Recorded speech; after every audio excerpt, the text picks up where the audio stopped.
got a spin on the track. That would be Austin Cindric, who spun coming off turn number 2, facing wrong way in the middle of the backstretch. Kevin and I have been watching him. It's been slipping and sliding around a lot. Does not surprise me that car's around. Oh, that's just up off the corner. Not really where I thought he was going to spin. Yeah, that's just a straight up. Well, what happens there is the left side tires are on the apron, and when you're splitting it like that. And the leader went by, so Brad now 1 lap down, and caution waves. Turn 1, cars around, and that is Todd Gilliland, red and black car. Yeah, and the way that he made that comment on the radio, Clint, it sounds like the brakes just went out. And you know, a lot of times when the brakes get. And there is the caution for halfway. John Hunter Nemechek's around backwards off 4. A little bit of experience payoff there, I think. Oh, wow, Logano, you see, getting in way hot into the door of John Hunter, turns him around. That won't be the last time. Turn 2, car stop, Chase Elliott. We're still green. Still, oh, wreck down here 4. Because in turn 4, 4 of them stack up, led by Bubba Wallace, Ross Chastain, Michael McDowell, and Corey LaJoie. You knew it was coming. Keep an eye on Bubba Wallace in this one. The 23 on the outside. Oh, got a shot from his teammate. No, Bowman got under him. The 48 got into the back of the 45, and the 45 got into the 23. Yeah, you see Bowman move over, did a crossover to get in line, fill that hole, got into the back of Reddick, and then the hardest part in all of this is to figure out who to retaliate on. Yeah, you don't have any idea. How about that? Here we go. Ty Gibbs got a great start on the outside. Reddick, a huge dive bomb on the inside. They're not going to be happy about that. Spinner, turn 2. He's going to have to get that back. Kyle Busch is not going to be happy with that. This is from Ross Chastain. Front. 2 inside there, 2 inside. Has obviously run over from behind. Didn't see who it was, but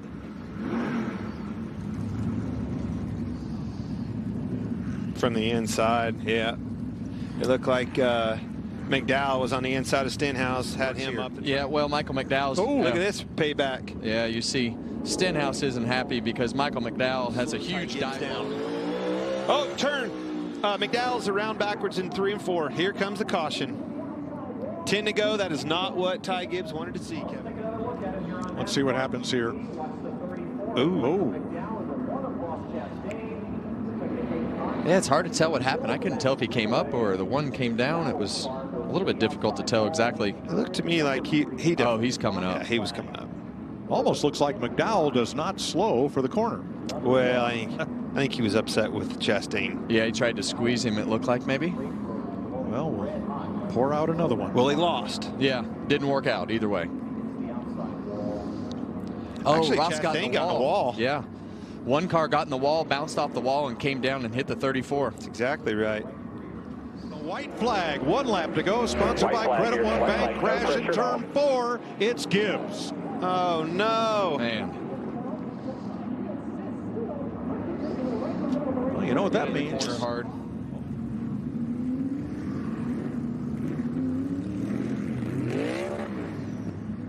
Well, see, he obviously got turned around by Kyle Larson, but did you see Bubba Wallace? That energy. Low, get in. Come into white.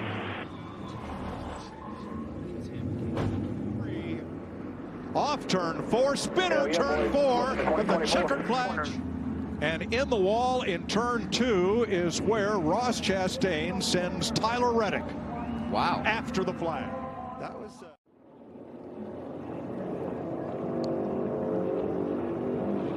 Well, you see the 9 car come up. You see the flames come out of the 54 car right here.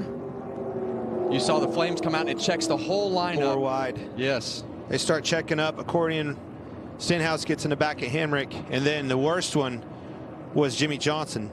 Now, I will say, not much damage on that car. He doesn't have a lot of damage, Clint, but if we can get a shot of the right front of Jimmy Johnson's car, it's going to come down to how low that splitter is. But you see all these cars check up, and Jimmy Johnson's at the back of the field, and they just check up harder than he expects and just gets into the side of the 3 as they're trying to avoid the 31.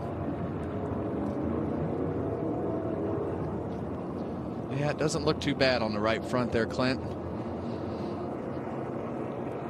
A little bump from Stenhouse was all it took to get Daniel Hemrick turned to the right into the wall. Yeah, and that's no fault of Stenhouse there. He's just at the back of the accordion. Let's ride with Jimmy Johnson.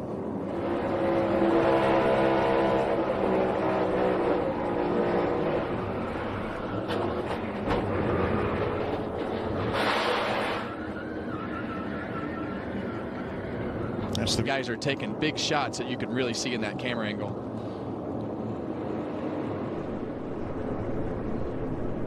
Again, it was just all the groups coming together from that green flag pit stop. Blaney went to move up, make a pass. Byron blocked him, got him really. Oh, Byron Blaney turned into the wall. Kyle Busch.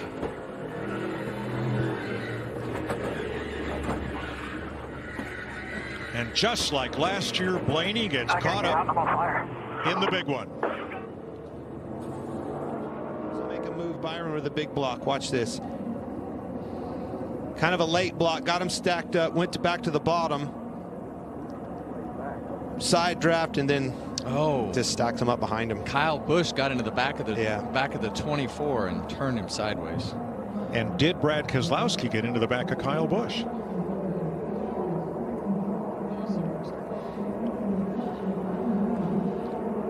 Tore up a lot of good race cars, Clint. Man, you hate to see that in these qualifying races. Yeah, Keselowski, as you mentioned, he was right there in the middle of it as well.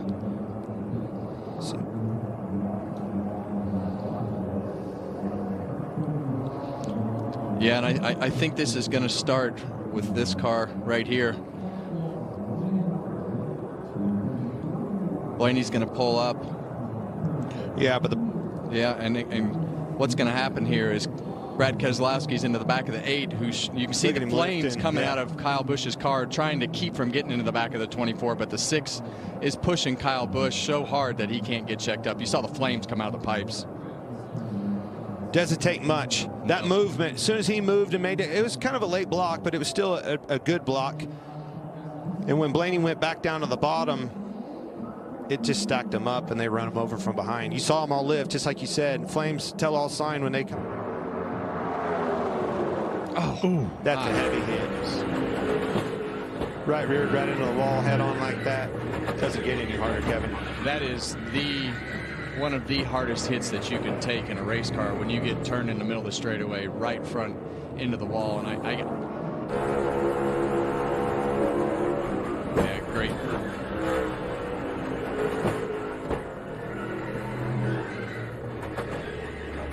I saw B.J. McLeod get hit 4 there on pit road and from on board. Oh my gosh.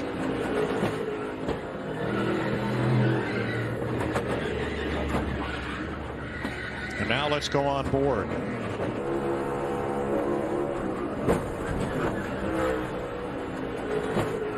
So fast.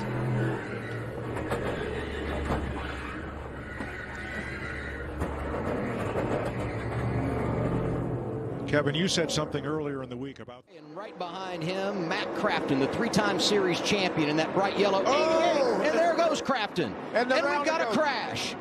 Gray around, the same for Sanchez. Stuart Friesen in it. Ty Dillon in the 25. Dillon into the outside wall in hard contact with that Moffitt. Raja. 6 laps in. In the blue Napa truck right behind Crafton. Just turned him a little bit sideways. Lane Riggs, look at that job he's doing. Yeah, then he got into the 15. Crafton got into the 15 of Tanner Gray. There's Ty Dillon getting into the outside wall of the white and blue truck, excuse me.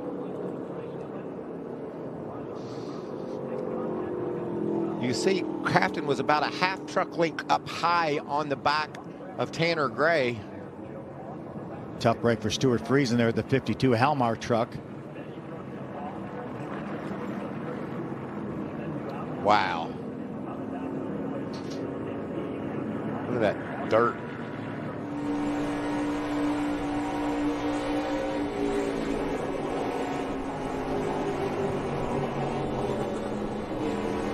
Wow. And we saw him right behind Jake Garcia. There goes the right rear tire. Yeah. On the 33 truck. He just spins around. See if he can see some debris coming off that truck. Look, maybe the splitter apparatus off the front of that truck.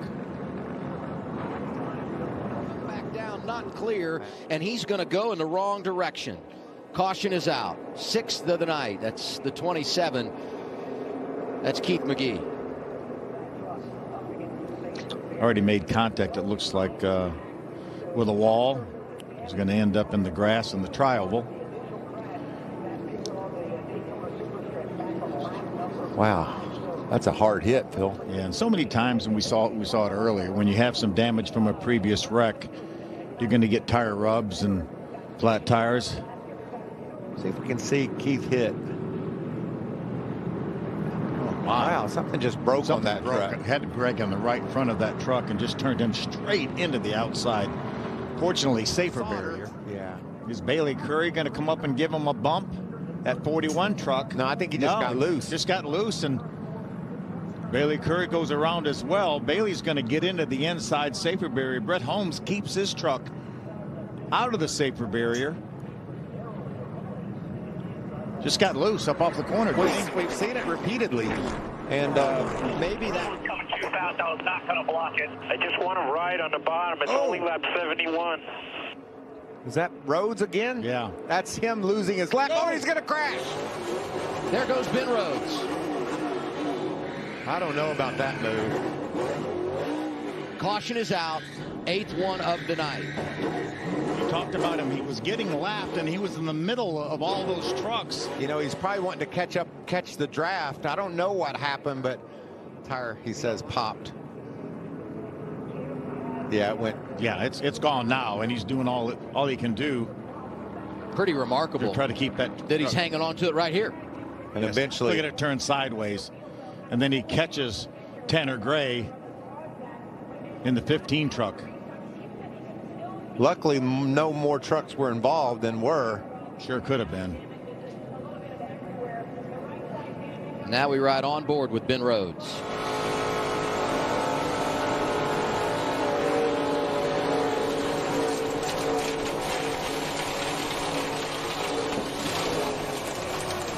Looks like Tony Breitinger had a little bit of contact as well.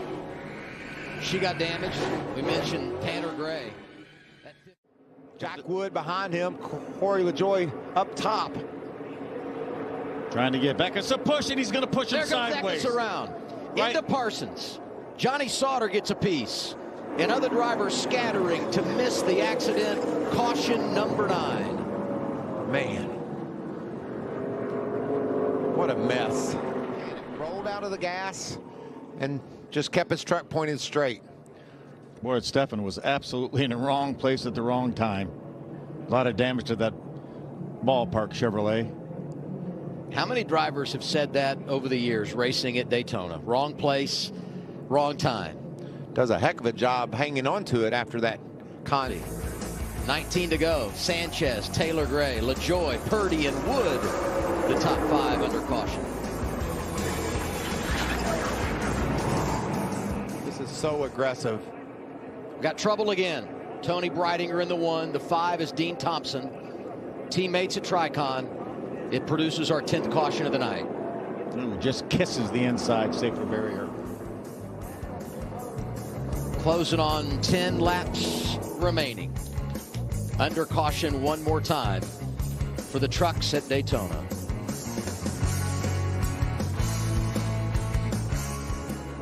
See what he can do now. Give him a push on the back. Oh, there Tyler goes the truck. out of shape. Caution is out. Contact with Purdy. Eckes gets a piece as well. We've seen how loose that truck's been all night. Chase Purdy with big damage there on the 77 Bama Buggies truck. 11th caution of the night matches the track record. This is ugly. Going to get another look at it here.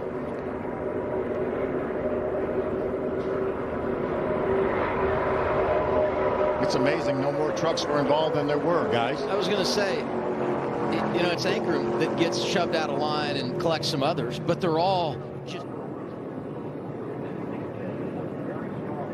Turns aside. He's doing all he can do to control that truck, and it just gets away from him. And he turns down into chase. Timmy Hill does a nice job avoiding that, just going through the grass. Christian makes contact with Ankrum. Look at that off-roading that Timmy Hill's doing through the infield grass, jumping up in the air. We saw Grant. Sanchez will try to work both. Oh, trouble. And there's a crash.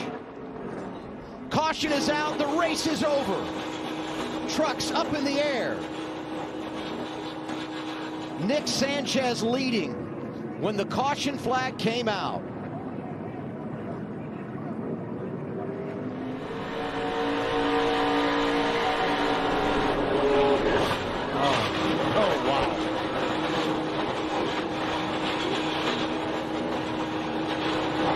Unbelievable impact.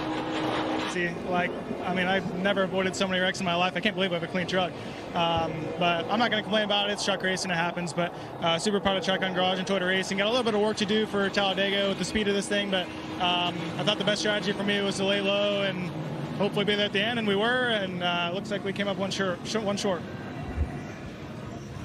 That is scary looking. It's just amazing. But like you said, that's about as soft as you can turn one over. That's exactly right. And it didn't just keep tumbling either, like we've seen happen so many times.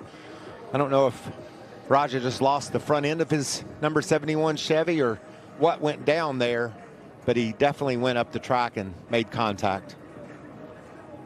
Look at that mess.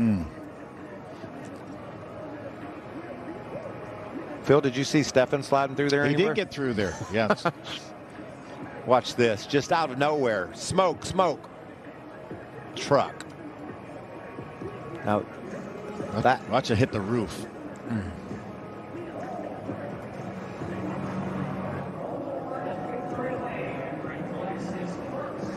Amanda?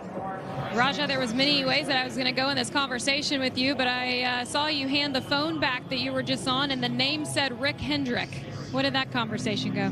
Yeah, it's all because of him, you know, being in this spot. So I'm really thankful for Mr. H and the Hendrick Automotive Group, along with Spire Motorsports and Chevy, because the only reason I got to ride. There we go. And we have our first caution of the night. It's going to be Sam Mayer in the one. Well, there's another car involved. That is not good. Kyle Weatherman, the 91. Trying to figure out how those other two cars got caught up in that. It looked like. Oh, Daniel Suarez. As well. The Wendy's on board. Yeah. Looked like a big stack up, really. Yeah, and Daniel got out of the gas, and whoever was right behind Daniel didn't see the stack up or didn't get the word. And there's Haley running. Got upside down. Scary crash for him, and tonight eliminated pretty hard early. hit right there. Boy, that was a hard hit. Yeah, you don't like to see those angles. Difficult. You can't see two cars ahead of you, so it's just tough. See the fire come out the exhaust, somebody let off, and bam.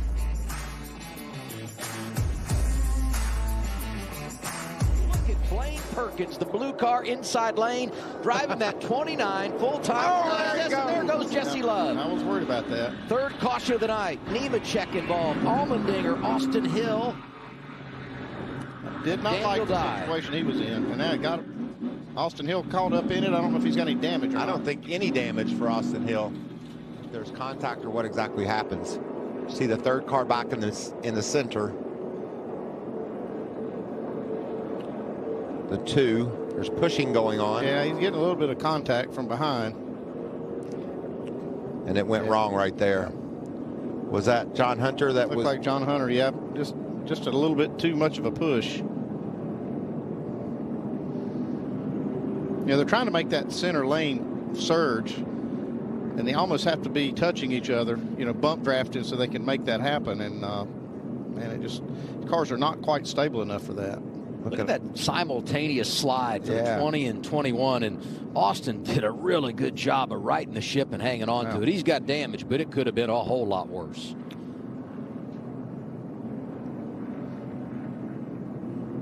Just a lot of wind in the middle of that racetrack when you're the center of 3 wide. Your car's getting buffeted from both directions, and if you get any little bit too aggressive with the steering wheel, you'll get behind in your steering in a hurry. This should be wild. We're going to hop on board with Austin Hill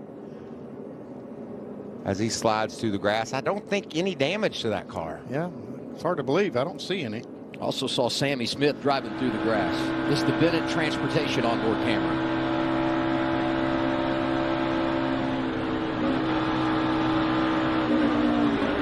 Yeah, he did get some. Yeah, probably did get some damage from that. Right front. By side with Custer now. Retzlaff in the middle. Somebody shoots out a line. I think Allgaier. It is Allgaier. I saw smoke. I couldn't figure out what happened. Oh, and here comes Took off right there. I got a flat though. These veterans like Allgaier to make better decisions. We're only 45 laps into a 100 lap race, 120 lap race. Not the time to be that aggressive for that move. That thing jumped up there awful quick though, didn't it?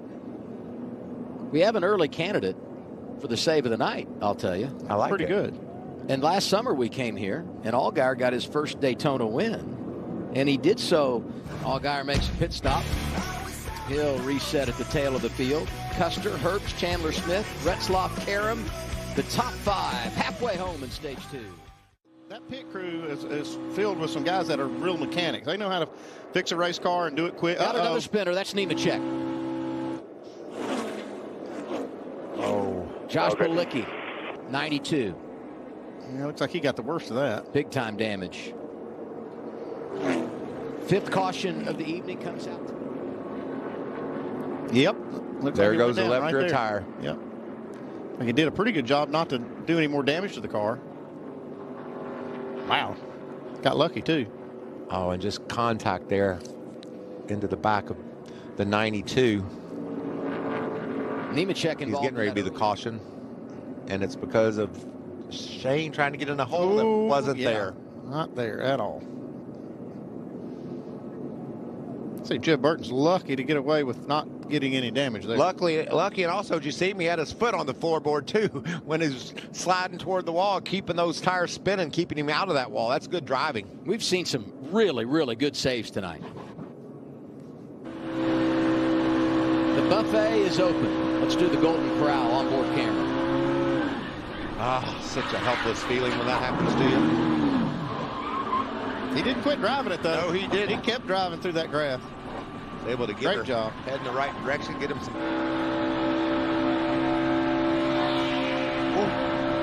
Look how fast that happens. Shane Van Gisbergen just. Oh, and then Shane goes for a spin. Yeah, he did. I didn't see that. I didn't either. I wondered because I thought, man, he's got to be top 5, and then I top 10 at least, and then I looked up and saw he wasn't there, and that's the reason why. And he kept it out of the traffic. Look at this save. Wow. We're talking about how good a save Jeff Burton made. This one was even better. You don't do that in supercars. They're off of Ryan Sieg and debris on track. We've got our 8th caution. And we got more than debris. Look at this. Jeff Burton again. Few fits, right? Oh, look at that. Looked like Parker Retzlaff and Jeremy Clements were arguing over space. And Honeyman got the worst of the deal. We've seen that a handful of times tonight where it's just, I mean, we're talking about no more than a foot or so that these guys could cut each other a break and not cause these, but we've had quite a few cautions because of it. Well, if you're going to cut someone a break, you're not doing it anymore. You're just going to race hard. Remember, Austin Hill was back there. Look at that. Yeah, we're talking about, less than 6 inches. But Retzlaff would not let him have that 6 inches and was able just to drive through it. Riding with Jeff Burton.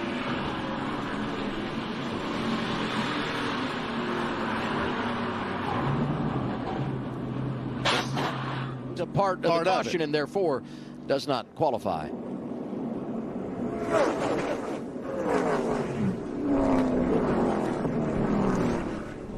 Watch. Here's your push. Still bottom of the lane to the lead. His teammates slap the wall, and there goes Sage Karam. Another crash at Daytona. Justin Allgaier hopping through the grass. What a mess is right, Andy. He's up there in that outside lane. He's getting a big run. That's just too hard. You can't hit somebody from behind that hard. I know you need to be pushing and shoving to try to get some momentum, but that was just no way to kind of survive that. Yeah. There are a lot of guys that did a great job sliding through there. Jesse Love. There's Daniel Dye spinning in the 10 car. Blaine Perkins slipped right up the middle for the lead. You saw Austin Hill driving through that. He was ahead of the mess. Sheldon Creed's hungry for a win. Uh-oh. There goes Ryan Sieg. 18, just watch 18. That might do it. Caution would end it. No yellow. No yellow. No yellow yet. Be there. Oh, crash! Two cars slammed together, and Harrison Burton takes a wild ride through the grass and up into more traffic, gets tagged, turned around, and 5 cars are in it. Ryan Preece. I think he missed that inside wall.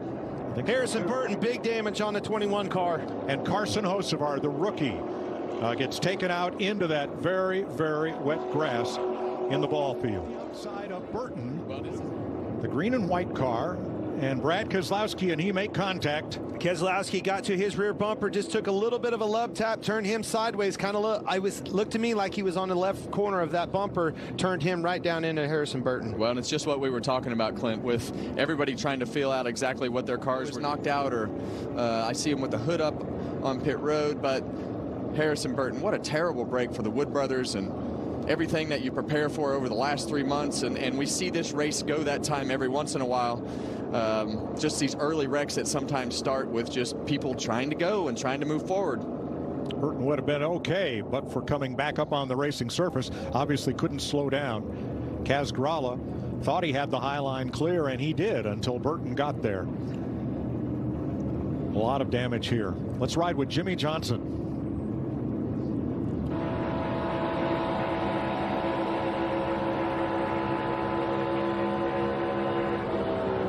Terrible feeling. Smoke.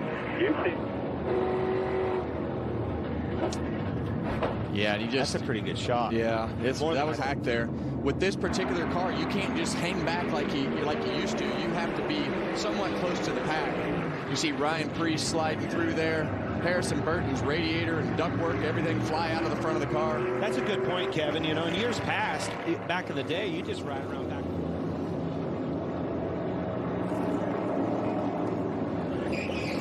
20 cars come in, and around goes one of them as John Hunter Nemechek tried to force the issue on Josh Berry. Josh Berry needed to get down. Chastain saw it coming and went up with him. Now Logano to the outside. They can't get around. Whoa! Keselowski gets turned by William Byron. Blaney gets caught up. Gilliland, Truex, Hamlin, and more. All those Fords were struggling to get around Chastain. Who could get around and get that clean air track position first? Anthony Alfredo there.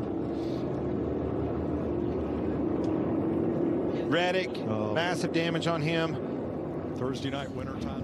And you see Alex Bowman up the racetrack, and then they start zigging and zagging here. And well, obviously, William Byron and Bowman, that's where it ended up. But the movement from the 6 and the 22, jockeying for position, trying to outduel one another to that position of passing Chastain, that's what stacked all those guys up and got them in trouble. Those guys were going for it. Chastain was holding them up. You saw the 6 go to the bottom. You saw the 22 go to the outside.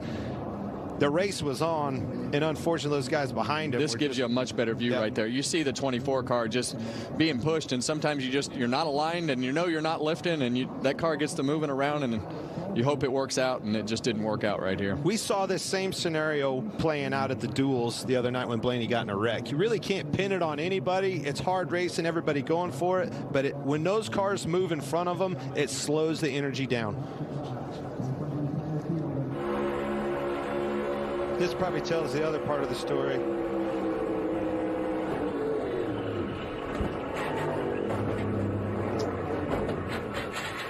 You're not going to run 3 wide that long. Well, we said it several laps ago, right? We both said it. Yeah, when Kozlowski turns. Oh my gosh. If that left rear quarter panel wasn't curved in a little bit, I mean, it went right with the curvature of the left rear quarter panel. Ross Chastain and Brandon McReynolds did a phenomenal job of keeping those guys behind him. Had he slipped up one time and missed a block, he'd have been right in the middle of that. He was wheeling it.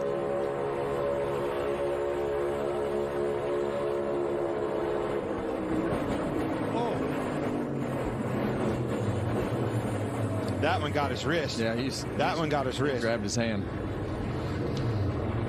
Yeah, a tough week for Ryan Blaney. Stronger that is than what it used to be. Yeah, and that's the reason that you see a lot more of these guys take their hands off the wheel, because the rack will just jerk your hands out, and if your thumbs are in there, it'll break them. We saw Ryan Blaney grab his wrist there. Eric Jones, he held onto the wheel, but he holds the wheel with his thumbs up on top of the wheel. A lot of guys do not. They hold their thumb around the wheel, and the spokes will literally rip your thumbs off and break them. Yeah, I think it was his wrist. It could have been his thumb. I mean, to your point, usually is. That's why it hooks your wrist. Yeah, and a lot of times when that wheel is spinning around like that, sometimes it'll leading the bottom lane with Austin Cindric behind him. Ross Chastain leading the outside lane. 1 lap to go, sponsored by Credit One Bank, and away they go. That is Cindric into Chastain and up into traffic. Did they complete that lap? Did the leader get the white flag? Caution waving. It's going to be close. It's going to be close. I don't know if he got it out in time. I think where he needed to go.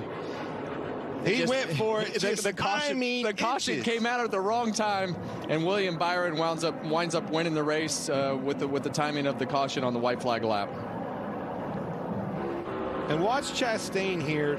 Man, he misses this inside wall so close when he spins down here. Watch how close he gets to this end of the pit road wall. And the other thing that I noticed, this, Kevin.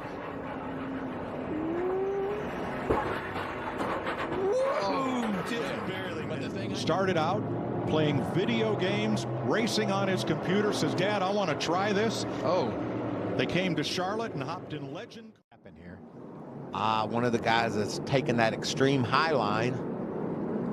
Is that Eckes? And he tries to squeeze in a hole that isn't there. It just wasn't there. That's Jake Garcia, the 13 truck. I think that was Tom Majeski right in front of him. Yeah, and look how close this is. Couple of fast trucks. We talked about Garcia. We talked about Lane Riggs.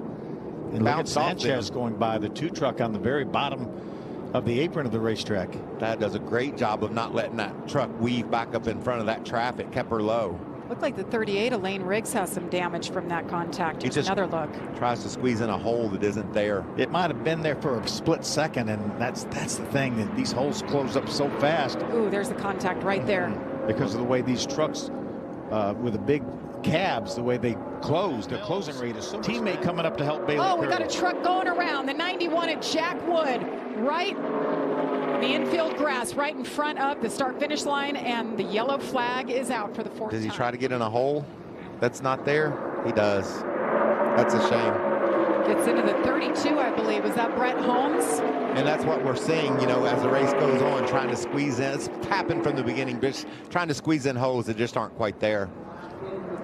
Sometimes if your spotter yells, clear up, you better make sure you're clear up. It might have been that way for that instant, but the front straightaway. And what you're going to see is this is a little tricky area. He had to check up a little bit not to run into Jeff Burton, and then that just kind of gets things a little stacked up. And he just gets pushed around.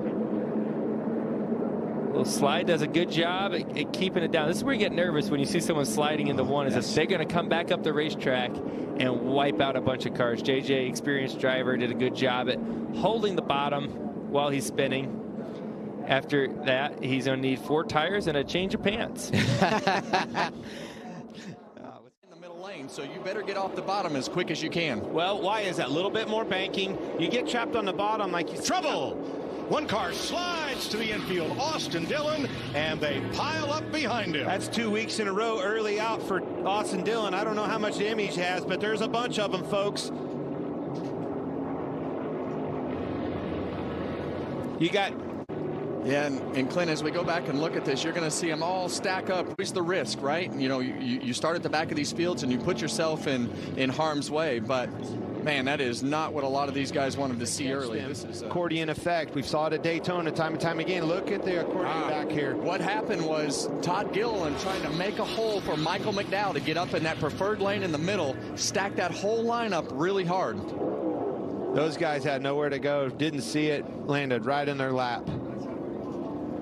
What a mess. Watch Todd Gilliland, the 38 car right here. He's going to check up to try to make a hole for Michael McDowell, and it checks up this whole line. And all of a sudden, that accordion just gets deep. Denny Hamlin just missed the 3. You see Harrison Burton around.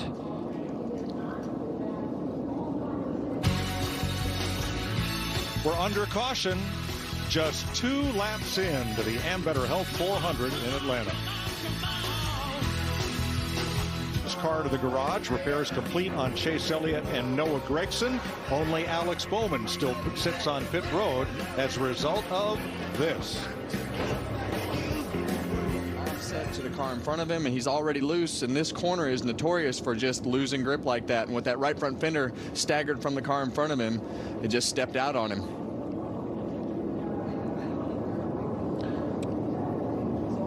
Got lucky.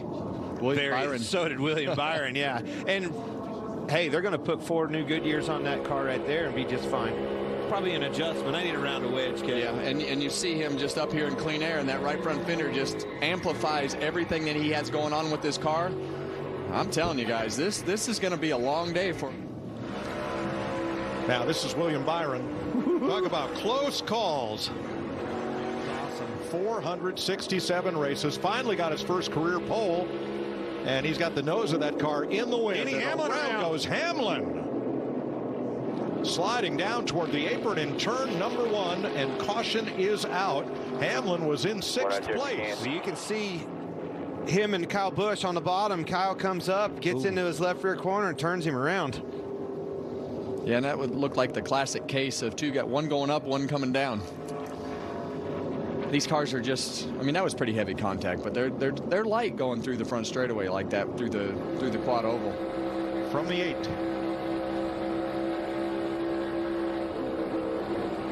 It pulled him in. He definitely lifted big time before they hit. Yeah, he did everything he could do right there. I still think that the 11 was coming down a little bit, but when Kyle saw him coming down a little bit. No, but when they do make a mistake like that in front of you and you're down low, that's where it's problematic. Oh, crash! William Byron and Michael McDowell have crashed on the apron. Get back on if you can. No caution. No caution yet. They're not going to want to throw it because of the scenario that it would unfold. William Byron slowing for pit road behind Kyle Larson. And McDowell locks him up. Rear tire, you saw the smoke come out of the rear tires right there, and that thing started sliding, and he just lost control of his car and hit William Byron.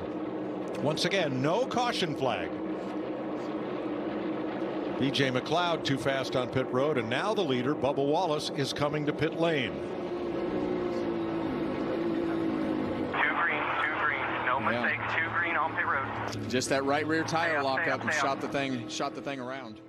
The double line to improve your position. You will get a penalty. He certainly got rimmed. Oh, reckon no, Logano, Buescher, Hamlin pile up on the last lap of stage 2.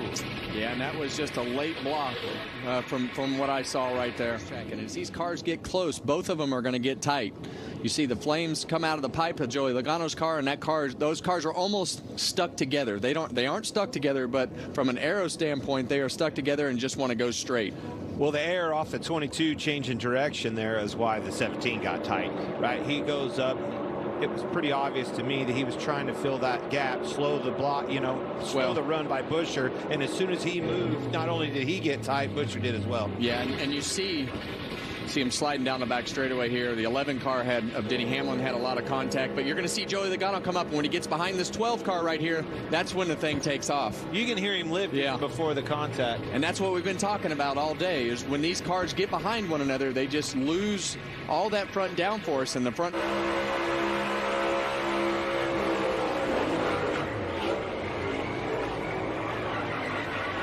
That air is so important, and you could see it firsthand right there with Buescher. As soon as that 22 car moved in front of him, he went to move, and that thing was along for the ride. This is Chris Buescher. Wow. See Gilliland falling off a little bit, maybe some handling woes. Oh, big spinner down to the apron, up toward traffic. It is Chase Elliott. Did a good job keeping that car down. Caution. The throttle. Caution is out. They're rolling if you can. Excuse me, Chase Elliott 3 wide. Chastain gets to his bumper, getting into the corner. Got into him. Turns him around. Yeah, and that's right in that vulnerable spot of the bumps and where you're trying to let off the throttle. So hard to tell exactly what happened there. Obviously, the one car is in the back of him, but did Chase lift? Well, for one thing, Here we go. Chastain and Bubba Wallace are racing for the free pass position.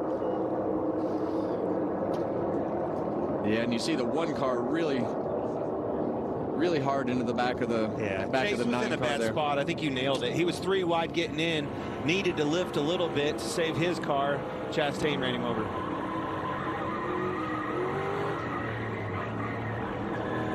All right, Larry. See him go in right there, go up the racetrack, get a little bit loose. The car gets away. 7 and 5 pile in. 5, 6, and 7. And that's how close these cars to being on the edge are. You see Brad just wiggle a little bit, but every single corner is just like that for these drivers. You are making small corrections with the wheels lap after lap, and with all these cars and all this energy, you're doing everything that you can do. As we take a look from the back bumper of Brad Keselowski, you see him wiggle, start to slide. 5 and 7. Joy's view.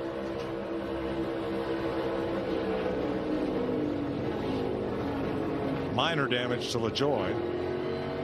As we go on board here with Kyle, Brad steps out. He's just wrong place, wrong time, and that's just bad luck. And you want to race. The speed into 14 is what makes him dangerous. He's able to 4 wide. Puts him in bad spots. There he goes. He's around. Yeah. Off the nose of Denny Hamlin, who also is involved. Chase Briscoe. Larry, you missed it by a lap. I'm sorry, buddy. Well, and that's exactly what we talked about, Clinton. You know, Briscoe just kept putting his car in position after position. Bubba Wallace tried to go through the middle, and they were 2 wide below him, and he just lost it. Shot the gap one too many times. Yeah, and you want to be aggressive, and you want to keep doing everything that you need to do to go forward, but at that particular point, he just got a little tap from the 11 underneath him there because they were 4 wide. There was just nowhere to go and wound up getting spun out. Can't say he wasn't going for it.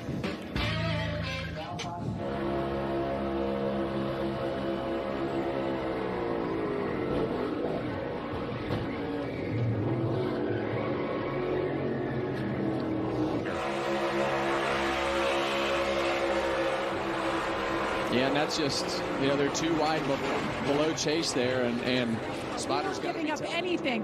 That hurt us in qualifying, but here we are at the end with our cars together, Mike. The 4 into the fence, and the 9 of Chase Elliott goes for a double spin there. Whoa, close call. And when we talk about tight, for those of you at home that don't know, we see the 23 car and the 4 have a little contact, and the 4 basically the aftermath of all of that transpired getting into 1. Finally wrecked down the backstretch.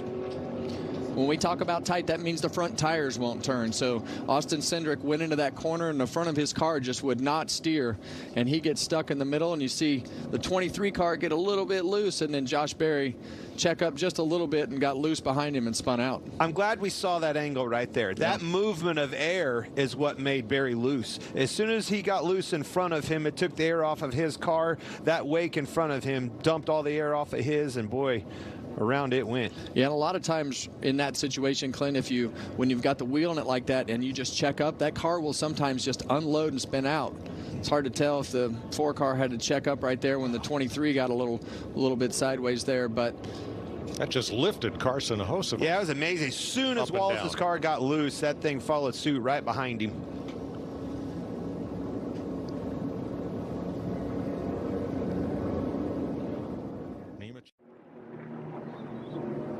Ooh, blew it right front. You could see the car just took off to the outside wall, and that's had every look of just cut down that right front tire. It was Ryan Preece's 4th lap on track when this happened. Right there, hit them bumps, car unloaded. Way it went, come around on him in a hurry. Backed up in the wall, left side. Hard shot. Hard into that wall. That hurts. The way these chassis are built, there's just no give to be able to put in those race cars with the driver in the left side of the cars. Chassis are very solid, very stiff on that left side. He felt that one. Yeah, and the right rear tire is still up. That's always something that we worry about. And you just took us aboard what the wind is doing as they head down the track into turn 3. That was got to spin. Back it out. 41 goes around. That's Bailey Curry. Caution is out for the first time. Great job by these other competitors. Chase Purdy right ahead of him in the 77. Just tried to make the move on the 77 of Purdy and just cranked her a little bit too hard to the left, and around it went. Was that Ben Rhodes, the 99, that just barely missed him? It's been an eventful 3 laps for Ben Rhodes. There's been a lot go on in Ben's. Watch. Yeah, we know how loose. Ooh, that is him coming through the smoke. That's Ben Rhodes, that orange and black truck.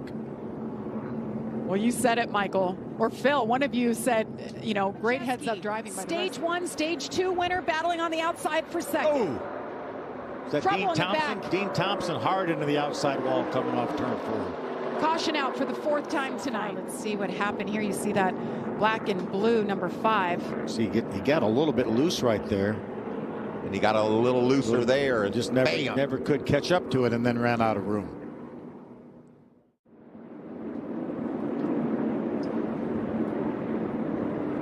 See a 31 get sideways back there.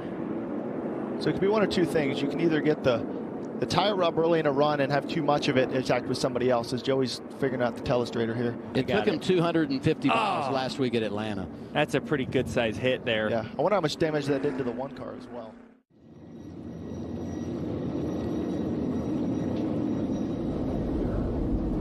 A big lift right there already. I think he knew something was going on. What it was, that right front wheel falls off. See the lug nut fall off right with it. Wheel comes off. Well, from spoiler cam on Tyler Reddick's car. That's a weird one. Yeah, that's a tough one to speculate on what happened right there. We'll have to get some pretty good analysis from the team somewhere down the road, because I don't even know where to start to tell you exactly what happened. Jamie? Yeah, Kevin, I'm in there. Oh. No trouble. Christopher Bell is around off of 2. More trouble for him. I don't think it's no right rear tire flat. That thing was up. Leaders in 2 See right behind Chase Briscoe here, gets loose. Round she went. Just caution out.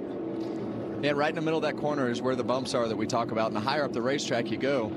But a lot like last week when we were at Atlanta, Clinton, we see those cars kind of halfway poked out with that right front fender.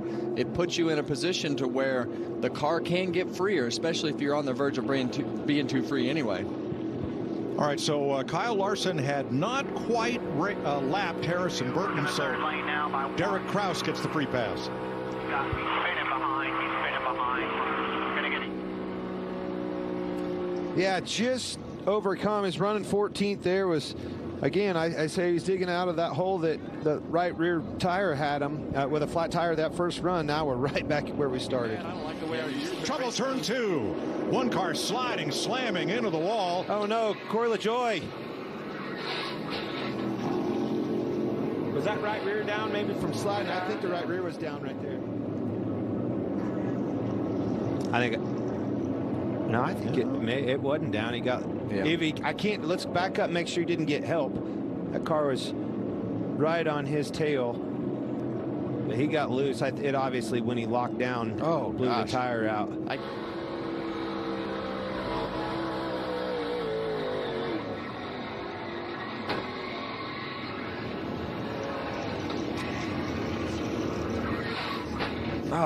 That's crowding him right there. Yeah, it looked like he just lost it. Yeah. Because you heard the right rear tire pop. As he's sliding with the brakes on, you heard the right rear tire pop inside the in-car camera. Yeah, but I don't think he got help. I don't think Brad, I think he just got loose. Yep. He was pretty close to him, but unfortunately. Those little hits like. They give you these great pictures. Right and wrong, Keselowski, yeah, totally just got loose in front of him. That, Michael, I had a hard time getting off of turn 4 here at Phoenix. We got a spin on the racetrack. That's the 07. That'll bring out the caution for Patrick Emmerling. Regan, you just talked about it wanting to snap loose up off the corner. What are you doing to this guy? He's proven my point, unfortunately. That's a picture of what Regan just described to you about what it's like racing around this track. It's like you've done this before, Regan. Time or two. Awfully good around this place as well. Is the 31. And there we go. So you want to be right on that yellow line with the left front tire right in that trough. But if you touch the apron, it will absolutely do that to the car. Every time. Watch the black car. Just lost it. Sure did. Look out, Daniel Hemrick. We're coming at you. 17th lap of the run, Larry tells us. To burn that groove in, and it just looked like he got loose to the center of the corner. And you're telling me it's going to be hotter on Sunday? I'm liking this, Clint. And then he practices burnout. I'm sure the engine shop will be happy about that. He did a pretty good one. That's quite a burnout for a practice spin. Yeah. Probably not necessary. For the championship race, his teammate William Byron set on the pole at a 27.15, very close to what Chris Buescher ran. Hold on to it. Josh Berry around down here 3 and 4. Just a light slap of the wall with the left foot. Oh, he just touched the apron. And guys, when you touch that left front tire on the apron, that's exactly what it does in the simulator. That's exactly what it does in the racetrack. You want to have that left front tire covering that left front line, but when you get the tire over that yellow line. Here in 3 and 4, and definitely down in 1 and 2 in the flat long corners. We got a spinner here. Got the 11 around. Josh Williams will bring out the caution for the first time. I believe he may have had help. You spin it around. Brett, get a really good look at the right front. The rear. Looks like he'll be able to drive it back around. Patrick Emmerling. Here you see they're 3 wide off of turn 2. Looks like the 51 of Clements gets into the left rear a little bit. Just a tight squeeze off the corner. It definitely tightens up Daniel there as he comes off the corner. And it's tough. You know, the 51, obviously, he wants to be 3 wide bottom. But it's just too tight. You know, it's a little bit too tight. Or maybe he didn't know that they were 3 wide. Who knows? But he just... Yeah, it looks like he just washed up there. He just washed up into the 11. The 11 really didn't have, you know, anywhere to go. Josh Williams was running 23rd at the time. Right on board here with Frankie Muniz.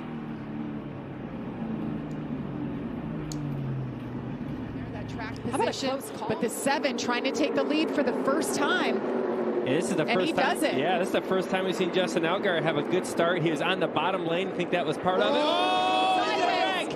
John Nemechek, it looked like he was wrecked by his teammate Chandler Smith. Now they're wrecking all over at the front of the field, guys. That was a big wreck. That was a big wreck. You know what? Everything goes back to the pit stop with the 81. The 81. Quite a bit there in the left rear. Oh, Mayer again. The race, man. Front from him. worked He got his fired way there. up. Still got a fire. Jeb Burton. Jeb Burton there. That's a lot my of foot. That escalated quickly. John Hunter Nemechek seems to me with the lead. Like he can't believe it either. Look. No, he can't. The 3 wide coming off the corner. Pretty tight. You know, John Hunter definitely squeezes them down a little bit. And he just kind of run out of real estate. I mean, he already started spinning when he finished him off. It's racing. It's racing, man. It's racing. I think it's a combination of things. Obviously, the 81 got, you know, himself in a very, very tight hole. The 20 didn't like that, and he pins him down on exit. And the 81 didn't have a way to go, unfortunately, because the 98 was right on his left rear as well. Let's get a look from our. Yeah, I mean, it's tight. I mean, you see that Chandler was getting, you know, hit from the inside, and he's kind of getting bounced around a lot there. And gosh, once he gets into, you know, those cars on the bottom, you're sitting in the middle of the racetrack, and here comes all these cars right at you. Look at Parker and you're just hoping they get by there. Look at that Eric save. Almirola getting in it. William Byron into the wall. Yeah, that's Parker tough one. Retzlaff just destroyed up at the wall. You know who did a great job? Parker Kligerman right there. Yes, he did. I mean, sometimes the best move is to do not move. Just wait for things to settle, and then you make your adjustment. Look at him. He's still slowing down. But you watch his hands. Yeah, he was floored with John Hunter.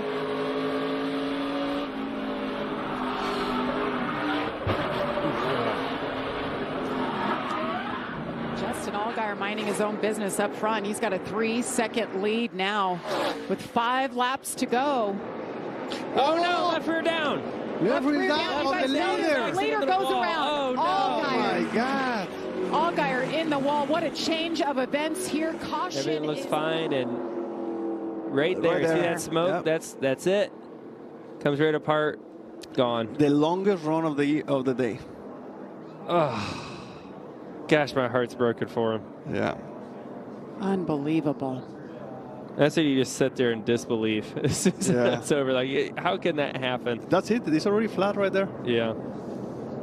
As soon as he hits the brakes, it just comes apart. Nothing he could have done right there. See it in real time.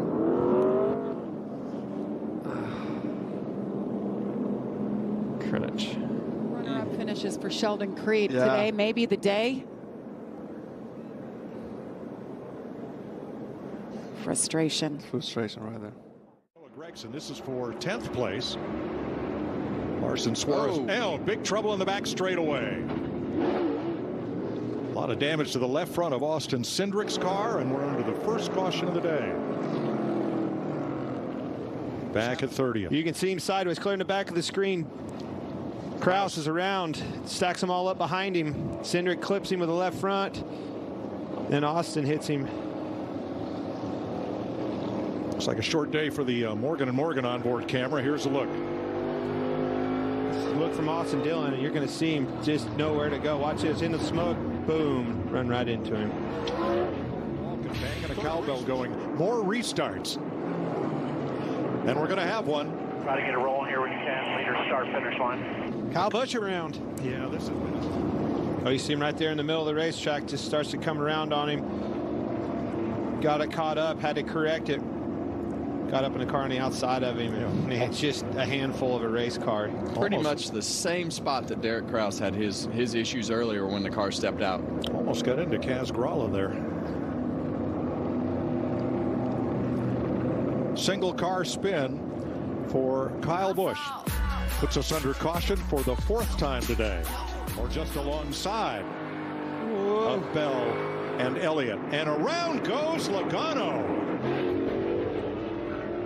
All right, get it rolling straight here. Back there. And sure enough, John Hunter Nemechek run over him from the back. Round it went, right up into the traffic of other cars. Corey LaJoie, nowhere to go, right in his lap. Unfortunate ending. Derek Kraus likewise. Barry spins. Zane Smith hard on the brakes, avoids serious contact as he gets into Logano.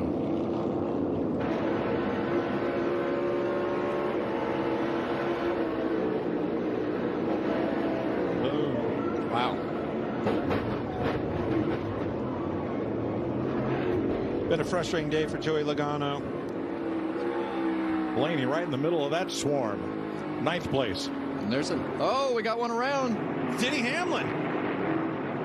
Single car spin. Nobody gets into him, but on the bottom of the racetrack, getting into turn one, you see, gets a little bit loose, comes up the racetrack, had to catch it, getting to the door of Reddick, and away it came. Round it came. Wow, did not see that coming. Boy, that could have been big. Brad Keselowski was almost right on him. So if those guys were, as we look at this one more time, those guys that just pitted, if they were close on fuel and felt like they were in a position to make it to the end, now you're gonna have all these guys up front that have to pit, and it's gonna flop the field, Clint. 100%. Well, Kyle Busch's luck finally changed. Now this is when you're holding your breath. It's going to be quite amazing that he's going to keep this truck out of the wall. That's crazy that he was able to do that. You don't very often go around here contact. We had to save it because we're racing in 5 hours. Getting a backup together would be nearly impossible. So that save is enormous for not just he, but his race team. Because trying to stay on that lead lap, but look at Taylor. Grade 3 wide. Are they going to crash? And we've got a problem. There he goes. Keith McGee, I believe, in the 22 sideways. Yes, it is. Second caution of the night. 22 to go here on our opening stage. Keith's already a couple laps down. See him come up the hill there.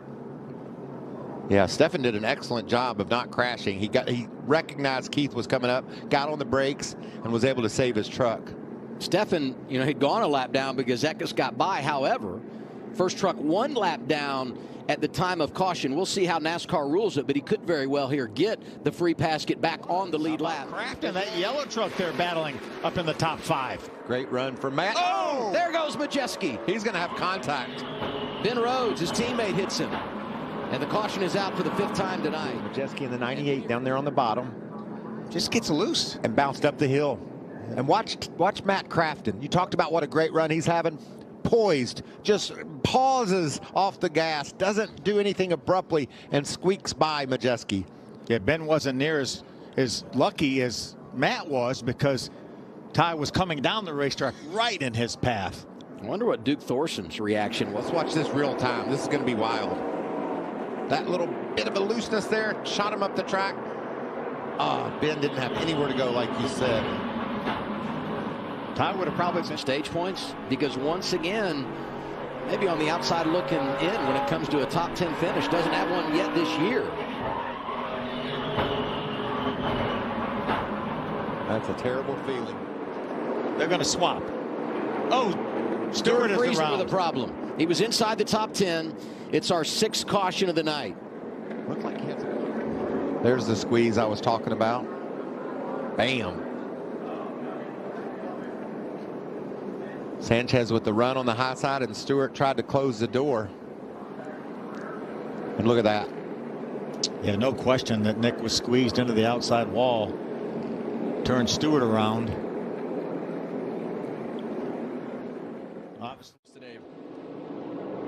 And these boys, Tyler Reddick, who did not stop, goes around, and we have stacking up behind him. 2. Big time stack up here, guys. Yep, Corey LaJoie is in it, AJ Allmendinger, Daniel Hemrick, Carson Hocevar, and more. Boy, his tires didn't take off near as good. You can see him slipping around. Bubba gets on his outside forward, hit him once, hit him twice. That was a combination of didn't have the real estate on the exit, had him the 4 car on his left rear. Then Zane Smith hits him on the inside. Tyler Reddick gets turned around, and they pile up in the back. Takes 3rd from Keselowski. Denny Hamlin in a wall off of 3. Turn 3. And a spin in turn 2, and it's Kyle Busch. And it's down. The right rears finally blew out on him. I don't think he's the only one. Denny Hamlin was in trouble getting into 3. We're going to go Kyle Busch becomes the next caution at lap 123. Flat tire. Kyle Busch in 2. Kyle Busch going around in turn 2 is the reason for the look. There's no tire left on that right rear. It's just wearing through all the tread down through the cords, and finally it just blows air out. Car at the end of the last stage, so he's in a crash. Turn 4. Daniel Hemrick up and against the wall. Zane Smith with him, and Ricky Stenhouse put us under caution. It's up around Zane Smith. Checking up in front of him as well, and then Stenhouse gets into McDowell there, slides up into, well, he bounces off another, and I think he had some damage in front of his car. from what happened in turn 2, and the rest is history. Another caution. I don't think that was on purpose. I think his front end was off.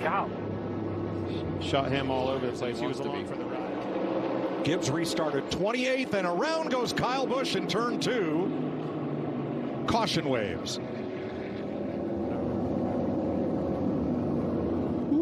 Stepped out from underneath of him. Wait, win all by himself. I see the tires still up.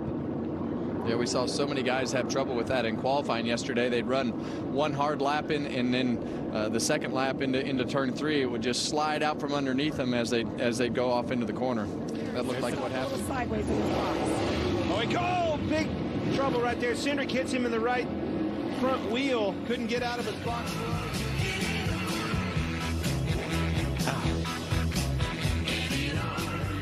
It's over. There's Josh Berry in the wall. Turn 2 took a complete spin in turn number 2 and brought out the 8th caution. There's a look off in the distance. Seam sideways, came around. How about that 360? Ooh, good driving. I didn't even think he hit the wall. Yeah, and it's a game of chicken right now. You don't want to pit because you're hoping that somebody else has the issue as you see him go by Todd Gill, and Stenhouse goes around. Turn 4, Stenhouse and Cindric. That will bring the caution out. Right. That's at Gillen. I told you it was way off the pace. Stacked them all up getting in here. Cindric shoots in the inside 3 wide and gets into Stenhouse and wipes him out. Yeah, it looked like he just clipped the apron right there. Just overcooked it, but they were getting lapped and knew that they had to. This is as much as these guys have ever seen on a circuit. 3 wide getting in turn number 11. 4 wide back there getting in turn 11. Friesen is around. Friesen. Oh, he saved it. Sideways. Nice. Wow. Nice save. See, Matt. Well, there's a lot of contact right there. Yeah, pick your corner, and then you could say that was a contact or not. They've all got a little bit. Yes, I think 17 and the 75 got together. Hey, these stages aren't very long. These guys are battling for those points. Hey, these stages aren't very long. These guys are battling for those points. You finish in the top 10, you do get points. Grant Enfinger's around. He rights the ship. Lane Riggs still out there, so he obviously worked out his issue. 5 truck. Got a couple local sponsors on board. Going to run 10 to 12 races this year, doing a really nice job. And you see the contact right there that sent Grant Enfinger around. Maybe the 5 of Dean Thompson. Dean Thompson involved. Nice thing about this is so many of these corners are so slow. We see these trucks spin. It's not going to flat spot those tires no faster than they're going. All right, we talked about the different strategies. Guys, the pit window's open. Allen went around. He is stuck. You see him getting that push right there. So what does this mean? How does this mix it up, boys? There were a couple called the crew chief and said, let's come, because there's a truck stalled on the track. Lawless Allen in the 33. Racing Daniel Dye in the 43. A little bit of contact turns Daniel around as well, but Lawless Allen could not get his truck refired in time. NASCAR brought the caution. I think you're exactly right. Some of the spotters said, hey, come to pit road now. And we saw Majeski do that. Taylor Gray was another one of the drivers that did that. What a day for Taylor Gray. So many problems, ups and downs, but this is a huge break he might need in order to be able to win this race.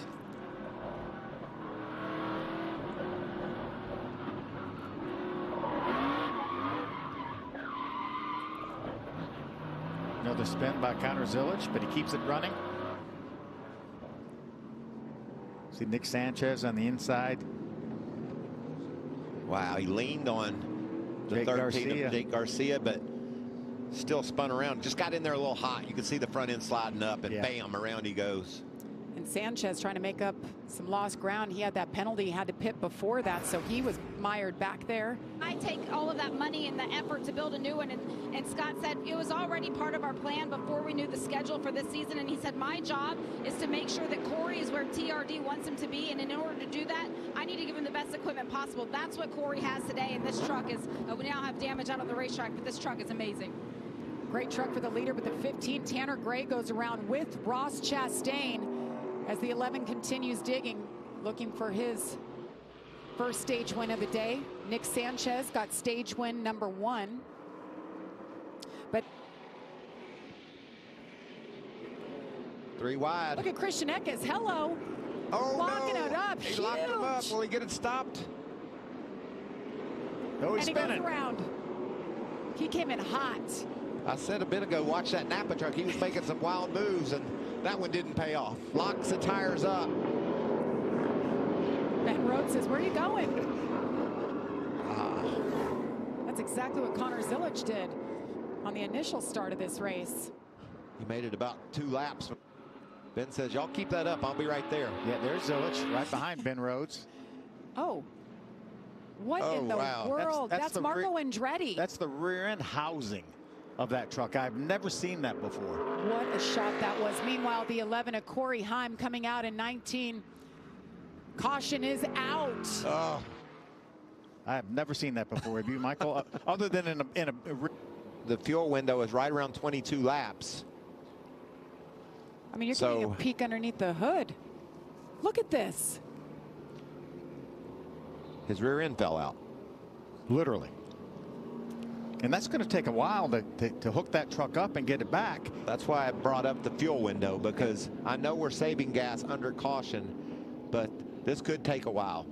Marco's shaking his head like, I've never seen such a thing. He's had some strange things happen to him in his truck races. Track officials got that wrecker right there, right away. Great work by them. Going to have another wrecker to get that rear end housing. This was Marco's first truck race of 7 scheduled. He's also running a lot of the Arkham and Art Series races. That's what a complete rear end housing looks like. There it is. Oh my goodness. That means the trailing arms that hook that thing. And then it goes rolling right in front of him. To the frame are gone. Wow. See brake duct hoses flapping. Well, that's wild. Caution is out for the 6th time. Shock. You see a shock flipping around the silver thing on the far side. There's a shot from afar. Oh, wow. There it goes. Popped right out. Yeah, I'm with you, Phil. I've lost a couple of rear end housings in a wreck or two, but never just driving down the road. See the shocks flipping around, brake duct hoses flipping around. The rear end gear is in that rear end housing.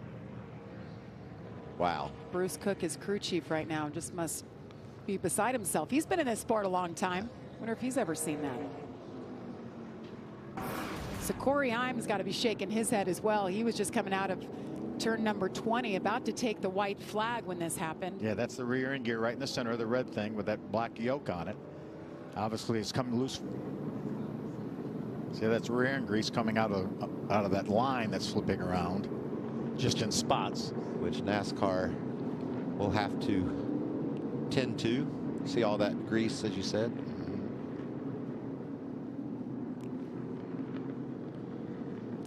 Somewhere Larry Mack is watching this with intensity. How many come for you? What do they say? Buckle those belts one last time. Here we go. Green flag is in the air. NASCAR overtime. Corey Heim talked about turn 1. That's the biggest obstacle in his way. Ty Majeski behind him. Taylor Gray. Wow. Nice clean effort. Yes. Oh, we're going to have a spinner. We go. Is that Sanchez? Corey Heim again gets away. That was Nick Sanchez that went around. There he is. Say 100 seconds from turn 11 back to the start finish line. Can you hold your breath 100 seconds? I don't think so. Oh, man. Friesen and Raja off the road. Looking for that checkered flag. Looking for the first win of the season. They have been so strong. Came here after so much time, research, effort put into this race. He's been flawless. That's exactly right. Perfect. 29 laps and counting. Here comes Corey Heim. He sees the checkered flag. It's Heim time at Circuit of the Americas as Corey Heim gets it done. Taylor Gray. Taylor Gray hangs on.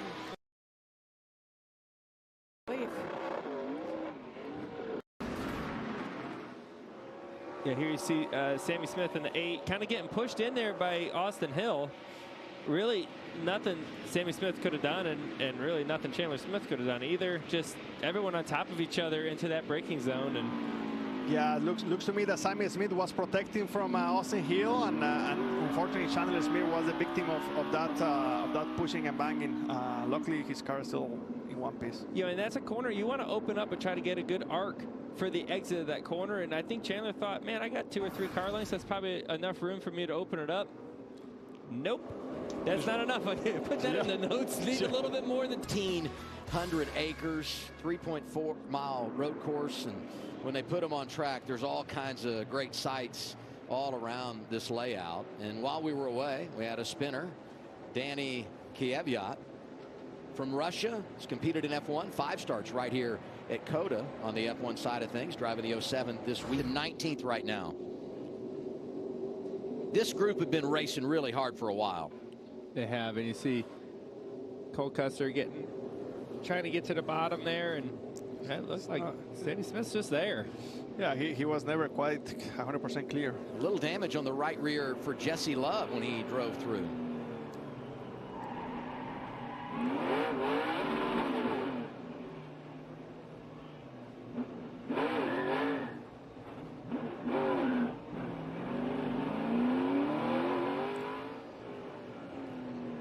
Here's the view from inside. 1 and 8 under quarter.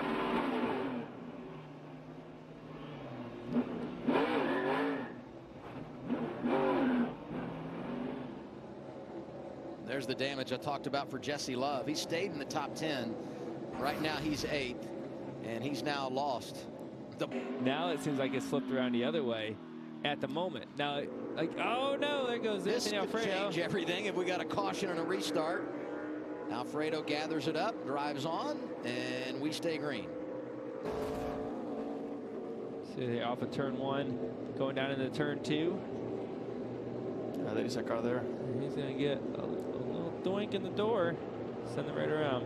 Woo.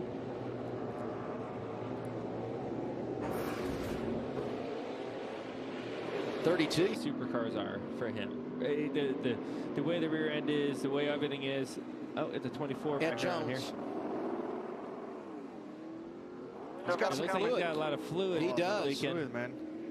And that could be a caution right there. Been here to Ed Jones. You see the 24 to 91 of Weatherman. A little bumping and banging. Oh, he got him good there. They were racing for a spot inside the top 15. Yeah, the 91 wasn't too happy there. I got to say, I love the paint scheme for Kyle Weatherman. My radar for the Weatherman driver. Pretty good. A nice fit.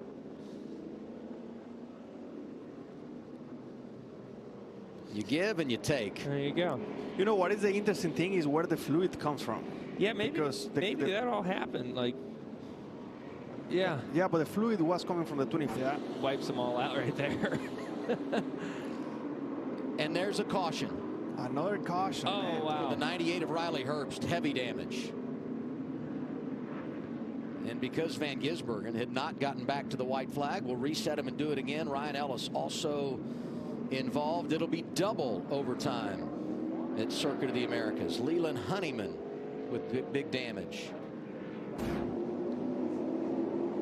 Here they are into, I believe that's turn 11. Oh, just everyone just, once one got sideways and stops up in the field and just piles in. You see them all just checking up.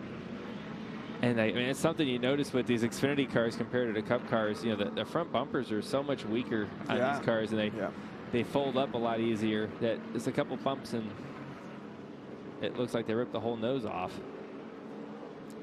Oof, that's a lot of oil right there. Yeah, that's going to be quite the cleanup. It's the race.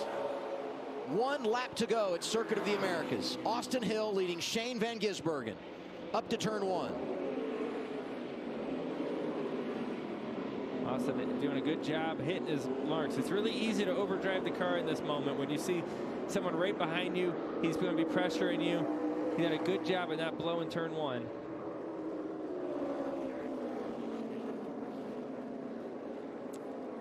let me tell you something that Shane has been doing a great job all race long is to stay on the track. And Larson is coming up in third. He's got those fresher tires. What a rally for the 17. Yeah, don't count the 17 outs. Someone spun out behind these guys, but this race here is too good to get off of. Oh my God, somebody's wrecking in the back. 17 has closed the gap tremendously in the last lap. From turn 10 to turn 11. 3-car battle for the lead. Hill, Van Gisbergen, and Larson. And one of the last chances for Van Gisbergen to make the pass is going to be breaking into turn 12. But Larson's going to be making the move too, and he's got too much distance there. I don't think he can make up that distance in the braking zone. I think he's going to come in the stadium. I think Shane is going to make his move in the stadium. Larson trying to get in there hot. The problem of Shane right now is that he has to play defense and offense at the same time. He's going to be right to him. Watch Kyle Larson turn down underneath him right here. Oh, here comes the bump. Contact. A lot of bumps. Gisbergen into Hill. Austin Here, Hill Larson's goes wide. Larson as well. Here comes Kyle Larson. Going to win it. Kyle Larson is sitting there waiting for it. Austin Hill is not happy with that. He's going to pay it back a little bit there. Well, I don't know. Austin had one coming. That's how he got the lead. Yeah. Kyle Larson takes over the top spot, and he's going to come back and lead him off of turn 19 and 20. What a finish at Circuit of the Americas. These two double done in overtime. Larson from the back to the front. He's going to get it done in Austin, Texas. What a rally. What a rally. Van Gisbergen hangs on and gets second. For Larson, it's career win number 15.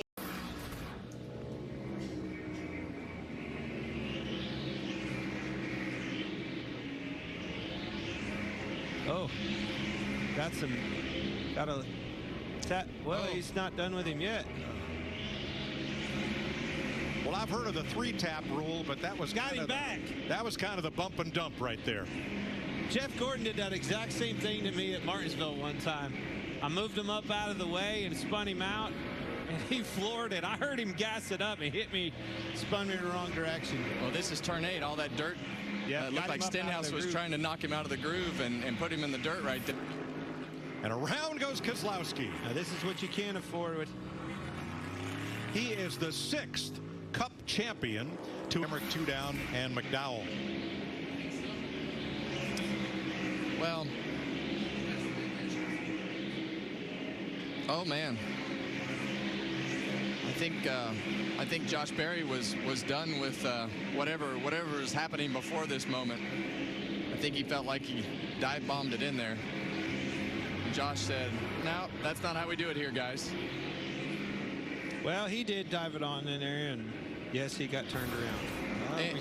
Well, that's the one thing about when guys come to NASCAR. White flag waving, 1 lap to go, sponsored by Credit One Bank. 1.7 seconds, the gap. Give me just a solid lap, William.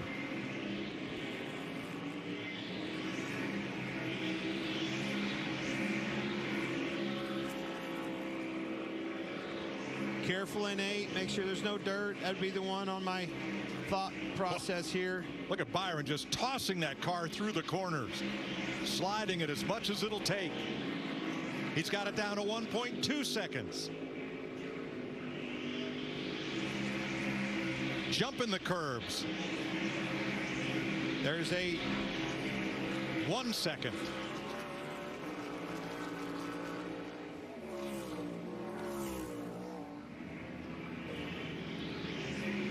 No wheel lockups. Just take care of business. Half a lap to go.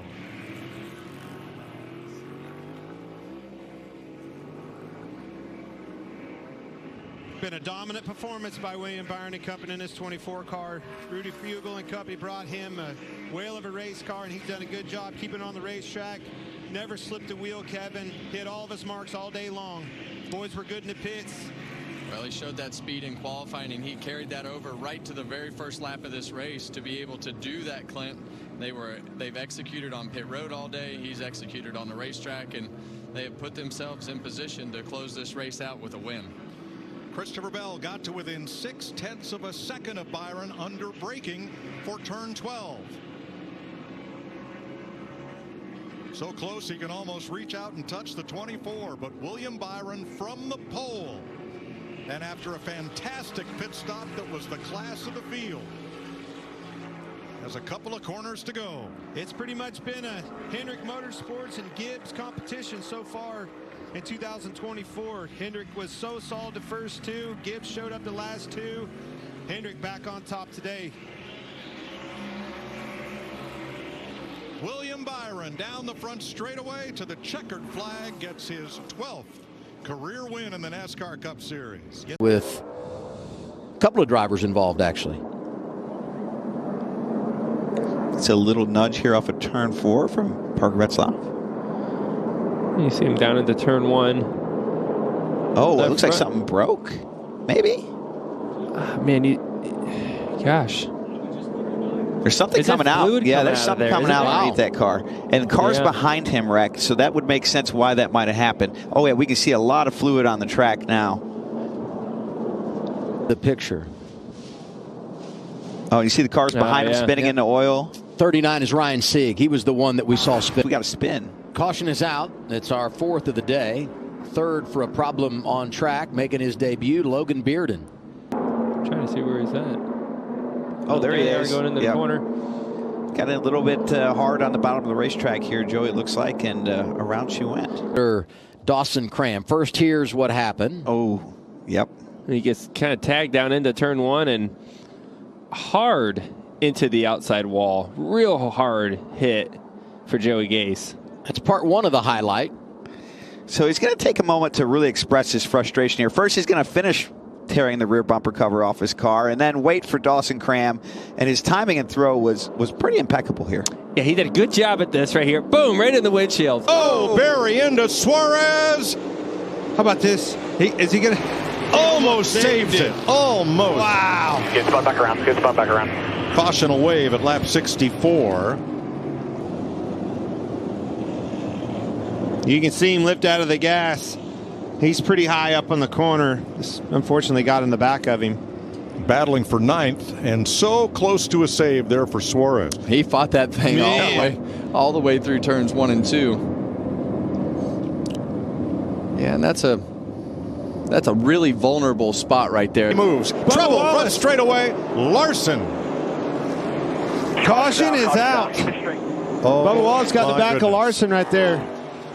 And that changes everything. It sure does. Kyle got loose.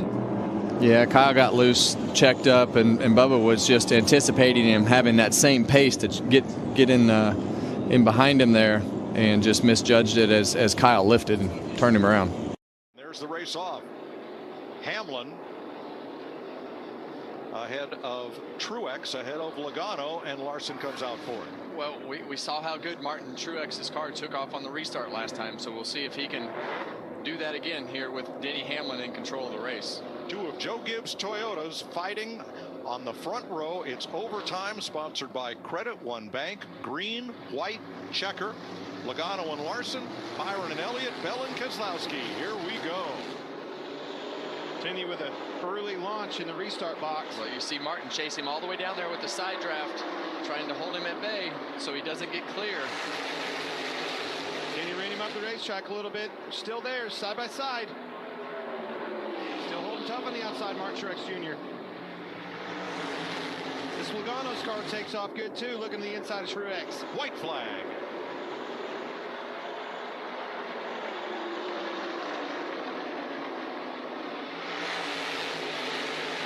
Truex trying to hold off Larson.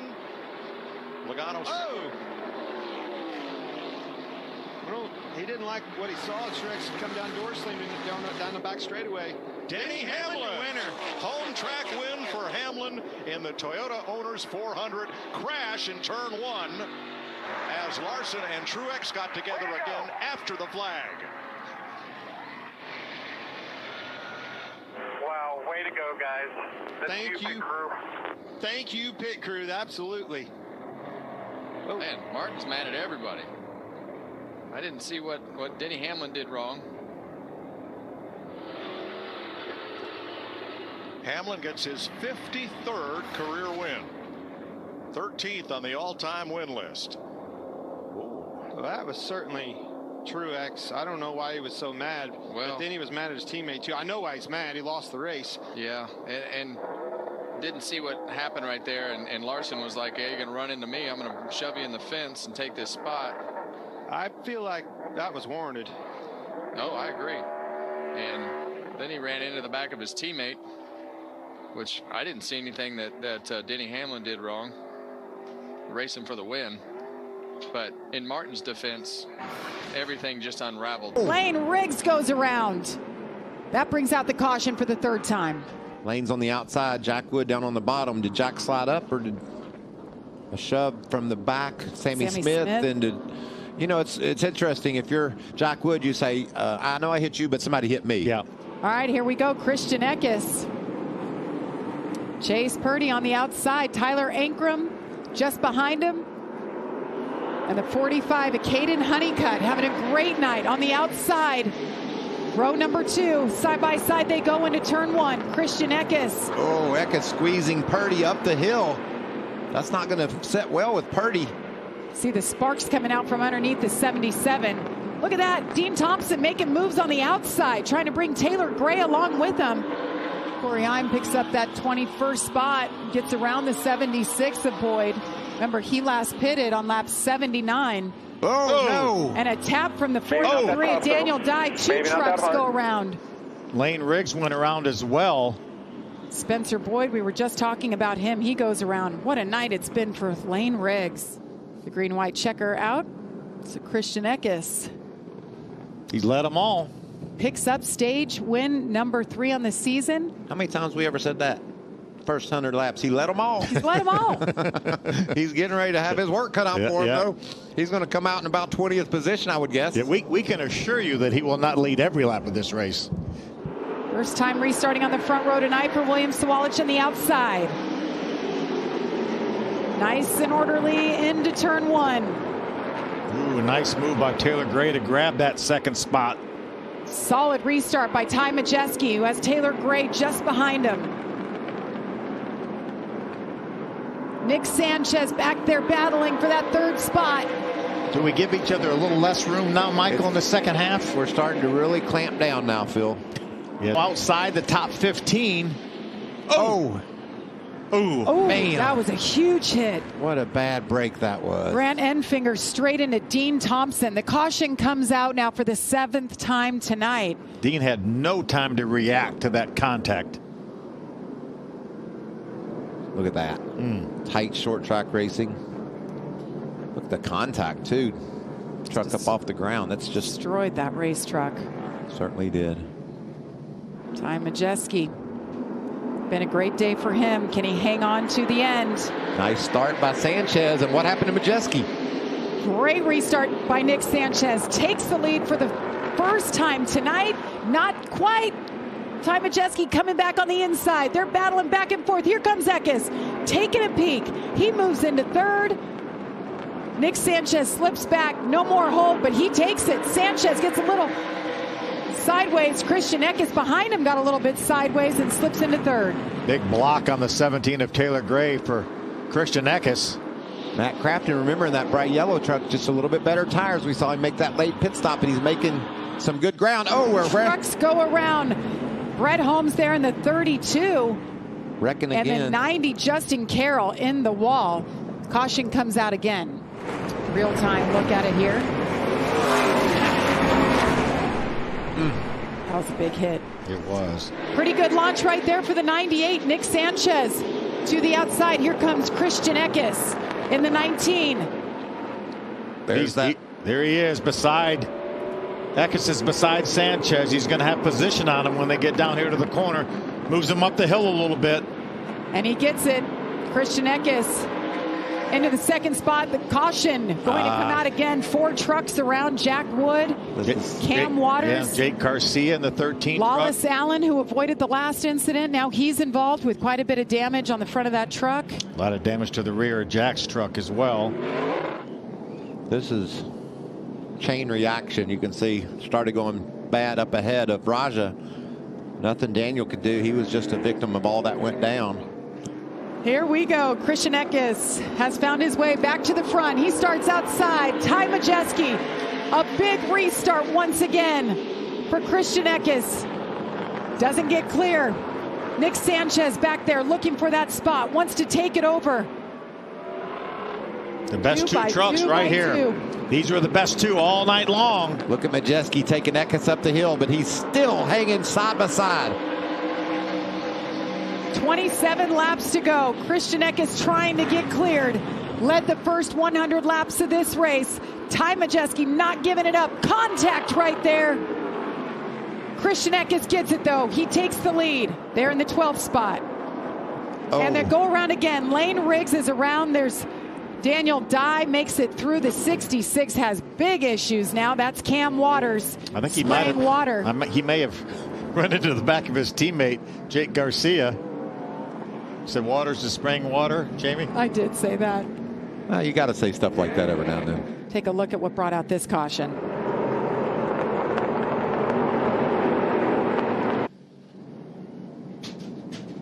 Hard to tell what happened to Riggs there. Looks like just a slight nudge by Grant in the 9 truck. Restart once again. Christian Eckes, a monster restart again.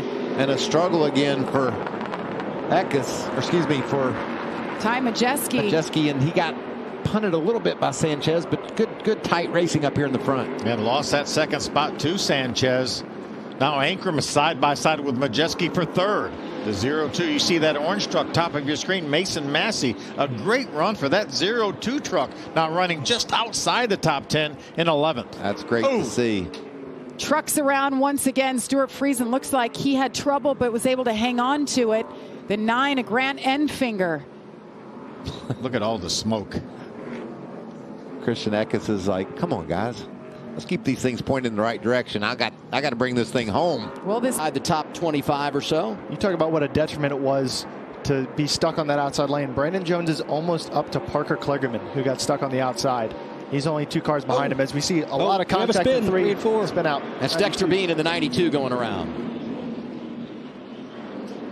Yeah. Caution's a theme at Martinsville for the Xfinity Series. Did a good job for not really hitting anything. He kept it off the wall. But this is I feel like this is going to be a little bit of a product of a little 3 wide, some dive bomb action. You're going to see that a lot tonight. And I think, unfortunately, Dexter was had the bad end of it.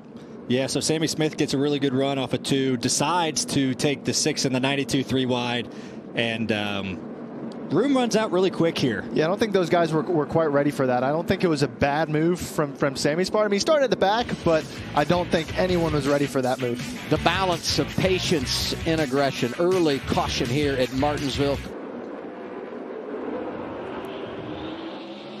Another really good launch by Custer in the restart zone there. I think that's going to be important all night as Creed runs them really, really tight, trying to keep that outside rolling.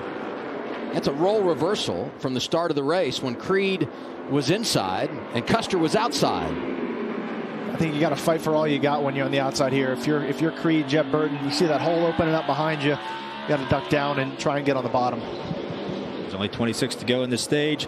When did my car start getting good, and when did it start going kind of south? So that's a really pivotal point in this run to figure it out as the caution comes out off of turn 2. Haley Deegan. Second one of the night. 15 is Haley Deegan. Get fired if you can. Dawson Cram is there in the 4. That thing doesn't look good. Oof. Yeah, hard to say whether if, he was getting pushed from behind or was that Poole behind behind Deegan, but she was pinching the 44 down onto the curb there, and obviously they all got together. It seemed like just ripped the nose off. That's really all the damage there was, but. Yeah, that's a tough spot, right? I mean, you see this curb, this white and red curb on the inside. That thing is like 10 inches tall. And it's pretty steep. It's not like you can just, you see us run on the apron sometimes to kind of de-wedge the car to make it turn. You can't touch that thing. It's going to ship you off of it. Inside of 20 laps to go, stage 1. Almirola, Custer front row. Looks like 27 car might have missed a gear there. Eric with a really great jump. Creed's going to benefit. Going to slide into the second position. 1-2. Joe Gibbs Racing now out front. Aggressive Sheldon gets, full-time guy, Stage win right in front of you, pressuring your teammate. How aggressive do you get here for a playoff point? Well, Sheldon hasn't raced Eric Almirola very much. But what I can tell you is you don't want to play that card early. No, you don't. But, hey, wilder things have happened. You never know. You see Sheldon kind of opening up his entry, rolling to him, trying to angle off the corner. Pretty good exit by the 18. He might have a peak here. Final lap, stage 1. Almirola in front of his teammate Sheldon Creed. And things are tight through 3 and 4. Just saying. Warning shot delivered. It's Almirola who wins the first stage. Creed is second. Custer third. Mayer fourth. Allmendinger stays in the top 5. You see Stage the launch 2 on underway. the 1. Oh. See the launch on the 1 not be very good. It looks like the 9. Oh, we have a big stack up. Austin Hill with a bunch of damage. Corey Heim. AJ Allmendinger. It produces our 4th caution of the night. Wow. So the 9 missed a gear on the upshift right at the start-finish line, and the entire rest of the field just wasn't ready for it. Sometimes it's harder to get the car into gear while you're spinning the tires, and you see the chain reaction that happens to that. Those guys just, you can't see that far ahead. You're not really expecting something like that to happen, and a lot of radiators caved in and a lot of damage. And Almirola chose the outside here, and I bet you he's probably regretting it due to some of the damage he's going to get here. I think he got away fairly clean. He might have some rear bumper damage, but that stuff's fine. No, he looks great. But yeah, I mean, it just stacks so quickly here. You run, your gearing here is so if you miss a shift, I mean, it just parks you, and everyone's running so tight together, it just accordions really quickly, and then you just have pandemonium like you saw. And watch how fast this happens. Yeah, and it comes from, Eric's hit doesn't look that much, but it gets worse every car behind him. It does. Because the cars behind him are going faster and faster. The gap is bigger, and it just, poof. I mean, you come up on those guys so quick that you have no time to react. There's nowhere to go. It's not like it's a mile and a half where you can bail to the outside or miss this wreck, but it's really unfortunate. And Brandon Jones, he got away okay. The guy who missed the shift, he got away okay. Austin Hill did not. Here's 21 radio. I'm sorry. 9 missed a shift there at the start-finish line. It's not your fault, man. Happened so fast. I mean, how many years we got to do this to have our together and get through the gears? How hard is it? I just don't understand. Restarting up inside the top 10. Sammy and Sam. Smith and Mayer front row. We're green again at Martinsville. Pretty good restart by the 1, honestly, on those old stuff. As good as you could ask for. Yeah, and he's going to clear down into second here, so that worked out really good for him. Might even peek at the lead. No, he backed out of it. Who needs tires, right? Just drive it down beneath your teammate. Didn't quite get there. Chandler Smith, last week's winner. Almirola's teammate, started in the back, has worked his way inside the top 15. Oh, Parker Kligerman. As we get our 5th caution of the evening, this one for the 48 of Parker Kligerman. One of our Dash for Cashers. That's right, going for the 100,000, and they got off to a tough start tonight, got banged up a little bit, and here they are again. Oh, he probably had a flat before then. Probably got run into of 2 cars running side by side, maybe somebody's splitter or side skirt kind of running into that left front tire, and eventually it lets go. Yeah. So obviously we haven't seen that, but there's a good chance that happens at this track all the time. And there's no interliners at these short tracks like Martinsville inside these tires. So when it goes down, it is down on the earth. Restart coming. Teammates on the front row. Sammy Smith, Sam Mayer. I don't know if Sam has enough to go just run down the leader straight up, but if we do have a caution, I bet you he feels really happy about his car. Sounds like Regan's got an update on Sam. Well, Austin, you see Sam having that good run right now. Obviously, he got shuffled out early on in the race, lost a little bit of the handle, and we got yellow on the track. How about that? 9th yellow of the night. It comes with 16 laps to go. It's for Ryan Sieg in the 39. That's too bad. Man, he was having such a good night. Hard to tell. Either got really loose in or had a brake lock up or lost some brakes. Yeah, you can't really tell from that angle if the left rear appears to be up. So maybe he might have got wheel hopping. You kind of see that sometimes, and these cars can wheel hop. You get in the corner a little faster and get on the brakes quick. It starts chattering the rear tires, and once that happens, especially here, gosh, there's no saving it. Finished 1-2 last week. Front row for the restart. 11 to go. Chandler Smith, Eric Almirola. Both guys spinning their tires. Gonna be pretty even off of turn 2. Eric's gonna try to hold him tight. That's 2 restarts in a row. Chandler's gotten a really good launch and it's giving him a shot at the lead as they're banging doors going into 3 and 4. Chandler Smith drives through down low and takes the top spot away from Eric Almirola. Sam Mayer to third.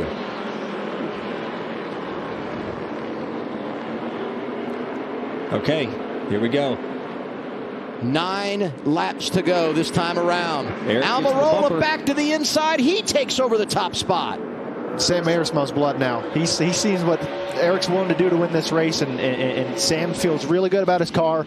See what happens here for these last couple laps. Should be a great battle. Inside of Eric Almirola. Going to be 7 laps to go, and they're side by side for the lead. Sam worked him up the track a little bit, gets his drive. Eric's still hanging on there, but I think Sam's got a good advantage here. Eric's going to try to fade high. Caution. Oh, caution. Sam Mayer takes over the race lead, and we get a caution. Our 10th of the night. Huge damage. Jeremy Clements is there. Jeb Burton as well. Saw Myatt Snyder, Kyle Sieg.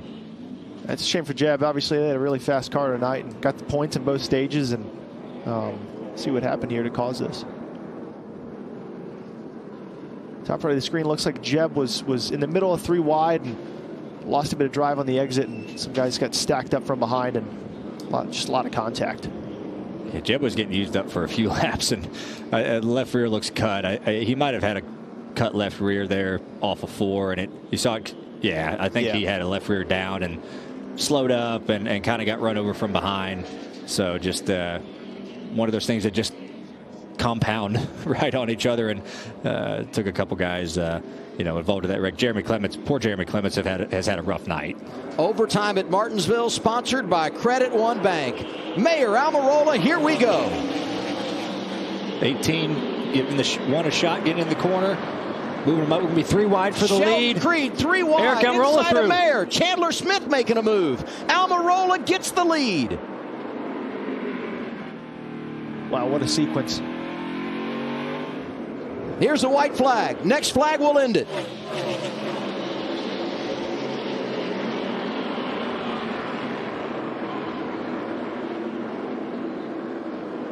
Caution is out. The race is over.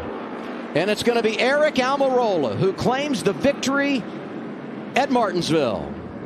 Talk about whirlwind of emotions, right? Had the race in the bag, late caution, you lose the lead, you get it back. Really good job by Eric Almirola. That's awesome to see. Got it back the same way he lost it, outside on the restart. Yep. So deserving win for Eric. Obviously dominated this race, showed the veteran that he is, and obviously very happy. Thank you, boys. So Sam Mayer's going to get a great launch here, going to have an advantage, but Sheldon Creed's just going to line up and use the bumper to try and give himself the best shot to win the race, make it bottom of 3, and gives Eric the momentum here on the top. Yeah, the 18 touching the curb, the one forcing him down there, trying to kind of make it a tight fit for him. Eric was just able to roll momentum on the top and was able to get clear, by a good chunk there, which just worked out great for him. So, I mean, it's just one of those things, right? Like, the one thinks his safest bet is on the bottom, but you take the chance of, hey, the third guy might hit me, and it just didn't work out for the one. And now what brought out the caution that ended the race. Riley Herbst in the 98. It'll be 206 laps to go as we're just shy of halfway. But he goes inside the box. What do you think, Kevin? Hamlin fires off. And Elliott is right with him, headed for turn 1. Well, that's the hard part of going that late in the box. For whatever reason, it just becomes hard to gain an advantage as the leader. So, well, that's exactly why he didn't do it last weekend. I mean, it takes the advantage away from you the longer you wait. Look at this. Chase Elliott to the lead. Cleared him.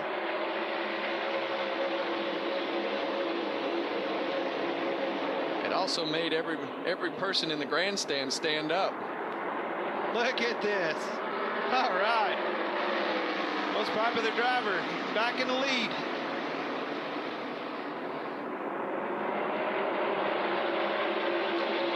Blaney's car's just not taking off quite as good as he would like to. That tells me she's set up probably low on air, set up for that long run. Still a lot of action on the outside. Logano even with Bowman, that's for 5th place, and Byron with Briscoe for 7th.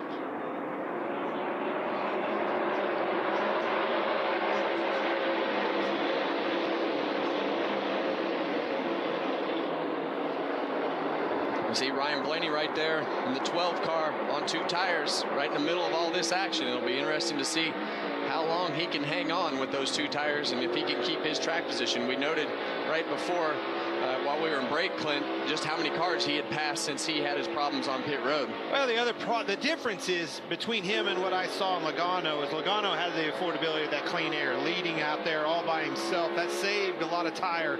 He was able to manage that. Blaney's not going to have that opportunity mired in this traffic like that. He's going to have his elbows up, leaning on those tires, whether it's the right front or that right rear, a lot more as he's trying to race door-to-door cars.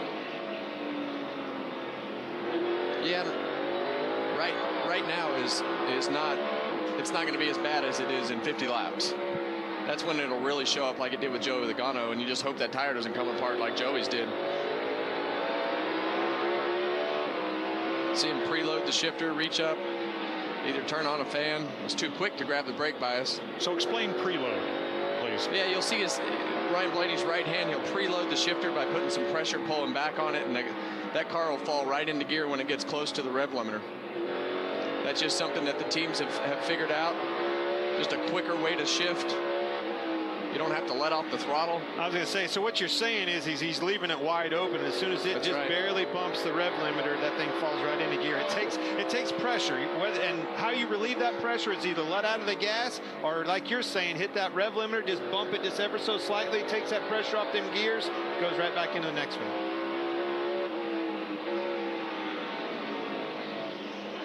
20% of the laps that Chase Elliott has led in his Cup career have come here at Martinsville. Look at this, 3 wide on the outside of those 2 tires. Careful, boys. Yeah, the 2 tires on that 54 car has put him in a position where he is just getting beat around in the middle of traffic. He's all over the place.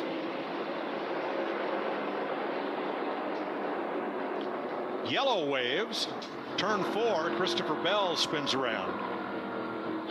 That'll be the 4th caution of the day. Not been a good day for Christopher Bell and company.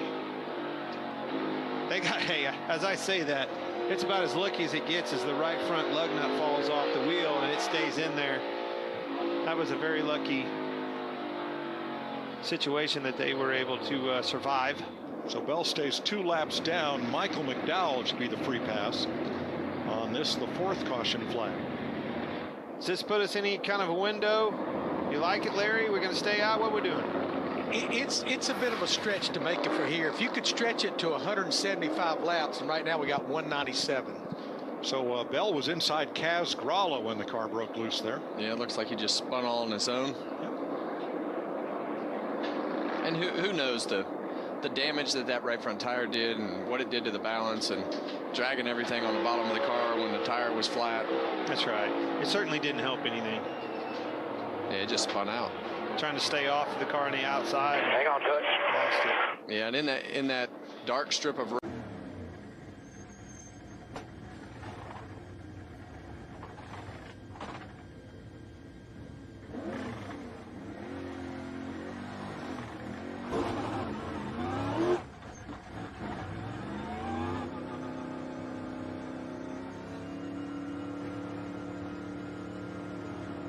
And that last time we had this long a green flag run, who went to victory lane? Jeff Gordon. Oh my gosh, I don't want to say it. Nemechek. Turn 4. Nemechek. Leaders for 24 last one. I think he blew a tire right front. All right, pressure's on. What are we going to do? Just like last week in the final 3 laps. Caution. Unbelievable. Blew it right front. Yeah, it looks like the brakes, or maybe brake brakes went are out. on fire and blew the tire. Yeah. No, nothing comes easy in this sport. Got to earn it. Make the right calls here. Everybody hit their marks. Driver, hit your marks coming in the box. Boys, I need you now more than ever. 6, Thad Moffitt hard into the wall. The caution is out for the first time. Wow, we talked about what a nice looking truck that is. Exactly what happened. See the 46, that's Thad Moffitt, way out of the groove up high. It's really slippery. Nobody's really been up there. You see how hard his wheels are turned to the left. Something's wrong with that truck, I think, Phil. I mean, he was just trying Raja barely get by. Oh, and Memphis via Raw didn't make it by. Was there something wrong with it? Because he was trying. I mean, he's turning hard left. Yeah, you could see the left front tire turn so hard. Did he make contact in the wall earlier before we see him, and that's why he couldn't steer the truck? No, there's no damage to the right side. That's interesting. Look see how he's turning? Yeah, look how far he's turning, how hard he's turning to the left. Something's broke. Watch this. And then finally the truck, it grabs and finally does turn. Watch Raja get by. And sideways doing it. Oh, my goodness. Well done by Raja Caruth. But Nick Sanchez opens up a big lead. Raja Caruth. Trouble goes around. The caution comes out for the second time. You see him already sideways. That car that I'm highlighting there, that truck, excuse me. Around he goes, and man, just really fortunate. Just got spun up out, or shoved up out of the groove somehow, but a really, really fortunate that he didn't get into the outside wall. Every incident we've had today from practice till now, turn 2. You see, he hasn't got the brakes on either. He's letting those tires spin, keeping it to pit road. He had the lead. Oh, trouble! Not again. Lane Riggs talked about the night he was lost control. Man, that's so frustrating. We've seen these racers go right on the edge of what looks like treacherous conditions. Right into the wall. Stuart Friesen. Yellow. Then here's a look at the big crash. Oh, Chris slips up. Chris Wright gets into Mason Massey. Stuart Friesen just collected. That's how the timing and scoring shows it. He didn't give up. What about Corey Heim? Is he a show or what? One with them, clear for now. Oh. 3 wide top. Just 2 wide with him. Inside. Easy. Get low. 5 just got loose, it looked like, Michael, didn't it? What about... Watch Dean Thompson in the 5. Just gets loose, overcorrects it a bit. Stuart Friesen squeezes by. Stephen Parsons, Raja Caruth. There goes, whoa, look at the jump Chase Purdy did. As you mentioned, I think minimal damage for Matt Crafton. Matt's been Watch Crafton right here. This is such good driving. You talk about the experience. Look what's in his lap. But he's able to just squeeze out of the gas, keep calm, and squeeze through. And he had a veteran, Johnny Sauter, right behind him that didn't. And teammate Josh Williams really tucked up tight behind him. That air is going to affect that. You know, Josh is hunting the bottom. I'm not going to say that he did it on purpose. Obviously, both driving for Matt Collig, but enough to upset that 10 car. Yeah, once you start going there, you're along for the ride. It's how you pass here, especially early in the race when it's kind of one groove right now. We talked about if you... The reason we're under caution for the 3rd time today, the 42 of Leland Honeyman, the rookie. Forward. Jeff Burton slapping the wall. Everybody's trying to get by. He was running 11th when the stage ended. Didn't like his race car, so they made a pit stop, gave up the track position. Cars are getting loose a lot. Here we see the 27 of Jeb Burton off of turn 4, kind of right where those bumps are, Ross, and breaks loose, tags it with the right rear. And in these cars, that's a very sensitive spot. It is, and you know, he pitted, we didn't hear his radio, but he was probably talking with Shane and saying, I want to work on this car. I'll get you back up there, man. As we see him through 3 and 4 here on board the state water heaters. Let's listen. Those bumps. You heard the bottom out. You heard the side skirt hit. Yeah, I mean, hit hard enough that the right side window came loose. It was so solid. His hands were so steady until the bump. Right there, just kind of starts coming around on him. Now, obviously pretty bad air situation as well, right? 2 cars side by side like that in front of you. Kind of a tough spot as you come off of turn 4. The wind's a set of tires waiting for him in the pits. Let's go back and watch what happened. You see the 7 slide up the racetrack there. He knew how important it was to him to clear Leland Honeyman right there. wasn't able to do it as he slid up the racetrack, but he felt the pressure is what happened. Justin Allgaier felt the pressure of Riley Herbst being right there, knows the race is about to be on the line. I got to go. Unfortunately, there's a lap car there, and that's part of racing hard at the end of the race. Yeah, I mean, for Leland in that DWC. Caution of the day. 91 is Kyle Weatherman. Finish line with Haley Deegan right behind him. Maybe a push gone wrong there in the dog leg. How all this went. Oh, we see contact with Sheldon Creed. Sheldon Creed is rolling through there, hitting the grass. Haley just an innocent bystander. I spoke too soon there. Hard to say exactly how that started. It's the 84. Oh yeah, he's sideways before he even came into the camera frame. So just got to be really careful with this car.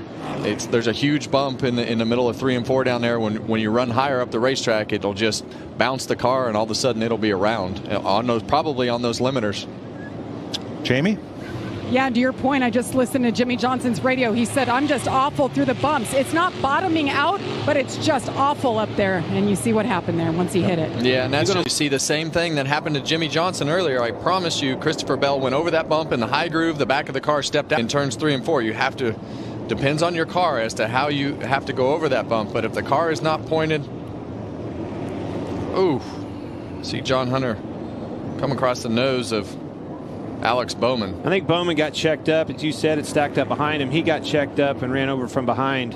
And here come Nemechek sliding in later. This is on board the 48.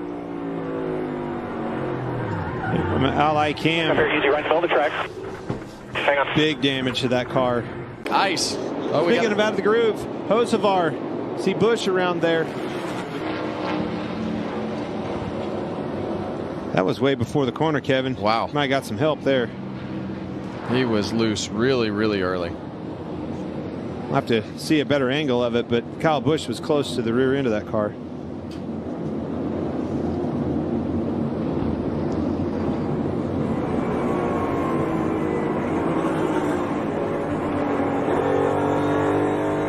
Trouble. Car around. Josh Berry. Turn 2. Calamity corner. Contact there with Buescher. Yeah, Stenhouse. That was Stenhouse. Oh, excuse me, Stenhouse. Yeah, I think Stenhouse moved down on him and put him in a bad spot. Yeah, and it just kind of knocked the front end out from underneath it. And this is Josh Berry spinning in turn 2, impacting the wall, who have not been to pit road since lap 103. Oh, McDowell. No. Hard hit for Michael McDowell. Is that bump you were talking about, Kevin? It's the car has to be pointed straight in those bumps, especially. Hard to tell. Yeah. It was definitely in the vicinity of that bump. Regardless, thing got loose on the outside, trying to hold position on him. Well, we'll get a second angle here. 2 very aggressive drivers. You see that car start to bounce. It's before the bump. I think it was wiggling, yeah, just to say. It's definitely rougher, a little bit rougher in the second. 3 wide, heading for 3. Might clear him, guys. Wallace up the racetrack. Way up the racetrack and into the 14 and around.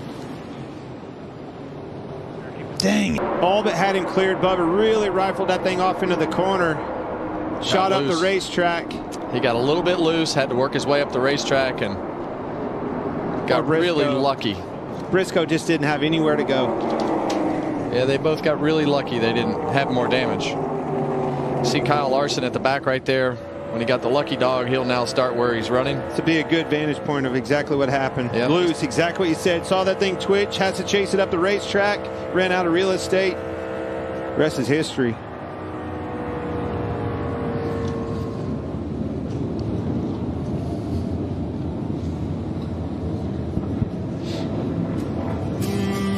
The back of your screen, I think that was Preece was right on his back bumper. I don't know if he did a late block or whatever, but I think he got some help.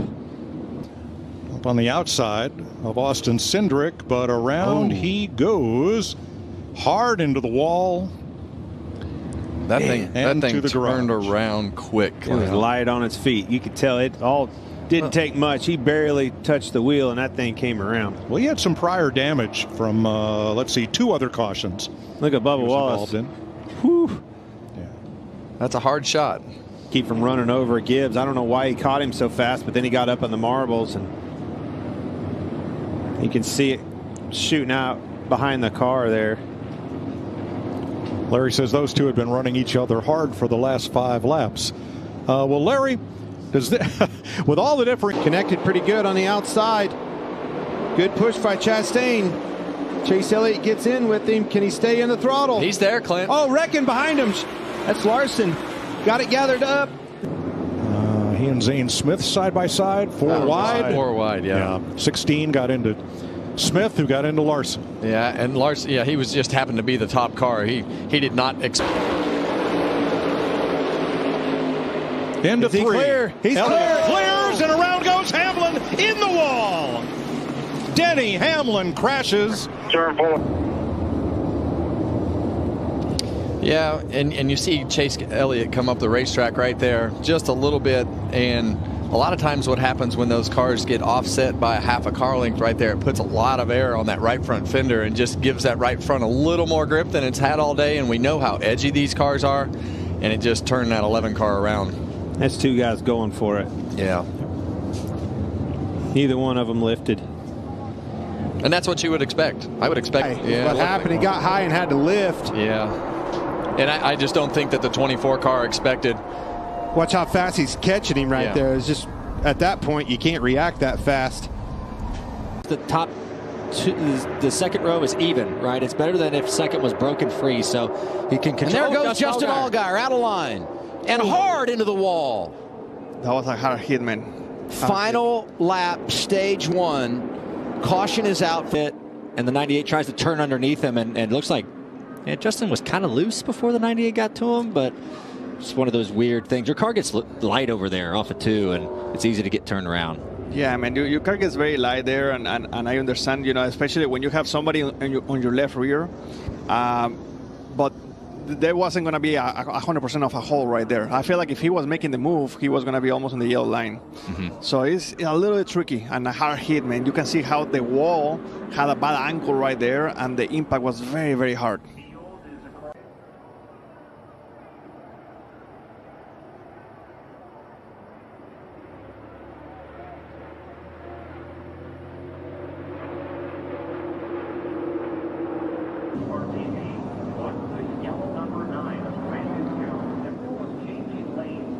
Yeah, Brandon's trying to figure out where the 39's going. 48. Oh, I don't know if Parker knew the middle closed. Yeah, you know? And it was tight. It seems to me that it was one of those deals that the 39 went to the middle and the 48 was going to the middle as well at the same time when it was clear for both of them. Yeah. And they just click. Yeah, the middle was clear for a moment, right? And I'm sure Parker's spotter and 39 spotter saying the middle's open, and then right as that happened, they just kind of collided. So I don't think, like, there's no bad block there. There's just 2 guys going for the same space, and they didn't know it closed as quick as it did. Yeah, it's very tricky. It's very, very, very tricky. I don't think that anyone did anything wrong. It was just one of those things that they just came to the same line at the same time, pretty much. It wasn't too long before that happened that Austin Hill had made an aggressive move to get back out front. If he doesn't do that, he could very well have been right in the middle of this. As it stands, he is the race leader, and Sammy Smith, who was right behind him and also led a couple of laps today, is able to get through unscathed.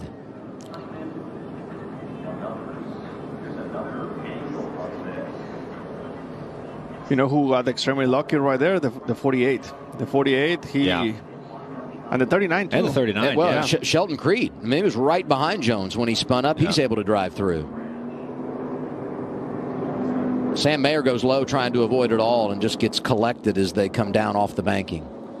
You know, the 16, pretty much he did everything right. And at the very end, he got together right there with the most momentum down the back, right? So he chose that, got the shove from the 48. Now the 48's clear. Oh, there goes Austin Hill out of shape. Can't hang on to it.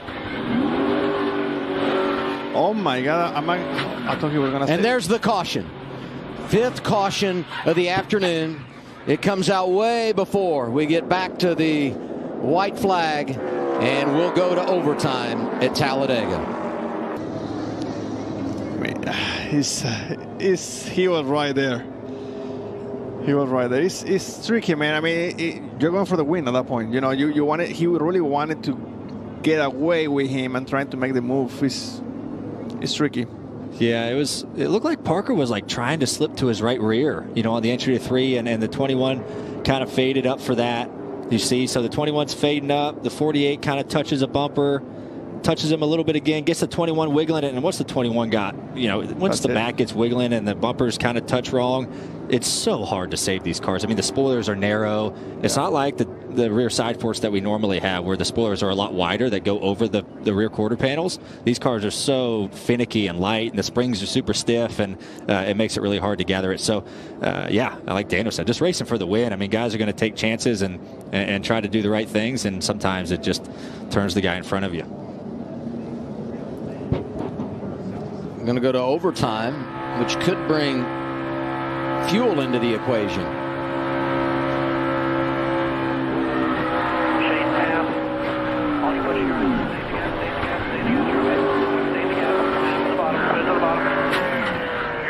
No caution yet, no caution. And I give so much credit to Austin Hill because he never gave up on it. He was driving that thing all the way to the end. And for a couple of instants, I thought he was going to save it.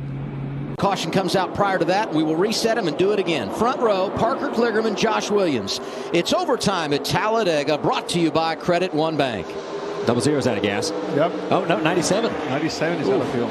This reminds me a little bit of what we saw late at Atlanta. Battle for the lead. There goes Sheldon Creed around. Whoa! Caution is out again. Kligerman into the wall. 97 was the first one.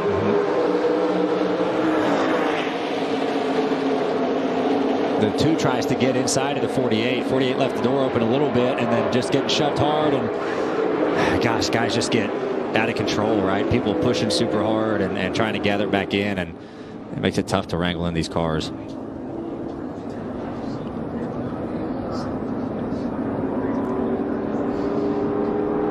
Well, it was tricky. I'm not sure if the 2 was trying to get on the inside or he was just getting pushed so hard. Pushed, yeah. He ended up in that spot. Free pass. Ryan Sieg into 39. That's big, huh? Green, push. Oh, man. So it launched. And then you really don't see them launch if they're out of gas. They'll normally run out kind of as they go to throttle. But he launched for a second and then it ran out of gas, which was, I think, took everyone by surprise.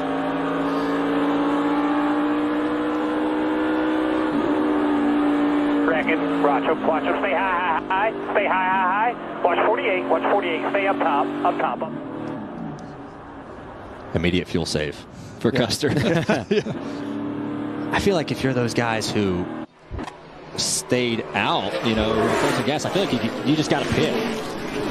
I mean, there is how many cars they have left? I mean, no one, they have 15 cars left. 20, there's going to be... From the Woodlands, Texas, side by side as they come through the tri-oval. Inside Love, outside Poole. Jesse Love, the rookie. They're crashing behind him. Love, first career win comes at Talladega.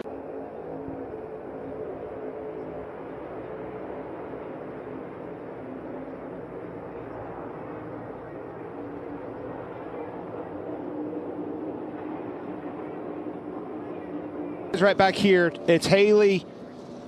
It starts getting bottled up. Now watch. Oh yeah, they all bottles up big time. Elliott gets in the back at Haley. He comes down, gets into Bell. Look how close it was for Chase Elliott. Yeah. Barely missing that. So close. Yeah, it actually started with Alex Bowman up there.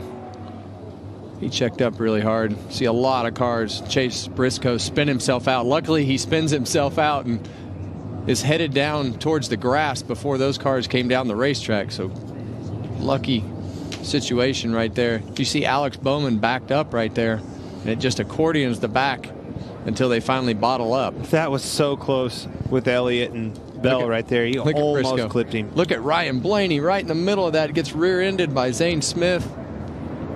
Underneath. On the outside, he had him everywhere. Watch this accordion all the way up through him. Oh, yeah, you see the 38 car of Todd Gilliland actually pull up that red car right there with the generator logo on the front. How did Elliott miss that? Gosh. Wow.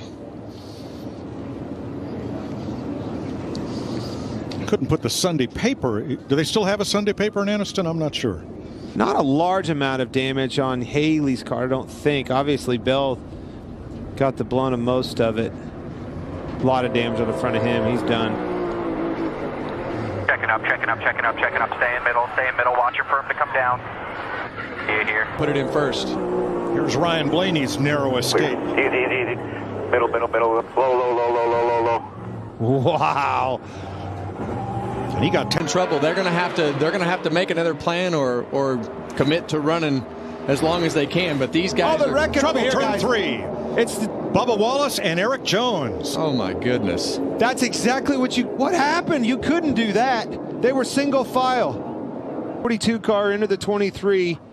Well, see him move up. The 23 actually gets in it. And Jones, and then they start moving around, stacking them up. I'm sorry to interrupt you, but what we were talking about earlier over that tunnel, you see the back of those cars moving around. Look at that. See the back of the cars moving around, and as they're moving around, they come down and they're all connected in a they're not lined up, I guess is the best way to put it. It just gets them out of whack. Now Denny Hamlin was to the inside. Somebody must have slid down into him off the banking. That is a good plan gone wrong. Good Lord. Well, let's watch for Martin Truex. Watch your record, bottom. Yeah. Nemechek came down and tagged the 11. Now, obviously, pushing very hard on one another, capitalizing on this opportunity that they gave themselves. But yeah, and you just see those cars go over those. Oh my gosh, what a big shot by Eric Jones. But you see those cars go over that bump, and all of a sudden they're misaligned.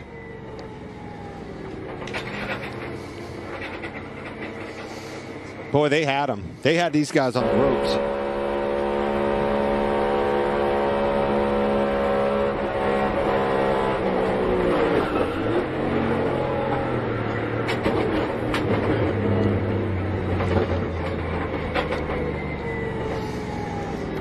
Now we'll get NASCAR's view from the 42 of John Hunter Nemechek.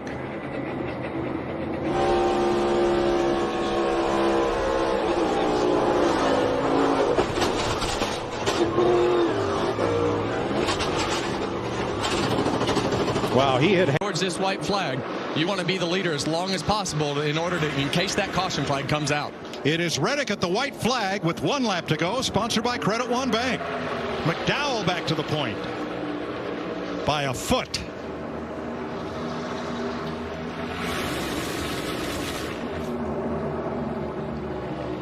Big push from Truex. Keselowski as well. Here comes Gregson. Energy's on the bottom. It's deteriorating on the top. Now, does Keselowski, is he wingman to McDowell, or does he have a chance to win this race? Off turn 4 for the final time. Comes a run by Brad. There he goes to make his move. He's going to switch back over. Oh, the block, and around goes the 34. And Reddick steals one. That was almost exactly how Brad won this race, his first race. Huge wreck here, guys. Reddick. Oh my God! Great work, guys! Woo! Tyler Reddick for the win. Everybody else wrecks. You knew it was coming. McDowell was trying to block. That run was coming.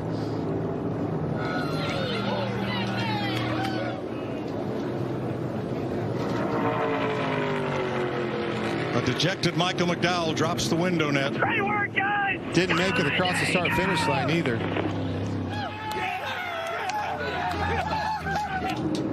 Denny Hamlin and Michael Jordan will get to celebrate as car owners. It'll take a while to get the list of cars involved.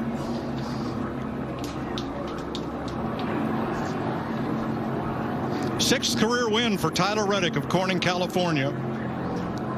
Last win 17 races ago at Kansas, and it's his first win of the season.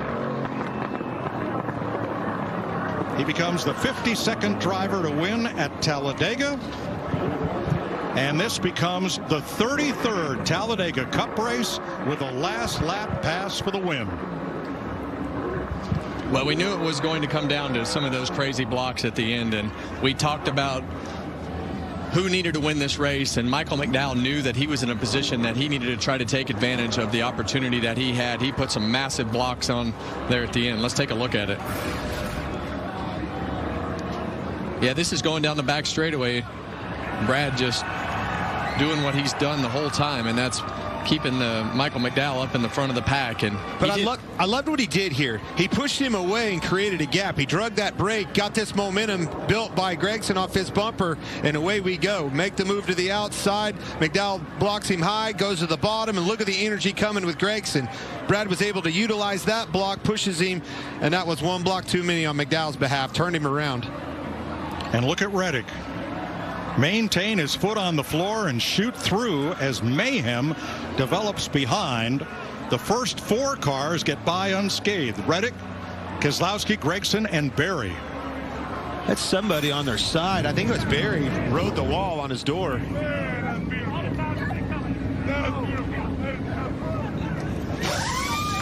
Michael Jordan among those celebrating. All drivers have climbed from their car without assistance after a pileup at the checkered flag in Talladega. Brad Keselowski came so close as the race ends under caution.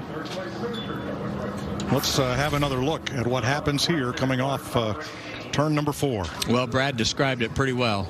You know, Michael went up to block. He knew that this was his opportunity. Just a huge move right here. And just came across the nose of Brad's car right there. Tyler Reddick never lifted. Watch the 7 here. Well, I have to get to a different angle, but man, he was into the wall and he was up on his side. Yeah, for a long ways. LaJoie ends up 19th as a result of that.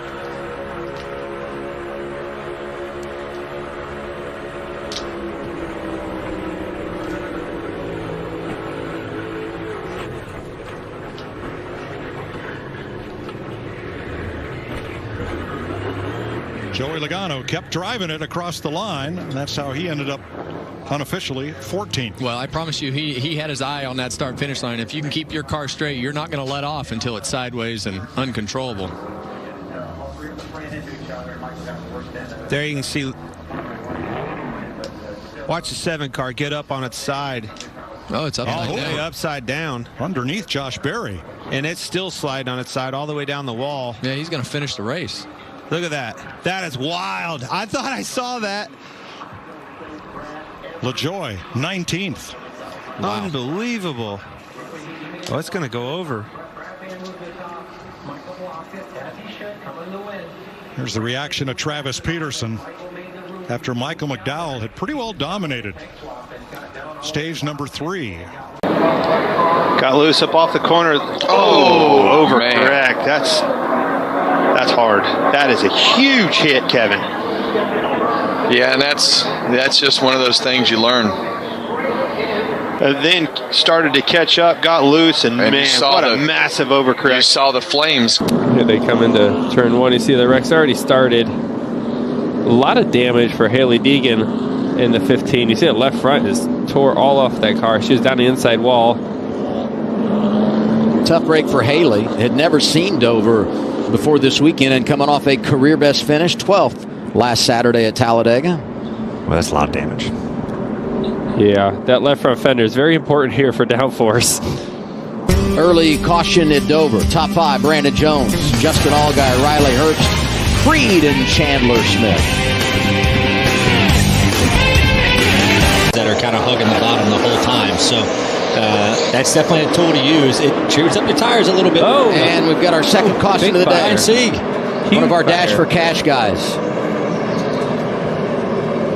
He needs to get out of that one. There he is, yeah. Thank goodness. Seemed to get out really, really fast there. How about the wall? Brandon Jones out of shape.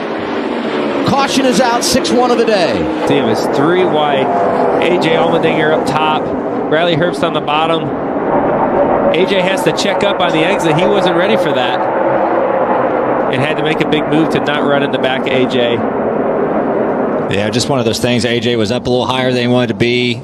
Got in the fence, checked up, and just you just bounce off the wall, you know, and the 9 is there, unfortunately, and there's the full time, you know. Oh, contact! Yeah, look at Bray into the hard wall. into the wall. The 1. Looks like he's just going to get him. Yeah, I mean, gosh, we talked about it. You know, it's so narrow on the exit of these corners when you're trying to run side by side, and you know, the car on the bottom wants to shove up, the car on the outside wants to try to take a little bit of racetrack away, and that's like the worst spot, right? If they're on your left rear, you're already going to get loose, and then obviously contact makes you looser. Close to the bottom as you can and not let the 21 get any air. Which he's doing a great job at right in that corner there. You got to caution. Got one spinning. Riley Herbst sideways. Caution is out. 8th of the day. Hold the brake, hold the brake. We're going to get hit. Sammy Smith piling in. Kyle Sieg as well. Here we see teammates with each other, and Justin Allgaier going to get a run under him. He kind of opened up the door for him a little bit there, Blaney. I don't... late in the race, you open up the door, you're probably going to stick your nose there and try to make the pass, right? Yeah, it opened up briefly. It was cracked open. Yeah. Not been fully open. He forced it the rest of the way open. Yeah. Hey. It's one of those things, right? It's like if you're in Justin's shoes, the bottom open. Oh, I'm gonna gas up. I'm gonna try to make that guy lift, you know, and the 98 was coming down trying to make, you know, his exit of the corner, and the two guys. He's gonna get loose underneath. Hill goes for a ride. Can he hang on to it? Nope. There he goes onto the apron. Caution is out. 21 has no side force and spins it around. Yeah, I mean, Quapple does a great job. Yeah, what I think is great here is if you look at the first restart, Carson was on the front row. He lifted way early and gave up position. This time he learned from his mistake and he drove in. He said, okay, Austin, however hard you drive in, I'm going in even harder because I have to stay at your door. He did the right thing.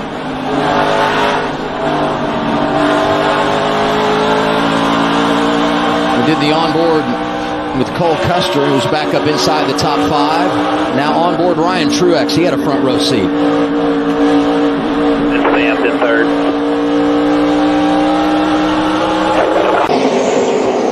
They're wrecking on the front straightaway. Caution is out. There you see Justin Allgaier loose. You've seen his quarter panel before he went green was already wrecked. I'm not sure how he spun out again. And then behind him, the checkup. Up underneath. Just shot up the racetrack. Got tight. Got into Austin Dillon on the outside. Trying to stay off of him, right, Kevin? Spun it out. Yeah, and unfortunately that makes him spin out worse when you lift off the throttle like that, and you have to make a quick adjustment. The back just unloads. Both of them. Started 21st. Oh, we got one on the wall, Mike. That's Brad Keselowski. Gosh. And this will end the cam. You go, 3 to go. And outside, middle of the track, you'll see him. Trying to stay off of Noah in front of him. Hold the brake. I think I actually heard the tire actually coming apart there, Clint. You could actually hear it on the in-car camera, and that right rear tire it sounded like it was coming apart. Well, it's still up right there. Yeah, but I think there. Oh, Ricky no. Stenhouse.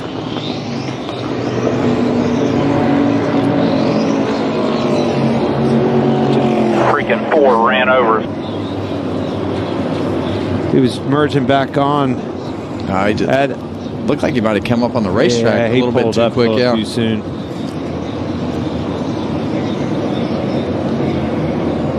Self-cleaning banking on the straightaway. Time that. You have to look at this, Kevin.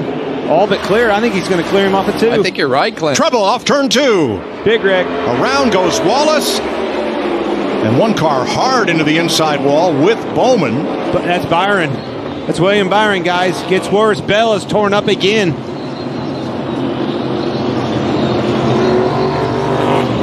Big hit for that car.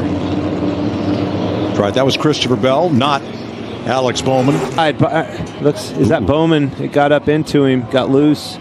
Byron. Excuse me, Byron. And like you said, you see them somebody got in the back of Bell, and here they come down the racetrack.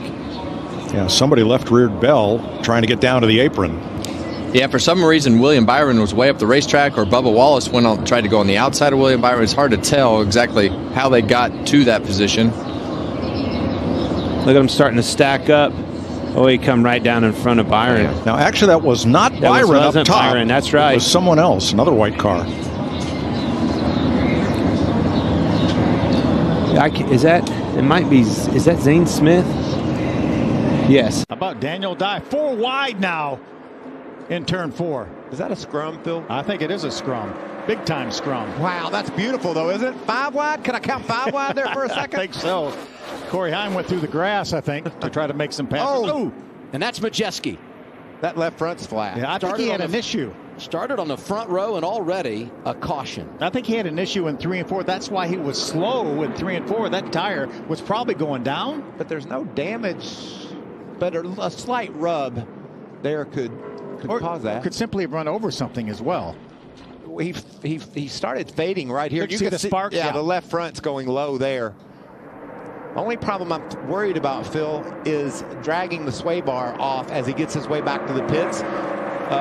Didn't look like a great deal of contact or damage, but that could have caused some suspension issues for that truck. There it is, bouncing off the wall. It's a pretty good lick, though. Yeah, it was. He's in a bit of a bind. Byron would drive all the way through the field. His car looked so strong yesterday. Trouble turn 2. And down goes Jimmy Johnson. 2 cars still up at the wall in a 3-car pile up in the middle of 1 and 2.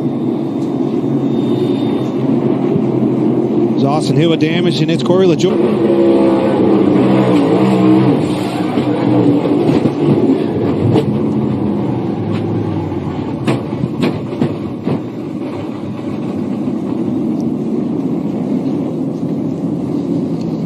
All right, LaJoie has made his way back to pit road as we're under caution at lap 176.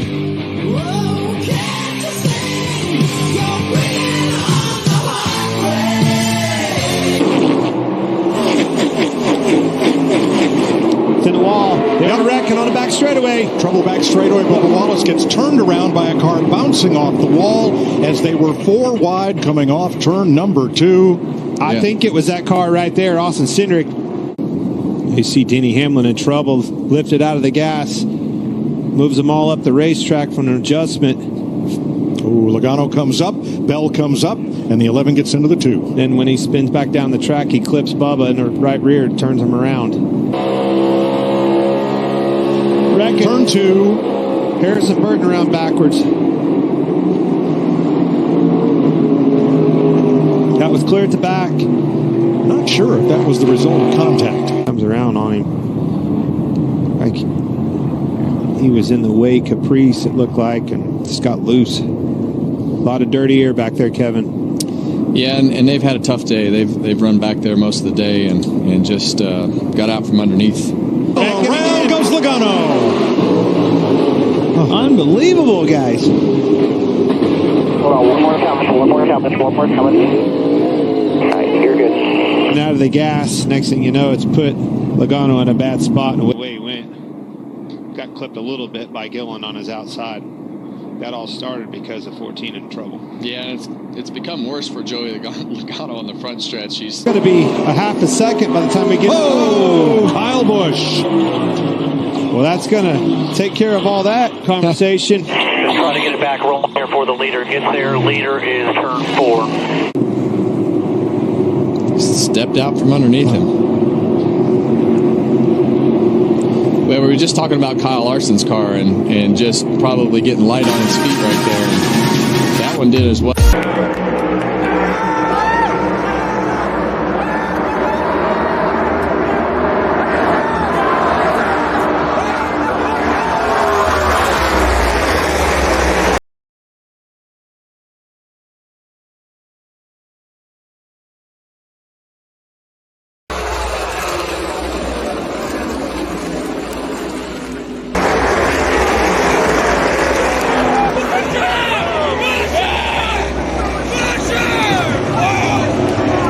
Green flag goes in the air. We are racing at Darlington. Great start on the outside by Corey Heim. Watch that 7 of Kyle Busch. There's Ross Chastain in the 45 just behind him. I think this is going to be a battle to keep an eye on all night. Look at all that movement going down the back straightaway. 3 wide into turn 3 at Darlington. Eckes made a nice move. The orange number 19 is Christian Eckes. How about a battle for the lead? That didn't take long. Kyle Busch on the inside. Corey Heim used to drive for Kyle Busch. Corey says, watch this, buddy. Great battle for the lead up front. There you see Kyle off the racetrack, just like you said, Phil, as Corey rings that high side and tries to hang on to the lead. Oh, look at Kyle! Kyle goes around. Hang on, man. Hang on. Spot And he on, hits the inside wall hard. Caution is out after 2 laps on track. That's your favorite, the favorite to win this race tonight, and he's done. Wow, that escalated quickly. See if he bounces off the apron. No, there's a bad bump over there, though, Michael. That could turn that truck loose. And we talk about how tough this place is. That's a Hall of Fame racer. He's the best there's ever been in the Truck Series and one of the best there's ever been in Cup. And that's just how easy it is to get in trouble here. Yeah, 66 career wins just in the Truck Series for Kyle Busch. We talked about this was the first time Kyle Busch has ever raced a truck at Darlington. This is his 5th and final race of the season. We've seen a number of trucks do off turn 2. That seems to be the hot spot tonight, where you really got to mind your P's and Q's when you're exiting 2 on the bottom. A little bit of tire rub there on the left front. So here's a look at Spencer Boyd right off of turn 4. Back of the screen there, and around he goes. Yeah, racing really close with another truck. There could have been a little bit of contact. Pit road open. Our leader comes down. What do you think of this call? Well, I kind of like it. Michael doesn't like it, but I kind of like it because that truck will be so fast. With over 20 laps on those other guys' tires, he's going to look like he has 3 extra cylinders in this truck. 3 extra cylinders? 3 extra cylinders. So he's got 11? Not 4, but 3. Out of here. Oh, bad restart by Grant Enfinger. And that's great job for Ty Majeski. That's going to really hurt Corey Heim. Look at the ground he's losing. Stacked him up a bit like an accordion. How about Dean Thompson up there side by side? Oh, no! Around they go. Big Corey spin. Heim wrecked. We have the big one at Darlington. Caution comes out for the 6th time. Raja Karuth is in it. Lane Riggs is in it. The 11 of Corey Heim. You see Dean Thompson. So many good trucks.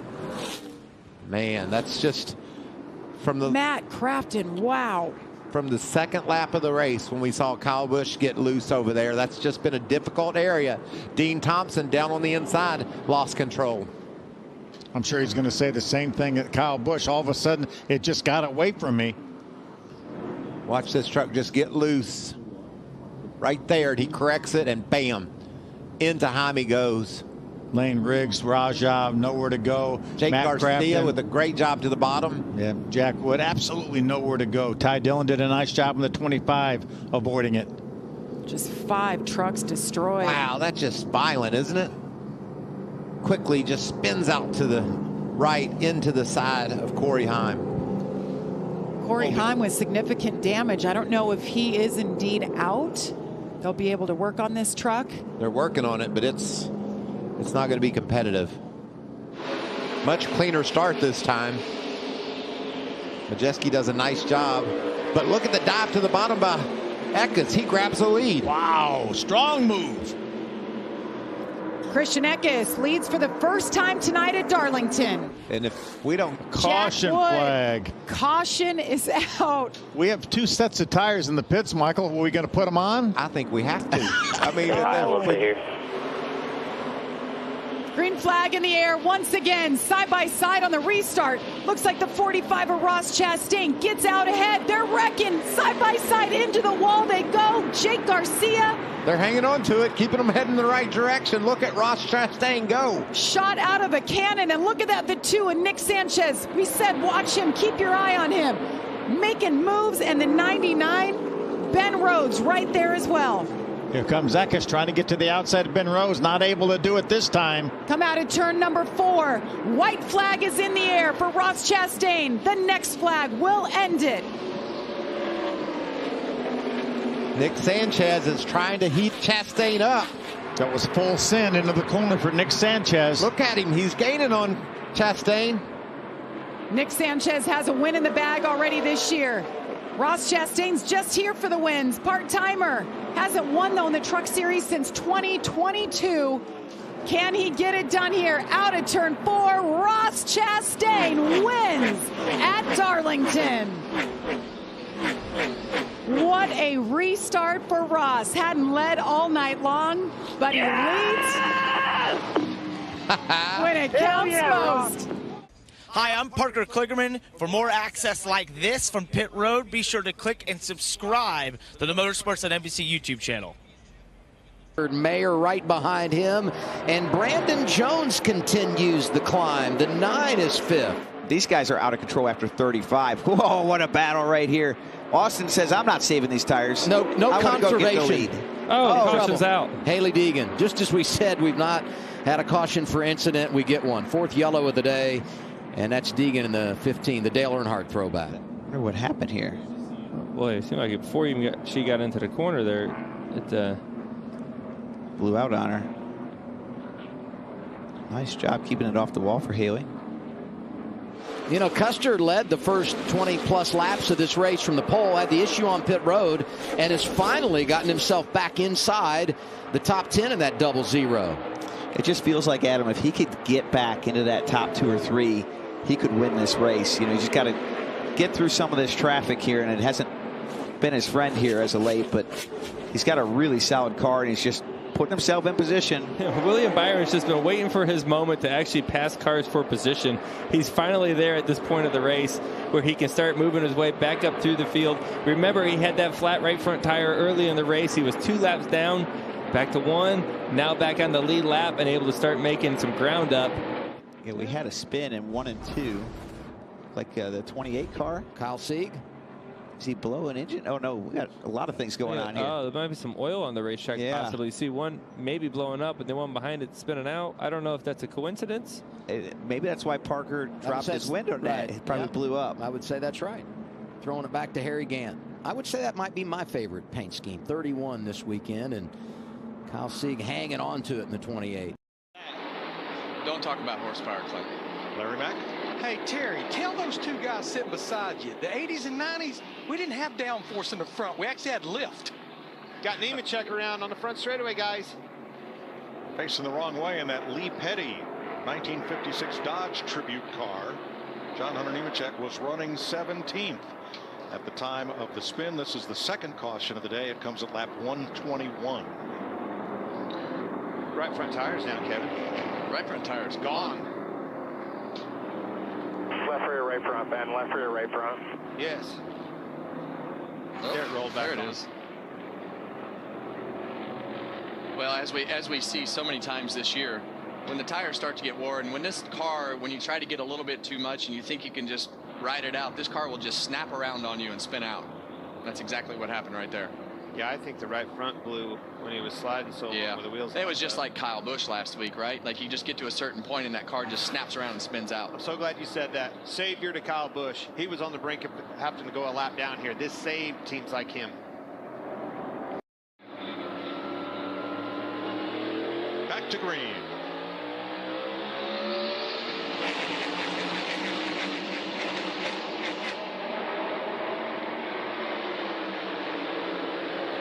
Wide for 3rd. Yes, sir. Here comes William Byron on that inside. They squeeze him. Truex almost wrecked. Blaney in the wall. They're wrecking, guys. And they pile up accordion style behind him. Caution wave. I think Blaney's got a right rear toe link broke. And this is almost an identical situation that Truex was in last year. In the middle right there, he gets loose, goes up the racetrack, and Blaney gets in the fence. Got squeezed a little bit by Byron. And Truex was trying to back out. You'll see it on the replay here. He was trying to back out, but he's tore up too. As soon as he backed out, it looked like it got loose. Tore up race cars. Let's watch from the Goodyear blimp. Watch William Byron. He's the one that gets the run here. Goes to the inside as he gets into 3, gets him 3 wide. Yeah, you see that 12 car get to the outside of the 19, and then, oh, Byron just, yeah, they just all came together right there. And we talked about it in the beginning of the show. You know, I think that 17 car is going to have some damage on the front end, too. Possibly that gap, that splitter, right? You said that in the pre-race show, Kevin. Cannot get that separation. You see Byron just come up just a little bit and gets into the side of Truex, and Truex was trying to back out, but big hit for Blaney. 17, yeah, 17 is going to have that front end damage like you're talking about. Let's watch from Bubba Wallace.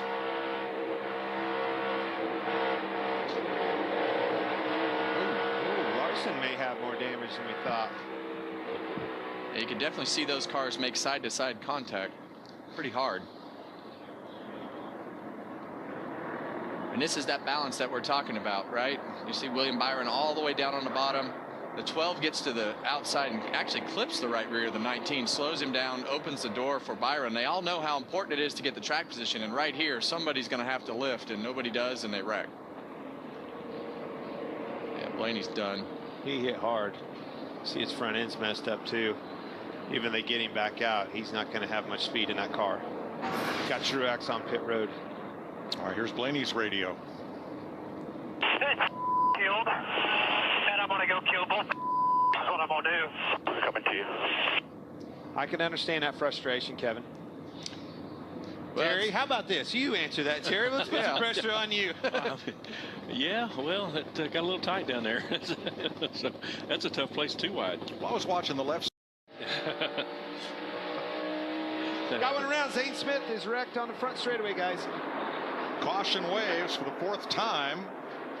And Smith turns it around. Down on the apron. Everybody else gets by on the high side. Lap 164. Caution flag number 4. Smith was running 33rd in that throwback K&K. Dave Marcus, K&K Insurance, Nord Krauskopf paint scheme. Marcus got his first win in the Old Dominion 500 of Martinsville in 1975 with that paint scheme on that slick-looking Dodge Charger. Beautiful car.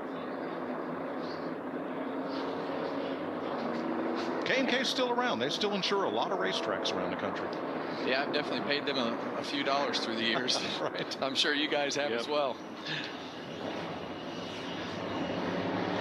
Free pass will go to Harrison Burton in the 21. AMR safety team quickly on the scene there for Smith. Well, this will be interesting. This is going to be a short run here. You're going to have to obviously put tires on, but we've seen how aggressive these guys have started to be on the restarts, and now you're going to have to be super aggressive, and you can be super aggressive because you don't have to go 40-50 laps on a set of tires. So this is when you could get yourself in trouble. Let's see what happens. See him get loose back there all by himself, guys. Trying to stay out of the wall, spun around, gets into the inside wall. Caution. It's easy to do here. Yeah, and that exit of turn 4 with where he was all the way up against the wall, if you follow that arc of the rubber, obviously we learned yesterday, Clint, don't follow the arc of the wall because it's not in line with the arc of the race line.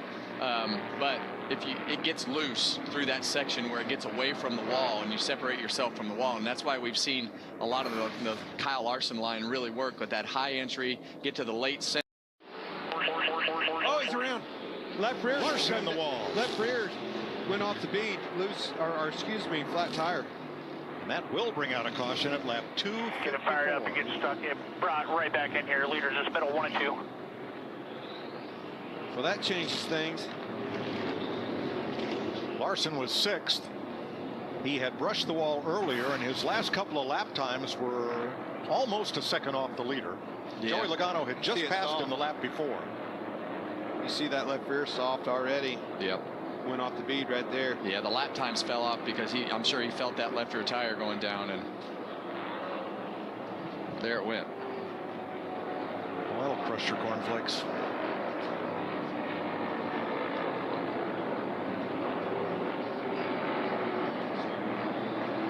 Tense moment for Josh Berry there, who gets by without incident. Yeah, and this just puts everybody in a really interesting spot here as we get this yellow. We know what that does for Tyler Reddick. It gives him an advantage on pit road to try to get the lead back in this race because he's been better. He's been as good as Brad on the short runs. Brad really beats him up on the long run, but we only have 39 laps to go right now.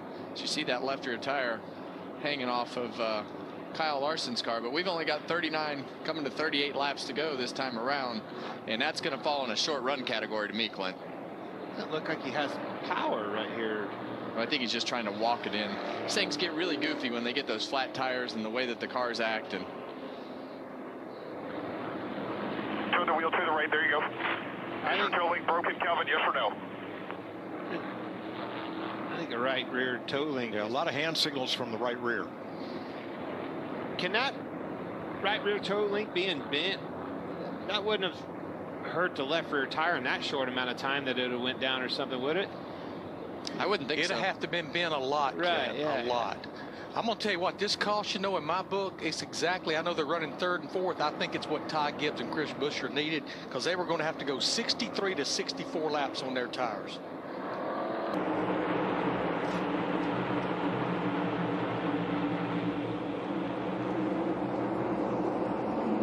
And Reddick can't clear.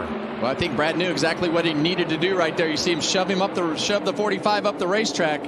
I think Brad feels like this is his would have been his best chance to drive by Reddick on the bottom, but definitely saw him fighting for space on the entry to the corner. And here we go again. Side draft off the 45. 45 had to lift a little bit. Yes, he did. He's crowding him a little bit. Still got room. Here he's on his door. Same for Buescher in 3rd, battling Ty Gibbs, but then Buescher pulls ahead, and now it's 6 cars together for the lead.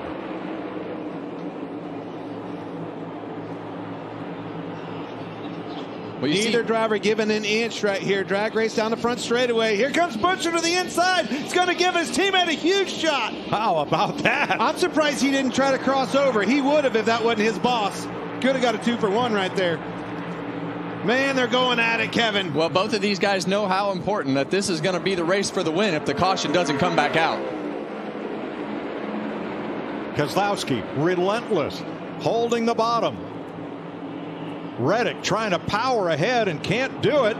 Keselowski is still there on his quarter, door, even and ahead. One more shot. You're going to have to run him up the track. You need to crowd him.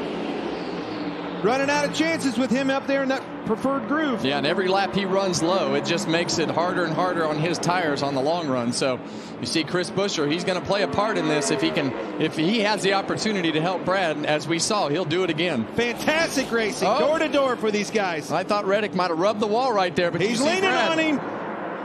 Here comes a crossover for Buescher. Going to pass them both. Way down on the apron. He's clear, guys. Chris Buescher. Now he's going to check up. Last week the bridesmaid, now he's in the lead. Yeah, and Here comes the dive bomb. He's going to try to slide him. He's going to try to slide him. Buescher got loose. Buescher got in the wall. Watch for the 6 car coming. Oh, Brad just wished he was close enough. Loose, and he's looking. He's mad. He's not happy. I think something's wrong. They're both in trouble. Reddick's in trouble. He's got a right rear flat. 10 to go. And Reddick fences it again. No caution yet. He's still going around there. I'm not so sure that 17 car's not got an issue as well. Yeah, he's slowing down. 17's pitting. The 6 back to the lead. Oh, my gosh. And you're right. He came over here. Big gamble. Put it on his shoulders and did it. Left a championship contending team and organization. White flag, 1 lap to go, sponsored by Credit One Bank. Well, Brad Keselowski is 4 corners away from getting back into victory lane. He has done a fantastic job. We knew that this was a style of racetrack, and we knew he had a good car yesterday. Qualified well, and that put him in position to do exactly what he's done today. RFK, they're here. They're back. Both of those cars were a factor, and it's Brad Keselowski. So happy for this guy. 3 years of trying. Since Talladega, April 21, Brad Keselowski wins the Goodyear 400. 36th career win.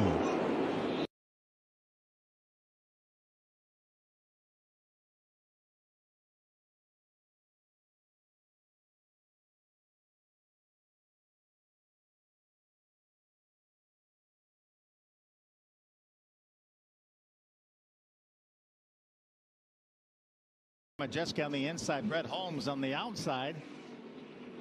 Just not enough room.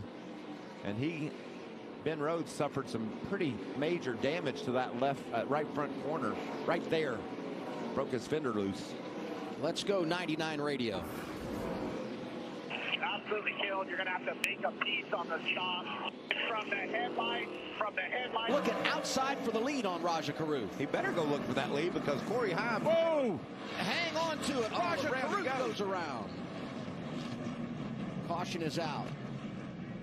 All right, let's get it straightened up. Let's go to pit road right now, fellas. Make sure the pit road's open if they're still all up. I didn't see that reference playing out today. Just a little bit loose inside of Majeski for Raja Caruth. Does a nice job getting that truck down the hill and out of the way. And his competitors all swinging around the high side. Watch this. Just loose in. That's what this is called. So cool that he kept it out of that outside wall. He'll live to battle for the lead again, I believe. Stephen Parsons running 28. First truck 1 lap down, so he gets the free 4 months or up to $3,300 off select compact tractors. Orange goes all day. Sales ending soon. Visit your local dealer today. Find your nearest dealer. This time, stage point's a big deal. And just as we look for the green and white checkered flag and a couple of laps to end the stage, this will end it. Brett Holmes goes around. It's caution number 5. Nick Sanchez is in the free pass position. See Brett Holmes, I didn't see any contact to precipitate that, but slight contact with the left rear corner of that truck. Brett had that great start to the season. A 4th, a couple of top 12s after that. Wait for Eckes. We get another caution or two, tighten this field up. Look out for the 7, and there it is, right on cue. Connor Jones. 6th time we've seen the yellow flag here at North Wilkesboro. See the tire letters are rubbed off. Feels like maybe he scrubbed the right side of his truck into another as he went down in the corner, maybe just got loose. 19th on track is where Connor Jones was when it got away from him. Well, the leaders were getting ready to hit some heavy corner of your screen. Chase Purdy was behind him in the 77 truck. I did not see any contact. He's just going to barely make contact. You saw the rear tires moving. Maybe if he holds the brake a little harder, locks the brakes up, that might keep that truck out of the outside wall, but possibly not. North Wilkesboro for the trucks, 38 to go, 7th caution. Dean Thompson went for a ride, running 12th. That truck's all been up on the left side, having a solid run. See what happens a little bit. It's early on the entrance to the corner. Ross did a nice job of getting on the brakes and keeping himself right there, ducking to the bottom. Ooh. That's a good job. It was. Corey said it's time, not caution time. I didn't need a yellow here. But for the guys that... White flag for Corey Heim.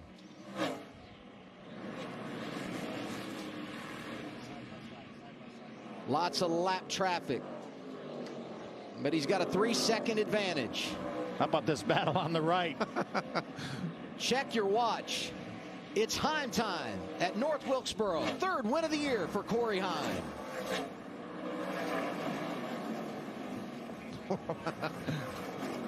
Great job by Lane Riggs. He needed that finish. Grant car's fast. This car should take off better than they did on the yellows. Oh, Cindric is around. And he had help. Yellow is out as Austin Cindric gets turned into the wall.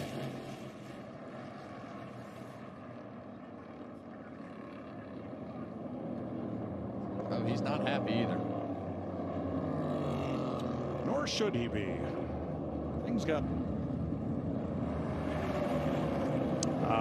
yeah, just 3 wide.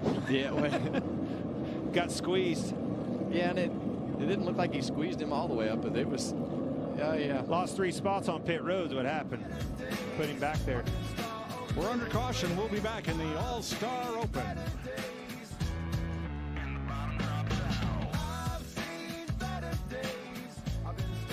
Where he's all the way up against the rubber in that top groove, trying to find something to make some time. Final lap.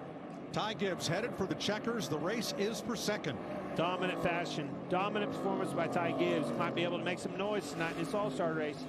Ty Gibbs leads every lap and wins the Open. Bubba Wallace, by 3 car lengths, holds off Josh Berry to transfer into tonight's All-Star event.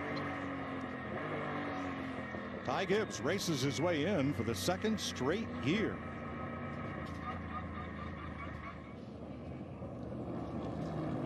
Star race is underway.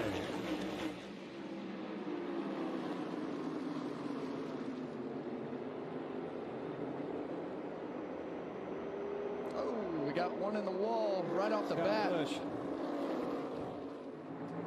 For Stenhouse, he's not going to be happy about that. Stenhouse going for more. Yeah, he's been 3 wide already. Cowboy up. It's time to go. $1 million on the line. There's not a lot of time, but Kyle Busch will pay you back, and here it comes. Oh, boy. Sideways. He's Look in into the the wall. fence. He's done. Kapow. Didn't like that. Fought back. Caution on lap 2. Well, that didn't take long, Kev. Man, oh, I'd say man. we're done here. Killed the right front. Turn 2, and then he got here. This is what I was talking about off the 2. Got pushed up into the wall pretty hard. I knew he wasn't going to like it. As soon as he got to him, he took care of it. Stenhouse was trying to run and hide, wasn't he? Here comes a retaliation. You're not going to get away with that. Not with that driver. Stuck him in a fence. This night's over. Full moon Sunday night. Going to need some icy hot. He's out of the car already. Oh, wait a minute. He parked in Busch's pit box. Look at this. Got out in his pit box, Kevin. I like that. There's Kyle Busch's pit crew. And Ricky Stenhouse climbs over the wall.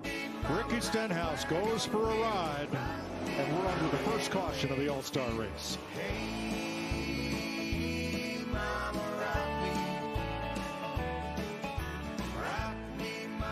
To manage the back. Trouble, turn 1. Ty Gibbs around. And there were a lot of cars surrounding him, or rather, would not be surprised if there was some contact involved. Oh, no. Again?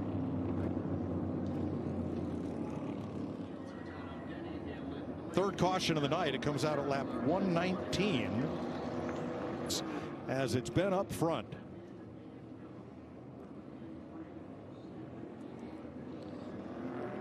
Yeah, well, yeah, the 8 just barely touched him in the back right there, but going into turn 1, we talk about it. It's downhill. That section is really, really flat. Yeah, he got him loose there, and then he finished him off, unfortunately, the second time. Kyle Busch not messing around tonight, Clint. Noah Gregson will get the free pass on this third.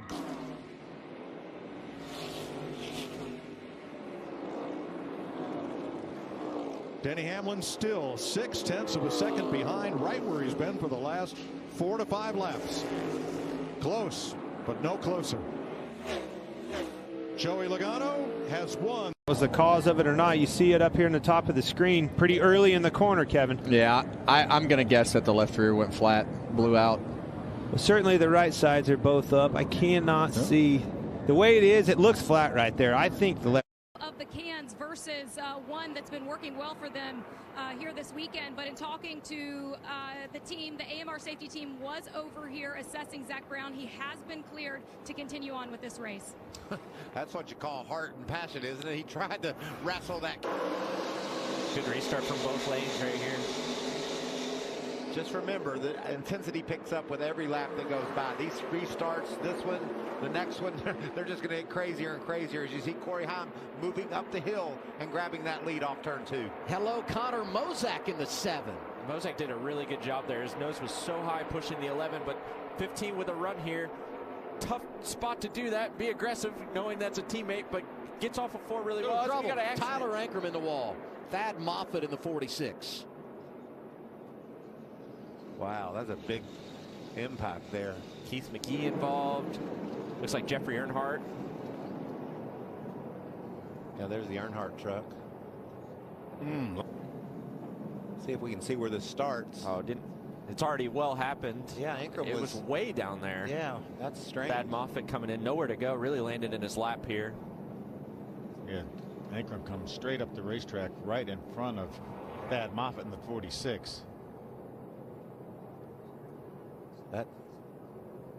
There's a bunch of hard hits for these guys. Look at all the damage to the front of that truck of Thad Moffitt and the right side of Ankram's truck. My imagination is running wild, trying to figure out why he was so low, if he was hooked or a flat tire or something, because obviously it happens, you know, just before the corner. Yeah, he must have got hit on the back straightaway. Maybe a bump draft gone wrong. Yeah, you can he's see way he's already down there, already crashing, and then bam! What a hard hit for Thad right there. Didn't have anywhere to go. Saw Keith McGee come in and make contact.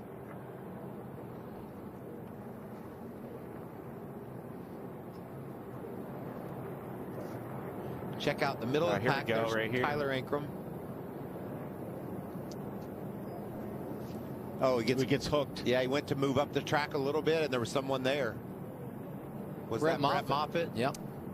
And then watch this. Moffitt, Thad Moffitt, had committed to the top, and that's where Ankrum went.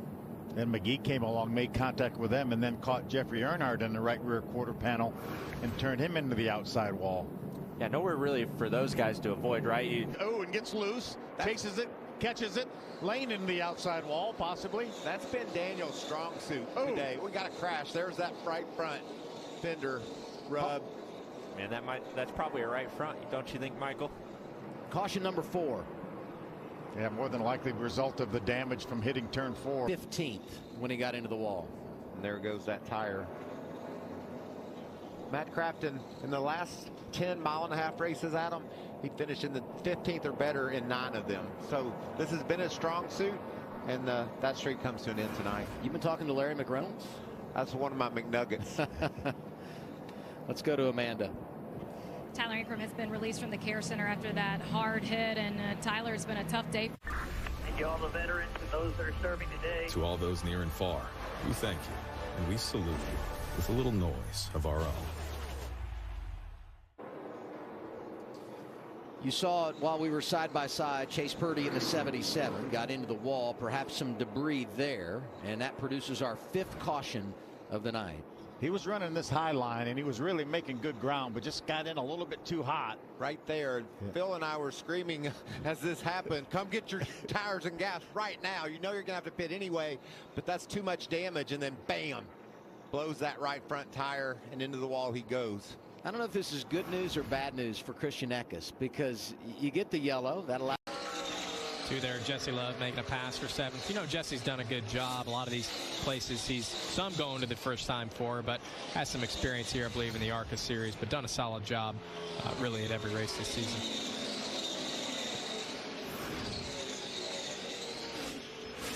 See Jesse figuring out that top lane. It's something that Jesse's done a good job at this year, just getting better throughout the race.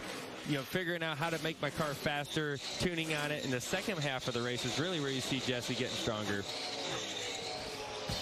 Well, it's been a great start so far. Kyle Busch is taking the lead and driving away on that high side. Guys, we got some takers. That's that split stage you guys were talking about, how we got to make a decision. Carson? Yeah, guys, the 9 of Brandon Jones said they're a little free right now, really on edge, so they're going to work on it a little bit here, and they're going to put 4 tires here as they struggle. But the 8 of Sammy Smith said they're just a little free right now, same sort of deal as the JRM cars seem to be a little free. Now to Josh. Yeah, the 20 of Ty Gibbs feels like he just needs a little rear stability, but feels okay. Kyle Busch, very specific feedback. Starts a little bit free, builds tight, air pressure adjustment on the 33.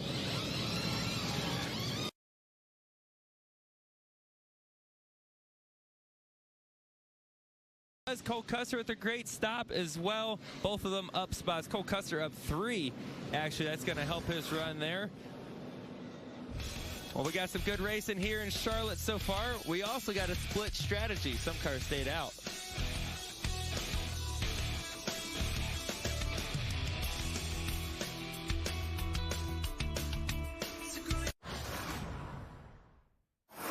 So I dumped this water bottle down me to try to cool off, and why you don't do that is that water will boil underneath your butt, and you look like you have fried eggs on both cheeks of your butt. Do not dump the water on yourself.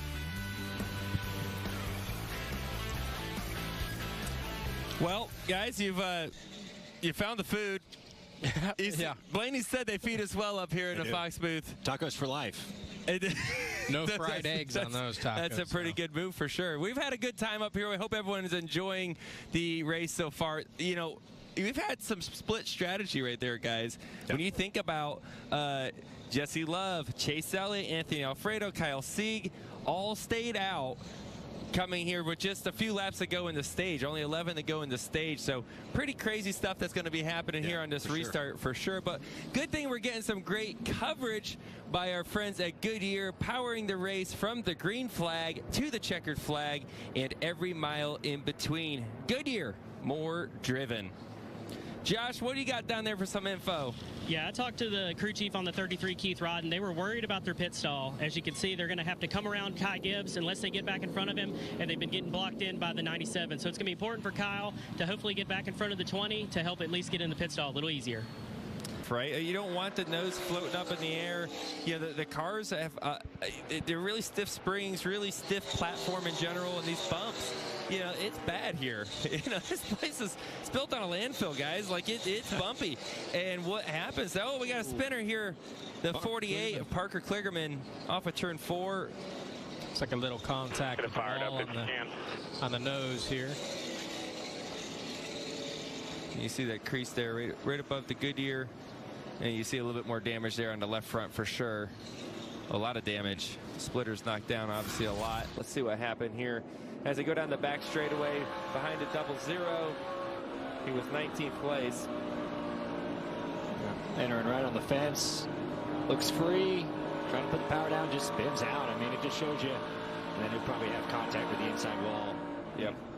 Just shows you how on edge they are. You know, I mean, you're trying to make speed up by the wall and doing the best you can, and just pushed it a little bit too far, and next thing you know, your day's done. Well, guys, this puts us in another split strategy situation. 17 laps to go. The same point. Some guys have already used up a set of tires. Some have.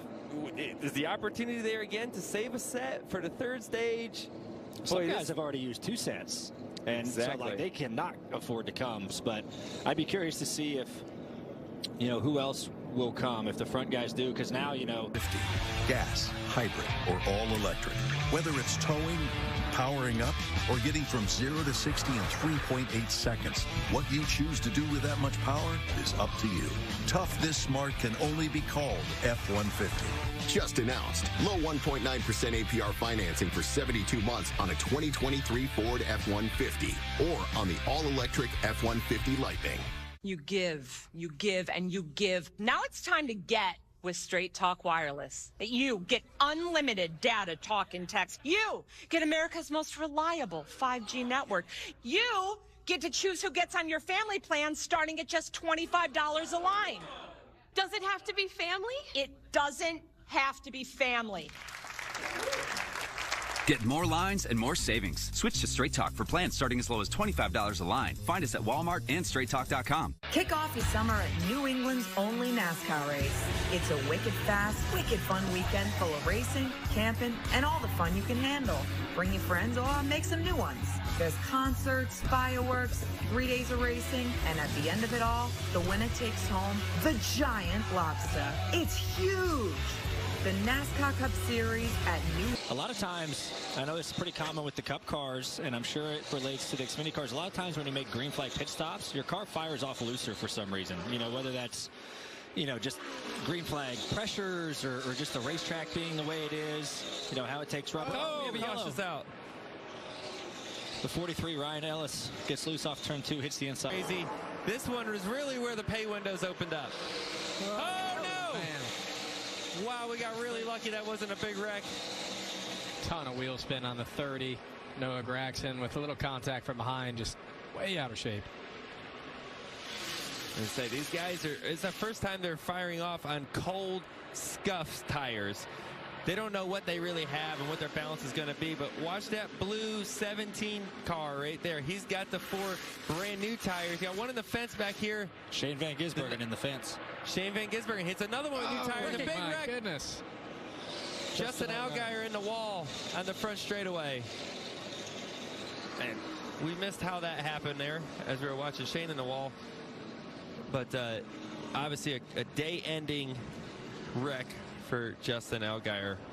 You look pretty hard. I'm sure let me see, the left front's broke. Yeah. So we're going to show you the restart first. We saw some contact on the restart. These guys are on scuffed tires. The 30 is on old tires that are about 30 laps old. So you see the launch. Now they're spinning their tires trying to shift. The one car all in the back of the 30 turns them to the bottom. Now we're 3 wide. How they didn't wreck there is beyond me. I don't see how that did not happen. Noah Gragson got really lucky there's no one underneath him, because that way he would have spun to the infield. And then here they are off of turn 4 to 7. Wants to be clear, but he was not clear. Yeah, the 20 went into the wall, I think, trying to give him some more room there, but just wasn't there. Yeah, we're going to get an onboard camera here. Be fun to listen here. Maybe not fun to listen, actually, but definitely, man, end of the race. I think Justin knew, if I got to get up in front of him and get the push off the corner, and just was not clear. And it's honestly, that's a spot where the spotters have a very hard time seeing. The cars are coming directly at them, so it's really hard for them to see if it's clear or not. So the driver is kind of doing it himself at that point and looking in the mirror. And we've seen that many times here at Charlotte Motor Speedway off of turn 4. Here's the restart again with Noah Gragson. Yeah, just the one. Just didn't quite hit him square, and just got him a bit out of shape there. And this was his, Noah's biggest fan. She's mad. Ooh, she's going to go find him after the race. Ooh. Oh. Ooh. What was she saying there? Oh, I think she was talking about ducks. Yeah. Shut the front door. I think, yeah, there was a flock of ducks that flew over the racetrack, and I think she was curious about those. I mean, we knew when we get something for a late yellow at this point.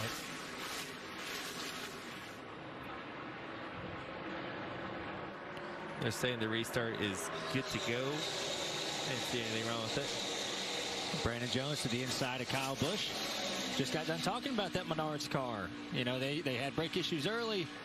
Oh, wow. Cole Custer to 0-0 up in the defense really hard. Austin Hill behind him, and he's upset. We're still Austin's had a hard time. We'll give him a thumbs up. No caution. That's a different finger. Well, put your thumb back on the wheel there for just a second. There's going to be the caution right there. I don't know. If both hands were on the wheel, I think the outcome was going to be the same. I agree. I like the thumbs up. I don't know that I've ever got a thumbs up from someone in that kind of situation. Do you think he meant like... He was just telling I think it was sarcasm. I think you might have had some sarcasm. You think so, huh? Yeah, okay. Maybe. I think you're right. Big damage. I mean, 0-0 is junked. The 21 has some big damage too. Let's listen in on the 21. I don't understand, dude. He just doored me down the front stretch, and I cut my right front down because of it. Yeah, we'll have to go back and see the replay. They're running 5th and 6th. They both were having a pretty solid day going with them. Cole had that interesting strategy early in the race that put him in a good spot. Here's Cole's onboard. A little tight there, but nothing too bad. A little contact down the front stretch. And, looks like it cut down. That contact, you can see it right there, how low the splitter is on the 21 underneath there. You can barely see it. You can tell that it cut down its right front. And then right here, this is a bit of retaliation. I'm pretty upset about all that. And looks like the throttle might have stuck on the 21. Yeah, that must have been it, Ryan. Could have been. From the right foot being down. Austin Hill's been ticked off most of the day today. Maybe he's just in a bad mood. He is now. Yeah, I think the right front was, you see the car kind of go straight there. I think the right front got cut down from the contact on the front stretch, which wound up wrecking both those cars. It was hard to tell what happened there down the straightaway. I don't. Obviously, they made contact, but I'm not sure if someone turned down or came up. It was a little tough to tell from the in-car. And obviously, Cole Custer did not know what happened there. So Cole's saying, "What are you mad at me for? You just ran me into the wall because the right front blew out." So Cole's giving him the thumbs up, like, "Yeah, thanks for ruining my day." Austin Hill's over there saying, "Because of you, my right front's down. Thanks for ruining my day." they obviously neither one knows the whole story yet, but here we're going to see in-car Cole.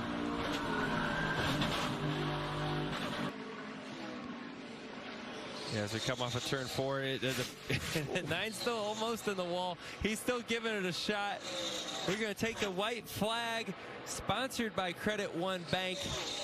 This one's not over yet, boys and girls. It's going to be close.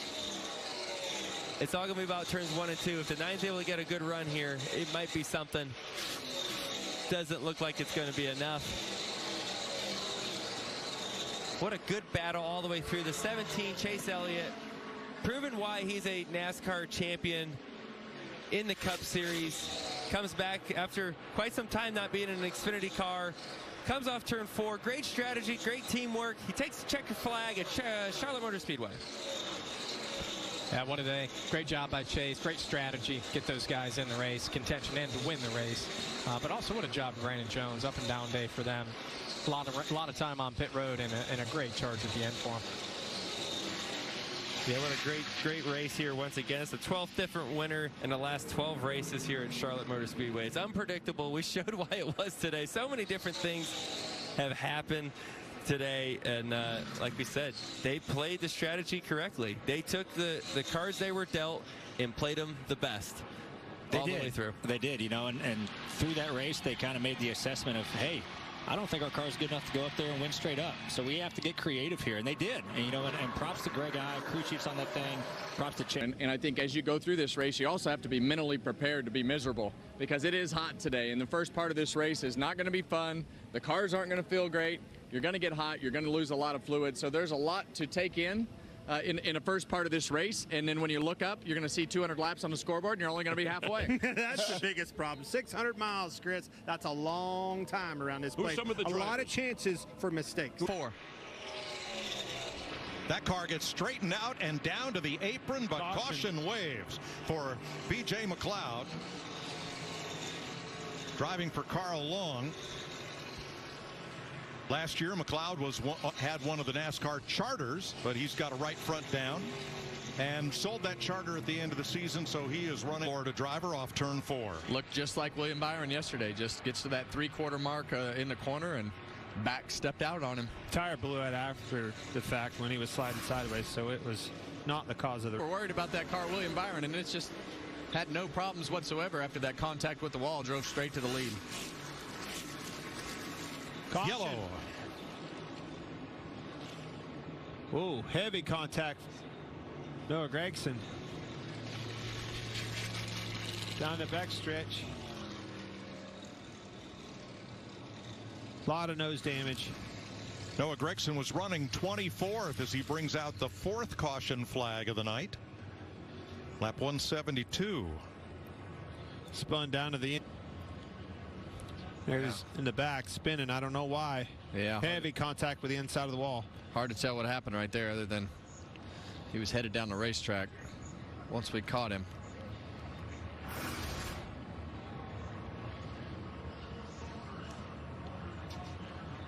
That one will be done for the night.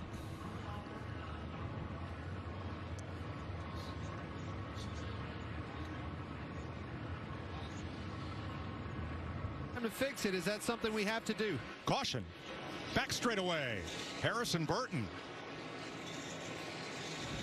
Straight right there. Now that one's got a broken toe link. Crab walking down the track. Harrison Burton for the Wood brothers. Having trouble off turn number 2. A lot of right rear damage. In the back of the screen. Lost it. He's got sideways all by himself. We talk about it at a lot of different racetracks, and you get to that 3/4 mark in the corner when that car starts to turn, and if you've got too much wheel into it, he's running up there high. The question is, I don't see him hit anything, and you said that toe link was bent. I think he may have lost it because of toe link. That car behind caught a piece of the outside wall too on the way by. You see what I'm saying, Kevin? Very good point, Clint. Well, might just be from the flat tires. He may. Yeah, I think. Let's see if they go to work on this toe link. You can definitely tell he's been in a wall on the right rear. in the drivers' meeting that are here. Turn 2, car on the wall. Oh, Corey LaJoie. And that'll put us under caution for the 6th time tonight. Get it rolling.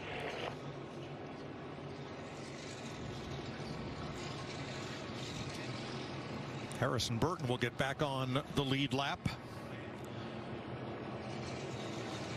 As LaJoie, it appeared to be a single car spin. Let's have a look here. I think it just came out from underneath of him, Kevin. Yeah, well, when you get into turn 1 right there, the car goes over. There's a whole bunch of bumps getting in the corner, and it kind of gets light. And if you get too much speed or hit those bumps wrong, it'll just kind of knock the back out from underneath the car, and that's what happened right Corey there. did a great job keeping it out of the wall, as a matter of fact. The car's going to be able to put tires on it. Yep. Survive to see another lap. Larry, another set of tires, though. Yeah, but I think we got to come, Clint, because we've run about 20 laps. And this actually puts you right there on the window of maybe not having to stop again should we stay green to the end of stage 3. Hearing a lot of those cars get the rear bumper. Yeah, and you see contact right there. Gibbs into the fence. And here comes a crossover through the grass. In the grass. Pass them both. Pass in the grass, baby. How about that? That was awesome. You could think that that was turf and not grass. Well, these guys all know that, I promise you.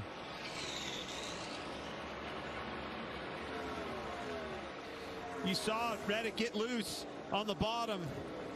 Ty Gibbs moved up to give him some room and got in the wall. Huge crossover. That was awesome. Series debut. That's Luke Fenhaus in the 66. Getting racing back there. Can he save it? Nope. That's Luke Fenhaus. Lock it down. That's what we see so many times, Joey. We talked about it. That truck on the bottom is going to lose that downforce.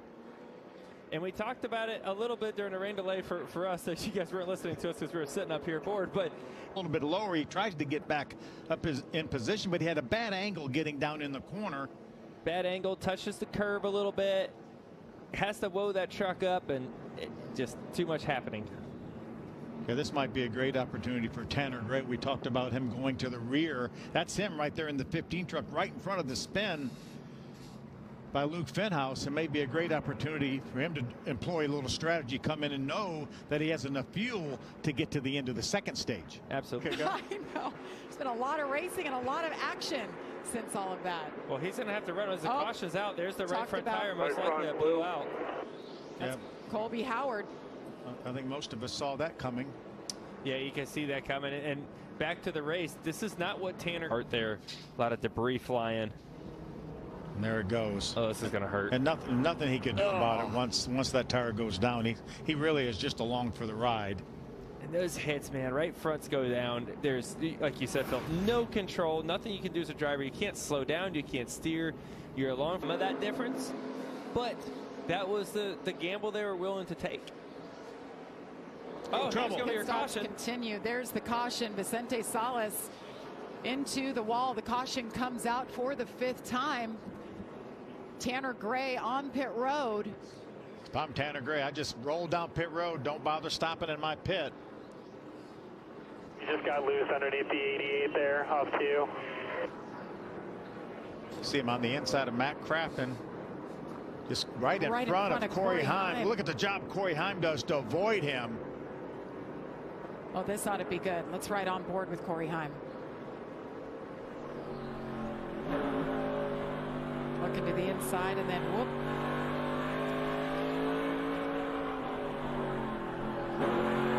Corey thought for a moment about going to the inside. Then he said, well, the 91's going that direction. Let me shift gears and go to the outside. Great job by Corey Heim. Sat and watched it. And I think with those two drivers in front. At Dover, 2nd career victory for him. He went back-to-back at the Monster Mile. Pacing the field today, the Toyota GR Supra.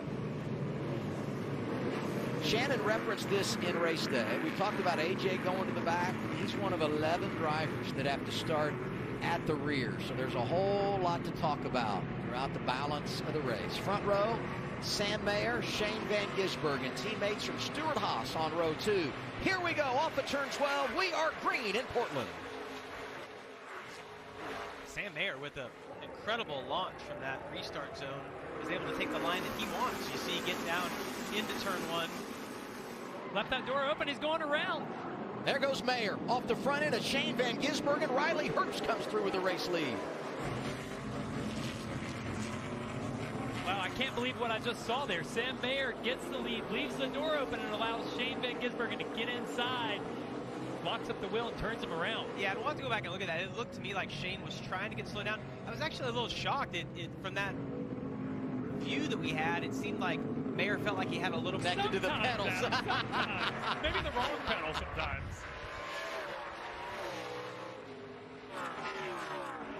Had a driver get off right there. I couldn't see the number on that car. To 91, Kyle Weatherman. Yeah, he got off, and you saw he came back on the track. That's where we talked about there being so many issues. Watch when he comes back on the track. We talked about this big lip and how thick that was, catching the front end of that splitter.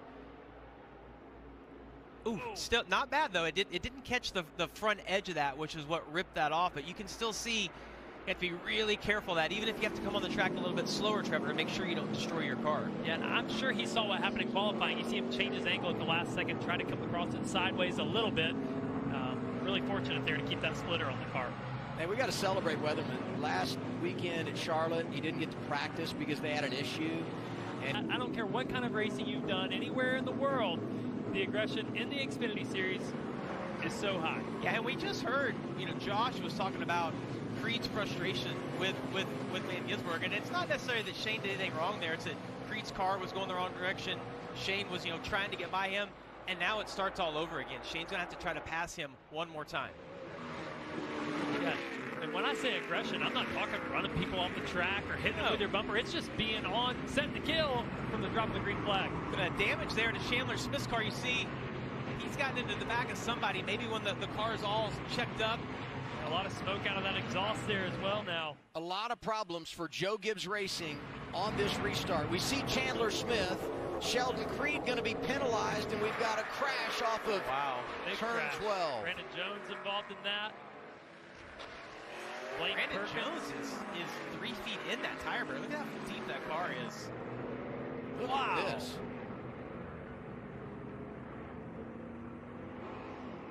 Well, we said it. Cautions breed cautions. You said it. Did you say it? We were clean in stage 1 and stage 2. Too soon. And you touched on that earlier, how hard that would be to actually pull out a line too soon, because normally it's a start-finish line. Here I didn't think it was possible, actually. Now we know. And I thought Chandler Smith did a nice job backing out right there, getting himself in the right position. You see him off in the background. 44 is Brennan Poole. Second exit. Oh, and Jones just has nowhere to go right there, trying to get to the outside of Blaine Perkins, who both of those cars end up. You don't realize how fast you're going on a road course until things start to go wrong. Yeah, and the way that this racetrack works is kind of like Watkins Glen on the exit of the last corner, where things just bottleneck, and once somebody's sideways, there's absolutely nowhere to go. Yeah, and these guys are all being aggressive in the back of the pack. And we were focused over here on Possibly Chandler Smith. coming out of the exhaust pipes. I don't know if it's burning. Could have been, yeah. That's a good point, Trevor. Could have been some fluid coming out of the car, but this wreck happens on around the corner, and it's really Brennan Poole just hooking Blaine Perkins that sends him then out into the main flow of traffic. You hear his engine. Yeah, his engine does blow up right there. He has the damage from something else. Well, I remember back in qualifying, you talked about his early downshifts and how that can be really hard on the engine, and it let go right as he got into turn 10. Into the main flow of traffic.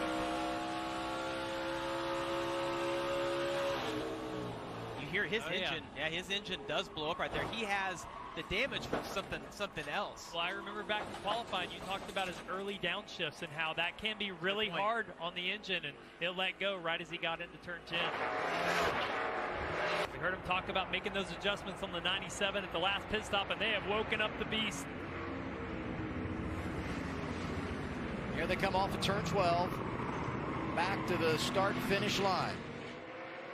They'll see the white flag this time. 1 lap to go, sponsored by Credit One Bank. Shane Van Gisbergen in the lead and trying to finish it off here in Portland. And he got off at turn 12 really well, but you see Allgaier sails it down into turn 1. Closes right up to the rear bumper. He's loose off of turn 2, though, and not going to get the drive that it needs on the exit. What a day it's been for SVG.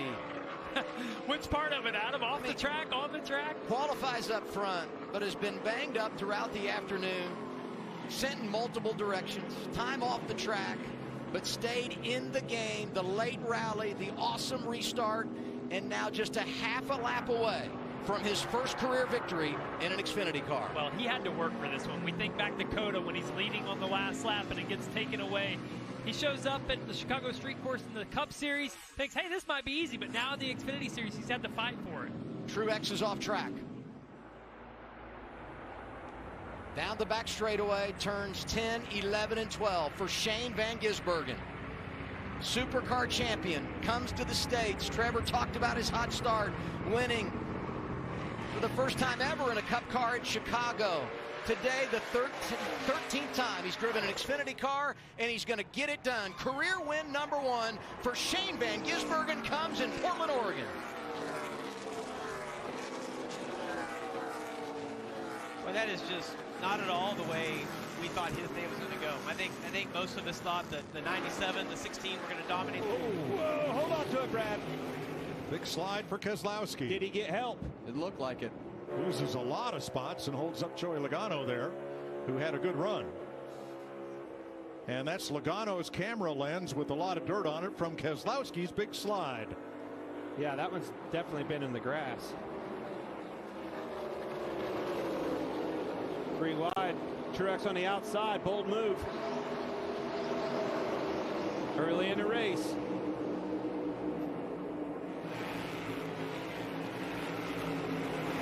Well, we were talking earlier, Clint. I think this is definitely one of those days that we're going to see at least the groove in 1 and 2 spread out pretty good because of the temperature on the racetrack. Turn 2 at the exit. 2 cars at the back of the field have gotten together and spun. Caution's out. John Hunter, Nemechek, Cody Ware, and we're under caution at lap 3. Well, here we go. Yeah, we talked about when these cautions would fall because that's really what starts this strategy. You got an extremely short first stage right here, only 45 laps. And now we're already, I know it's only 4 laps, but the strategy game will begin.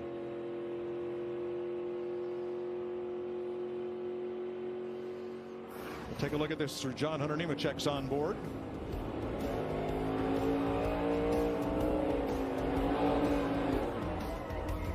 When you pit under caution or at the start of the race, you have time to kind of scrub your tires in and get the air pressure built up. You make a green flag pit stop, you leave pit road, and you're wide open again.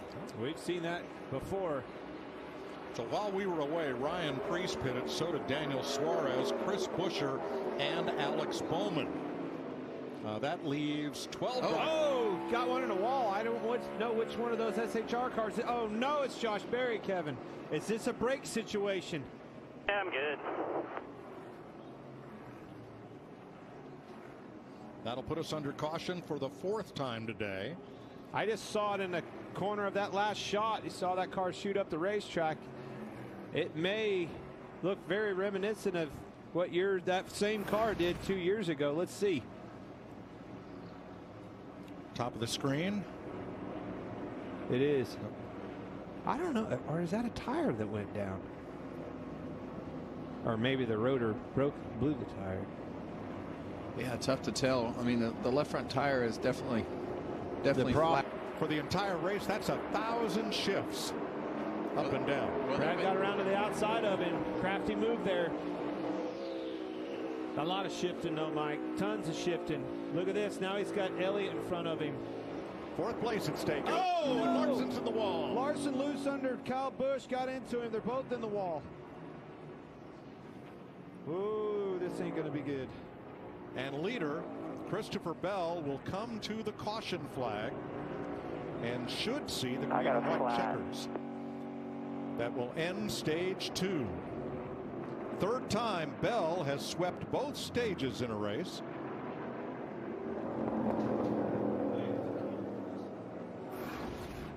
Let's see what happened here.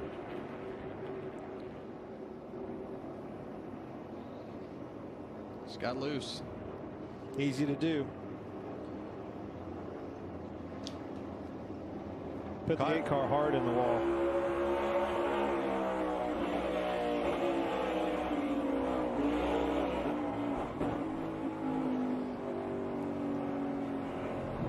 Busch running 7th, Larson running 8th. Both end up in the wall and head for pit road.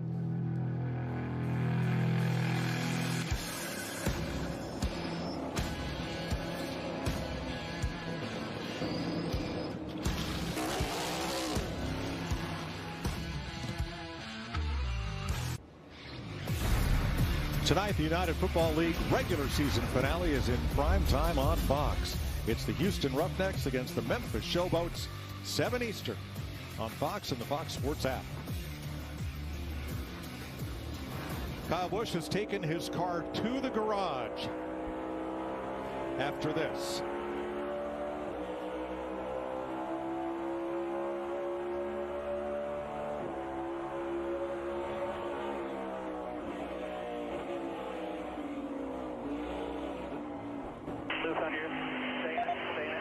Well, you can certainly see him in the wall from that angle, but Kevin, let's back up here down the front straightaway and see the rest of the story. First DNF of the season for Kyle Busch.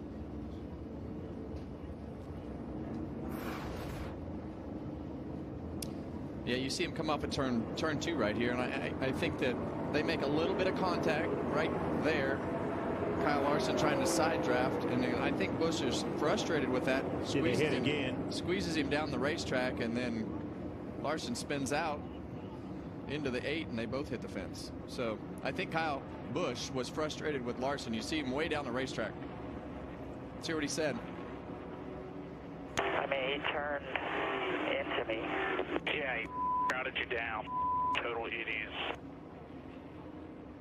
Well, there's two sides to every story, but that's certainly the one side that we saw. Yeah, you see that little contact.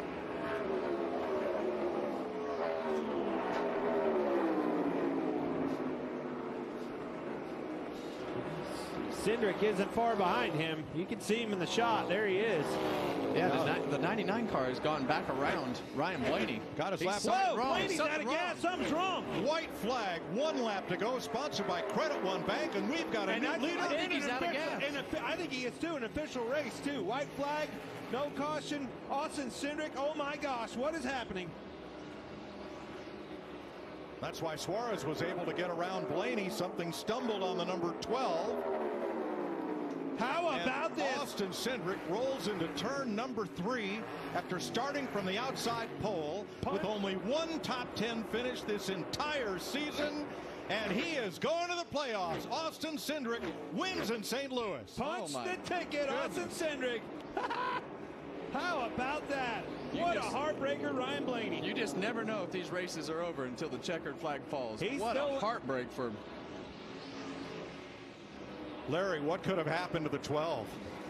Yeah, Mike, I mean, I'm scrambling because he pitted with 64 laps to go. The fuel window was north of 70, but all of our numbers are always based. Did they get him completely full? He is coasting to the start-finish line as almost all the lead lap cars are going by him. Here's audio from Ryan Blaney as he crosses the line. About a gas. I can't believe we had a gas, man. Oh, he's going to end up 24th. 24th. Last car on the lead lap. What a heartbreaker. Think back to those pit stops. Think back to those pit stops and how far ahead he came out of Austin Cindric. I don't know that they took it all on purpose, trying to get the track position. That's right. Bid him. Hey, pitted early. Well, I chose a Penske car, but I sure didn't see that coming. I didn't know I'd need all 3 of them to get the job done. Wow, Austin Cindric. This is huge for that race team. The 25-year-old from Mooresville, North Carolina, gets his 2nd career win in his 94th Cup Series start, ending an 85-race winless streak.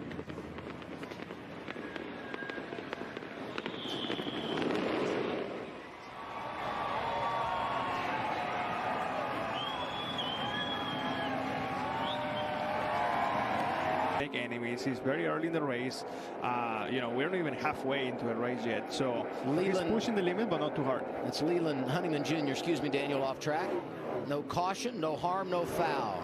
He was 29th when he left the pavement. I mean, usually he does it down into turn 1, gets a little bit high into the. It track's dirty up there still. It's not cleaned up from the repave. You get a little bit too high and you whoa up the hill. Just enjoy. Like we saw how Jesse Love, Sam Mayer, those are good cars, but they were not as quick as the 19 and the 97. And right now they're staying in the same pace. Boris said, driving for Hendrick Moss in the rear, and actually had driven his way inside the top 20. But contact here with Alex Labbe, and he goes for a ride in turn 7.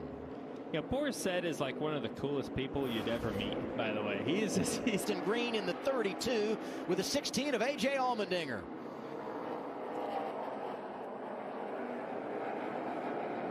Oh, we got spinners in the back. First time we've seen something like that today. Oh, my goodness. The 19, man. That's going to bring a caution. And there is our first yellow for an incident today. Big damage for Brandon Jones, and Ty Gibbs, who lost all of that position on the pit lane, has heavy damage. His teammate Chandler Smith also got a piece. Well, a lot of big hitters on this, and Ty Gibbs is going to look. Oh, you see Chandler Smith get in the left rear, gets kind of hooked there with Jeb Burton, and gets him turned to the left when he wanted to turn to the right, and just look at him. Everyone stopped. It's a parking lot right there. The 19 was doing some donuts. The 19 is really, having a fit there. Look at Boris said. I mean, just hanging in the back after the penalty. He said, "I'll take all these positions." Riley Herbst, Nemec. Man. Contact there as he's just trying to drive by Torp cars. He's just watching all those penalty cars that were behind the mess and. Here it is. Look at the 81. It's kind of out of our screen here where it starts. Yeah, he just turned him around. I mean, and at this point, it's just like everybody's just. At this point, you gotta stop. Everyone stopped. Yeah, it's a parking lot right there. Not just that, but it's a parking lot in a corner that is kind of blind. You know, you cannot see much other than dust. Right. Josh Bilicki in the middle of all that. Here's another angle you can. You can see, look at the 81 right here. Yeah, right there.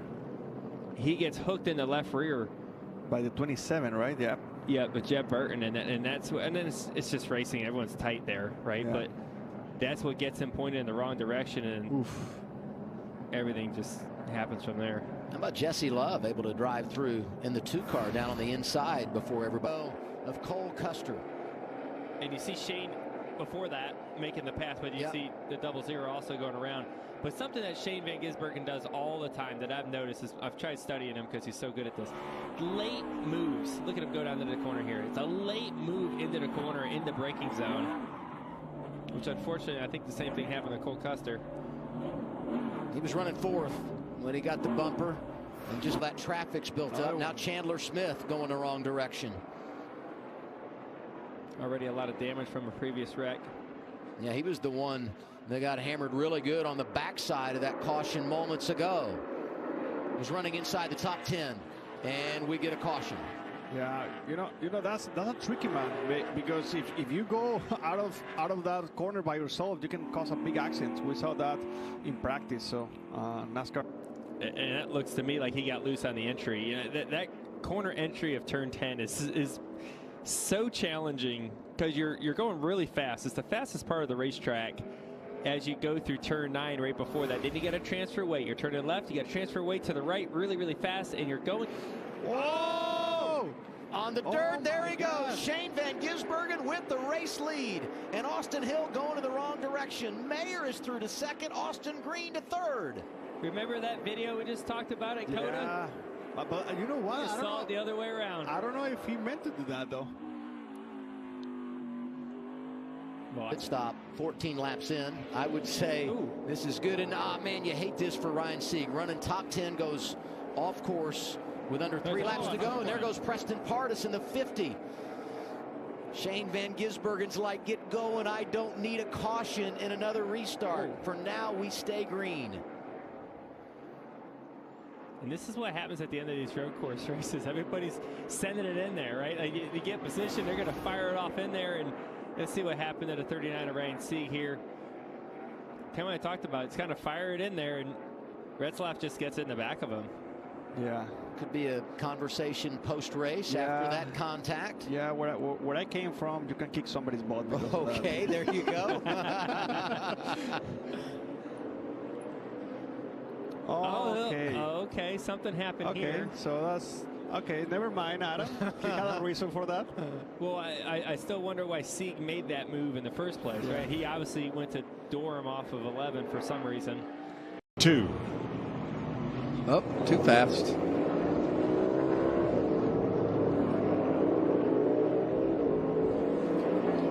A little harmless spin there, Jamie. Yeah, and it sounds like no harm, no foul. Listen to Josh Berry's radio. He said the car is fine. They're going to bring it to him. He said he had hard tires, usually because of. Oh, Daniel Hemrick was not having a great day. 37th on the speed chart, and he is off and around. I believe that's the top of turn 2. I can't see. It is. A lot of speed carried around there. Overcharged the corner just a little bit too much. On top of all those other skid marks that he was spinning over right there. He's not the first one, is what you're saying. That's right. Track stays green. Hemrick spin. Joey Logano slowed down there through that cloud of dust. And then pace car dives to Gilligan's Island. Here they come, and there they go. We're racing in wine country.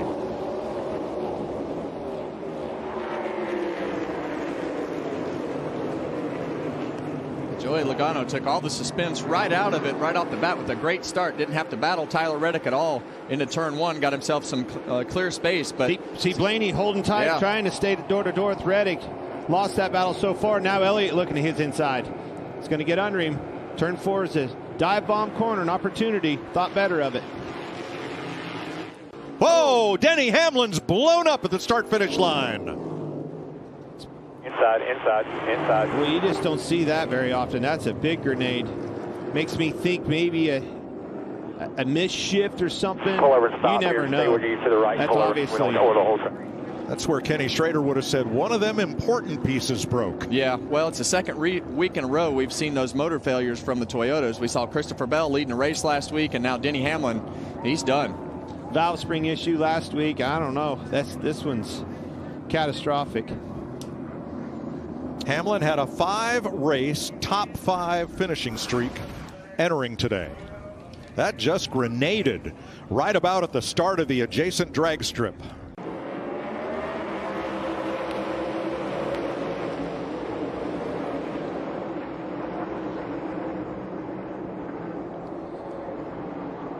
Well, he's going to try to stay door to door with Blaney on the outside. He's going to do so. That'll set him up for 3 down here to be on the right side of it. But if he doesn't get him cleared right here, now he's in trouble. Now Blaney's got position on him getting down into 4, but he's clear. Great job, Tyler Reddick, getting that back. Yeah, and I think a lot of that had to do with the speedy drive, Mike. I think that put him on the inside of the speedy drive into 1, on the outside of it into turn 2, and it paid off for him. Truex is off. Yeah. Uh-oh.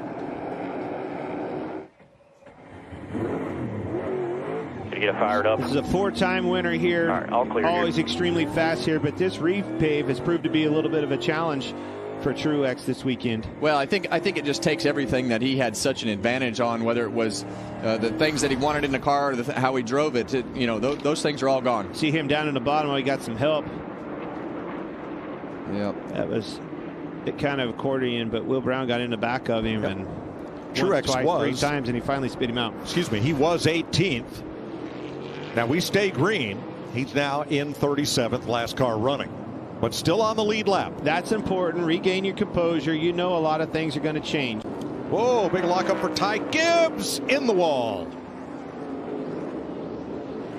Turn 1 and caution is out for Gibbs. Oh, the right front is destroyed on that number 54. Yeah, you can bring it to him right away. When he slid into that, it looked like the right front was turned out. I'm wondering if he got in the wall in 11. Well, I think that's the carcass of the tire hanging out there. It looks like the whole wheel is turned. You're right, Clint.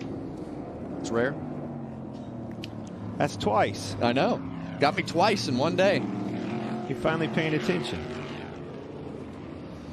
Yeah, he was smoking down the front straightaway, so something happened earlier. Let's think about this. And this is just a guess, but we've always talked to see he's already into it. I'm wondering if he got in that wall on 11. Used to be tires. Can't get away with that now. Second caution of the day. Pow. And here's Ty Gibbs. We've been searching in-car footage for this. Oh. Yeah, he just... Exactly what I suspected, and that's easy to do. We used to do it with the tires all the time, but we kind of purposely move them in, wouldn't we, Kevin? Can't do that with that concrete wall. We're back to green. Tyler Reddick in front of Ryan Blaney. Logano, after his pit stop, restarts 21st. Well, everybody remember at home, this is all going to cycle around when these guys get to the end of this stage. All those cars are going to stay out. So these guys have elected to stay out, race for the end of the stage, try to get some points, or pit right before the end of the stage. You never know what these guys are going to do, but a lot of those cars that just pitted will cycle back to the front of the field. A lot of dive bombs here. We're going to be 3 wide. A couple rows deep, too. And now it'll all sort out here in the S's. And you really have no choice. You can work your way through here 2 wide, but it is very difficult to be 2 wide through turn 8A right there over the top of that hill and not get wide. I see I hear you saying work your way through, and who is doing that the best is this Will Brown. He's continuing to impress, getting up through the field. Not a lot of passing. Oh, no, I think that's Chase Briscoe off the track. It is. Well, we see Chase Briscoe around. We can't really tell if he got any help. Barely a miss by Truex. Oh. Man, I love the Logano strategy, but this is the other side of that, Clint. The risk of the track position. And he's in big there's trouble. Logano coming across. He's already been hit, though, and then hit again by Harrison Burton. A lot of damage on the front of Harrison Burton as well. Back to green. So we're seeing on these restarts, there's no escape on that racetrack. They spin in front of you. That's been the case for a lot of people. Then blind corners are playing havoc on them. Saw it yesterday in the Xfinity race at the top of the hill. Saw that here, and then again in 8. There's that blind exit 3A. Down the hill to 4, and then the chute. Chastain to the inside, 3 wide mid-pack. Now double wide.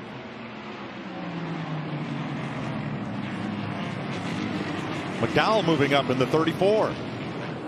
He's up to 6th if he can complete this pass on Suarez, and does. Speaking of inch, here comes Chastain on his teammate. Woo, it was so close. Tyler Reddick wins stage 1 from Blaney, Larson, and Elliott. Final stage point is so close. Give it to Todd Gilliland over Hocevar. And here we come back to the flag.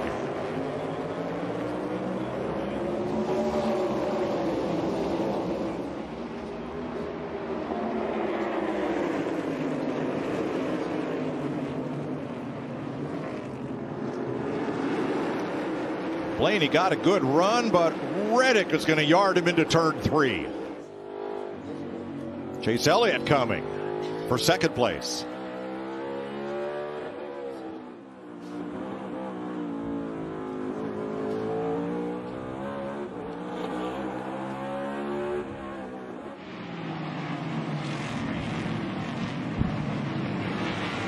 He got pushed wide.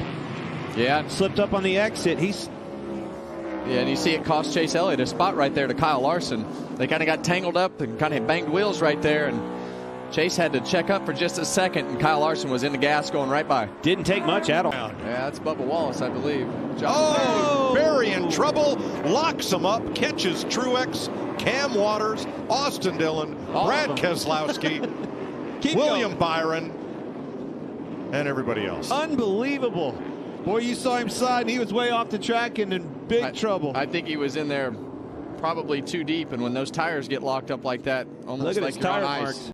See the car way off in the dirt, going to come back across. That's not going to be a factor, is it? Well, he made a block on Eric Jones behind him was the thing. Eric Jones was already there, pushed him into it, and 1, 2, 3, 4, 5, all of them. He wrecked them all. Finishing up the 6th caution of the day.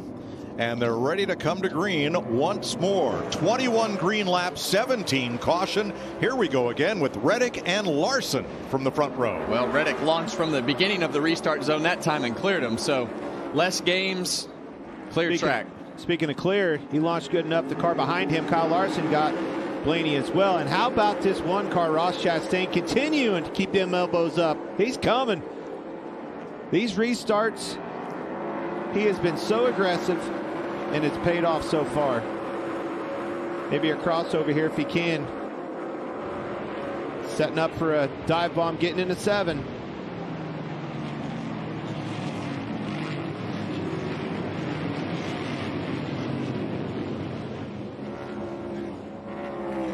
Blaney holds him off for 3rd. Oh boy, there goes Cindric all the way to the tire wall, and 2 more.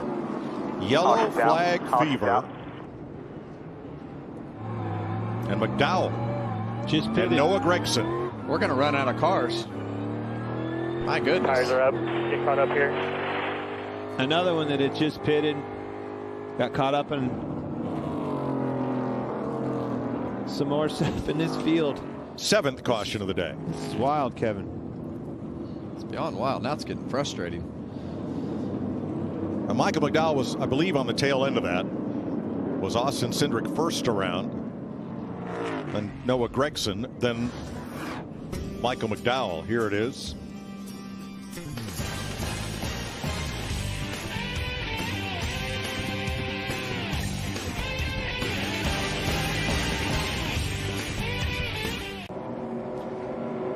William Byron got the free pass. Let's try it again.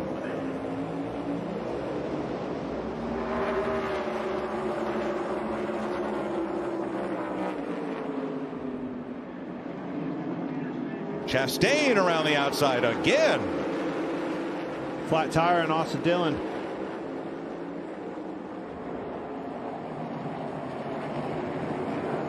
Chastain to 3rd. Suarez and Bowman here for 5th.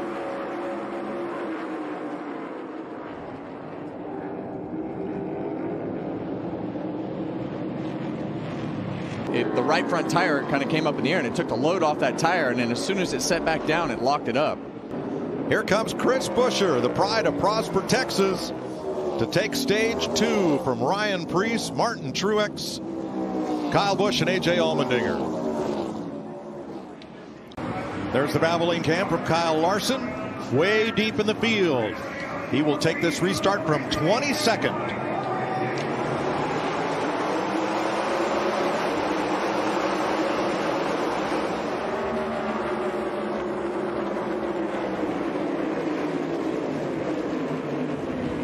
Truex and Preece for 2nd.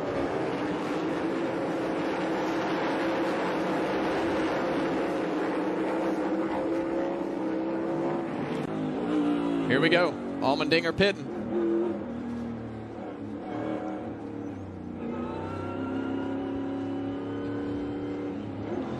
Here's Josh. A.J. Allmendinger much happier with that car. Said good forward drive, good on lateral grip, just rolling over just a little bit as they told him to wait on fuel. Larson at the stripe now. He takes over the lead. 2.5 seconds ahead of Ricky Stenhouse. Race leader Kyle Larson comes into his pit. Jamie. And he pits from the lead, led 10 laps there. Cliff Daniels called him in. It's going to be fuel and 4 tires for Larson.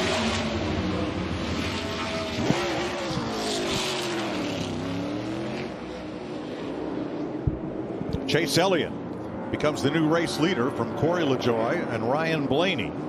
Those are the 3 cars that still have to pit. Now, Larson was 20 seconds ahead of Chris Buescher when he came to pit road. But he will cycle through to about 8th place. Larson will, after exiting the pits. 6 seconds behind Buescher right now. And that's exactly what he's doing, but he's inside. Truex is there. Larson on the outside. Side by side for the lead. Trading paint. It's not over yet. He's still on the inside. He's going to have to get, what do you call it, dirty right here. He's going to have to push him up.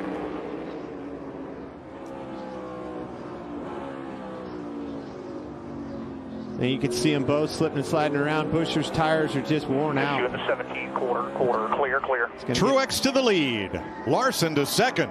But it's not over. It's far from over. 9 to go. Larson at a significant advantage on tires. Same thing. He missed it. He missed the corner. And look, he missed everything that you've been talking about, Clint. Just don't make a mistake. Keep that car on line. They both did. In which corners? Yeah. 4 and 10.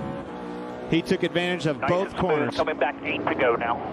Kyle Larson to the lead. He's had the advantage of these three, diving into the corners. Last time here, we get to say 1 lap to go, sponsored by Credit One Bank.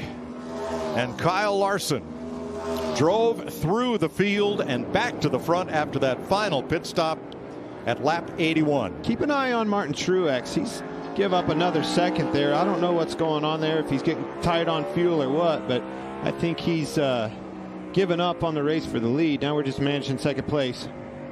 Michael McDowell 2.5 behind Truex. Jamie? Well, Truex's crew chief, James Small, right when they came across the finish line, said, hit that fuel switch now. So certainly a concern. Well. Chastain and Busch got together. Oh, my God. Imagine that. For 5th.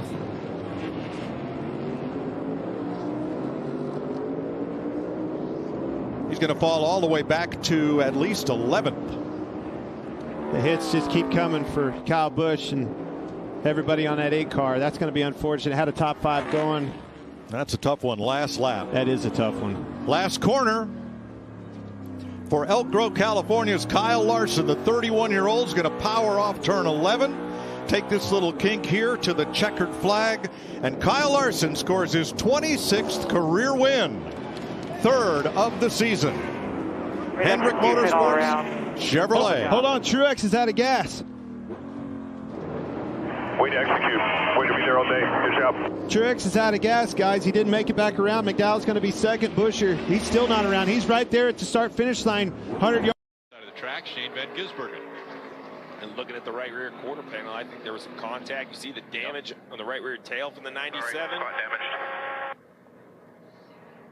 Well, this is what we talked about, right? Is this 50-minute practice is beneficial to him to go out and try to find the edge. Unfortunately, he went over the edge. We assume could have been a multi-car accident. We don't know. He said, I'm sorry. So, this is part of the learning process. And, this is racing, man. 2 wins in a row, back-to-back on road courses, now to an oval. This is a humbling sport. It just when you think you got it figured out, something like this will happen. See, here he is all by himself, out of the groove, just up a little bit too high. That's what everyone's concerned about. See everybody behind him, how much lower they are? He's just pushing a little bit too hard, got out of the groove, and just the grip's not there. Is that backup? Is he going to have to go to a backup car there? That was a pretty good slap of the wall there. Yeah, I believe that's a backup. There's significant body damage. Maybe you can make that repair for a short track. My bigger concern is we look at both right rear wheels. You kind of see that white dust where the wheel itself actually hit the safer barrier.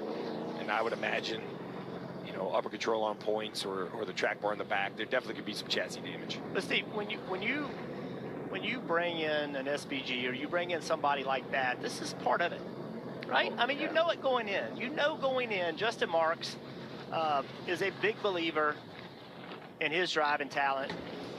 And he knows that these days are going to happen. And it's just part of the investment you have to be willing to make in developing a driver. It's just part of it. And what you want from your driver is to say, okay, you don't want it to hurt your confidence. You just want him to say, okay, what did I learn? And that's not right now. A lot of times you learn over time, and things start feeling natural to you and normal to you. But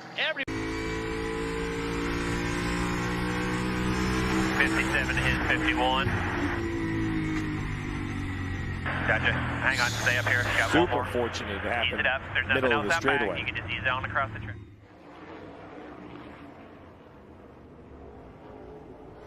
Yeah, Steve, great point. There's some things in racing that go your way and some things don't. And in that case, that tire, and Ty feeling it down the back straightaway. Got the wall, guys. He was coming to pit road that lap. They said run the entire length of pit road. He was getting ready to make a run down pit road. Tire blows. That is a half a corner away, Steve, from not having this wreck. He was actually coming to pit road. So if he was coming to pit road, he was going very fast right there. Could this be a brake issue? No, I think, well, I don't think so. I think the right front tire goes flat. Watch the splitter. Yeah. I don't see anything come through the hood like a brake rotor would come through the hood if it exploded. And they're not using really any brake on the racetrack. When we were on board with him, it was barely any brake pressure. This is the one of Chastain, that green with the white tail. Big wiggle, big loose into the corner. Well, Phil Surgeon, this is what a dolly looks like. Lifts on top of the dolly for the rear tires, and they are going to pull that back into the garage. But this is what has taken probably 10 to 15 minutes to get this car off of the racetrack.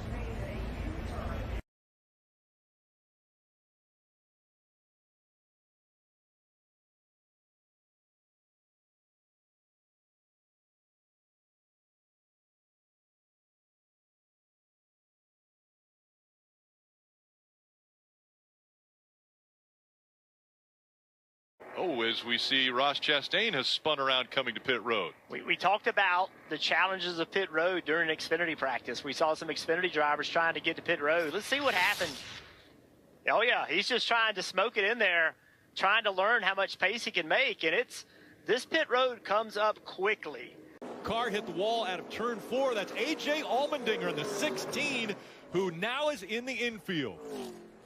That looked a lot like a right front went down. I just caught them as he was going there. He was running 10th.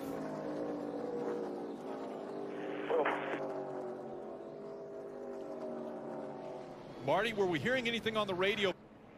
Yeah, that car just will not turn. He's gassed up right there, going hard off the corner, and tire lets go. There's nothing you can do as a driver from that point. Hang on, and hopefully it doesn't hurt. So cautions come out. And up into the wall or near the wall, Jeb Burton in the 27.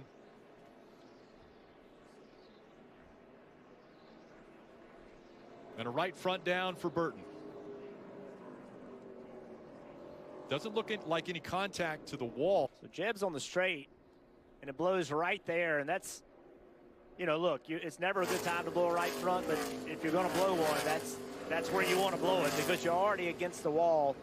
You can't turn the car. The car just quits turning, and he was, fortunately for him, he was already against it. Still damaged the car for sure, but from the impact for the driver, that's much better. Just doesn't hit as hard. And with this caution. Oh! And back up into the wall, the 97. And so Shane Van Gisbergen learning. That's a backup car, trying to continue to learn in the Xfinity Series. Sorry about that, guys. He was running 25th. Yeah, he got himself in trouble yesterday. It was a 50-minute practice yesterday. It just gets around on him. Then when he went to catch it, he caught the 29 as well. So Blaine Perkins, wrong place at the wrong time. And this is hard on your confidence. I don't care how many races you've won doing other things. Big hit there for the 29. You mentioned it. It's still hard on your confidence. And it's when you make these mistakes, make them 2 days in a row, you're trying to learn. You got to find a way to learn from it and move on, but it is very difficult. And there's a spotlight shining down on Shane Van Gisbergen because of what he did a year ago in Chicago in the Cup Series. His very first start, he went out and won that race. He's won 2 Xfinity Series races already on road courses. So much talent behind the wheel, but this is foreign to him. The short tracks. Let's see what happens here. So this is first time, kind of gets squeezed into the wall. Didn't seem to bother him any there. Kept speed. Here making, oh, no, he did. He had a little issue right there getting into the corner. We have a caution. 0-7 around, and Patrick Emmerling brings out this caution. Just on the inside of the 5 of Anthony Alfredo.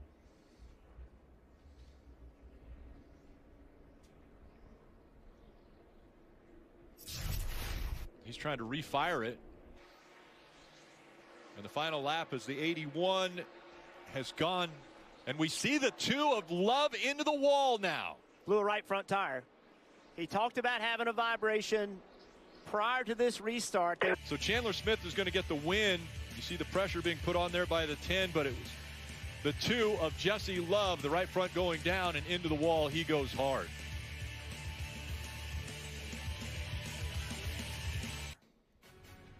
Coming up next on USA, it's NASCAR America. What's this? Your wings. Light them up. Gentlemen, it's a Beautiful day to fly. AMR safety crew getting there, but we ride along. This is coming out of turn 4, right in the gas, and it blows there.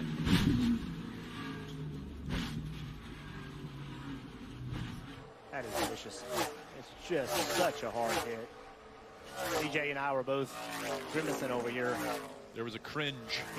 Well, we both limp and all kinds of stuff because of days like that. Yep. Oh. And into the wall, Austin Hill. They didn't make it very many laps at all. The left front is down. Yeah. Oh. Yeah, I'm good. Sorry, guys, I didn't catch it soon enough. It literally happened just in 1 and 2, and then I went down to 3 and 4. It was weird, and then run. Entering turn 1. And it was a left front.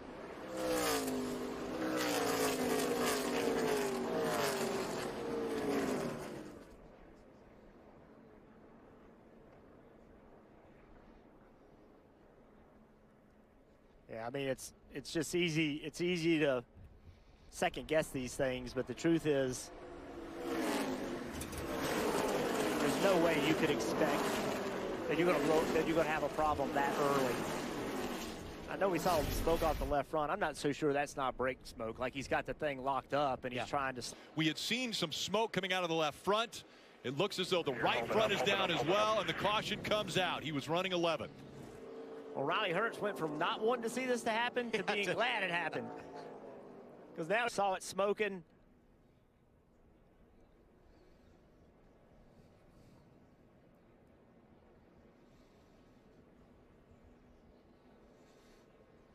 Tire gave out and into the wall for John Hunter Nemechek. Both front tires down for the driver of the 20. We've seen some big hits today. Yeah, we really have.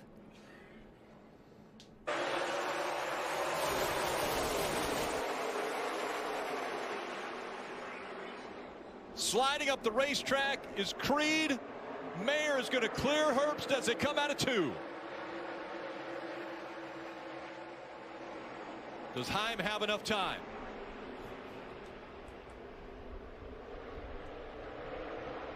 Coming to the white flag. One more time around.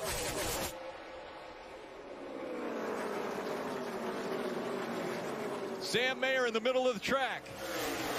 Riley Herbst. One final try as they come through 3 and 4.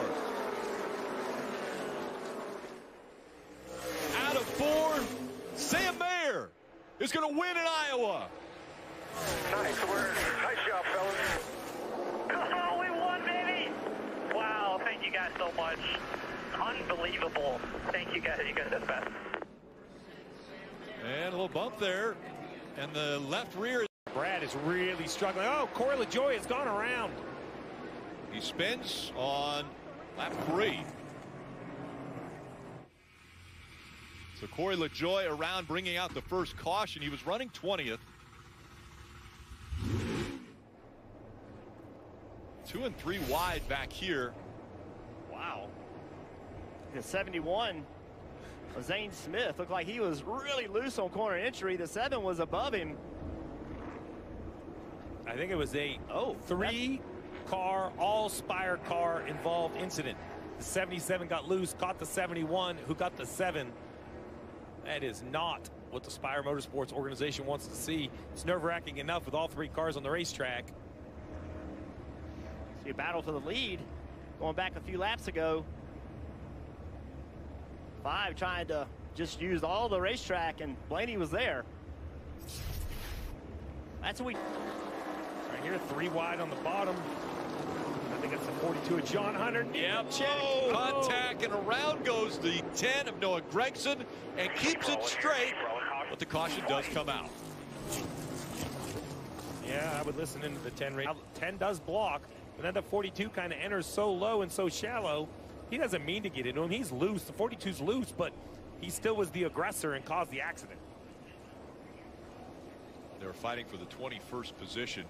Yeah, it's frustrating when you come off, you know, you get a run on somebody and they just block you that badly down the back straightaway, and John Hunter's just like, hey, I'm gonna ship it in here, you know, and this is the end result. I could see that. To your point, if the 10 doesn't move down, then the 42 gets to his inside and he's kind of in a more proper line to enter the corner. Now, you've been around this long enough to know they're not exactly rational thinkers in there with the helmets on. Well, it's real simple. If I'm the crew chief of the 42, you blocked. And if I'm the crew chief of the 10, you wrecked me. Exactly. But what a save by Noah Gragson. Yeah. Able to get that thing going the right direction again. So the interesting thing is, you know, what do you do here? Like speed there as the caution has come out now. And the caution comes out. Want to let you know the 15, they had equipment interference. So Kaz Grala, equipment interference on their pit stop. So a pit road penalty for them. But the caution coming out, we're looking at the 31 right now of Daniel Hemrick.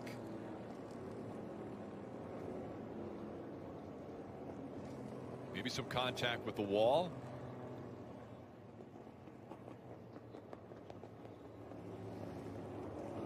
Back out of the groove. Makes contact. Bounces off and keeps going. Yeah, you know, look, they've not thrown the caution for that through this entire cycle, but for some reason they did on that one. To ride along with the 20 and 7 team is, again, Marty and Kim right in the middle of all the action of things taking place with those teams.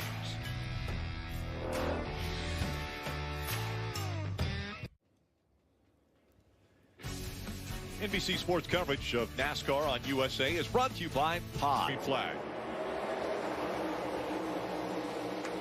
Final stage underway, 132 laps to go in this race. Big wiggle out of the 17. He collected it 3 wide behind him. Comes Josh Berry on the inside in the 4. Keselowski's dropped all the way back to 4th after being on the front row. And Buscher staying out, trapped a lot of cars, still 1 lap down, so only 19 cars in the lead lap. Big contact, the 5 into the wall, and around he goes. Got collected with the 11, and the caution comes back out. Aggressive racing there coming off of 4. We're too fast.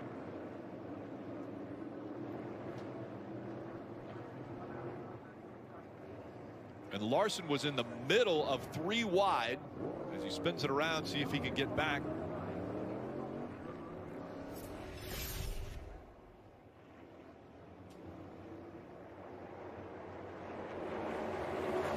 Suarez hit him on the right rear. Well, like the left 99, rear. Yeah, 99 car right there gets up the racetrack, gets into the left rear of the 5, and then he's just out of control along for the ride. Denny Hamlin, wrong place. See the 9, you saw it wiggle? He got loose, and when he got loose, he had to turn to the car to the right to keep from spinning out. That's where the contact came, right along with the 20 of Bell. Oh. Bell got into the back of the 22.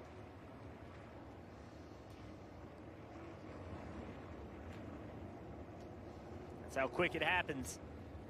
Bell couldn't even see the incident. All right, Kim. Well, before the incident, Kyle did say the car was trending loose. Kyle, though, coming on the radio, telling Cliff Daniels, the crew chief. Well, and I think that's so important when a team is struggling. 17 in the wall. Caution. Caution comes out. Chris Buescher into the wall. He was running 5th. Right front is flat. I assume that is pre-wall contact. If it's following along front, it just won't turn. That one, You saw it get loose. I'm with you. It didn't look like the rest. It just went straight. Marty? Rick, this is important. A driver near the cut line, and Chris Graves. One lap to go. Presented by Credit One Bank. The 30-year-old from High Point, North Carolina, has been winless in 2024. He's shown speed. He's shown dominance at other racetracks. And now he's showing that he can get to victory lane at Iowa Speedway. He's the first Cup winner. Ryan Blaney wins in Iowa. Awesome, man. Awesome job, guys. Way to stick with it all night, man. Great bounce back from Gateway. Super proud of everybody, man. Congratulations. Here's to many more, fellas. Thank you. Good job, brother. Proud of you. Think about being a team in the summer. We did it. Good job, boys.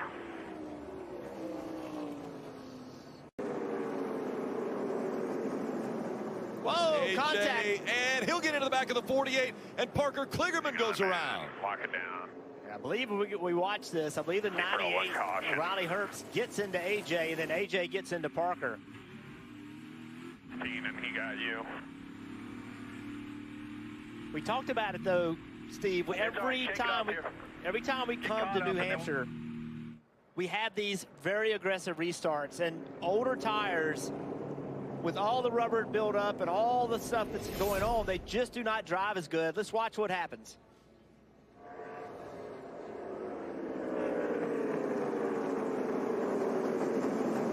Contact there, the 98 got in the back of the 16, and around the 48 goes. Alex Bowman in the 17 nearly clearing this. Yeah, Parker's might be mad at Allmendinger, but when he sees that, he'll recognize that's not the guy to be mad at.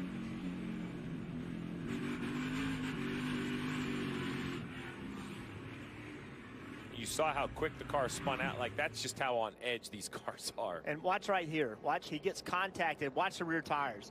Wide open in the gas, spinning the rear tires forward to try to keep from being in the wall.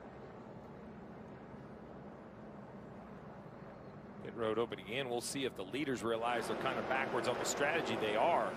So it looks like the leaders are going to pit right here, which is interesting. I thought they should have done it on the last stop if they were going to do it, but Cole Custer, there's a lot of pull on the pit crew department. Oh boy, this is the yellow they were all looking for. It might have come just a little bit late, though, as we see Armani Williams spinning and bringing the caution out. Under 32 laps to go. The right front is flat here. Keep it on the bottom here. Get all the way to the bottom. With the inside wall. No contact. Slid right through the opening. A little contact. It flats by. Oh, here it comes. I knew they had to hit it somewhere. But, so you said it. So now this caution came out. So you've got all those guys that just pitted, you know, with brand new tires. The 20 was looking 3 wide middle. He's still kind of got to get shoved off the ball. Goes Judson Bonsignor in the 19, and that'll bring the caution out again. Sam Mayer also involved here. The question is, did the 00 of Custer get by Quaffle before this caution happened to take the lead? Yeah, just a reminder, as we see damage on the Austin Hill machine as well. It's really simple for NASCAR. The north of the finish, great work by him today. Tried to block there, went down in front of Sammy Smith. Maybe got a little help there, sure enough, from Sammy to go around, and Sam Mayer was right there as well. Well, I'm not so sure that Mayer didn't get into him. Watch this. Watch the one car. You know, I don't know. They're just all bottled up there together. One car came in later. They was already into the back of the 19. Restarts. Here you go. Here's this battle. Great shot.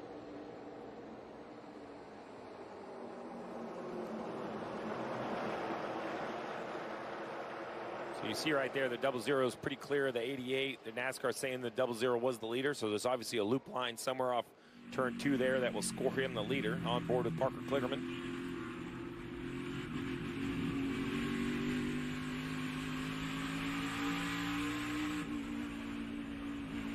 All right, so the yellow lights blinking there. Yeah, so this is what it looks like, right? So there's a loop basically here in the middle of the corner and one here on exit.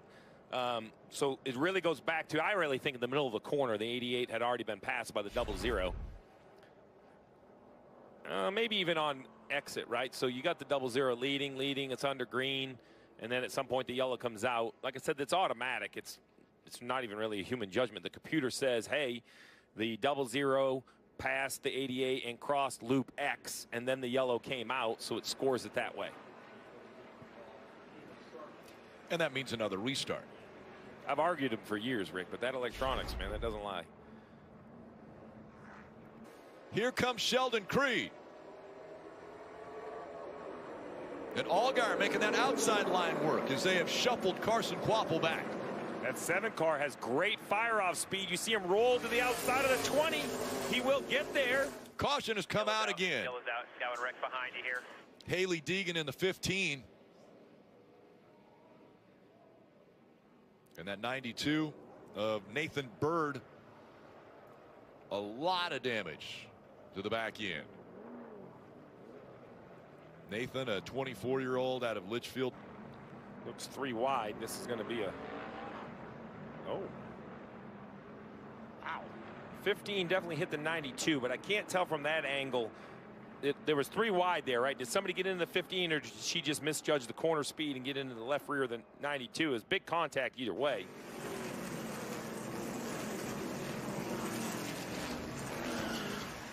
Yeah, they were just kind of, everybody battling for the same position, and ultimately somebody got in his left rear quarter pounder, around he went. So they will head into the infield care center, get checked out. Great launch for the 00 of Cole Custer. Here comes Creed on the outside. Now can Creed get clear of the 20? He does. Single file in second. That will give him options down here in 3 and 4. 1 car length behind the leader. Get a reminder, if the leader gets to the white flag, the next flag determines the end of the race. Right on the back bumper of Cole Custer. Here comes the 18. Inside. 1 more to go. 3 wide for the lead. Bell on the inside. Creed on the outside. Custer fighting back. Down the backstretch for the final time. And C. Bell pulling away. Creed running second. Custer is third. He's done it. Christopher Bell, 4 straight wins in the Xfinity Series and New Hampshire. Way to do it there. Daniel Hemrick is around, and that brings the caution out. It's the second one of the day. First one came out for the end of stage 1, and now the second caution out. And a big break for cars that were on that All by himself. Back of the car just comes around on him. They've been struggling all day. Just have not had any pace. He is just trying to find a little bit of speed. The car just doesn't have the grip.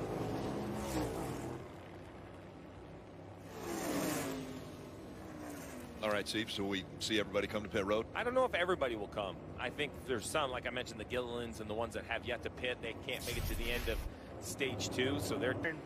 That's a very difficult part of this racetrack. You come out of the corner, you're kind of going uphill, and then there's a bump.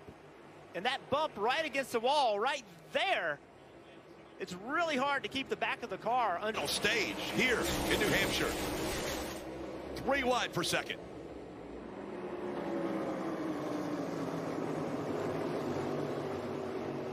Oh, contact between the 22 and the 9. The 9 gets spun around. They were already up the racetrack. We're going to have to see how that started, but big damage on the 9. Heavy damage on the 22 as well. Right front not rolling. That could be day ending for the 22. Remember where he was in the points. And that makes those stage points that he's modeled up on the straight on a restart. Oh, Joey locked the left front up. He locked the left front up getting in the corner, and it just wouldn't turn. It's funny, though, because he locked the left front up, but even as he slowed down, he couldn't get off the 9. Do you think it was a mechanical issue? Well, let's see. I don't know. I think you just got the left front locked up, and now they're just hooked together. Wow, that was crazy looking. But that left front is pointed left. Run, end line, we're off, end line, half the front still outside. Well, maybe that's when it got damaged, that contact. Chase Elliott's thinking, man, what's your deal?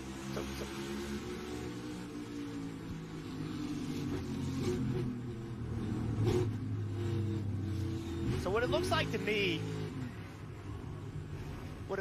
me is that, you know, judging the pace on entry speed is so difficult when you're not in the front, right? And you job by Reddick not to overdrive the top. You see back in line, popping out of the pictures, Christopher Bell, 3 wide on the bottom, trying to make this time on this new tires. I'm sure he feels the urgency as well with potential rain in the area.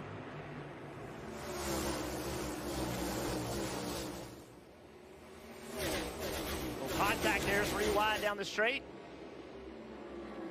I love to fire out the pipes. It's like the green light. You know exactly when everybody gets off the gas. And how about front row, guys, with McDowell and Todd Gilliland inside the top 5. There's a battle here now for the lead. Oh, the 7 of Corey LaJoie gets spun down the backstretch. No contact. Caution's out. Have to see, the leaders were side by side. NASCAR would be very interesting to see who will be scored as the leader because of the loop lines. LaJoie was set 20th when being told the 45 of Reddick is scored the leader. Oh, that's what happened there. Ryan Preece was on the outside when LaJoie was trying to get up there. It even kind of looks like Preece might get into the wall a little bit and comes back and catches the left rear of the 7. From that angle, the opposite. From that angle, it looks like the 7 might just keep coming up. It's hard to tell. Yeah, it's probably. Yeah, Corey just had no idea he was there. And it was a late move. It was a late move on the outside. Very top of the frame, you can see. It's one of those situations that Corey doesn't know Preece is there. He has no idea somebody would even try to be there. Preece is not loving the move, but he has to go. You know, listen, we keep talking about the radar. Corner with tons of speed. The 11, Hamlin just runs Larson out of the lane. Blaney comes through into 3rd. Oh, hard contact for the 19 of Mark Truex Jr.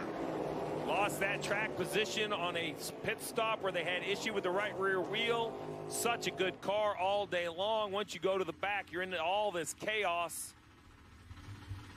He was running in the 21st position, trying to recover from that pit stop. Yeah, just contact with he and Brad Keselowski. I feel like Truex was trying to get his car turned to go to the throttle. Kes was already there.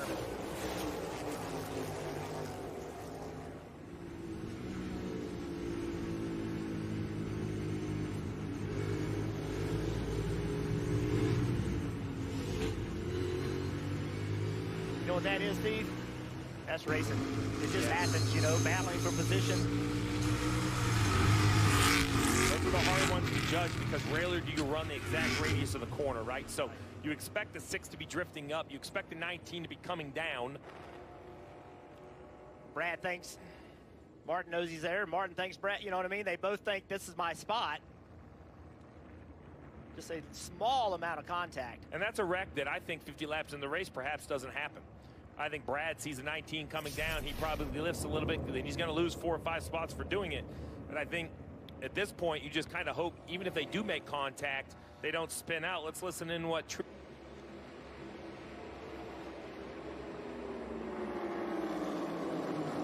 Close call there between the 11 and 12. Whoa! And once again, a little contact there out of Hamlin.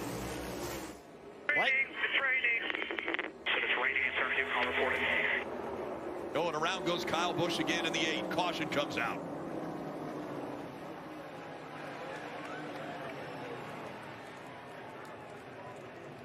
Eight cautions.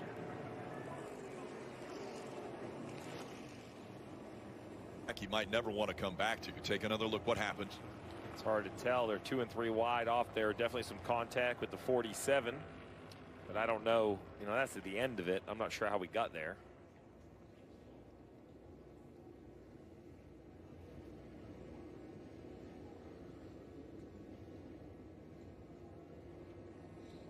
Yeah, I just can't tell. I mean, they're beating and banging. They're banging into the wall. 41 Aprice is getting turned into the wall. I mean, look, they're 4 wide at this point. All right, so that looks, yeah, that looks like 4 wide, trying to get to 2 wide. The 41 is catching the 47. Listen, you know what that is? That's a bunch of frustrated people in the back trying to make something on these restarts. Well, we talk about it every week. It's so chaotic. Look at that. It's amazing they can make him do that without wrecking. Yeah.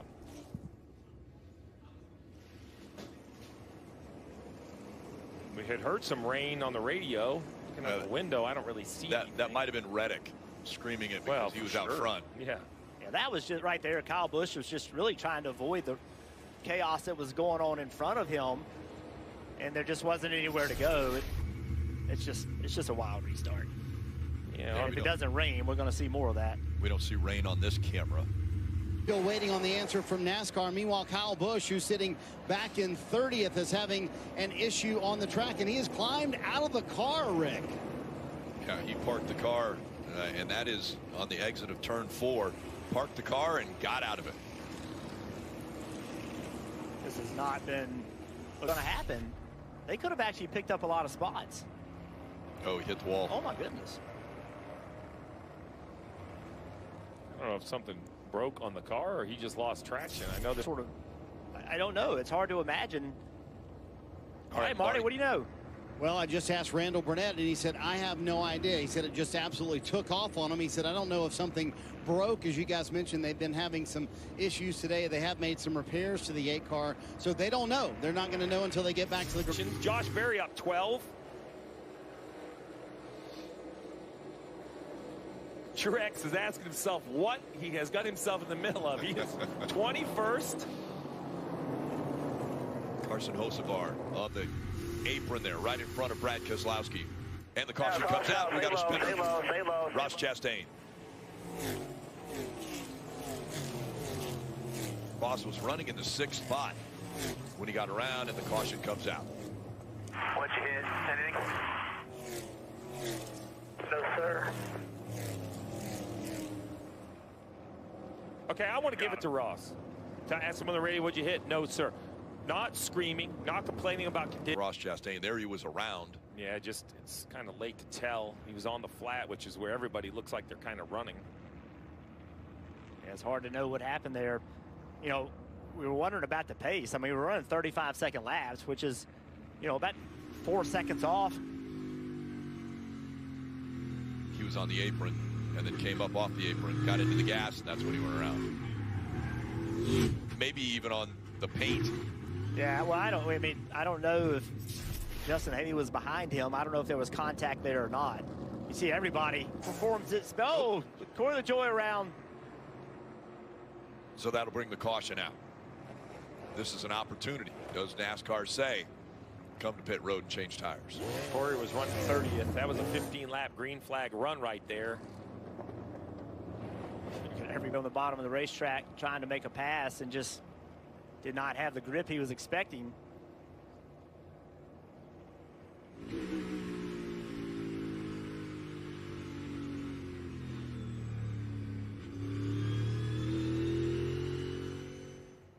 Logano slowed to avoid that.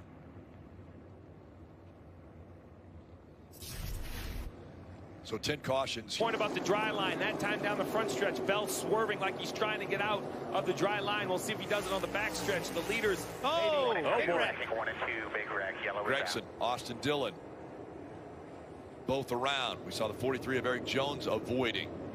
Austin Cindric in it. 71 also caught up here. Zane Smith. Bubba Wallace. Big wreck. Yeah. Again, a playoff contender. He is right on the cut line right now. The thing just looped around him. Prior to that wreck, he was +5 ahead of Joey Logano. You heard him say it just looped around on him. This car is done. See Denny on the outside. The 10 just comes right around, takes the 23. Austin Dillon, been that kind of year for Austin. He is, if he's in a place, there'll be a wreck in front of him. It's just been terrible. hit right there for the 23.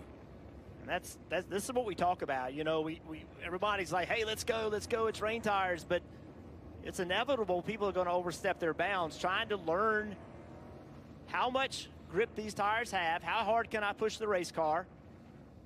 It's just a learning process. You can point your finger at Noah and say, you know, you shouldn't have done that, but it could have happened to anybody in my eyes. Running along with the 6. Watch his right rear tires.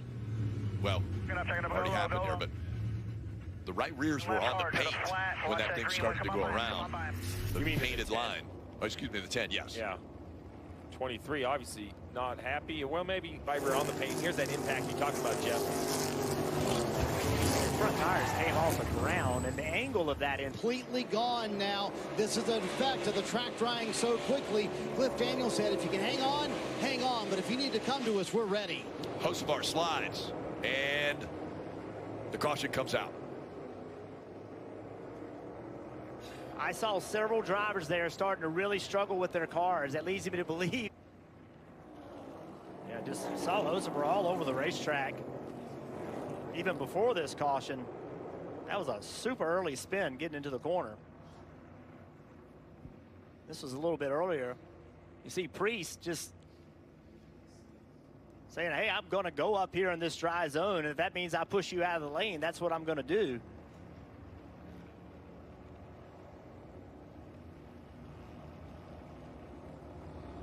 Trying to recover in the throttle, just pushing hard.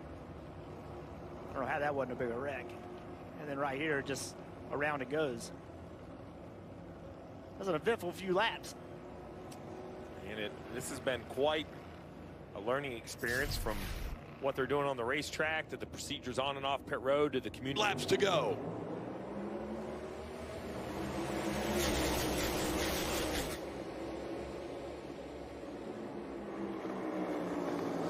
And the 34 gets into the 12. They slide, and they're going to spin in front of the field. Walk it down here. Walk it down. You mentioned aggressive. Wasn't enough traction. And just not understanding how much grip there is, really. I mean, you're trying to step it up. Drives in the corner, and he is in trouble. From the time he entered the corner, that car never took a set, never had grip. Little contact there, I think, with Haley, maybe. Not sure if it was substantial, but yeah, the car never, ever was in the racetrack, and that is going to make that outside lane even more popular on this restart. And after seeing that, I know Kyle Larson wanted slicks, but if wet tires lost traction that quickly, I'm not sure that slicks would even made the corner. No, this track's nowhere near ready for slicks. How about the transformation that Josh Berry has done? When they went from slicks to wet weather tires, Berry was in 20th. And now Josh Berry is currently scored 3rd. And to your point, Rick, Andrew, I thought he was going to miss the middle of the corner. He didn't. That is a big gain for the 4 car. At least 2 car lengths just in 1 and 2. We'll see if he can do it again. Oh, Brad Keselowski is spun around, still under green. No caution yet. And he still hasn't refired. He's trying. He can't get it refired. Will the caution come out? Still not rolling. He's rolling now. Caution, caution, caution. As soon as he started rolling, they threw it. They just were afraid he was going to be sitting there when the leader came up to him. So NASCAR tried their best to not throw that caution, but ultimately just felt like they had to. I think in Loudon, New Hampshire. That looks very similar to what we just saw. A couple cautions, the last few cautions have been with cars on the bottom of the racetrack. And we could see from here, as the 6 was trying to fire the fire out the pipes, he was not sitting there waiting on yellow. He was trying to get going. He was definitely trying. He did not fire out of both see. pipes.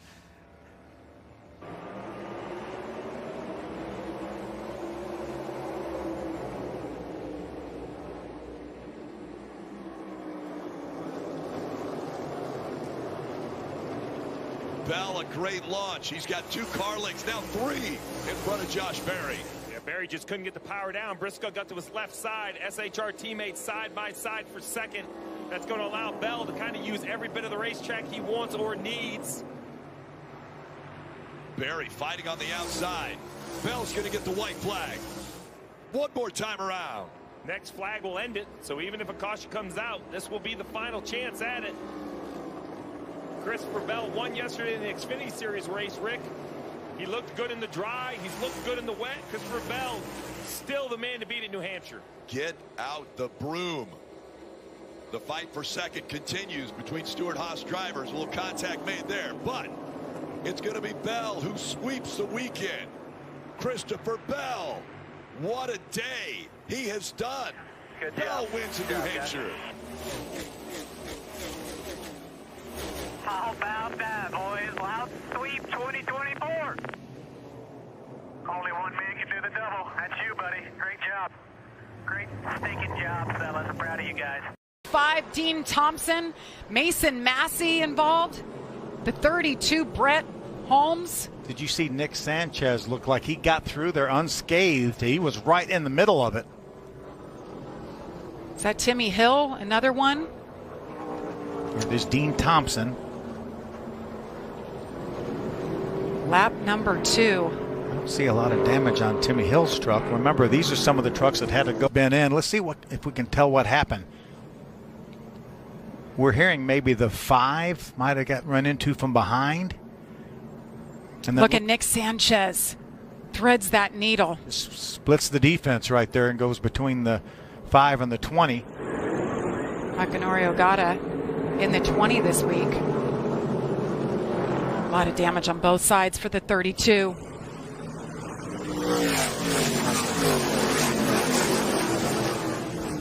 They just barely even up to full speed. Let's see if we can ride along with Ty Dillon. Remember, Ty was one of those trucks that had to go to the back as well. See Sanchez right in front of Ty. You see those trucks get together right in front, and Ty just woes it down. He just stops it so he can drive through here at a leisurely pace. That's experience for you. See Dean Thompson get turned around. I believe Dean might have had a little bit of help from behind, but a great job by Nick Sanchez. Brett Holmes in for some fixes. The 38 truck has been really solid here. Actually, I think it's 3 times Zane Smith finished runner-up in this truck at this racetrack, so they know what they've got. 32, Brett Holmes goes around. Caution comes out for the second time. That was one of those damaged race trucks from the first incident. Even if he didn't have a flat tire, there may have been enough aero damage to that truck as to make it harder to drive. And you see Brett's got a lot of damage right now. But that's easier said than done. He was way back in the pack. I think the truck was damaged, but the racing in front of him was so intense. We're going to see a lot more of this. We know how the truckers like to charge, and they're charging.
Stage number 2 for the win.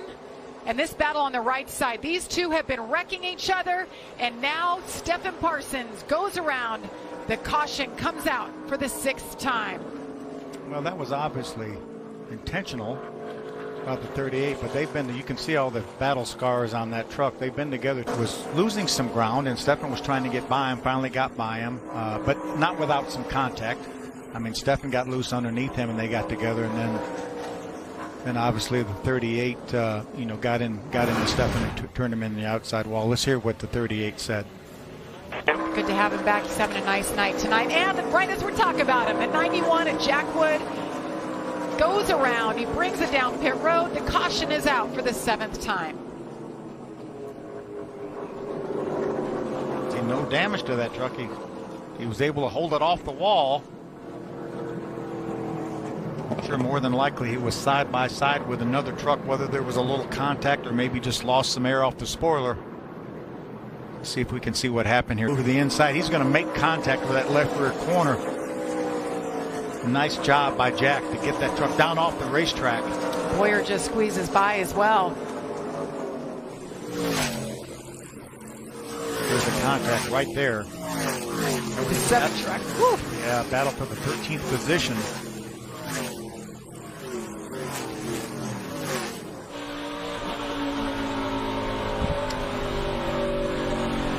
Ty Dillon saw the 25 truck. You see Jack. Is that what you hear? Ty out of the throttle when Jack gets off the throttle. Here's that moment. Racetrack. Here's Clint. There's a contact right there. Whew.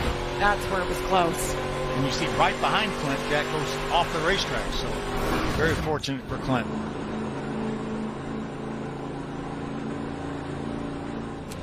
.37 laps to go from Nashville Super Speedway. Stay with us as Christian Eckes continues. Stay off each other. Don't bring out another caution flag. The tightest battles for 3rd. Christian Eckes and Corey Heim. Ankrum, Grant Enfinger back in 6th. Ben Rhodes 7th. Matt Mills with a really solid night in 8th. Corey Heim to the inside. Wants to take that 3rd spot away from Raja Carruth. And he does it. 19 Christian Eckes will see the white flag next time by. There it is, 1 lap to go for Christian Eckes, who's hoping to hang on and say he led every single lap. On stage 1, stage 2. Had a smile on his face earlier, knew we had something great with this race truck. What a streak he has been on. This 19 team, Charles Denike, the crew chief, doing everything right at Nashville. Checker flag is in the air. Christian Eckes gets it done for the 3rd time of 2024. Charles Denike with a smile on his face. And that's one for the record books. Sheer domination. Been since 2016. Let's take a look.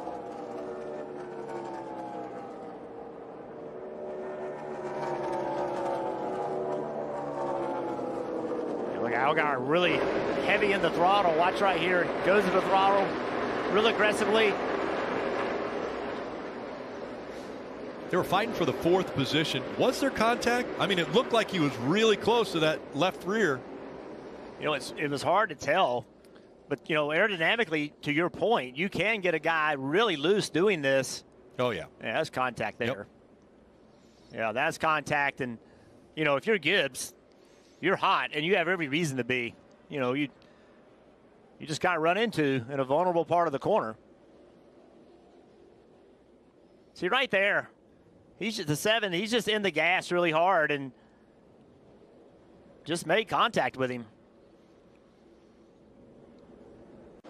All those drivers were so good, but Pit Road got that 20 out in a great spot. And now John Hunter Nemechek is going to win the guitar at Nashville. Oh, yeah, boys. Good job.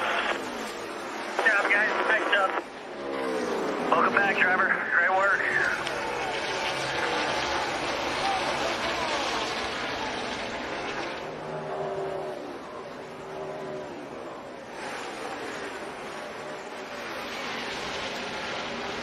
Chandler Smith coming home 2nd. Jesse Love 3rd. Austin Hill was 4th. Gregson 5th.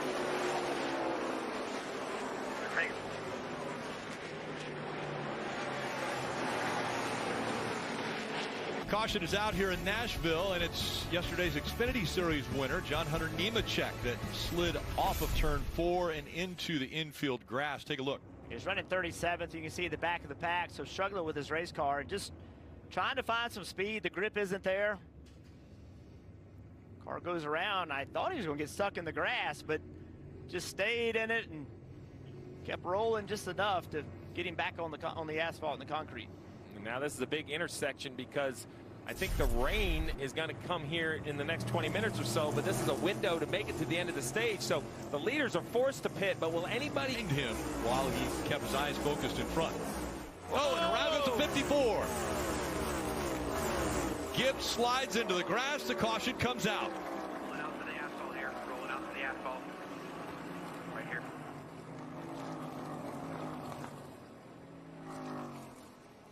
So Gibbs, coming off of 4, may have had some help there.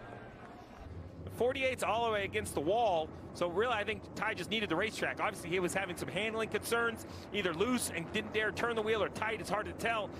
You know, 48 doesn't do anything wrong. He can't move right anymore.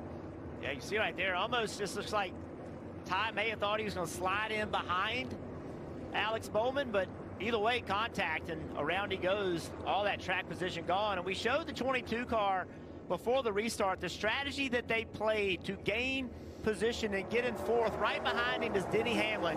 This is the restart. Joey Logano is now running 14. So what happened? You drive into turn 1, the 22 car never takes a set in the racetrack, and you wonder, you know, back-to-back 2 tires. Back-to-back they put 2 tires on. So and eliminates gray. You get a great before and after, and then the after, that boost you get when you look and feel your best. And try one-day beard and brow color, the fastest, easiest way to cover grays and define lines. Next, please. Extra cold. 7 car Corey LaJoie on the bottom of the racetrack never is able to stay on there where he needs to be up the racetrack. Gets into the 15. Riley Herbst into the wall. Damage to the right front control arm. Well, Riley's going to be frustrated with that. Now, Corey didn't mean to do it, but you know, Riley's like, hey man, it's your job to keep the car in the line it needs to be in. This was just Riley's 3rd start in the Cup Series this year, running full-time in the Xfinity Series. Running up the racetrack, trying to run the lowest possible line he can. And Nick, this didn't happen 5 years ago. No way did you see this many laps at a high-speed track between the side draft or the outside car making the inside car loose. They just didn't have the ability to run side by side. Now we're seeing continuous laps. I don't think Denny knows which lane he's looking for. Bell shipped it down in there, that corner. He drove it way down in the corner, but it hurt him on corner exit. Oh, a wreck behind him. We see the 9 of Chase Elliott, Rick.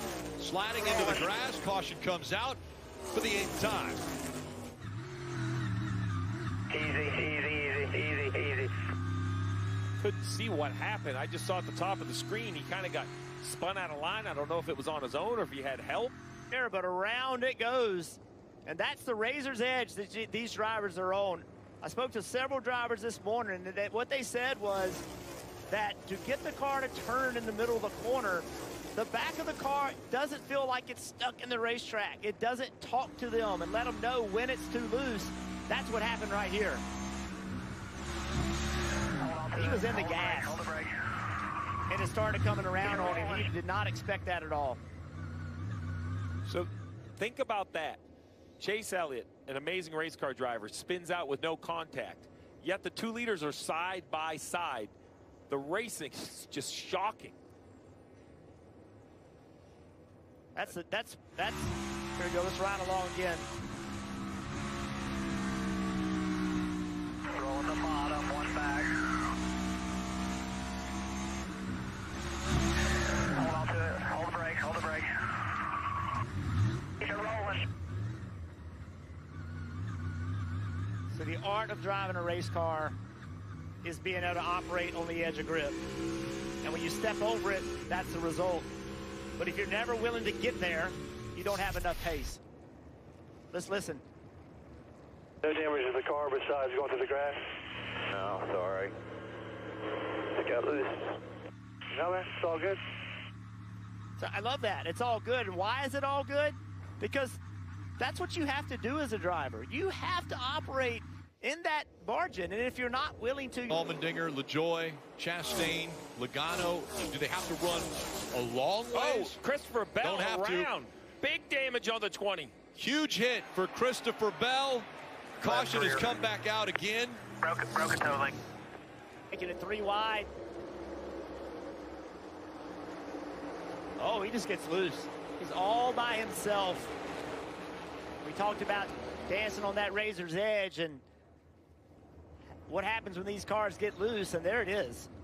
Christopher, that thing came around on Christopher before he even knew it. These cars are difficult to drive, and being in all that traffic makes it that much more difficult. You just don't have the downforce on the race car back there in traffic. He had been up front for most of the day, so that clean air definitely a lot different. And believe it, oh, big spin. Keselowski into the wall.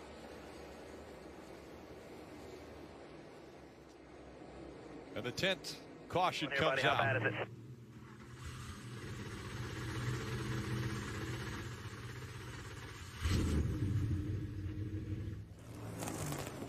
Harrison Burton also spinning around. Rectus under caution. Rectus under caution. We'll have to get a replay to see exactly. Oh. Just came down on Dillon. Must have thought he had him cleared.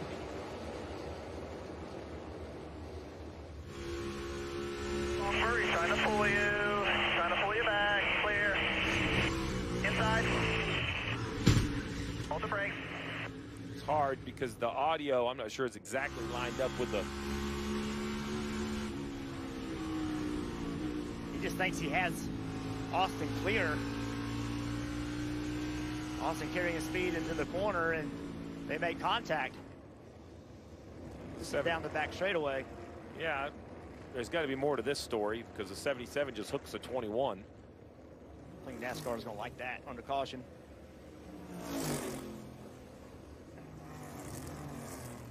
Yeah, there's got to be more to that story. You run next to one another enough. We've seen how many people mad at one another, and I agree. I think NASCAR is going to take a look at that. They do not like issues on pit road or issues under yellow. Let's listen in to Hocevar. Why the f would he check up? Just get caught up. Stay off the radio. Don't know what happened right there. You're good. We'll talk about it later. I think there's a backstory. A few, for sure. Laps to go at Nashville. They all think they can make it on fuel, but again, it's very close. Are the calculations right? Denny Hamlin coming. Oh, what a slide by Austin Cindric. That brings the caution out. There'll be a restart.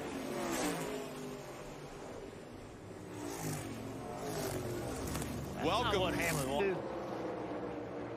Oh, just a little contact. When it did, it just caused Cindric to lose control.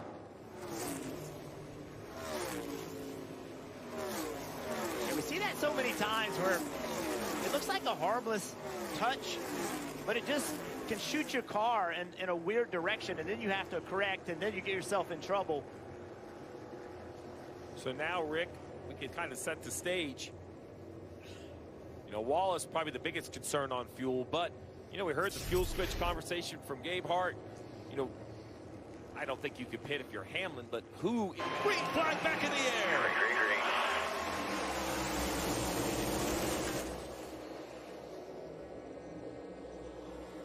A big push by the 5, and up the racetrack he catches the 1. Chastain into the wall. Big contact, caution comes out again. Gabe Hart said, I only have one chance at a green-white checkered, as we see Austin Dillon shoving the 43 of Eric Jones. Chastain, the window net down.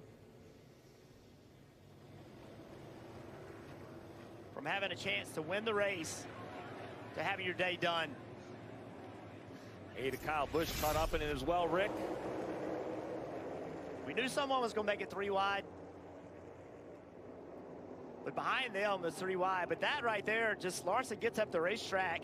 He was pushing, it looked like he was pushing Hamlin. Something and he just sparked. lost the front. Something sparks, Jeff. Watch the front of the 5. I don't know if he hits the apron. Something seems to spark when it turns right.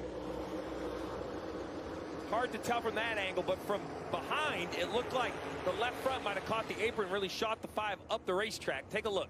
He's in the back of the 11 right here. Gets on the apron. That's the splitter hitting the apron, and now it doesn't turn.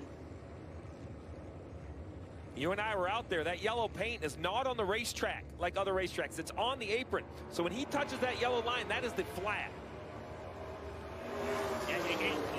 It's like he's pushing Hamlin, trying to move him up the racetrack to try to drive underneath him, but doing that, he wasn't able to get his car where he wanted it to go. And there's zero doubt if someone was going to wreck, they were going to wreck in front of Kyle Busch. I mean, they've done everything right today. Everything right for this 8 car, and here he is, the one dead sideways in front of him. Nothing Kyle Busch could do different. Right along with Larson.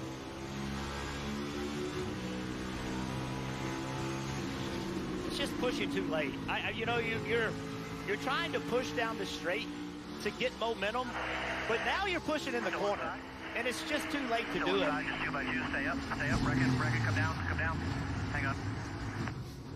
Unbelievable, hang on up there, it's gonna drop.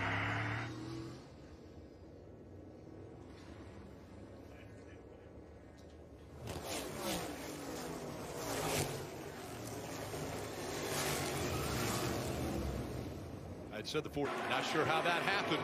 We'll find out, but green flag back in the air. A great start for the 11. The 5 ducked down, cut the 19, and we've got a spin in the back. Let's see if he's able to keep it straight and we stay green. 3 wide per second. Denny Hamlin pulling away.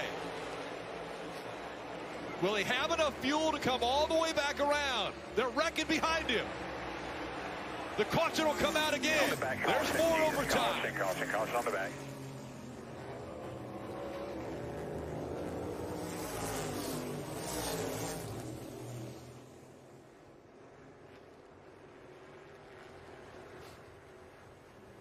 Back further than this. Look right to the right edge. We're going to watch the 77 back up. Here comes the 50. Here comes the 51. I think somebody gets Harrison first. So now looking at it that way, somebody somehow, Ryan Preece, yeah, gets into Harrison, turns him right. He catches the 51, and then it's just a melee, right? Everybody's spinning. Let's take a look here. 3 wide middle. Still 3 middle. Still 3 middle. From behind. Easy. Come middle. Watch your outside.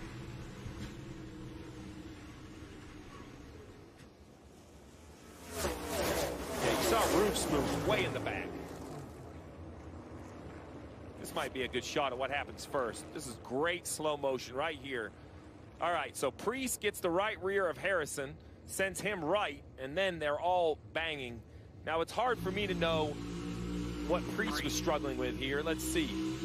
Oh, well, he's struggling because he has Harrison's rear tires off the ground. So, pushing, not trying to wreck him, trying to push 21. It's a green-white checker. 2 to go from Nashville.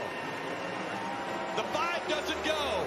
They bottle up behind him. Big wreck for the 8. Out of fuel. 5 was out of fuel. Caution comes out again. That's what we talked about earlier. If you run out of fuel in front of this pack, it's going to get ugly.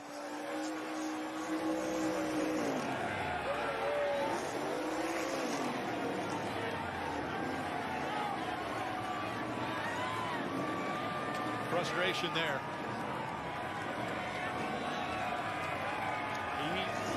He gets a response no matter what. Victory lane, yes. he gets a response. Any issues? Absolutely, Rick. He's just going to keep doing it. Just stop. Well, it's broke. It's broken something in probably the toe link or something, and he just couldn't get it rolling. It's been that kind of year. I mean, he's expecting Larson to be going, and he can't.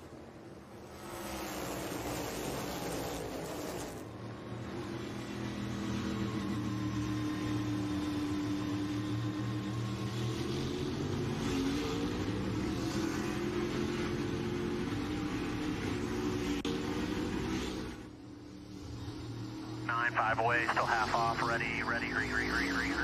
He's out of fuel, middle, pushing. Hold the brake.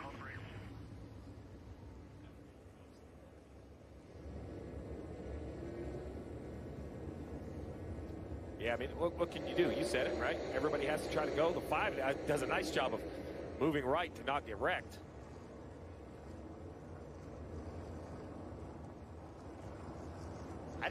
I think that we are in the position of some really difficult decisions have to be made. Logano pitted on 221.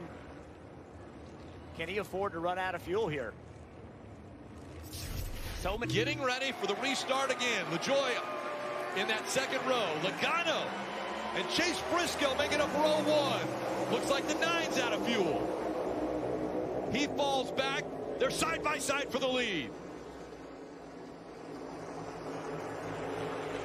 48 looks like he's not accelerating as well as he had hoped. The 71 has some momentum battling up front. Logano back to the inside.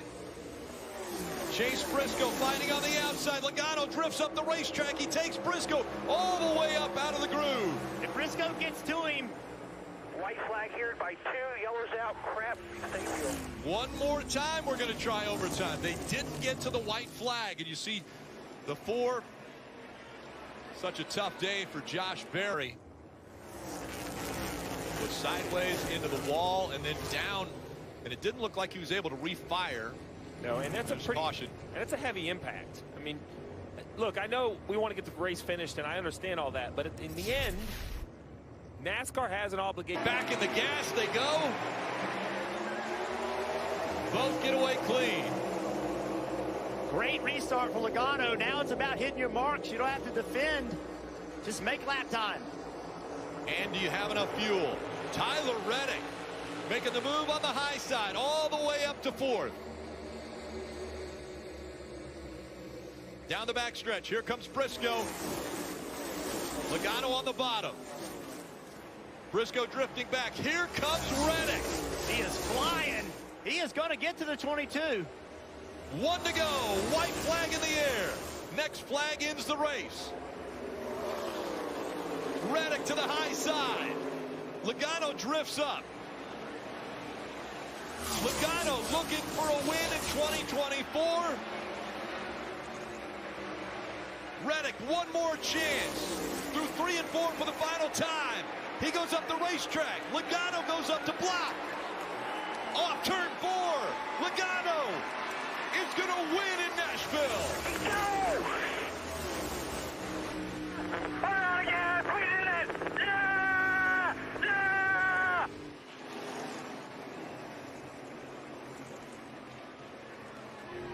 Hell of a job. Good job, guys.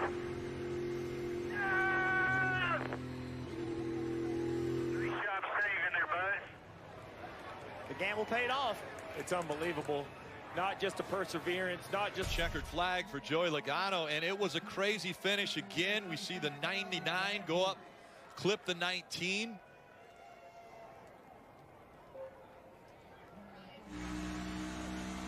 This was on the front straightaway.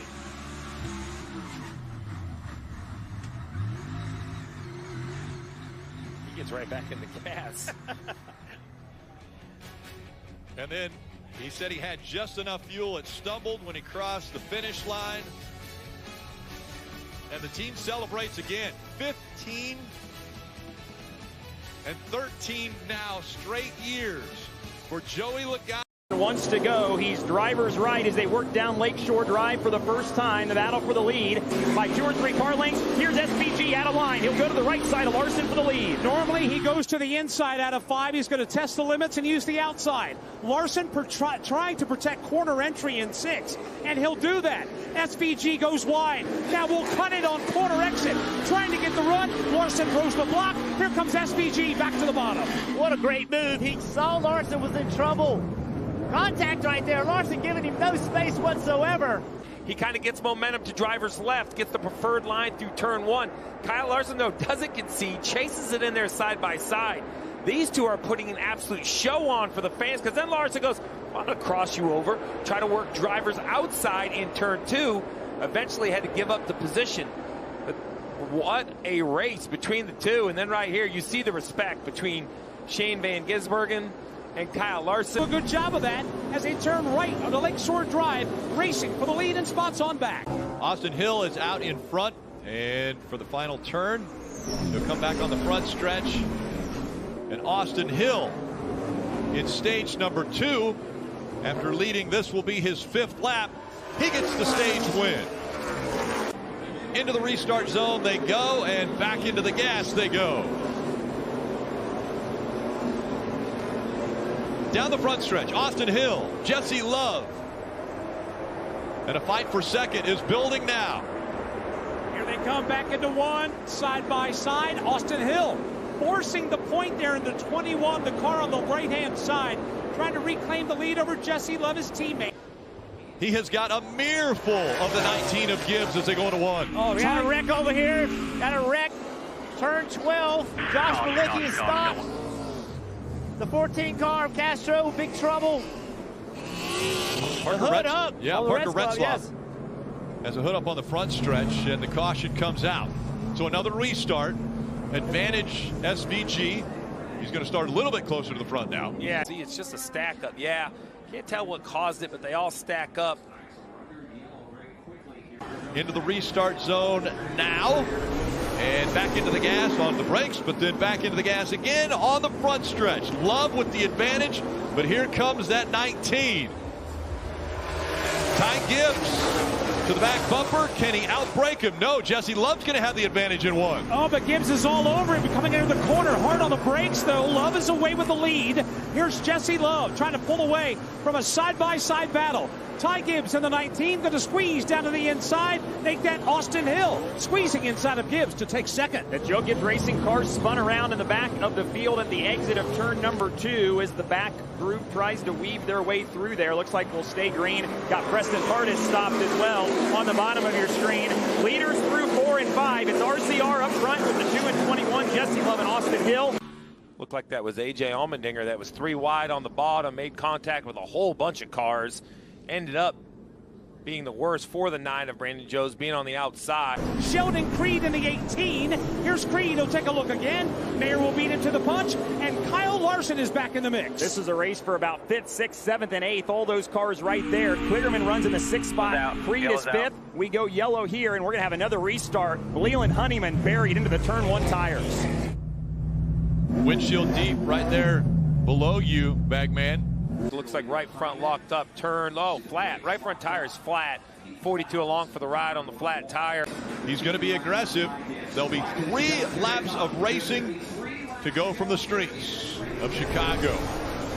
Through the restart zone and around turn 12. And another good restart for Love. We see Hill falling back. SVG now fighting for that second spot on the outside as they go to 1. Ty Gibbs' life just got very complicated. SVG makes short work of Ty Gibbs. SVG, oh, Sam Mayer's around. Everybody scatters as Sam Mayer gets turned. Extra turn number 1. He will refire the car, but SVG has gotten to second, and he is looking for the lead. They come out of 5 on the Columbus Drive. Jesse Love in the 2. You're on board with Shane Van Gisbergen. He's going to fade right, and he's going to drive it in way deep, side by side for the lead into 6. Love will hang on to the spot. He had preferred positioning, but here's SVG again on the march. Big block right here by Jesse Love. Not going to be enough. SVG to the inside. Ty Gibbs trying to follow. Jesse Love was very defensive, but it's just too much pace to keep. Green flags in the air. We're racing in Chicago. The field spreading out as they head into turn number 1, Bagman. Everybody holding their breath off the end of the front straightaway. Ty Gibbs will beat the entire field to turn 1 in the lead. Remember, these drivers are on slick tires, they're not on the wet weather tires. Battle for 3rd. Bowman, then the purple 48, wedging his way to the inside of Michael McDowell in a race for 4th. They race on to Lakeshore Drive for the first time. Ty Gibbs, the black 54, leading the way as this race for the 4th spot continues. Battle for the lead as Tyler Reddick looks inside Ty Gibbs. They work through 4 for the first time. Here's the right-hander, turn 5. Everybody through cleanly as they hit Columbus Drive. They exit turn number 5, work their way back onto Columbus Drive. Remember, turn 6 was the trouble corner last year in the wet. Let's see how everybody's about to fare out now as they begin to slowly decelerate, apply pressure to the brake, and ease into this corner.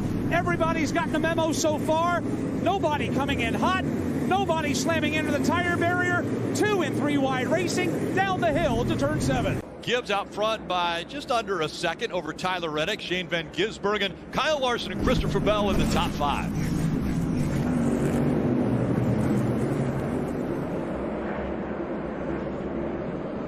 SVG with a big move on side of Gibbs.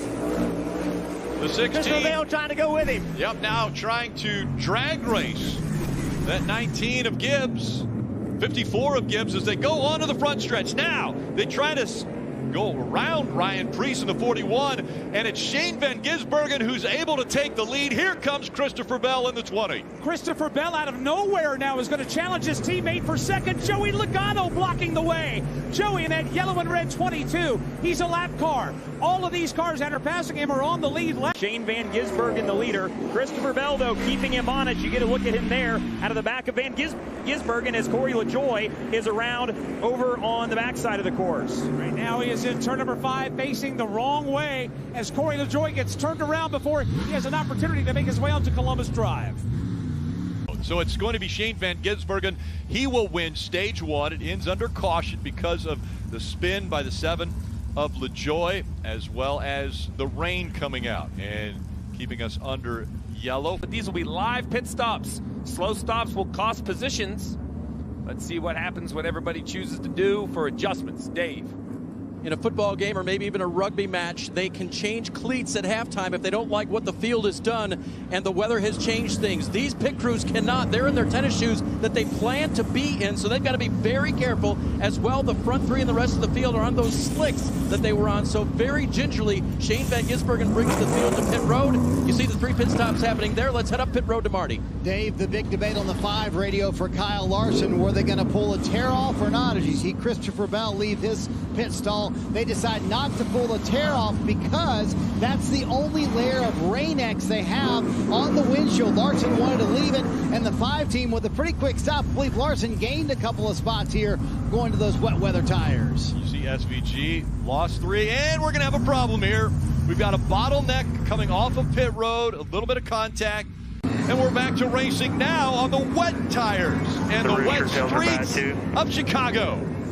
You see the sliding, but look at the cars disappearing in the distance with the spray. Grip and visibility a challenge. Ty Gibbs immediately going to work in that green and black 54 to the inside of the orange and blue 71 of Zane Smith. Everybody just trying to funnel down into some degree of lack of chaos there in 1. Here they are in 2. The right-hander on the Lakeshore Drive. So far, so good. We saw a race for second there. Zane Smith trying to fend off Christopher Bell, the red and black 20. Bubba Wallace around in front of the field. He was inside the top 5 as everybody tries to come around him, kind of in a blind spot there as they come around the corner onto Lakeshore Drive. Leaders continue to work their way back into turn number 4 and 5. But here's Bubba and Daniel Suarez stopped at the exit of 2.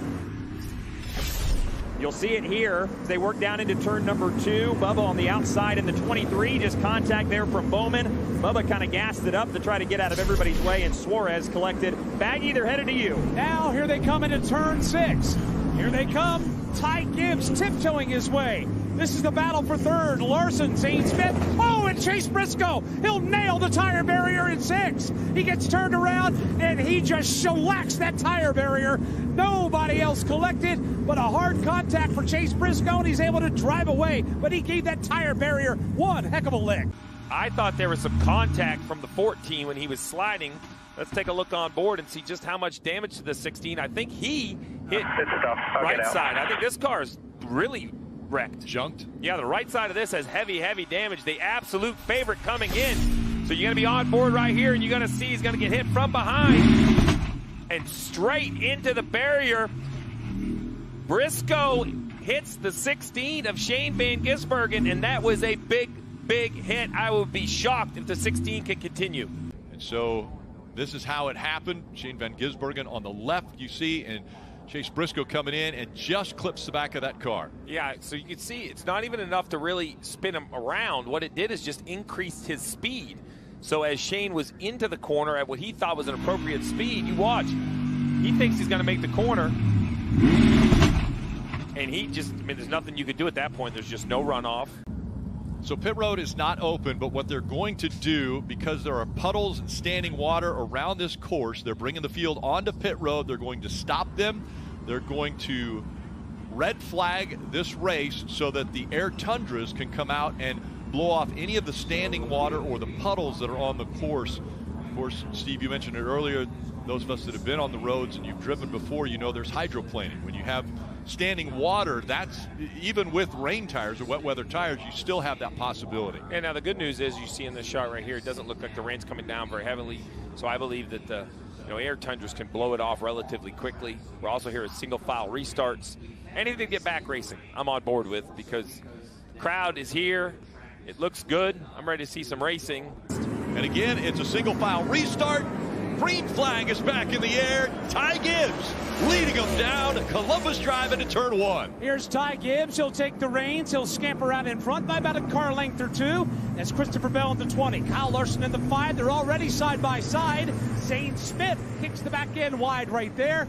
Everybody is safely through turn 1. Now the right-hander onto turn 2 and Lakeshore Drive. Good racing there at the front of the field. Larson on Christopher Bell for the second spot. Bell will get the better of that battle as everybody works down Lakeshore Drive here. Just looking for some clean racetrack to avoid the spray. They work through 3 and down into the right-hander. The treacherous turn 4. Bell is close. He's putting the pressure on Ty Gibbs. Now here's the right-hand turn number 5. They go back onto Columbus Drive and head towards turn 6. And everybody is taking a measured approach. This is a very slick portion of this road course, and it's collected cars already today, and this has a reputation of being very tough in the wet. Here's the battle for the lead. Christopher Bell taking a peek. Ty Gibbs giving him room, and Bell's just going to jam it in there.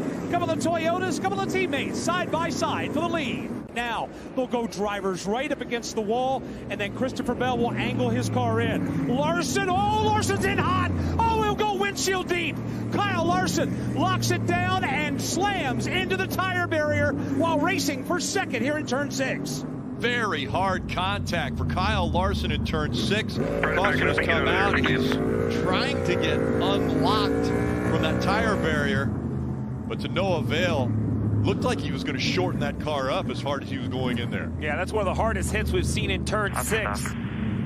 Here, he's stuck. I don't know if he made contact with the 54 or the 5 was trying to get by. I think he knew the 20 was kind of pulling that lead, and he knew he had to make something happen. What exactly happens? You just see too far, lock up, and barely contact. Turns right, actually. Kyle Larson turns right to miss the 54 and takes a head-on shot. Turns right, or the car goes right, but almost misses the tire barriers all the way to the right. Makes contact with the concrete wall. You see the damage. Grazes the bumper of the 54. Look at that concrete barrier move. And out of 12, they've gone through the restart zone, back under green flag conditions. Christopher Bell, Ty Gibbs, Tyler Reddick, Todd Gilliland, and Nemechek barreling into turn number 1. Christopher Bell first to the whip and first away with the lead. Ty Gibbs, Tyler Reddick, Todd Gilliland, all stacking up behind them. Here's Chase Elliott. He's trying to go to work on Ross Chastain of that orange car.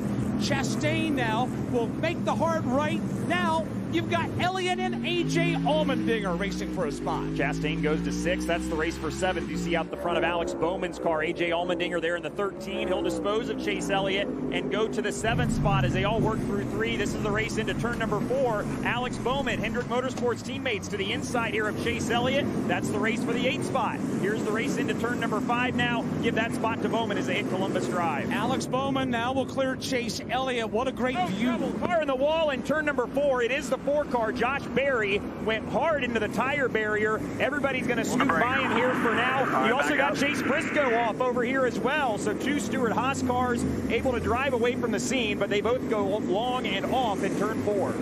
But the other team's forced our hand. They know a yellow's coming. So here's Bell, the 54, also going to follow of Gibbs. Gilliland, Nemechek, Reddick. I think everyone's going to come. I'd be shocked if anyone stays on the racetrack. Look at this. It looks like it's caution flag. Everybody's coming to pit road, Dave. And Steve, this was the call as the drivers gave their feedback. Ty Gibbs hitting his pit stall. The track is not great. It's not great for slicks. They're going to have to be extremely careful as they lead here. Trouble Remember, turn Gibbs. 6. Austin Dillon is in the tire barrier. He locked it up, and he too has made contact here in 6. He keeps rolling, and they stay green, Dave.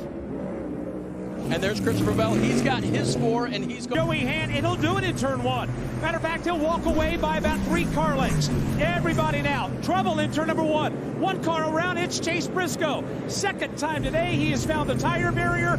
First time in turn 1, while the leaders head up Lakeshore Drive. And continuing to leg it out over Joey Hand. Truex sideways, he gets into Bell. Hit by Hocevar. That may derail it for Bell. Bell. He continues on, but loses all that track position he had gained. Falls out of the top 10. That's a break for Bowman, but another heartbreaking race for Bell. He's got damage in the 20s. He works down turn number 3 and into 4, just trying to keep that car righted. You'll see a replay of it here. They work off of turn 2. Truex sideways, maybe some contact from Stenhouse. It hooks Bell. Heavy contact into the wall, and Hocevar a victim of that as well.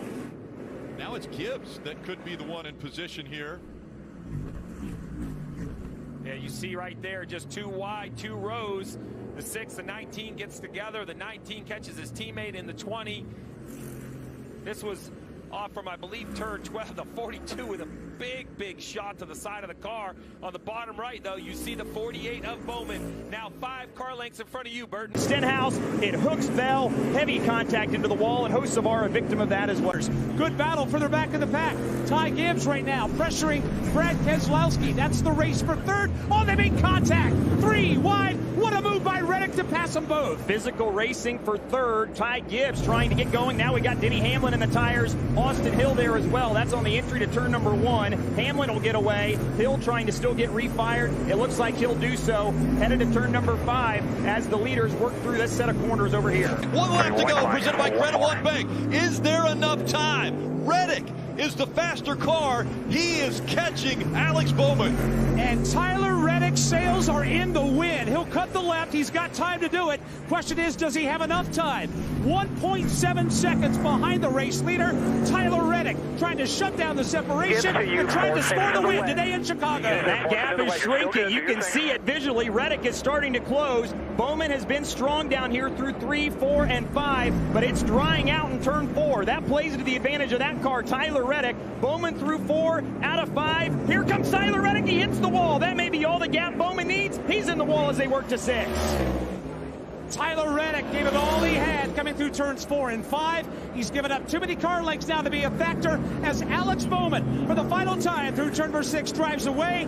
Tyler Reddick came so close, but he did regroup the car, but now he's 3.6 seconds behind. Reddick had about 20 lap newer tires on his race car, running Bowman down, and simply made a mistake. Got it to the wall, and that's allowing Alex Bowman to drive away. Alex Bowman making his way through Congress Plaza for the final time. He works through turn 10, now 11, up over the railroad tracks and into 12. Alex Bowman has never won on a road course, and now he is going to conquer the streets of Chicago. Alex Bowman has won at Chicago. Hell yeah, buddy! That's what I'm talking about. Hell of a job, brother.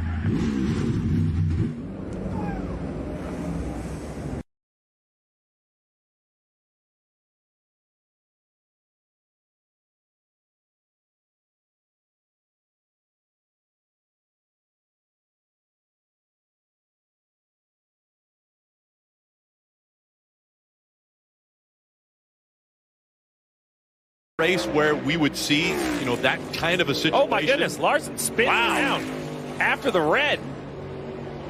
Bumps in the tunnel turn. You saw the car jumping up and down as he was down in them, and I would say fortunate not to make contact right here. Now, oh boy, another car spinning. The 45 of Reddick. Yeah, Reddick in the 45 spins. The other part of strategy is you can't do this. Contact, Billy. Can't I be think spinning so. out. asking a lot of his race car. Trying to find grip, trying to find speed. Oh, wow, look at all this traffic. Ben Rhodes is leading the way. I think Roger's going to try to use that draft to drive on the inside of Mozak and turns down in the corner and just gets loose. Yeah, there it is right there. I'm not even sure that truck would even go all the way down to the bottom.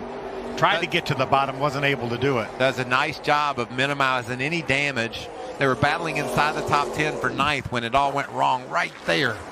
Taylor Gray. But watch him use the gas, Bill. Oh, He's on that throttle right hard there. On the 18 takes the side force away from the 9. Being on the door, you saw the rear of it wiggle. Oh, big impact, Rick. 7. And top of the screen. Just carrying. You can see he turns to the bottom. Knows he's carrying way too much speed. Wow, a big, big impact. And that's why the safer barriers have that foam behind them. And I've mentioned the wrecks. And a couple cars up into the wall. One of those is the 43 of Ryan Ellis. Of Williams underneath him, and then, the 3 wide, 4 wide, going into the corner. Contact with the 31. Up the racetrack he goes. Saw the 42 of Leland Honeyman also collected in that, the 19-year-old. It's been that type of year for the 31 of Parker Utzloff. Just, you name it. If there's a wreck at any point, whether it's their doing or somebody else. He's going to clear the 5. Now he has second. That's going to make the task. Oh, the slide. The 51 of Jeremy Clements. Caution comes back out. I couldn't tell if there was contact. Well, I see the donut on the right side door. So I wonder if the 98 who was at the top maybe tried to squeeze him down a little bit. Or maybe he was already spinning. It's really hard to tell. He was 26th. Wow. That is such a hard shot. Yeah, it's a big impact. That's the thing about this place. I hate to use the word routine, but that is what we see most wrecks here look like. And, man, they are all big, big impacts.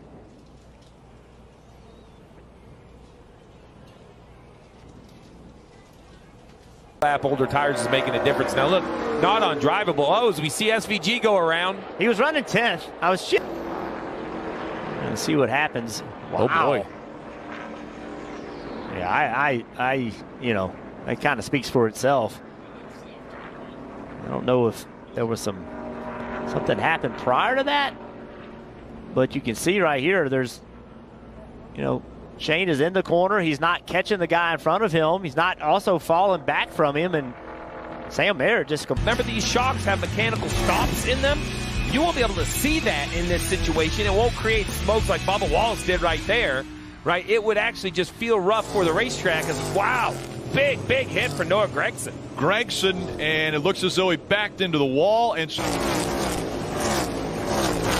yeah, it just looks like he got too loose. Couldn't hold the back of the car. Problem for Ross Chastain. And he's going to get into the wall. Information I would give my driver to try to motivate him to manage this thing. That's a big shot for the 1, Jeff. Yeah, he was out of the groove when he came into the picture, obviously just sideways and trying to catch it. That's turn 3. Wow. McDowell on the outside. Yeah, I just think Nemechek, Zane, they made contact. Wasn't enough room. I'm not so sure they knew McDowell was there.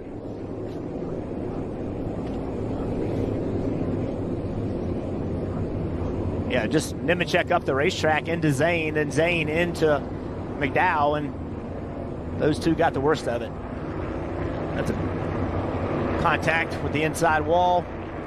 It's actually a great view of that inside wall, Jeff. At the beginning of the show, Rick, you and I talked about some of the huge wrecks here. We saw Elliott Sadler, one of the most famous on this backstretch. Pocono made huge improvements years ago of lining this entire inside, and why you think it's crazy because the wall's closer. They don't get in the... Green. No help. He has helped you.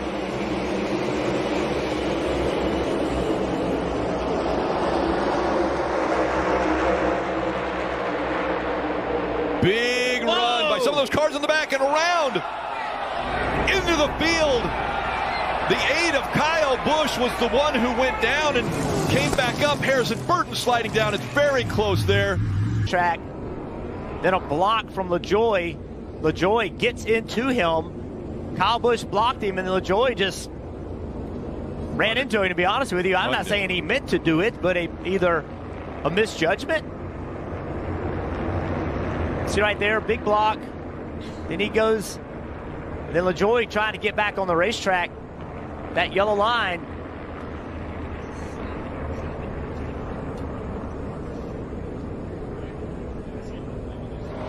There we see him sliding right back in front of the field. Yeah, all these guys just along for the ride.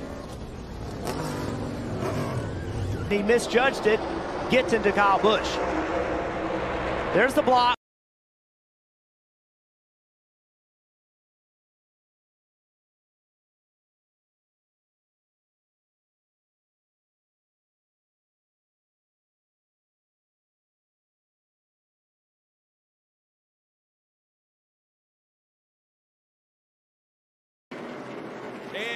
Around goes one car in turn 3. Oh, the one of Sam Mayer. Wow, Rick.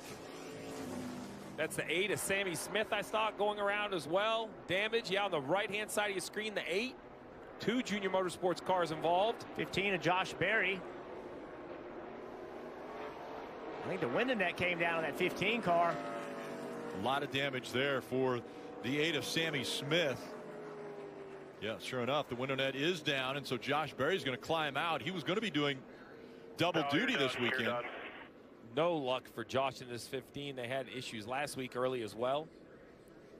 This car was good in practice yesterday. Sorry, Rick. This car was good in practice yesterday, but not even a lap. Oh, no, Jesse Love. Big damage to the right front. Connor Daly in the 20.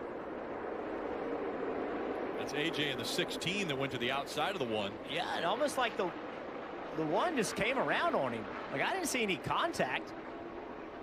Watch it again.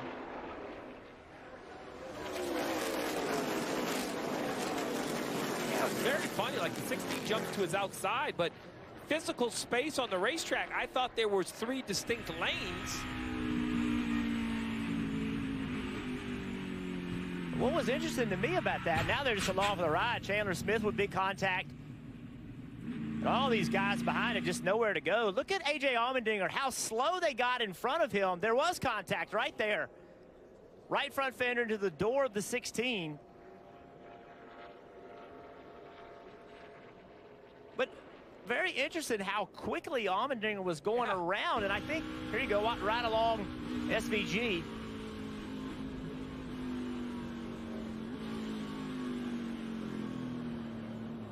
Oh, he does a really nice job. Gets lucky, no contact from behind. Actually downshifted. You heard him downshift trying to get the car slowed down.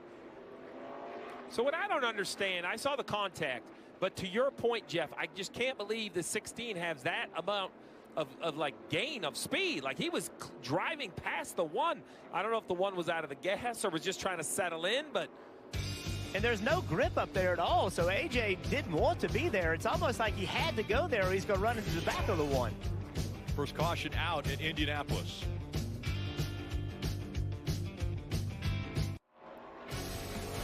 NBC Sports coverage of NASCAR trying to clear, and he does. Whoa! Almirola completely around, and the caution comes out. Amazing, nobody got into each other behind him. Spun out, guys. Sheldon Creed, the other Joe Gibbs car, had him lined right up. I was afraid it might be a Joe Gibbs. The 21's underneath him, and the 21 got a little bit loose, got up the racetrack, and got into his left rear quarter panel. Looks like everybody got through that.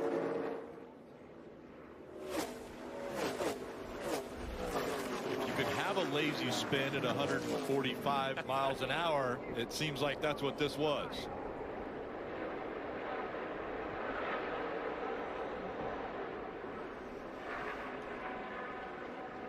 That's very fortunate. The 6th place car spins in front of everyone on a restart and essentially no contact from anyone.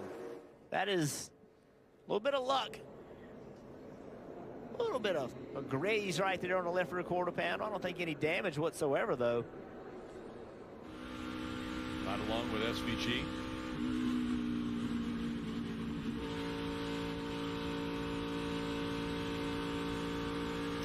I will tell you from that view, from the other view, it was clear to me that the 21 made contact. I still have that opinion, but the 21 was much lower than I thought from the other view. When I look at the left side tires of the 21, I feel like Austin Hill. So Josh Williams was not aware, it looked like, the car slower than he was in front. Well, I think it was the 31 that might have got Parker there first. Retzlaff. Yeah.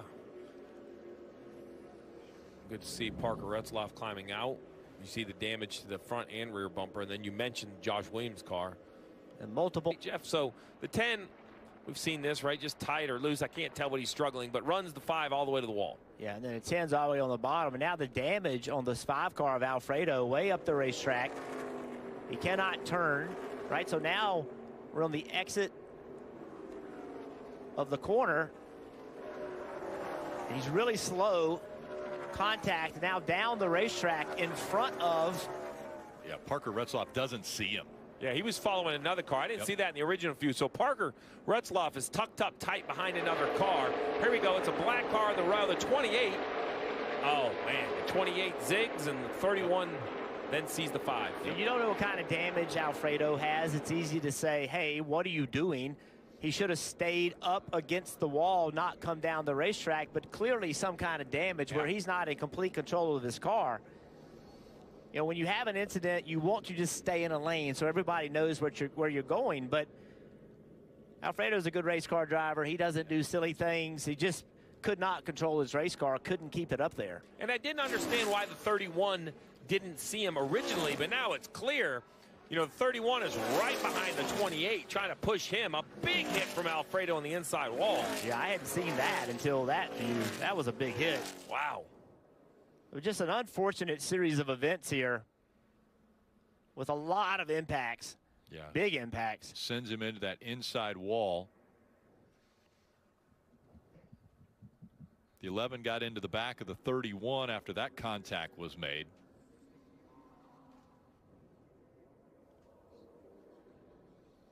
So it's the 7th caution that's come out here at Indy. And the weekend started so good for that 31 car. They were fast in practice. Then the next lap made contact with the wall, and then nothing's gone right since. Watch his hit on the right side of the screen for the 5. Look right. Nosed right in. Yeah, that's a concrete wall over there, too, it looks like. So Alfredo. 1 lap to go, presented by Credit One Bank. And what a move right there. The 20 of Almirola takes the top spot away. Riley still has time. Riley is faster than this 20 car.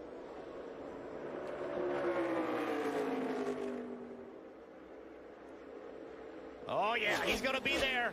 You have to get to his left rear quarter panel. Take the air off of him getting into turn 3 here. He did it before with the 0-0. What will he do now through 3 and 4? Riley Herbst into 3. He's lower. He gets to the back bumper. Through the short chute. He's going to go for the lead. Through turn 4. He has the advantage. Here comes the 0-0. Onto the front stretch. Riley Herbst is going to win in Indianapolis. Way to do it. Proud of you. Hell yeah, Riley Herbst. Good job, buddy. Oh, yeah.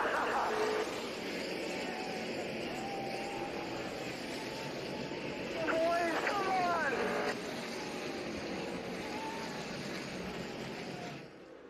Nice to the end there. Way to never quit. Cody Ware had a tire going down. Sure enough, the carcass is now off of that car. Yeah, another flat left rear. We've heard the 17 has had a couple of these. This is another Ford. And then the actual tread of the tire finally comes off, putting debris everywhere. This is something we've seen in Indy before. We've seen wear issues here, but we've also seen left side tires. Lower air gains more speed, but you can't get too low. And we've seen blocking at this racetrack in every form of racing. And right here, Joey Logano got blocked big time by Bubba Wallace, and that almost got big right along with Joey.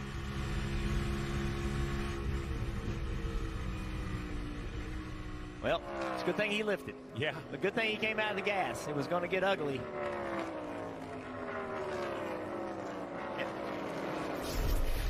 I bet Joey had some words. That's the only chance he gets. That's bullshit right there. Some things here as they come back to the green flag, and we're back underway.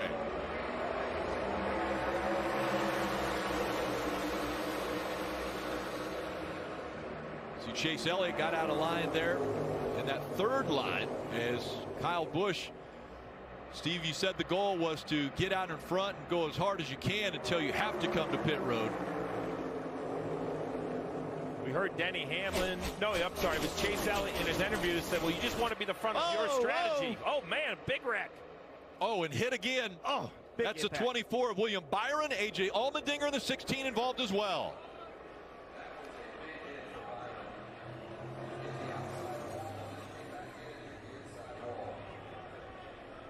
Caution has come out as those 2 cars have stopped. Again, that's on the backstretch after they exited turn 2. Allmendinger is rolling once again. Still waiting for the AMR safety to climb out of the car. Here's how it happened. Oh, somebody got into the right rear of.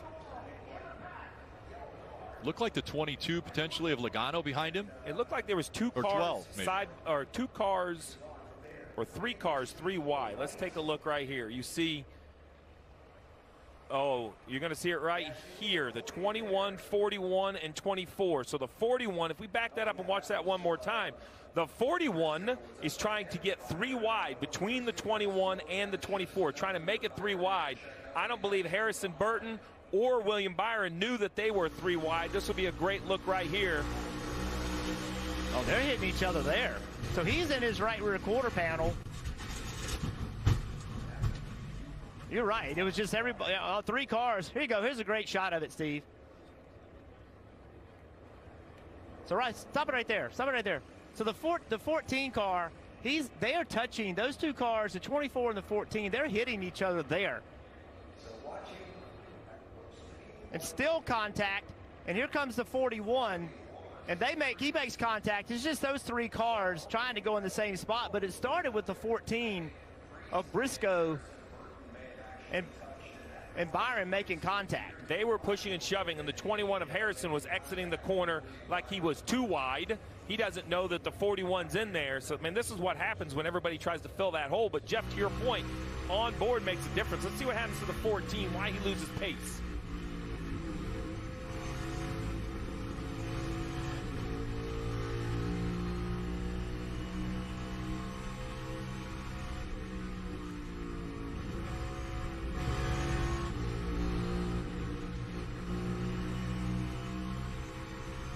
Was crazy. I think he went down to 3rd gear. Yeah, that's where it all started. Was he lost pace? It's just tight racing. I mean, at the end of the day, it's what we said earlier. You just gotta push and make everything happen. Right. So it's easy to say, okay, who's at fault or what's the cause? Well, the 41 going 3 wide is the cause of the accident, but I don't blame Ryan Preece, because if you don't try to go in that hole, what do you say, Jeff? You're never going to go anywhere, right? I mean, you could argue that it's too early in the race. You could argue all these things, but the racing in the back of the pack is so aggressive. You almost just have to make some stuff happen. And you see right here, the 5-time Brickyard winner himself, he knows this place.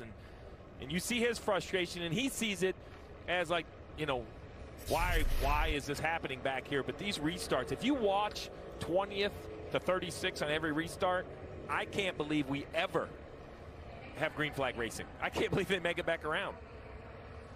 And we hear there, I think, as well as Blaney.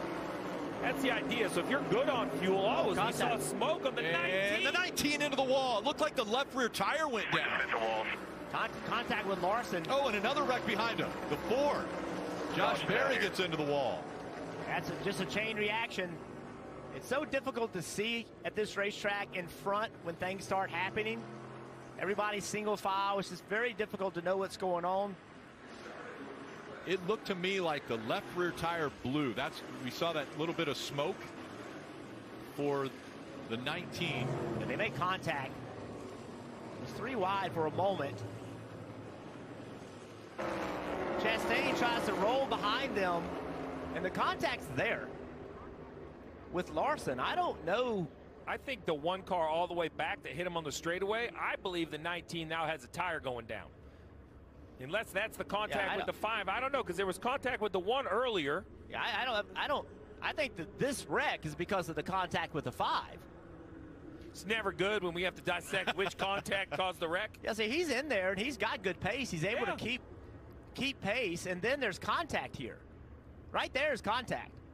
And that gets him up the racetrack. Yep. And now he's along for the ride. I'm not sure tire's down. Yeah, so he said the 1 car. Yeah, so I was looking at the 1. Well, I was looking at the Chastain, but I'm with you, Jeff, right? Then the contact that we saw was with the 5. Then the 4 kind of gets turned around. Yeah, a lot of damage to the front for Josh Berry. So they're 3 wide here. Chastain lifts. He doesn't want to be 3 wide on the outside. Rolls in behind There they make contact. The 19 and the 5 make contact. Yep. I don't see where Chastain ever made. Right here they make contact. Yeah, a lot going on for sure between the 5, the 19, and the 1. Yeah, I mean, it's 3 wide down the straightaway at Indy, and you know, it's going to happen, but things happen quickly, Rick. A lot of times when you're in the car, you're not completely sure what happens. Who's right along with Larson? Contact there. More contact.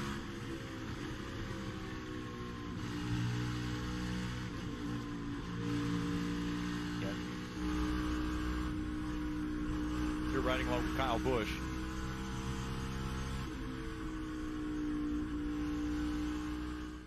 Yeah, I don't think that 19 ever had a tire down. I just think he's out of the groove. Got up the racetrack, and then behind them, Josh Berry in the 4. Let's listen in on the 19 radio again.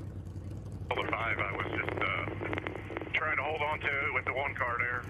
I don't know. I think he thought I was trying to hit him in the side, but I was just kind of hanging there next to him. So I think he's referring to the backstretch. So if we went back on board with Briscoe making up row 2, and green flag back in the air. That was a great launch by the 11 car, Denny Hamlin. Oh, and into the turn 1 wall early. The 22 of Logano and the 24. It can't be the 24. 84 of Jimmy Johnson. Well, business is picking up. Clearly, caution before this one. Now wide guys blocking. At 77. The 12. 12 was sideways. Looks like he hit someone. Yeah, but watch right here. See that in 3/4 of the way back, Hocevar in the middle trying to make it 3 wide. They're coming to the corner. Everybody's got to start slowing down and trying to get to their line. Blaney doesn't know he's there, pinches him off. That's where it starts.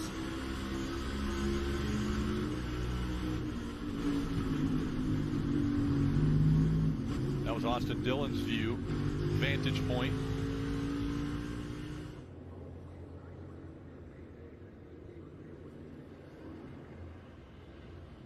There's big impacts for Jimmy Johnson and Joey Logano.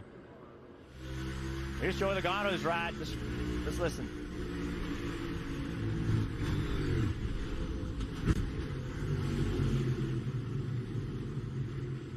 Yep.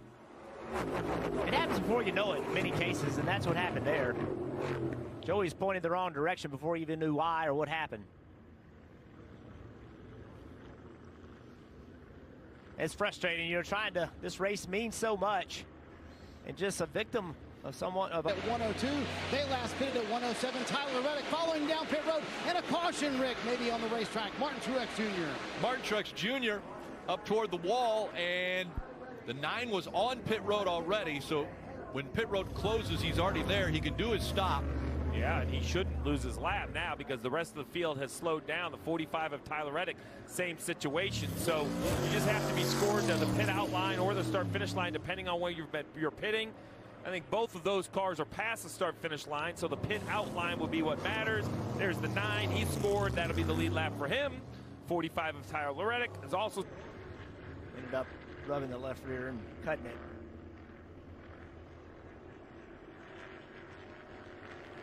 Feel quite a bit shorter of racetrack. Yeah. Larson with a big entry into 2 that time, super high.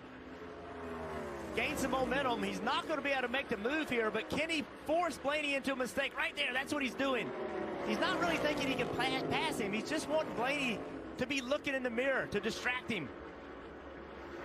Coming out. Oh, we got a caution that comes out. It's the 8 of Kyle Busch. And you heard a radio, max save, max save. I can tell you that could have been anybody in the top 20 on the radio about saving fuel. Kyle Busch was running 6th. Now with the car. He enters. See his car coming up the racetrack.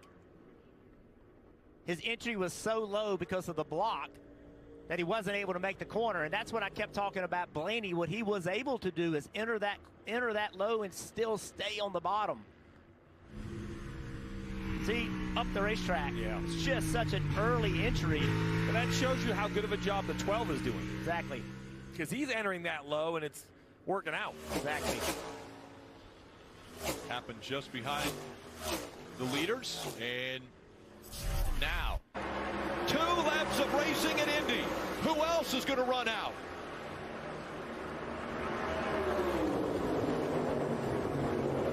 And a wreck in turn 1. The caution comes out. There'll be another restart. Yeah, for the 4th time today, we've seen a big pile up on the restart. John Hunter Nemechek involved in the 42. Oh, there's Denny Hamlin, who had just come to pit road. He's involved. Guys, are you okay? Chase Briscoe has damage to that number 14. And all these guys with damage, hope everyone's okay. Interested to see if Larson did get in front of Blaney there. He's being scored as he's in front of him, but they've got to go back and determine that. Oh. Big contact in 1. That's a big shot. I think that's the 42 right there, the white car. Yep. It is. And such a good day John Hunter had. Just a block, another block. So Nemechek made a very late block getting into 1. Watch this. See, Nemechek came down the racetrack. Hemrick was there. Big impact. Gosh, those are big wrecks. Nemechek glanced off that inside, the barrier in between pit road and the outside wall. Yeah, see, here comes Hemrick. And, yeah, he just, Hemrick couldn't get slowed down like Nemechek expected that he could. They were on corner entry as well. Yeah. Which makes it even that much harder to gauge it. You see the red on the NBC logo. The cars have been stopped on the front straightaway. Glancing blow off that inside wall. And the red flag, I don't believe, has anything to do with fuel load. That NASCAR's not really ever done that. Just this track is so narrow that they have to get the cleanup underway in turn 1 with all the cars sitting down there.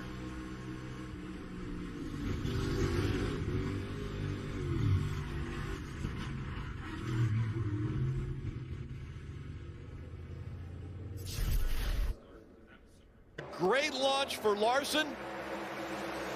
Reddick way back. Here comes Blaney on the outside.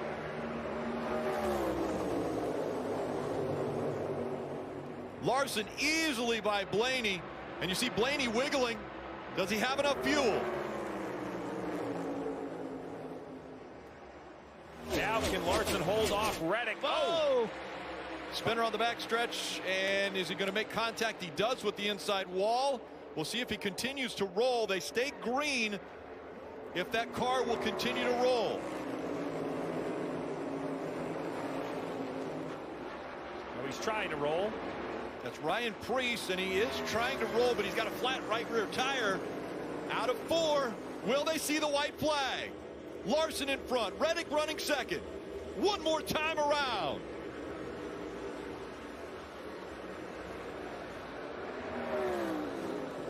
And the 41 still isn't moving.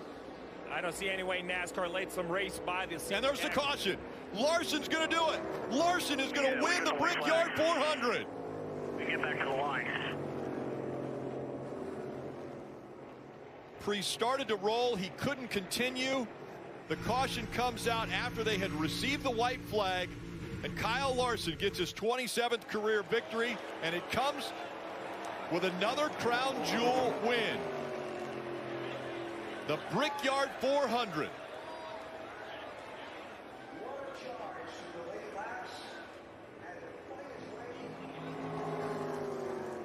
Think about the month of May that Kyle Larson had here trying to run his first Indy 500. The fans here absolutely showed him tons of love. Every time he'd come to pit road, they'd all stand up and cheer. Brickyard 400, baby, hell yeah! It didn't work out for him on that day, but it has today. Good job, guys. Elliott gets him from behind.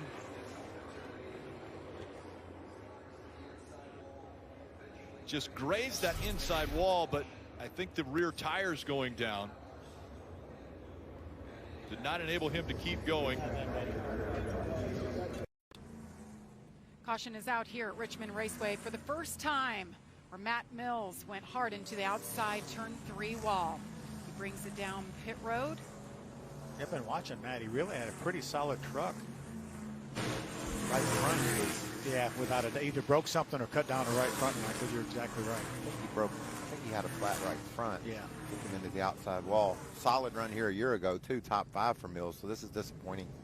He was running right there with Connor Hall, and Connor Hall's in the 15th spot right there, so Matt was doing a nice job.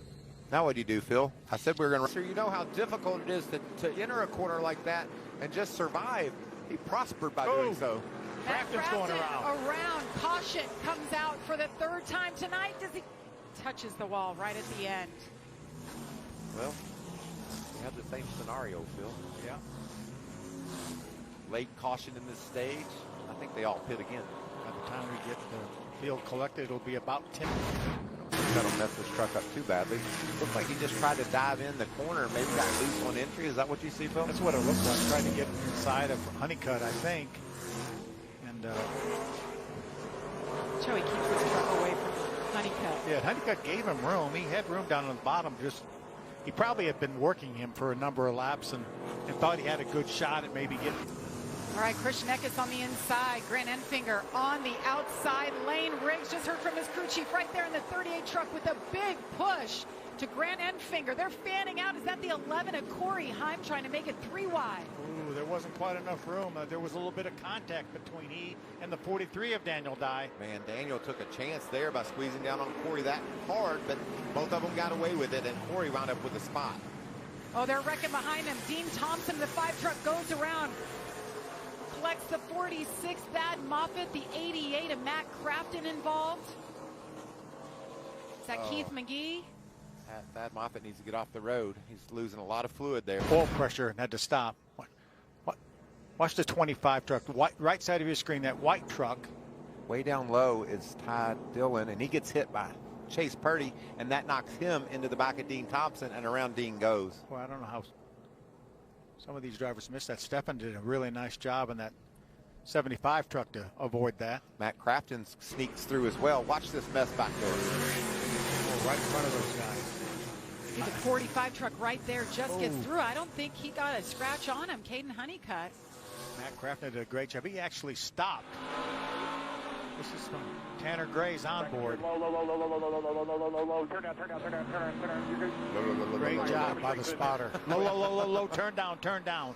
That's exactly what Tanner did, and he missed it. Got back on the lead lap. Now he misses this big crash. He's got to be feeling refreshed here late in the going.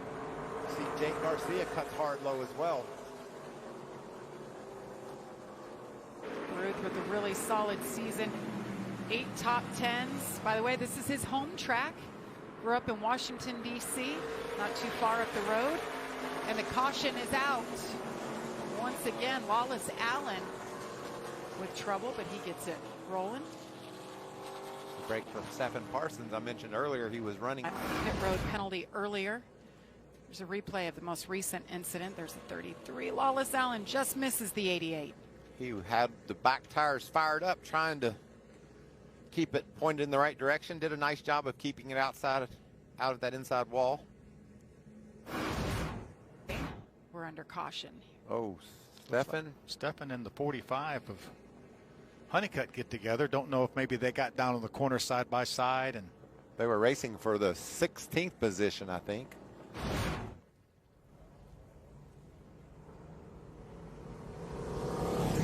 Lane Riggs, best career finish earlier this year. These guys are fighting these trucks. They're wrecking. Connor Zilic goes around. 9th caution of the night. He was running in the 18th position. A lot of damage to that 7 truck. Yeah. Well, he was in the same situation, Michael. Remember, we talked about it. He didn't have as fresh tires as the majority of the field. See if we can take a look at what happened. Where you see right there, they're already making contact. That's the 32 of Brett Holmes on the inside, and Connor Zilic on the outside. But they were already together, and Zilic was dead sideways. I think that was loose in for Holmes, and that's just what slid him up into Zilic, and around he went. Here's another view of it. Was there a little contact maybe from the 77? Possible, just a nudge from maybe a nudge. It from looked like 77. So loose end is right. With help. With help. Loose end with help. That's a lot of damage to that 7 foot. Just bombing shallow. Half off. Yellow's out. Going outside wall and 2 inside. We're gonna have a restart inside a 10 line. Sees the white flag right there. They're still beating and banging off each other back there for third. Jeske wanted to see that white flag. He's looking at his mirror and thinking all those craziness going on. No more cautions, please, as Joe Shear said. Ty Majeski just dominated this race a year ago. Saw the win in sight only to lose it. As he makes his way around this racetrack, checker flag in the air. Ty Majeski makes it 2 in a row and wins the season finale. Hell of a job, buddy. Hell of a job. With the 20, though, we saw him get into the 43 as he was leaving his pit box. We're embedded with the 18. Remember the 20, without their crew chief, that's normally his job. Damage on the front of the 20 of Christopher Bell. Contact leaving the pits. Remember, Adam Stevens at home, Chris Sherwood, the car chief, making the call. Let's listen into the radio. Outside, one outside. Go low. Adjust. You're good. Johnny Morris has been a part of RCR for a really long time as a sponsor and a friend. Under 2 laps to go. Whoa! And the caution's going to come out right there with under 2 laps remaining. It happened right in front of him.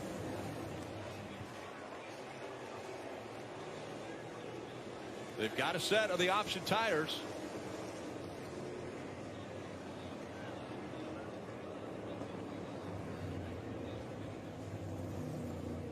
One involved. Take a look at what happens.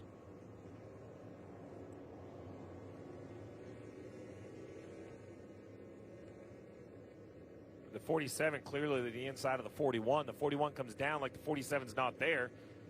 Contact between the two. Well, the 47 though didn't really go all the way to the bottom.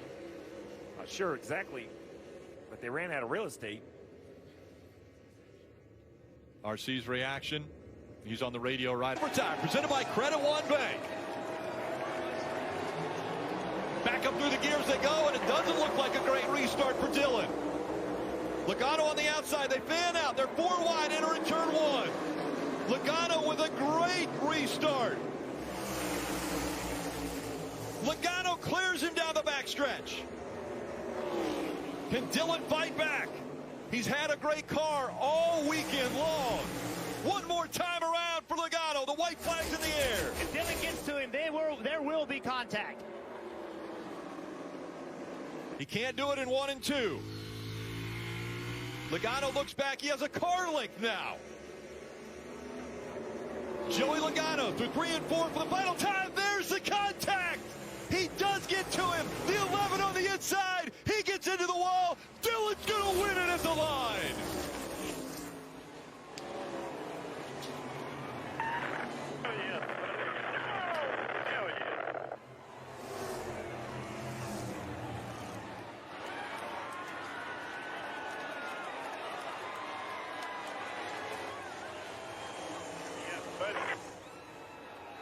Pop proud of you, buddy.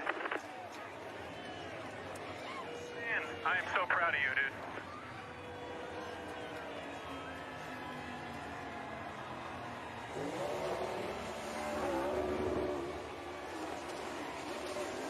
Oh, I felt like with 2 to go, we were the fastest car. Obviously had to have a straightaway, and Ricky wrecked the guy. I hate to do that, but sometimes you just got to have it. And I got to thank the good Lord above. It's been tough over the last 2 years, man, and I care about RCR and these fans, and my wife, and this is my first for my baby girl. It means a lot. I hate it, but I had to do it. You can see the emotion for you and what this means to you and RCR. What did you say to yourself going down the backstretch? What were you willing to do to put it in the playoffs? Whatever it takes. Whatever it takes. What is it with you and walk-off wins? You did it at Daytona a few years ago. You do it here with 4 races left in the regular season. Taylor Gray on his own running 7th was right down by the apron, and around he went, bringing out the caution for the first time here at Michigan. You see he's underneath 2 cars. Everything looks fine, and then right there, back of the car just comes around on him. Steve, we talked about the balance between downforce, driving the car in the ground, but that robs speed. Downforce makes the drive better. Take it off, it goes faster, but this is the result. Yeah, 15 laps on tires, you're starting to lose some mechanical grip. That way, when that arrow, that crutch, that side force you're leaning on like a cane goes away, the back of the car slides around. Fortunately, no contact. Fortunately, you know, nobody hit him. He didn't hit anything. Hurt his pride a little bit. Stop, get 4 tires, go again. So it's interesting time for a yellow because track position is going to be a huge point in this race, and math would say that, oh, I don't know. I think one stop's really aggressive. I think you'd be really, really, really close on fuel on both runs. So teams wouldn't want to. These cars, you can settle the stage amongst yourselves. And Steve, with them staying out when that caution came out, you also would not expect. And the 18 of Creed, the leader. Around he goes. Lock it down, lock it down, lock it down. Get her straight here. Get her. They come down pit road on speed. That was the situation. Riley Herbst got to his left rear quarter panel. He had good pace getting into turn 3. Watch him gain getting into turn 3. Now the 18's up the racetrack a little bit, and now he's pulling the air off the back of the car. That's the second Joe Gibbs Toyota we have seen spin out with no contact. That tells us they qualified fast. There's your pole sitter.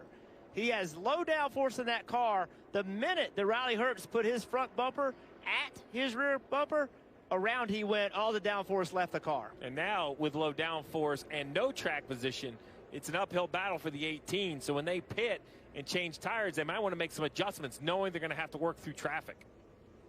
Luckily, no real damage to the 18, no contact. Yeah, no contact here. That's just, he just pulled the air right off his spoiler, and obviously the 18, he was having trouble with his car anyway. He was getting up the racetrack, Creed was.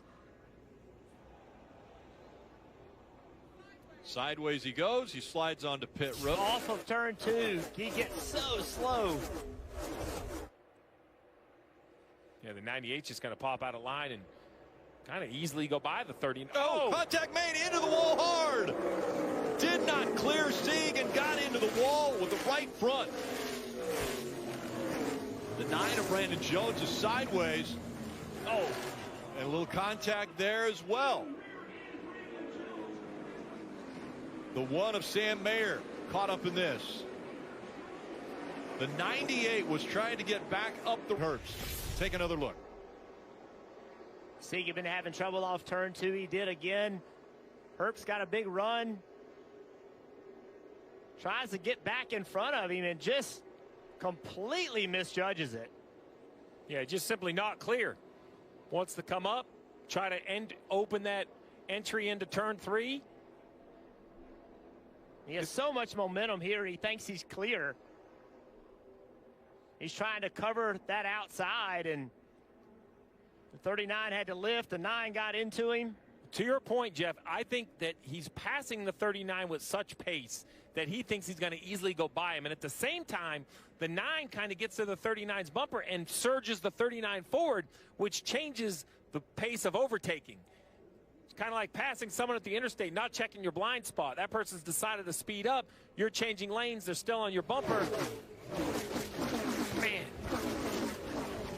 And Brandon Jones, once again, sitting there minding his own business. Another wreck he had nothing to do with.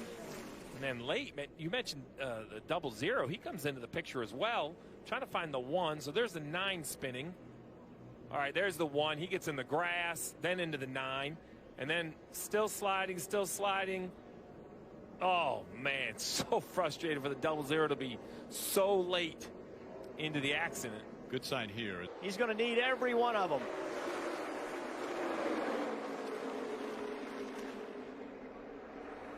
A.J. Allmendinger in the 16 in front of them, and they go spinning behind them. The 10 involved in it. So Daniel Dye. There's the 10 of Daniel Dye sliding down the racetrack now. Lawless the 15, Allen. Yep, Lawless Allen.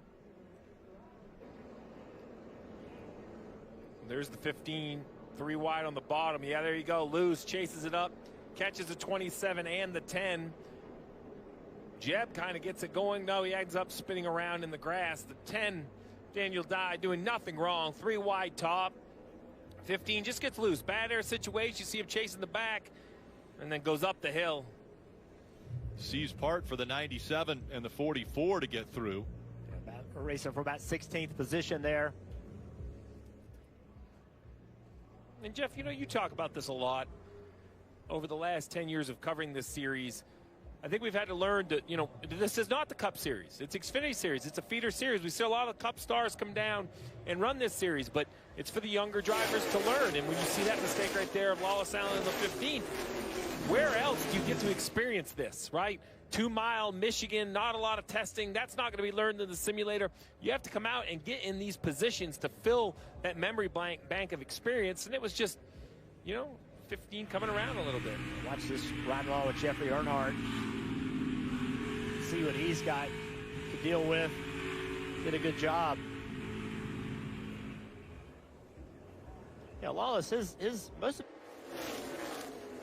Well, and in front of the 7, a bunch of traffic, to be quite honest. I mean, we don't think about traffic in a situation like this, but Caution's it's out. Caution's out in the wall 2. Car in the wall in turn 2. Oh, wow. 91 hard, Kyle Weatherman.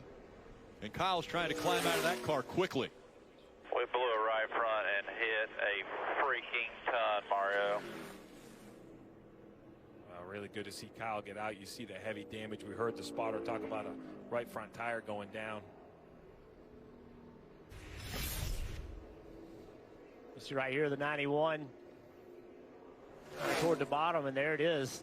Oh, Tad Boyd, the spotter, was right. That was a huge hit. it's for a car that had issues today. He's 22 laps behind, back in 32nd. So.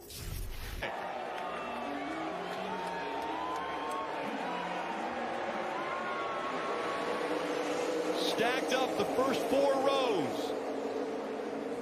And a very even restart. Now jumping out of line. The 18, but he jumps back in line. That destroyed the energy on the outside.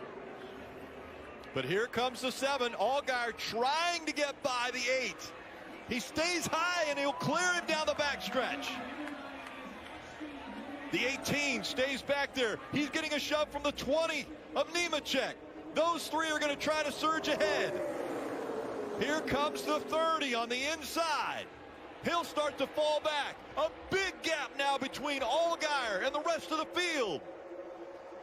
White flag one more time around from Michigan. Has Allgaier gotten too far out in front?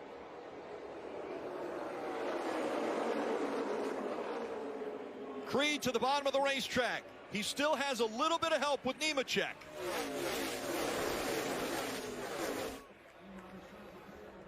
Down the backstretch, the field. 2 by 2 for 5th and a big wreck. The 88 gets caught up in Carson Kvapil. The caution comes out. That will end the race. Upside down and over. Goes to 28. So Kyle Sieg back on his wheels. And Allgaier will win in Michigan.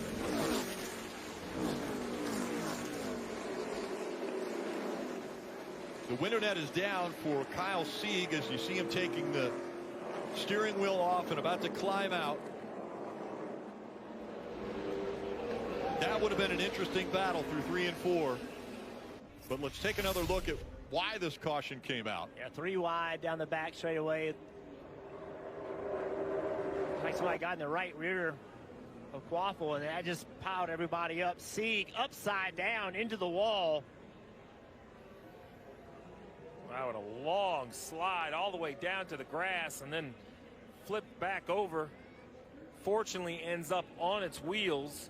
I couldn't tell what started it, some back and forth, but the result, the 28 upside down, NASCAR making the absolute correct decision, instantly putting the yellow out. Such a severe accident. You got to get safety workers out right away to these drivers. I think if the cars kind of would have stayed going, we could have seen that race back to the line, Rick. But as soon as any sort of impact, I think the 88 impact in the outside wall was really enough to throw the yellow. But either way, that was it. Finish of the race. There we go. So it seems like it's hard to tell, but 45 gets into the right rear of the 88, gets the car spinning. That's a scary wreck. We'll see.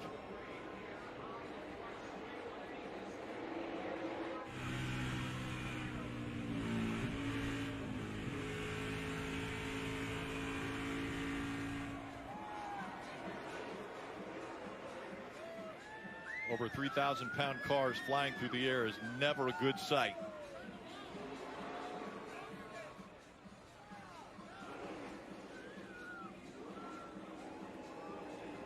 And there it starts right there, and then just the speed that Kyle was running when he turned around, and the 81 of Chandler Smith kind of pushing him at the same time, gets the car launched. And that's kind of what happens. These cars are designed. The draft here in Michigan, it's closed the gap now with the 5. He was able to gain some racetrack position as the 11 and the 23 continue to fight for the lead, and the 11 goes around. The 11 slid into the wall and then into the grass. He goes. Caution comes out. That's the other side of that wake we've been talking about, Steve. As he got close to him, he lost the downforce, and around he went. Works straight down the straightaway, works against you in the corners. And slides up behind, and as soon as he does, he loses downforce, and around it goes. Didn't look like he actually tagged the wall. He tried to keep it off of it. Right there, he's in trouble. Saw the fire come out of the exhaust pipe? That's him lifting off of the throttle. Yeah, when you get right behind that 23 but still have wheel in it, the air shuts off to the diffuser underneath the back of the car. Instant aero shift. Downforce comes off the back, sometimes even adds to the front, makes the car turn. Around he went. We'll have to see what kind of damage. You know, the grass is obviously wet from the rain. Looked like it took a couple bounces. You know, the old car with the splitter, it would dig in. This one obviously doesn't dig in. I'm kind of looking at the body seams and panels. Does a nice job. Right here is the big bounce. The left front. And remember Joey Logano, when we were talking to him in the pre-race or during the rain delay, he said this car, everything feels great, and when it gets loose quickly. It goes around quick, and that's what you just saw right there. Denny thought he was fine until he wasn't, but the car didn't talk to him. It didn't say, I'm getting loose. It immediately got loose. It didn't. Caution is back out at Michigan, and this time it was from 3 different issues. So tire issues for, we saw Gilliland, the 22 of Logano, and then also Allmendinger. Yeah, it was crazy because it all happened along with him. Okay, so 2 things. Number 1, incredible job saving that race car. Where that tire started to have its issue, he was still in the corner. Really good job. It's a good thing it didn't happen 2 seconds before, because he wouldn't have been able to. Then the 16, that thing blows on the straight. Yep. All the tires went down after he was sliding it. So remember, the concept of lower air pressure. So at short tracks, we have different conversations, right? You get the tires really close to flat because they grip better as you run. At these higher speed race tracks, the travel of the hips, trying to find some points. He's that black car at the top of 3 wide. Big shove there coming from the 3 of Austin Dillon to Ty Gibbs. Pushes him out and trying to close the gap on Chastain and Busch, who rocketed on this restart. Oh, and around goes to 5. Big Kyle Larson involved in this one, as well as the 14 of Briscoe. Multiple cars. You see Buescher, last year's winner, in the grass. Buscher's one of those guys. He's racing to try to get in the playoffs. A lot of damage. Does he have? Look at the damage to the 5 of Larson. Christopher Bell, Gilliland also involved in this. You mentioned those points. Buescher trying to get points, trying to get track position for later in the race. 3 wide. Larson all the way on the bottom of the racetrack. And then something happens down here. I'm not sure if he just gets loose up the racetrack. The 15 slow in front of him. Oh, the 5 just gets loose by himself, spins out, and as he comes up, he really collects. I think that's the 23. We didn't see that originally, but that's a pretty heavy damage to the front of the 23. Another car, Jeff, who is in this bubble conversation. Yeah, nothing he can do. Larson's just on the slide right now. Now he's in the gas trying to keep from hitting the wall. Bubba Wallace trying to avoid him. Contact. Gilliland comes in hard. Yeah, Gilliland had gotten sideways too on the lower part of the track. Got into the 20 of Bell, it looked like. Logano had already had issues. He was racing to try to be the first car lap down. But this just, so there's no argument about Kyle Larson's skill level. The guy, you know, people make the statement that he's perhaps the best to drive a race car, right, with everything we see him do. And then you take a race car that could run up front with great raw speed, and you put him in these air situations, and his car spins out. Well, when you're out front, your car drives completely different. And when you get back here, now your car doesn't make near the grip. Denny Hamlin yesterday spun out all by himself trying to race for the lead. These cars are difficult to drive. And aerodynamically, they're very difficult. Right along, this is a great shot. You can see how aggressive it is. Blocking, shoving, hitting. Bubba drives the car in the corner pretty deep. Larson even deeper. Larson in the gas. And now everybody knows he's in trouble. Bubba Wallace was out of the throttle. He saw it coming. But it's nothing you can do. It is a helpless feeling. You could hear Bubba Wallace, the second the 5 car, the right rear stepped out just about 5 inches.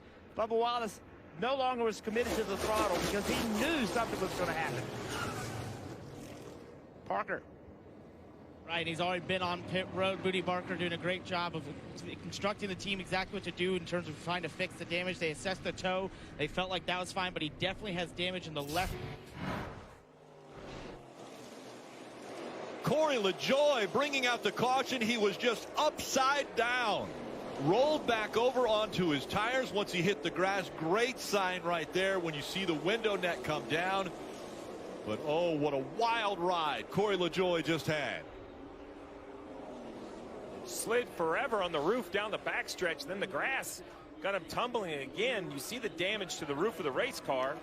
I happened to look out of the window and I saw he was in the air.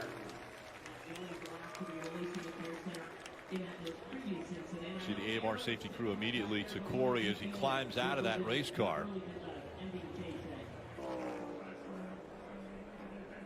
Just going by Noah. A little bit of contact on with the right front fender. Car turned sideways and just flipped in the air. That is, quite honestly, that's just not acceptable. There's no way that a car, when it turns like that, should get up in the air that easily. There has been millions of dollars and hours of time spent to prevent that from happening. That's going to catch everybody by surprise. And you see right there, slide, that gives you a great view of the whole underbody we talk about, the underwing, everything that people talk about for damage. And then here it catches the grass and a couple pretty violent tumbles. I mean, you said it, Rick, 3,000 pounds. It looks like a Matchbox car just tumbling through the grass. Let's watch it again, Jeff. This he has earlier. a big run. This was earlier. So this was, they were racing, this was the lap before. And, you know, obviously drivers upset at each other.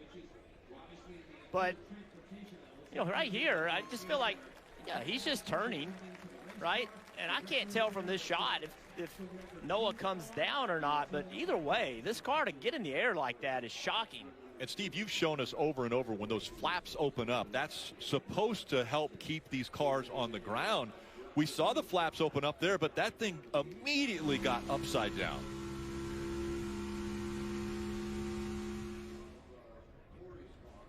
And then right here, upside down into the wall. Yes, Rick, to answer your question, the roof flaps are designed to keep these cars on the ground. That car left the asphalt faster than I have seen, right? I mean, when it turns sideways, I mean, look how violent this flip is.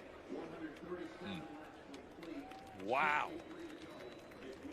You can see right here, he turns to go underneath Noah, and a little bit of contact. Noah really never moved his car. That's just racing. I mean, I don't think anything was on purpose there. I just think he makes contact, and then there, As soon as the car gets sideways, air just lifts the car.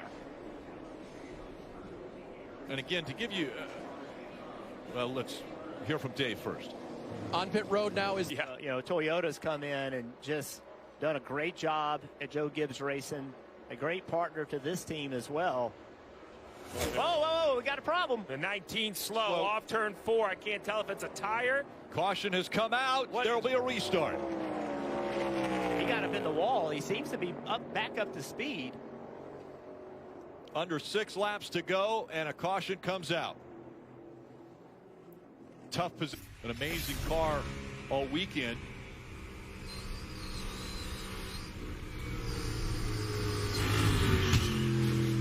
That just looks like to me he got loose.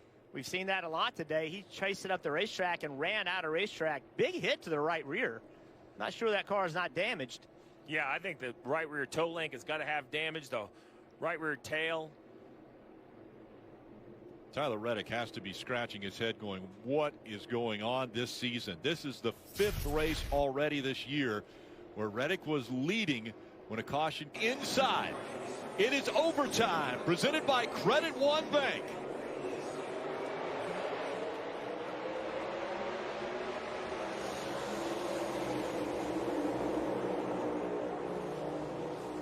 Door to door as they're going to enter turn 1. Now a surge out of the 24. A great push from Keselowski. Keselowski goes to the bottom of the racetrack. Here comes Reddick on the outside once again. Reddick with momentum going down the backstretch, and look at him fan out behind him. Whoa! And around goes the 1. Ross Chastain spins into the inside wall. Caution comes out. I don't think he ever hit it. No, he never did hit the inside wall. He's still on the gas. Trying to make sure he doesn't get stuck in that wet grass. Did you hit anything? It did not look like he hit the inside wall. That wreck started about 300 yards before it ultimately happened. Alex Bowman loses control of his car. That stacks everybody up. And now look at all this chaos. Chastain was 11th. When he spun around and into the grass, now he was trying to go there. We heard him in the throttle, right, Steve? And you nailed it. You said he was trying to keep from getting stuck, and it got stuck anyway. And look at this. He is just behind on the steering, could never get caught back up. And that car tried to lift and actually set back down, which is what we'd love to see with cars spinning. Now we have to see how the field is going to line up. Remember, they'll basically go to the last loop line that all the cars... When the caution came out. And I'm looking at this, and the 24 may have been in front. Well, it's electronic. It's not cameras at this point because it's not the finish of the race. So 24. We'll see. All right, so the 24 is now the leader of the race. We're about to find out as we try overtime for a second time. Byron on the outside, Reddick on the inside. And a big push on that outside line.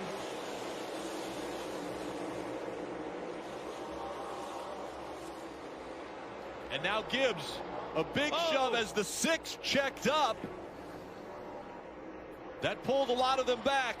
Reddick out in front. Gibbs trying to clear for second. He's not going to be able to get by Byron as they go down the backstretch. I don't know how he didn't wreck right there when the 6 checked up.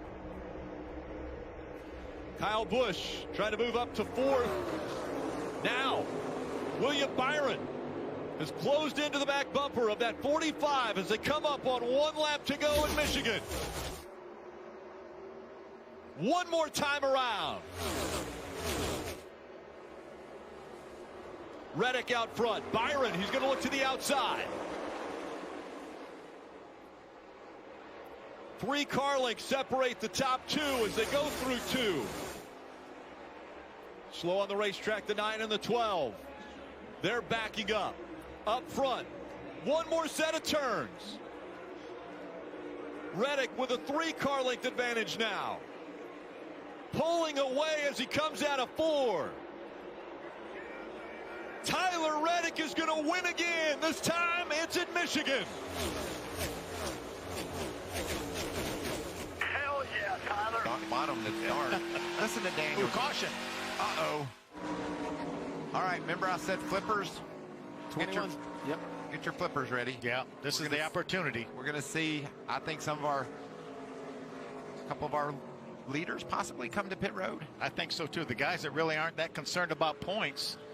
It'll be interesting to see because there's so much fall off. Maybe to put tires on now and drive your way back up into the top 10 if a lot of people don't stop.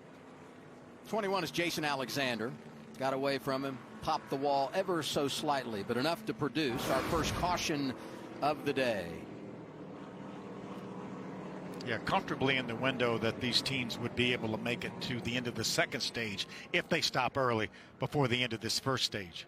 I think we're going to see a flag this time around. Next flag would end the race.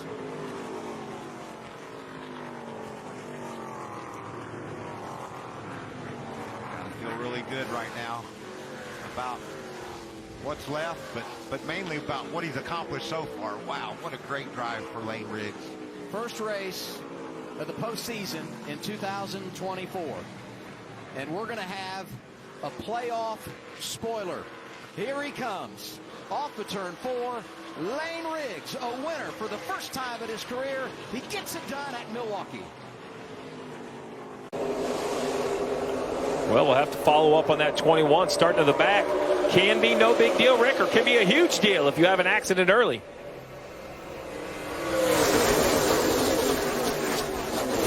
Joe Gibbs Racing has to feel pretty good about the Toyotas and everyone starting toward the front here at Daytona.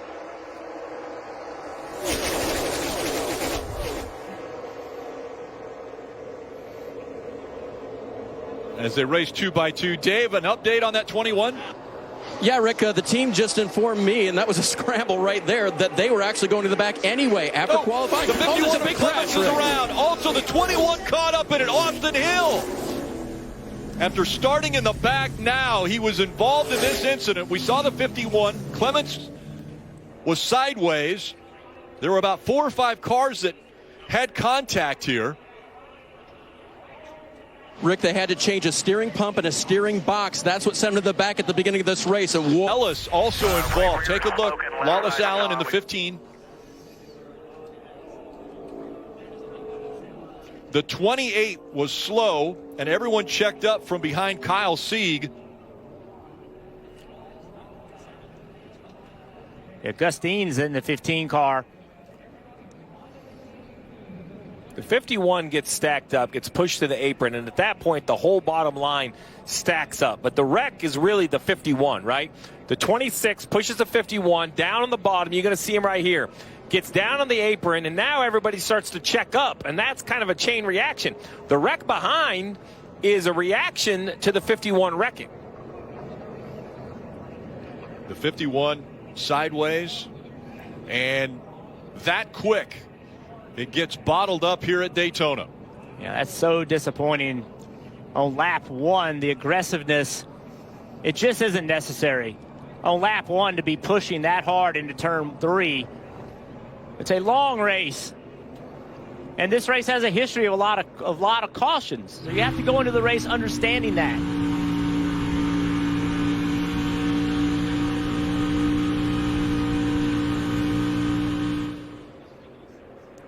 And it was surprising because Jeremy Clements in that 51 looked like he went down on the yellow line, and then when he was self-correcting, just lost control of this car.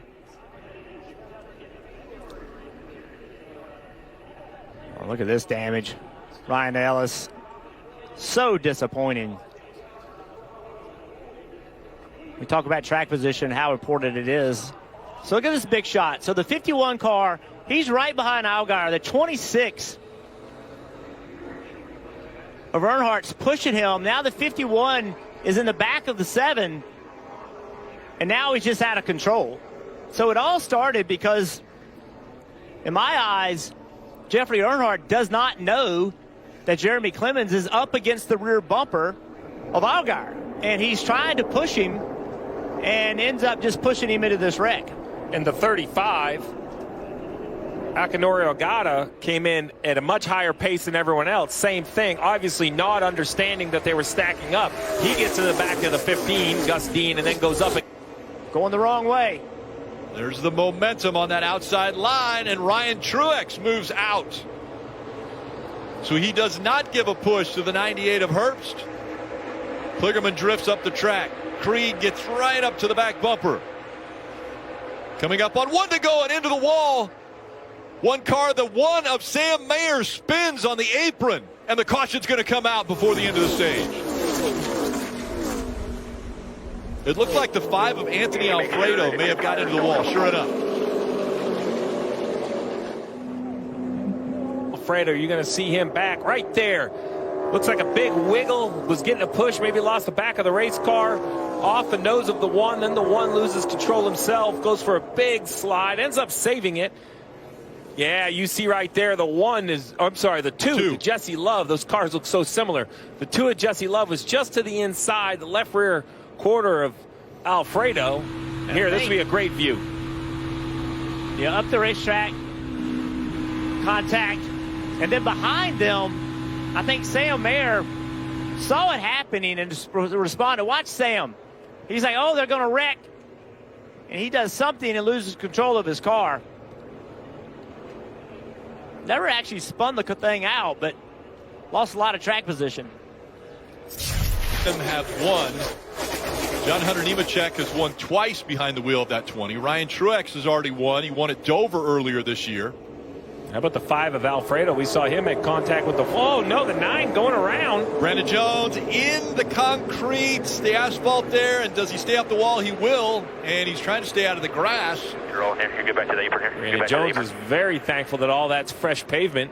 That would have been grass years ago. Yeah, I would pit right now. The back are on interliners. This all happened down the back straightaway. People running into the back of each other, and Brandon Jones just never could get caught back up. And Steve, you mentioned it, all of this is asphalt. Never once got in the grass. That allowed him to get the car slowed down. Bump right there, another bump. Now he's out of control, and fortunately there was a place for him to go in that bottom lane. Normally there's a car there. Yes. And it causes a 15-car wreck, but in this case, the seas parted, and down the racetrack he goes. That was Jesse Love we were riding along with that was behind the 9, but I think Jesse Love had guys pushing him from behind too. And you have to give credit, I think, to the 97, who right here, he's off the gas, obviously, because he's on the bottom and backing up. So SVG sees the 9, has to cross traffic at some point, and he's slowing down to give him a spot to go. I love the fact that all that is now asphalt. I mean, there used to be grass down there. He probably destroys his race car. Now he just gets down here. Well, I mean, no damage whatsoever. I think the 9 had a flat tire on the straightaway. I think right here, the reason he's looked like he's being wrecked is because he's trying to slow down. You see sparks off the car already. The left rear looks to me like it's flat already before he goes for the spin. Looks like it's been rubbed for sure. Yeah. So right there it starts wiggling. I thought it was because he was being people making contact with him from behind, but you're thinking it's the left rear. I suspect you're right. I'm thinking it's a left rear, but it's hard to say which came first.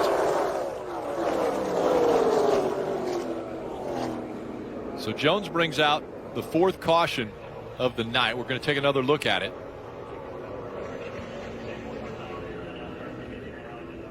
Look at that. Look how fortunate that is. Not just for him, but for all of those guys. There's a place for him to go. That happened so quickly. I mean, everything's going great. Next thing you know, you're trying to catch up to the back of the car. And when he started left, recover and find some momentum. 24 to go. Everybody knows it's go time. Contact. Oh, and a wreck. Jesse Love gets turned around. The 31 also involved. The 9 of Brandon Jones. The 27 of Jeff Burton.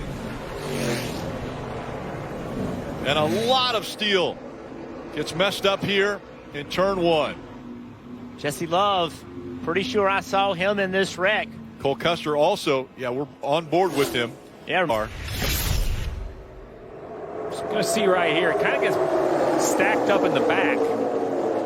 Little bit of movement. Push gone wrong. 8 goes around, catches Jeff Burton, which pushes a bunch of cars to the bottom. The 31 back up the racetrack. Pretty hard contact with the right rear and the right front.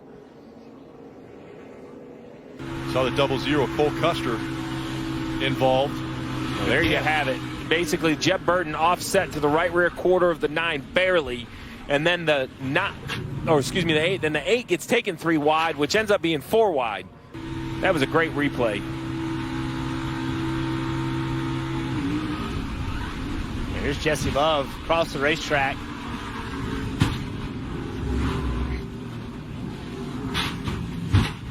Oh. The hits just keep coming. Yeah, the wrecks seem to last forever.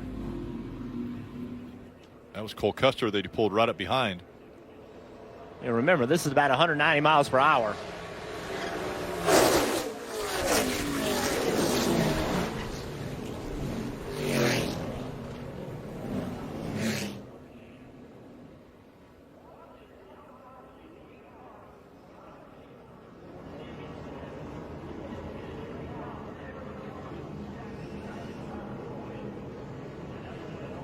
Right here, you see the 27. He's trying to get to the outside of the 8.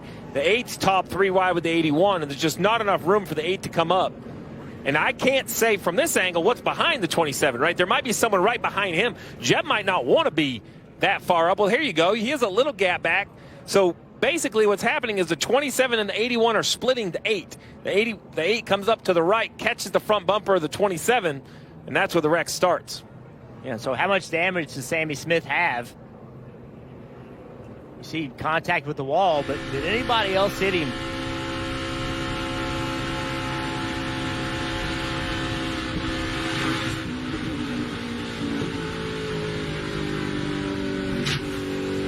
Great job right there. Sheldon Creed, wow.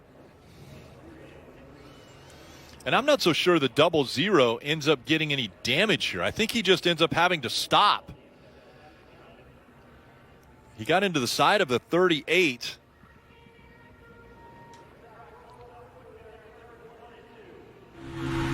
Riding along with Jeb.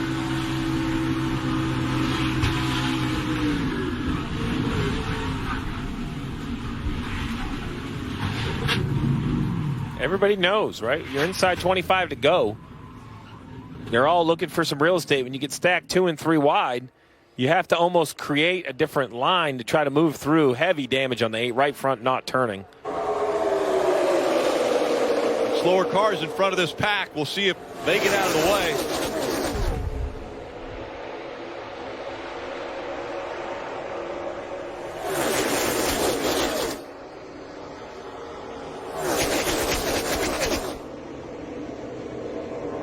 Allmendinger in control.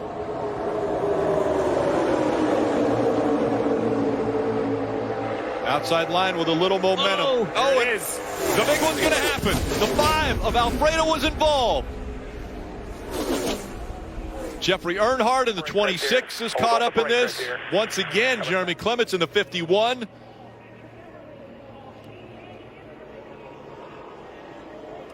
Looks like the 45, the hood up on that one. And Cesar Baccarella gets the window net down. You could see it was getting ready to happen. Guys are starting to push each other up quickly. I'm not sure if he has an issue. And as the stack up happens, the 26 gets kind of checked up. The 45 gets in the back of the 26. I don't know if the 5 has a flat right here, if he just gets loose. 26 goes left to miss him. And 26 hit hard on that outside wall. When he goes back up here, nobody stops him. Bam, right there. Yeah, it's that quickly things SVG also involved in this.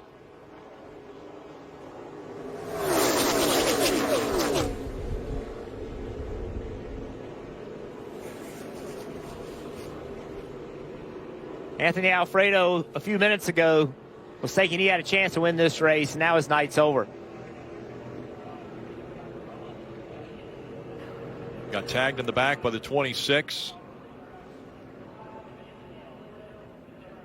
And as many cars are involved in the cleanup that it's going to take, Steve, could we get to overtime with this?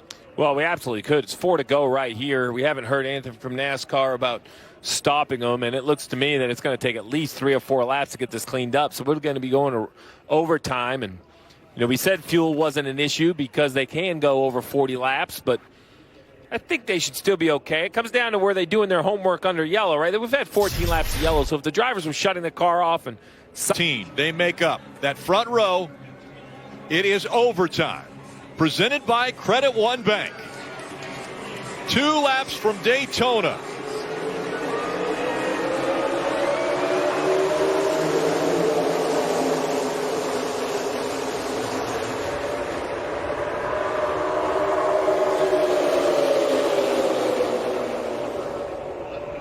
Inside line with the advantage. A great push. And they stay close.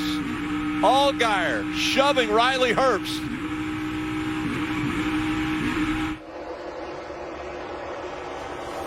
Truex swings outside. Gets in front of the 16 of Allmendinger.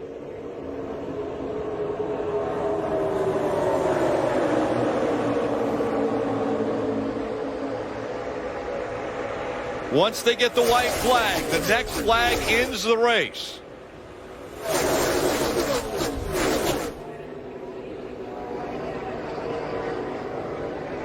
White flag in the air. One more time around. Truex out front. When does someone make a move? And right there, the 16's going to slide. He got a shove from behind. He's going to go back up the racetrack. He gets into the wall. The caution will come out, and the 20 is out front. Ryan Truex is going to win at Daytona. This is what happened to the 16. Watch the 48 car. He gets a big push right here. He goes to turn left. Right there. And there's contact, and around goes Allmendinger.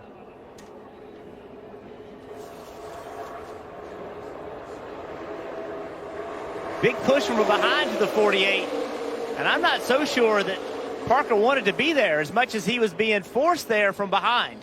And as Parker moves left on the bumper, we've seen you have to push very square. Once you get to the right to the left corner, the 16 either turns left to block or the car itself just spins and makes it look like he's turning left. It's hard to know exactly if AJ was even in control at that point, much like you're saying about Parker. Yes, I think Chandler's pushing Parker really hard. Sieg is pushing Chandler. They just all got stacked up. And AJ doesn't care about that. AJ knows he got wrecked.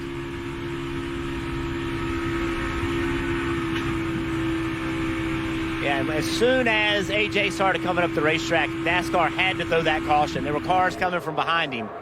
So watch them all get stacked up. Look at all the push and shoving. All the way 5 or 6 rows back.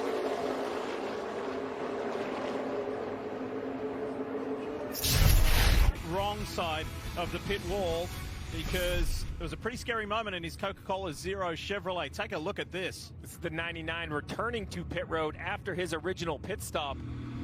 And the car erupts into flames. On his pit stop, there was some fire during the pit stop, but we have seen that before where a spark will catch a little bit of excess fuel on fire. But this is much more severe than that. I don't know if fuel got spilled into the trunk area and it caught on fire, but as he got closer and closer to pit road, you see just how severe the fire gets. Daniel waited to be told to get out. Jeff, they instantly out of the car. Marty. Yeah, Steve, I think right now there's more questions than answers. A lot of people are saying what exactly happened. I had asked Matt Swiderski, the crew. What a win would do for him tonight. Incredible.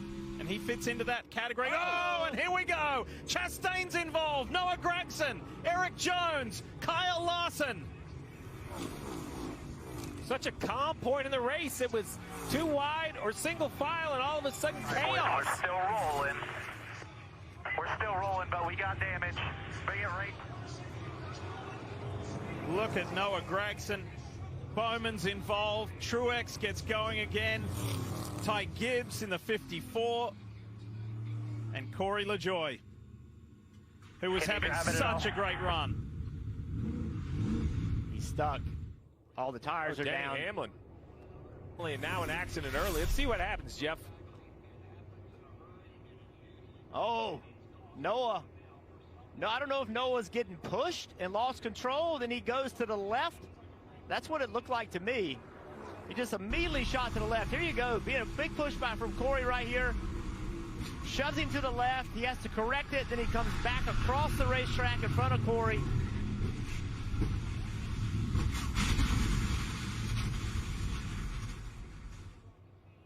And that's what we talked about earlier. You can push and you can shove, but when you don't do it correctly and you get it wrong just by a little bit, you mistime it, this is what happens.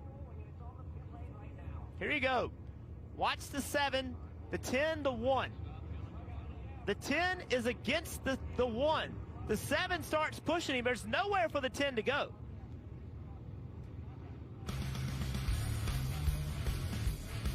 There was about 10 cars involved in that as we are midway through stage 2, and it's happened.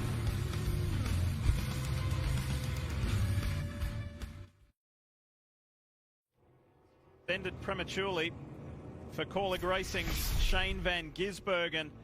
Check this out. There were multiple incidents happening at the one time. Martin Truex Jr. with a flat front left, Eric Jones, and the plume of smoke is SVG in the middle.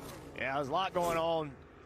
Fortunately, Jones was able to catch that car. He wasn't in the corner when that right front went down. Everybody was able to get around him. Well, the flat is obvious very early for the 43. Everyone behind does a nice job of kind of getting around him. I'm not sure what happened. It's crazy to think that that flat tire and the expired engine are connected, but the timing says the opposite. And it was all happening 1, 2, 3 because Truex was way behind just coming off turn 2. He was experiencing that flat, and then this is Van Gisbergen bringing it back to pit road. Yeah, that fire is out of the pipes. It's possible. Yeah, it does you no good to get run over coming to pit road. Whoa, here we go. John Hunter Nemechek goes for a wild ride, trying to get down to that low side, and had contact with Haley. And that was a fortunate escape. Lee, a change at this racetrack. All of that is now pavement. That used to be grass. Was known as the bus stop, the Le Mans chicane as it's called now. And look at that. That once upon a time, to Jeff's point, was grass. Thankfully now it's all asphalt, and John Hunter Nemechek does not roll. Just slides. Watch the contact from the 5. Boom. That shoots him into the 51, and around he goes. And that noise is grinding pace out of that race car. It's bringing the speed down. When it gets in grass, it doesn't slow down like that. We've seen so many cars flip. You can see the contact from the 5. It moved the 42, and around he goes. Big test for that new fin on the rear window. You saw the back of that car hop a few times. Without a doubt, stayed glued to the pavement, as you pointed out, Jeff. Very important. And so now, all those teams and drivers are expecting green flag stops. Some had given up track position, right? Thinking they were going to get green flag stops. Now they're all going to pit under caution. That was a mighty shove from the 5 onto Nemechek. That sent him to the left across the front of Justin Haley and down, and fortunately gets away with it. So now, oh, there you go, Jeff. Thomas. Wallace now 18 behind on the playoff points standings. Can he push his way further forward over these closing 8 laps coming up? Oh, they got together at 3. Whoa! McDowell goes up high. Larson is in it. Reddick's in it.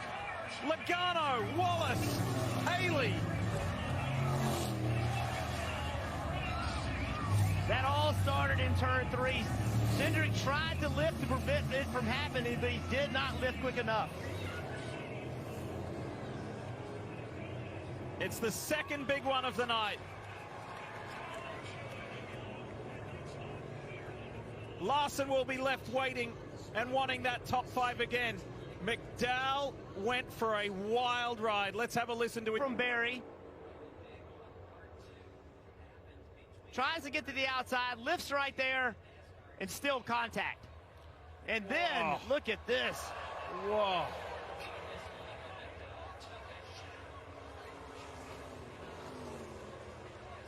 And Michael McDowell, who knows what it's like to have a massive crash at a high-speed track, got away with that one.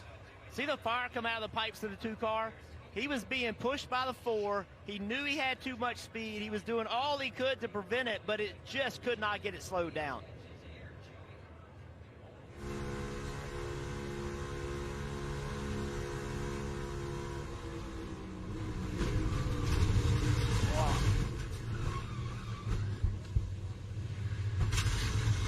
the additional aerodynamic devices that were applied on the cars this week to prevent the cars from getting in the air.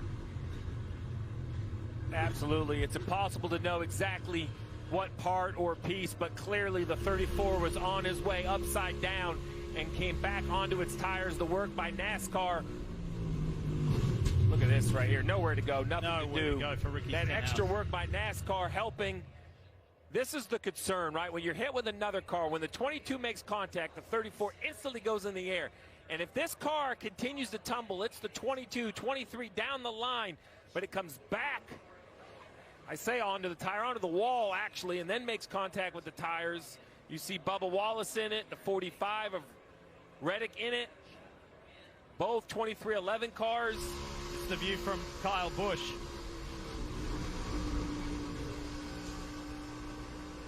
One of the worst wrecks I've ever seen.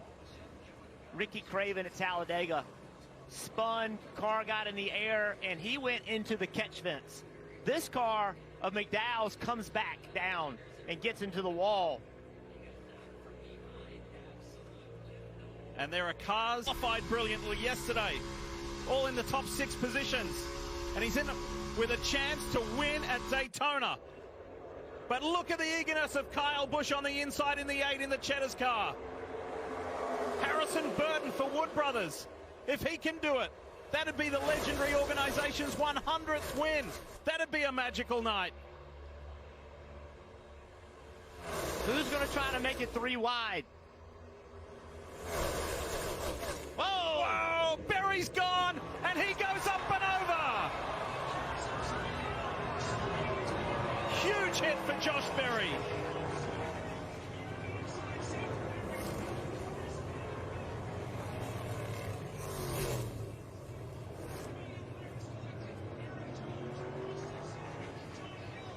Eric Jones is involved. There's Austin Cindric.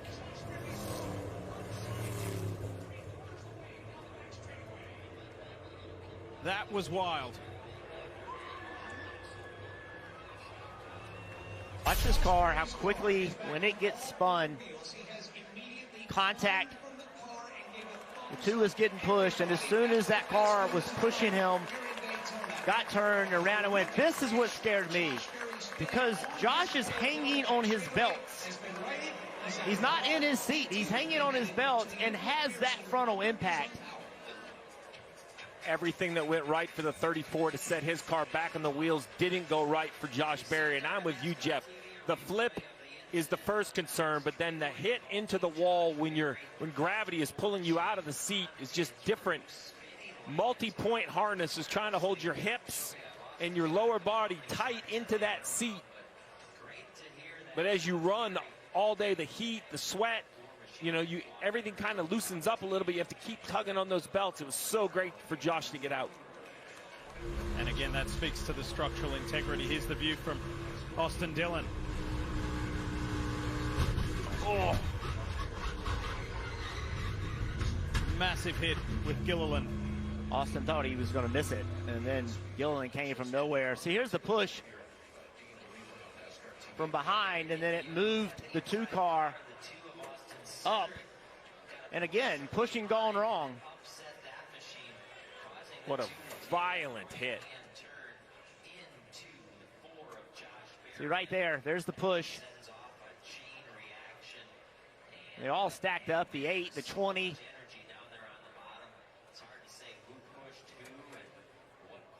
Now, the one thing about that car, when it's sat down on the roof, yes, look at the integrity of the roof. It's sitting there really strong. That's something this car is really good at. The older car, that roof would collapse. This car is much stronger. This is two weeks in a row, Steve, with cars in the air.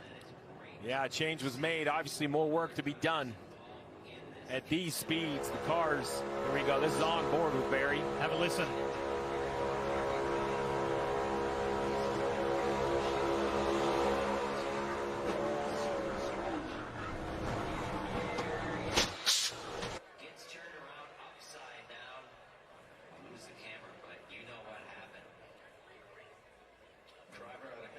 Tennessee,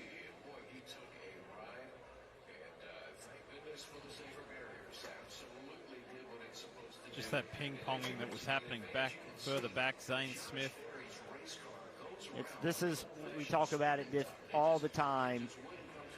These late race restarts, they're just wild. And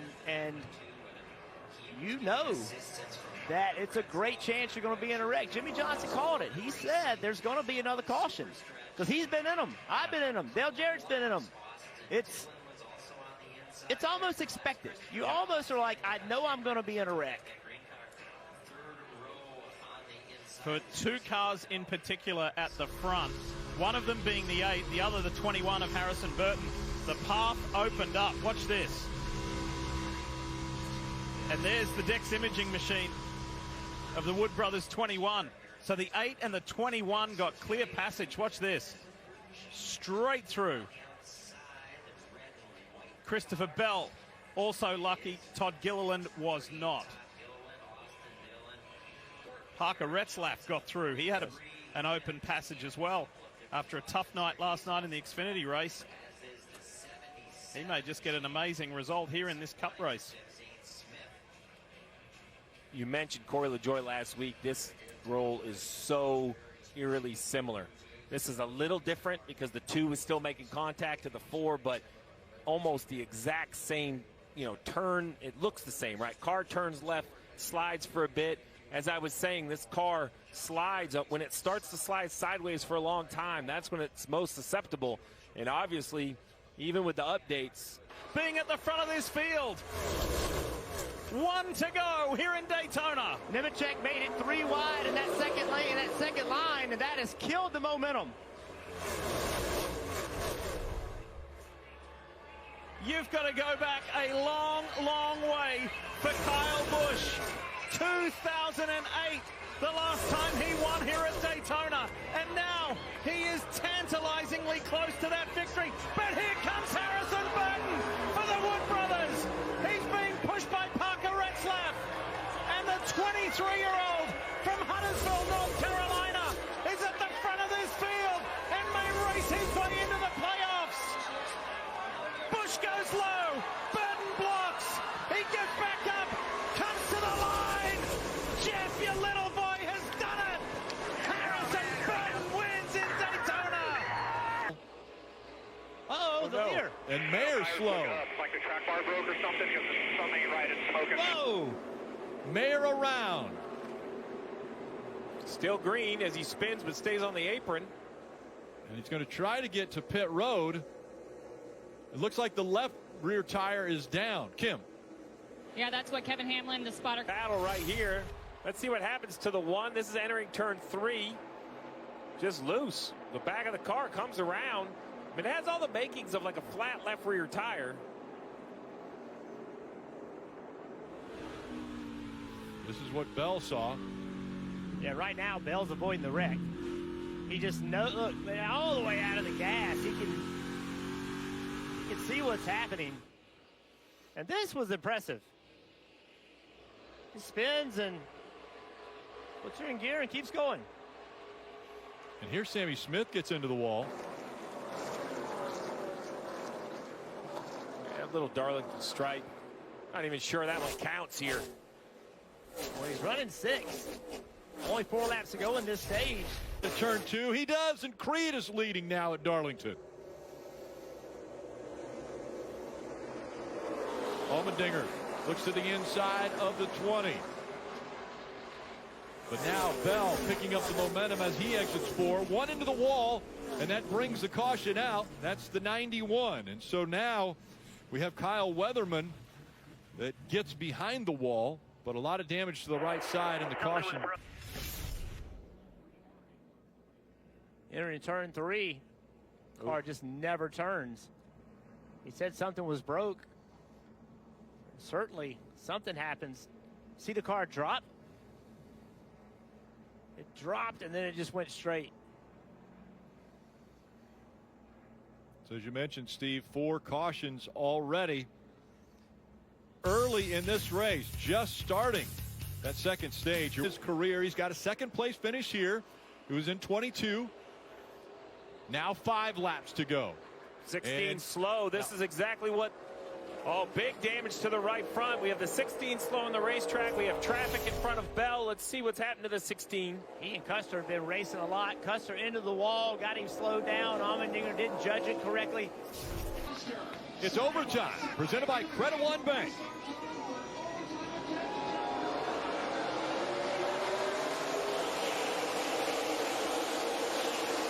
A great restart by that 0-0 of Cole Custer. He throws it into turn number 1. But Bell on the outside. He's going to clear him coming off a 2. Oh, and contact's made. They slide down the racetrack. Now, Bell back to the high side. Custer down low.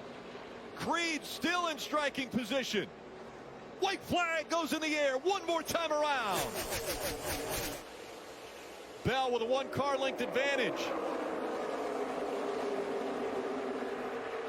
Custer now 2 car lengths back. Bell pulling away down the backstretch. The contact was made on the first lap after the restart. And Bell now coming out of turn 4. It's going to be his first Darlington win in the Xfinity Series. Christopher Bell is going to win at the track too tough to tame. I think that's what it's going to take. Well, they're going all at it right now. You race that hard this early on this racetrack, and you'll be lucky to get by with it. 3 wide, Steve. That is aggressive contact. Oh, Martin Truex Jr. He's lost it. Takes Blaney up into the wall with him. 2 of the best cars in practice. I thought Blaney had the best long-run car. I'm an idiot.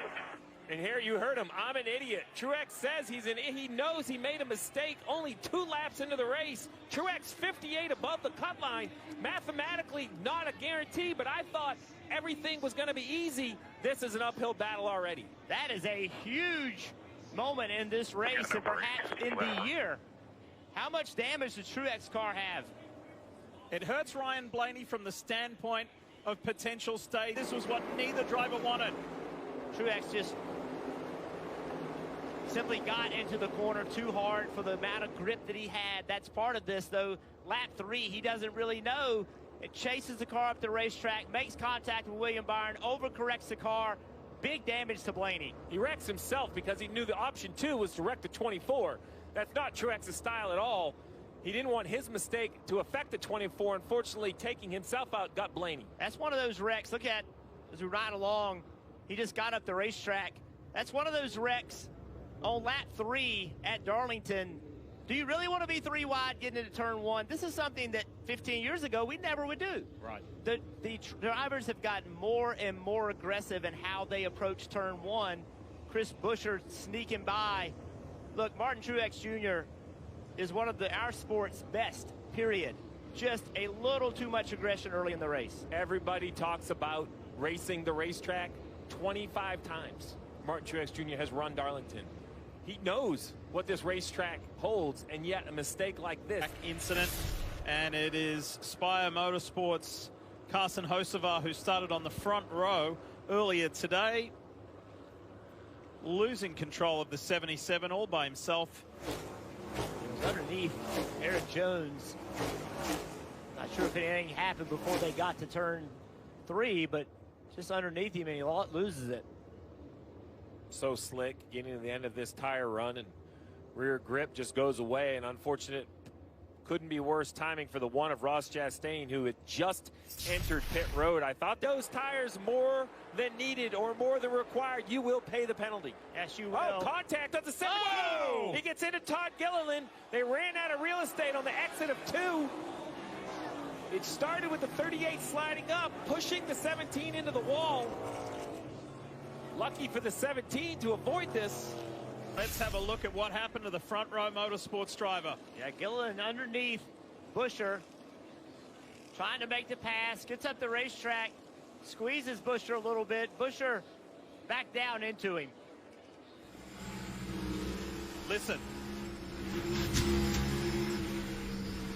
So how bad was that hit, Jeff? I don't think it was that bad, but what? You know, when Buescher gets into the wall, he then comes back, you know, hits the wall, then it comes back and hits the 38.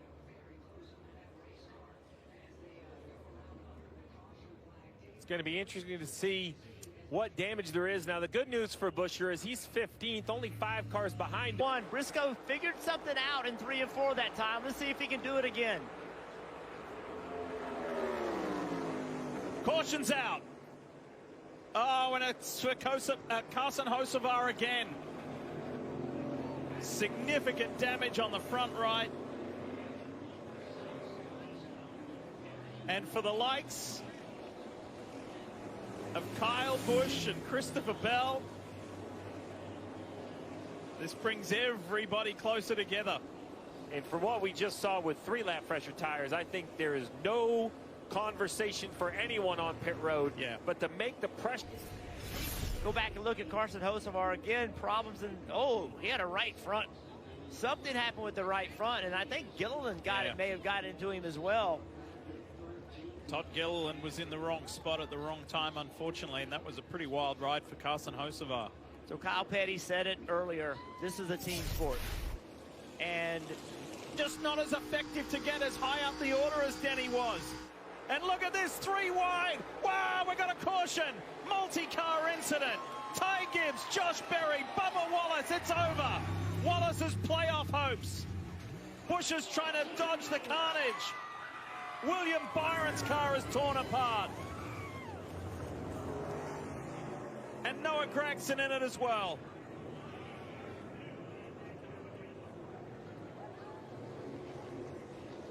How badly damaged is that 23?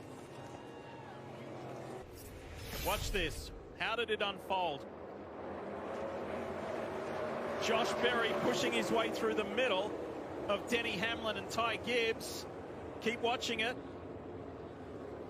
Yeah, 3 wide into turn 1 at Darlington never works. It's just not enough room. Somebody had to lift there.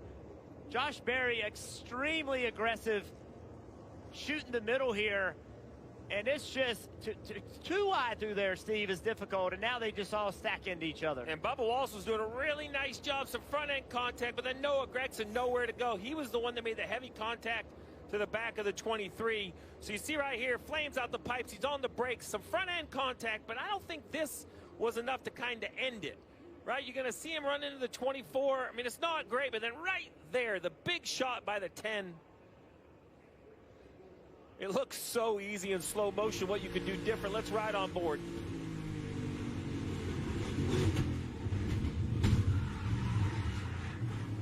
Even the front end contact, you saw the hood buckle. So, you know, the damage probably a little more severe than I initially thought.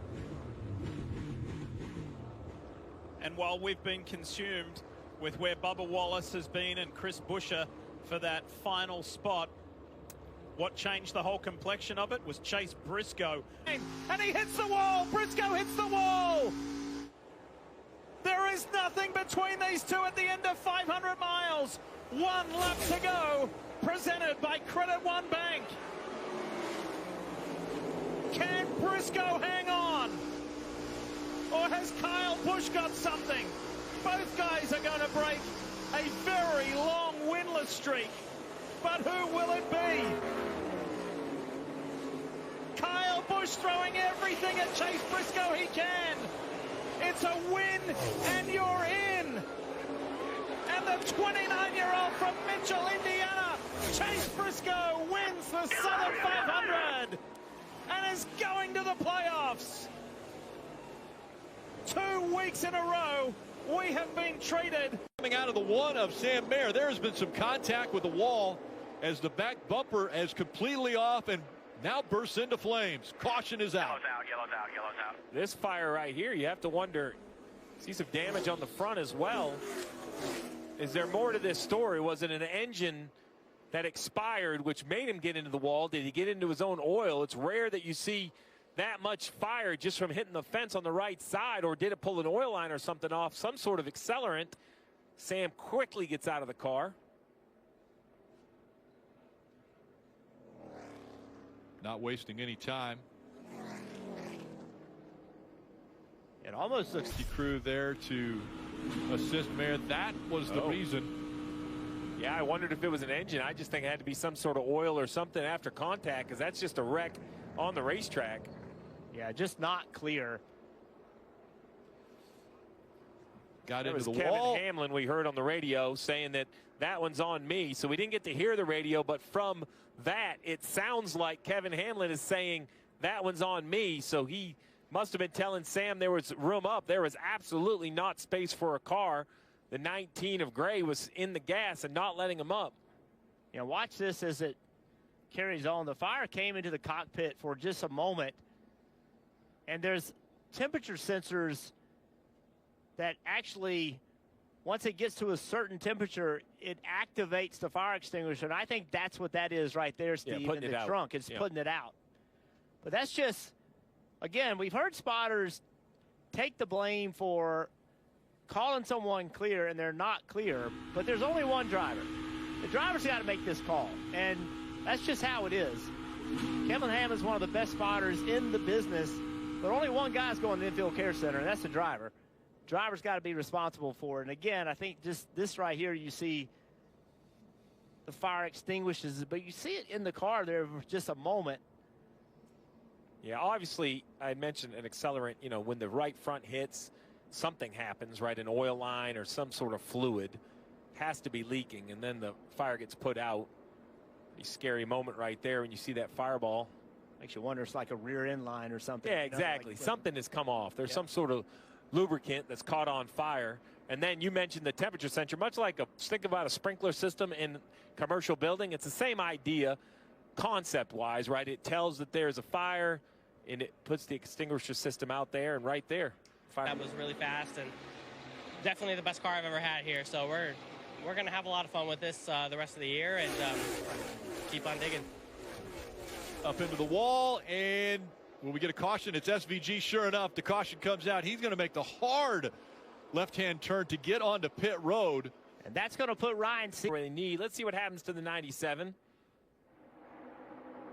Tries to make a move to the outside of Sammy Smith and just lost control of his car. Yeah, I like what he was thinking. We've seen the 7 do that move. You get to the outside of the 8, and then you have position on quarter exit, but either a little bit of dust up there or just loose in general. Yeah, I mean, I like what he was. That, to me, is SVG learning, watching the 7, watching some other guys, and then he put his car in that position. Now he made a little mistake or the car couldn't handle it, but that will go into the notebook. Unfortunately for this situation, pretty heavy damage. And SVG had been for third, as we still see the 7 moving up. Caution has come out. Caution's out. Caution's out. Spin in 3 and 4. I think now we know why the 27 was so loose. Jeff Burton spins in 3 and 4, brings caution out for the 5th time today. He was running 18th. Tired. He had a tire problem. This is Jeff Burton looking back at him as he spun coming off of turn 3 and onto the apron, bringing the caution out. We'll have a restart when we return to Atlanta.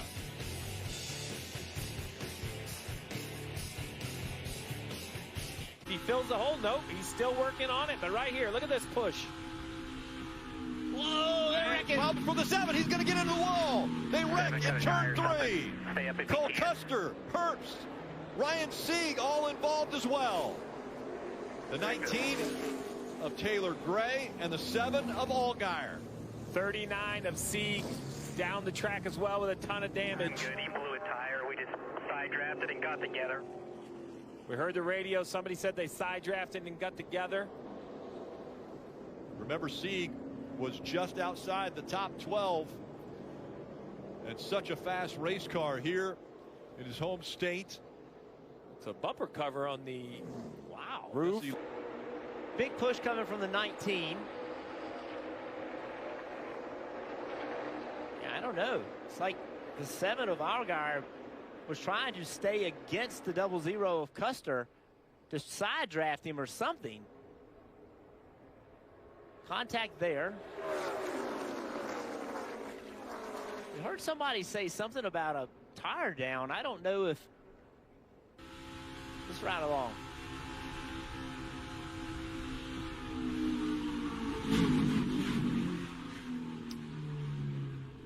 I mean, the 17, it looks like there's some contact, and the 17 goes straight, but I can't tell if he's coming up the track because of a handling issue or a tire going down. I mean, right there, right? He needs to be turning left, and he's going up the racetrack into the 19, into the 00. It's really odd looking. That contact right there, could that have done something to the right front of the 7? Yeah, it's hard to say. And with so much contact, it'll be interesting to see what Allgaier says. I wonder, you know, Allgaier entering the corner that close to Custer, did it just pull the air off the car? You know, did it just get loose right here? And now he can't turn it.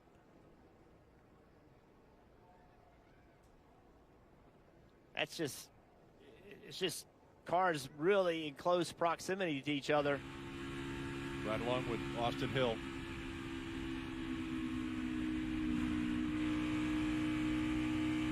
Well, he wasn't expecting it. He had his. Yeah.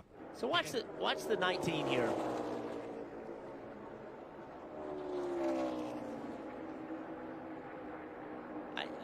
I don't know. It's hard for me to point a finger and say obviously somebody did something wrong, but just not real sure who it is. So the 7 checked up because there was contact, right? And then the 19 got into him, but the 19 didn't get into him for any other reason than the 7 checking up. Watch how slow the 7 gets right there. Yeah, you mentioned it. The 7 should be turning left there, and he's going straight. And slowing up toward down. the wall, yeah.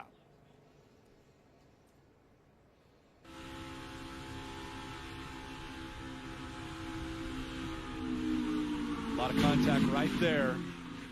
And then the 7 into the wall, collecting the 19. Let's listen into the 7 radio. We're wrecking. 19 cut my right front, going down into the corner. Turned in the right front. Well, there you have it. Yeah, that's why he was having to... Sideways, and now here comes Chandler Smith. He's to the inside for the lead. No help behind him, though. Corey Heim is going to push the 21. 1 lap to go, presented by Credit One Bank. Chandler Smith dropping back. Now he's going to fight for 4th. Here comes the 26 on the outside, Corey Heim. And he gets sideways.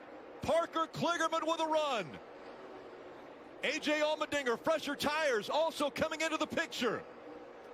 The last time through 3 and 4. The 21 pulling away. Austin Hill's going to do it again. He'll sweep Atlanta. 4 wins at this racetrack.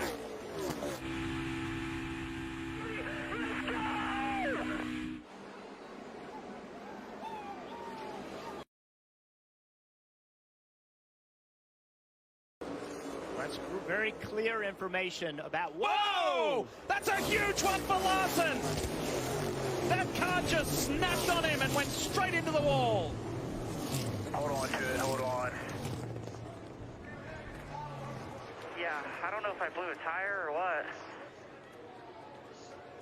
That just snapped in a split second. Yeah.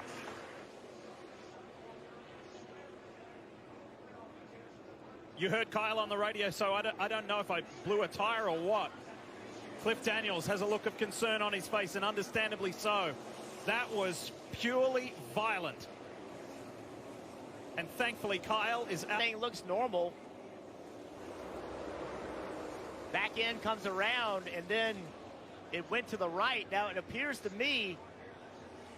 Oh, who hit him? Who was that got him? That was Briscoe. 2 playoff drivers. So that's one of 2 things. So watch this thing. The back end starts around first. And when it starts around, he overcorrects it. And that is that is very easy to do in this race car. Just listen.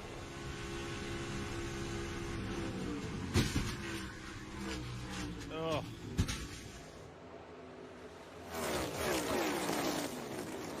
So he mentions whether he blows a tire.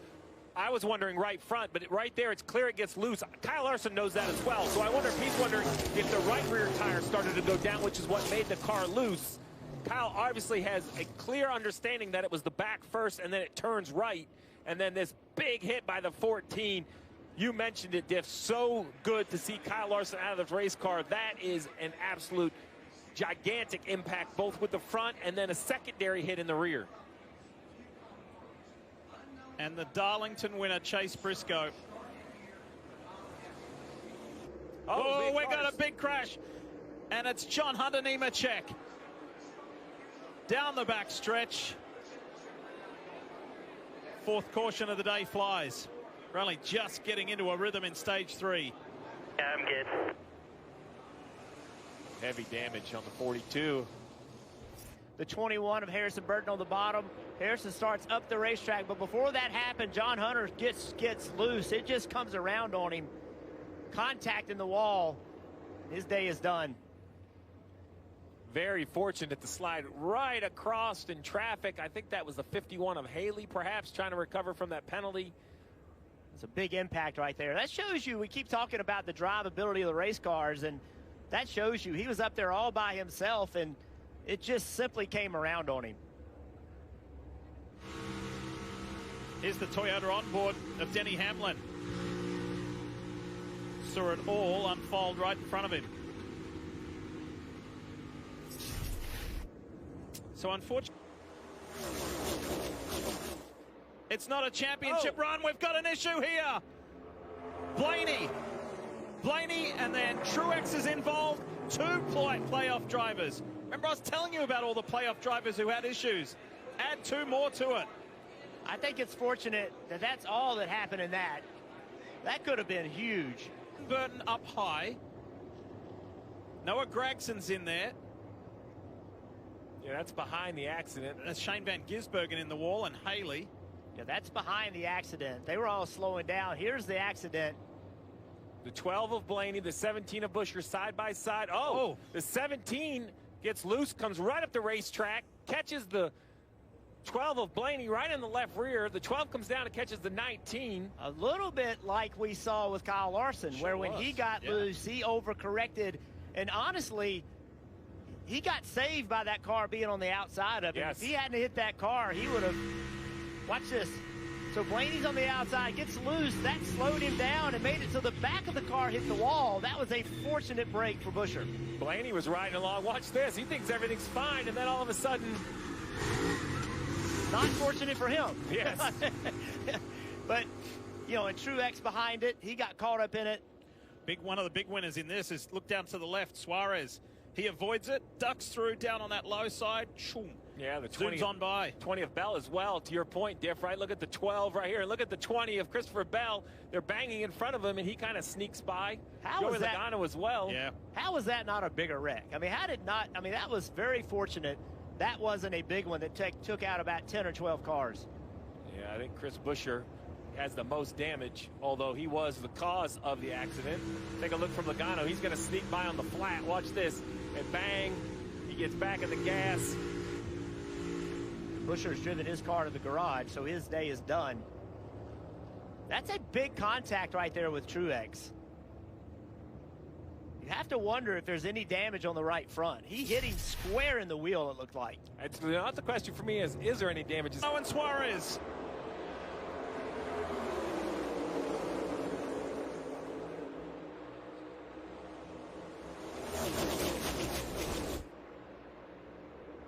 Here comes Blaney.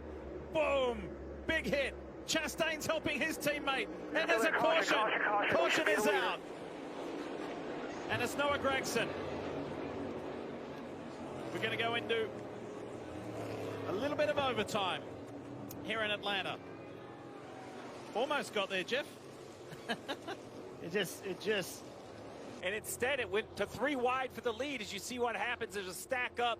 Looks like the 21 of Harrison Burton got into Cindric and then came down, got the 10, pitched the 10 of Noah Gragson around right here. That's just kind of beating and banging. And Noah gets the worst end of the deal. But as I was saying, that's a run that you wouldn't see at Daytona and Talladega. You would, but it may take 2 miles. Yeah. Here in Atlanta, a quarter mile. I mean, these cars go from slowing down to speeding up just so quickly. Yeah, watch Harrison Burton. He's in the side of the 2 car. He's got the 2 car jacked up. He makes contact with the wall almost, and then Harrison comes down and gets into the right rear quarter panel of the 10 car. We're that close to the white flag. You see, though, big hit into the inside wall. Too bad Noah's been running pretty decent. You see another car up against the wall in the back. I think that's Eric Jones in that green and white 43 car. That's just nobody willing to lift, right? Coming right to the end of the race.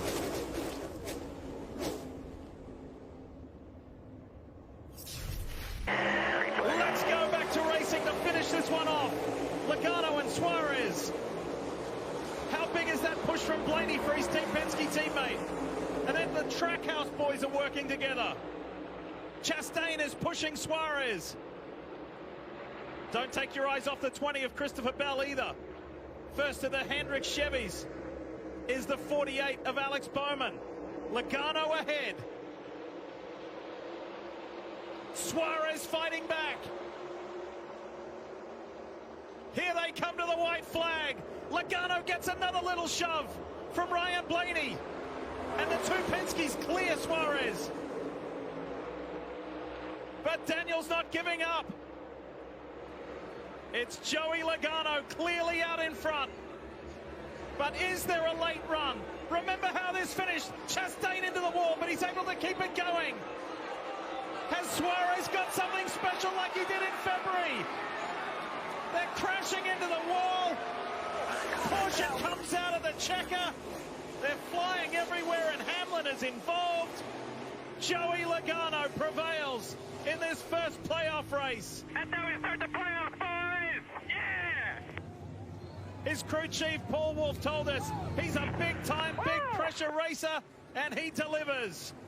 Hell of a job there, Joe. 21, a playoff car involved. The 11 of Hamlin, another playoff car involved in the wreck. Yeah, the 11 rode around all day, got no stage points, ended up finishing 24th. It's going to come out of here. This is how it all went down, coming to the checkered flag. That was the Chastain hit, first of all, but watch further back. Well, it continues on with Chastain. Right there, there's contact, and this is where they all get stacked up. Nowhere to go. I think this is a push gone wrong with the 1. Yeah, the 9 kind of got caught from whoever was behind him. As you pointed out, pushes kind of stacked up, and then the 47's pushing the 23, who gets turned around, and then the 11 gets into, I mean, it's just chaos back there, everybody in the gas. That's what starts it all.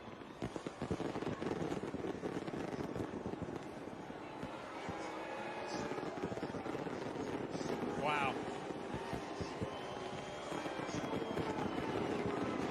And so the day just didn't go the way that the 11 had hoped, but it certainly went the way that the 22 team, the Team Penske, hoped. It's working. I'll take all of them. How's that sound? All by himself, downhill, down into turn 1. Had to make a correction and keep that. He was well off the wall anyway, but this was the first of 2 spins, 1 for Denny Hamlin and 1 for Kyle Busch. What's interesting about that, Steve, is that when he got to the limit, well, Sheldon Creed, watch this. This was through the bus stop about a lap ago. Back of the car, way around on it. Nice job. That stacked them all up. They all worked it out, but Justin Allgaier taking advantage of it. And now we've got a car stopped. That is at the inner loop. And so a stop and go with Leland. A little wheel hop.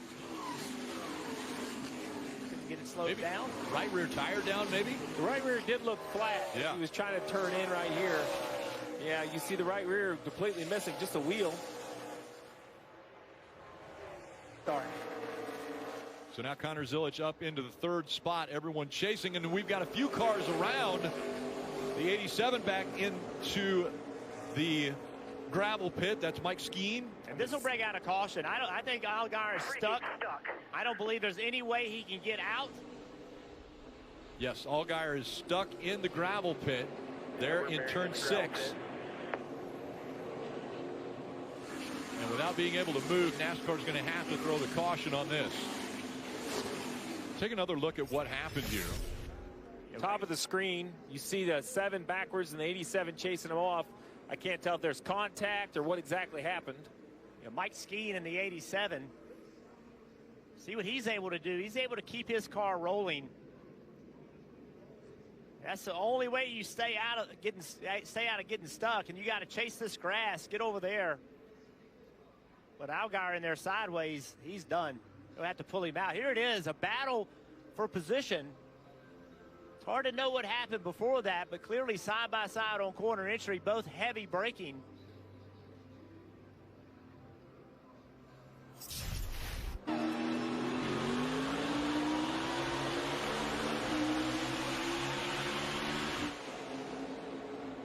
They are side by side. Here comes Allmendinger to the inside. 3 wide for the lead as they go through 1. Connor Zilic has the advantage, though. He uses all of that runoff area, and he's got a car late. But there's carnage behind him. Here they come to the top of the hill. It's Connor Zilic away with the lead. New customer in the back door. A.J. Allmendinger in the 16. He will go to position number 2 as the leaders hit the back straightaway. Caution's out, guys. Caution is out. There's too many cars not moving. Austin hit. Great forward momentum. Knows it. Turns to the inside. Drives underneath. But look what happens. The 9 into the 18. That stacks everybody up and chaos behind them. Sammy Smith, big damage right there. Got hit in the right front tire. Yeah, that's the 21 hit was the 8. Watch this chaos from the front. Somebody gets off track, driver's left. That's a 26. He's thankfully got off track. He actually saved a car, maybe. He got pushed out of the way. There was another car that pushed him off into the grass. So now that 8 car, you see it right there. Looks like he may have gotten hit in the door, not in the wheel. He would hope so because it shouldn't do as much damage. William Byron in 17 also involved in it. Oh no, look out. Yeah, Anthony couldn't even see where he was going. Yeah, I think the car was damaged. Look at the right front tire. I don't think, not only could he not see, I don't think he could control the car. As they get ready to enter the restart zone. And back under green. One car not rolling quick enough. He gets out of the way. Side by side into 1. Zilic will move the 1 up the racetrack. And Zilic clears easily the 1 of Mayer. And now up the S as he goes. Connor Zilic away with the lead. Sam Mayer in the 1. Falls in second. A.J. Allmendinger could not get the job done on the restart there in the 16. He'll fall back to third as Ty Gibbs is off the pace in the short chute, and the leaders head to the inner loop. And a battle for second waging as Gibbs is trying to get off the racetrack. That's the exit of turn number 1, right where the cars come out of the pits. He's in a dangerous spot. We'll see if it stays green. The leaders working their way through the carousel. It's Zilic. Now they're crashing in the inner loop. You got Brandon Jones and maybe Mike Skeen involved there. Chaos at this end of the racetrack. And the caution has come out before they got to the white flag. Now it's a fuel save race. You wonder about everybody else. How are they going to make it? Crash here in the bus stop. The 9 of Brandon Jones gets shoved out of the way. The old what goes up must come down. Well, what goes off the track normally returns. Oh. And the 9 gets right in front of the 87. Nowhere for the 87 to go. Yeah, Mike Skeen. Look at the damage to that 9 car by just spinning in the grass. It's splitter dug in, and here's Mike Skeen with nothing to do.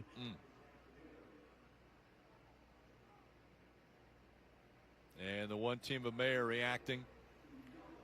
Well, and their confidence with the 19 running out of gas has to drop even more.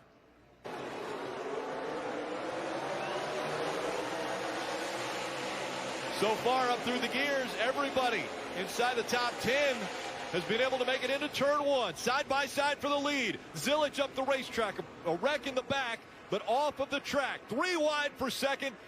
Connor Zilic out front. They're leaning on each other for the second spot. 3 wide up to the S's. Here comes Connor Zilic in the 88.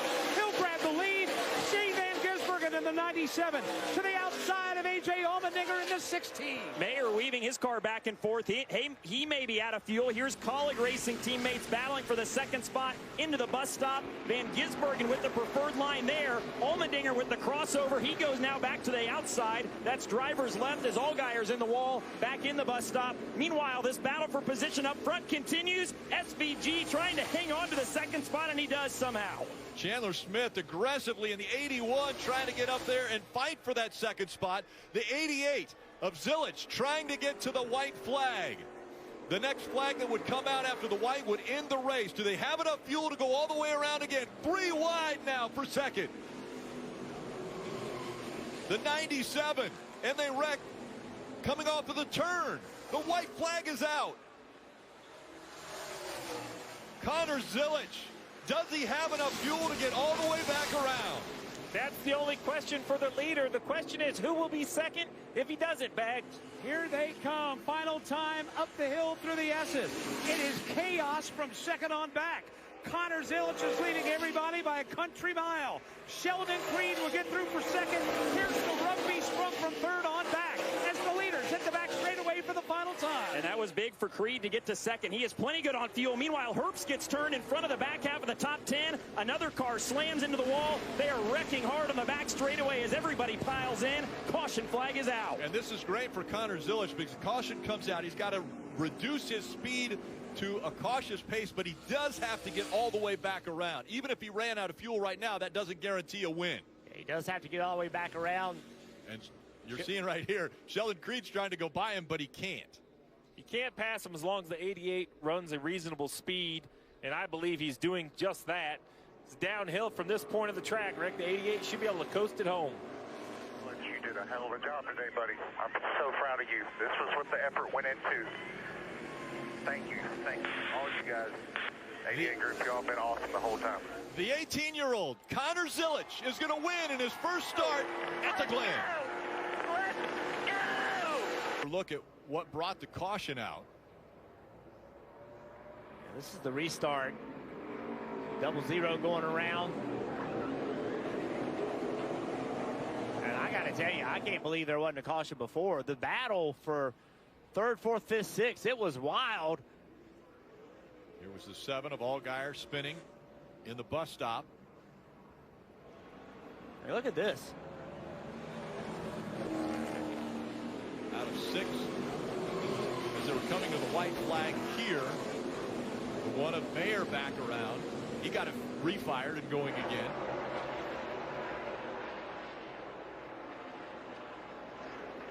And this was the reason for the caution on that backstretch. So much speed.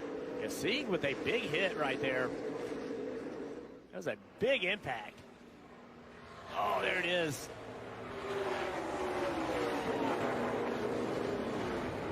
Wow.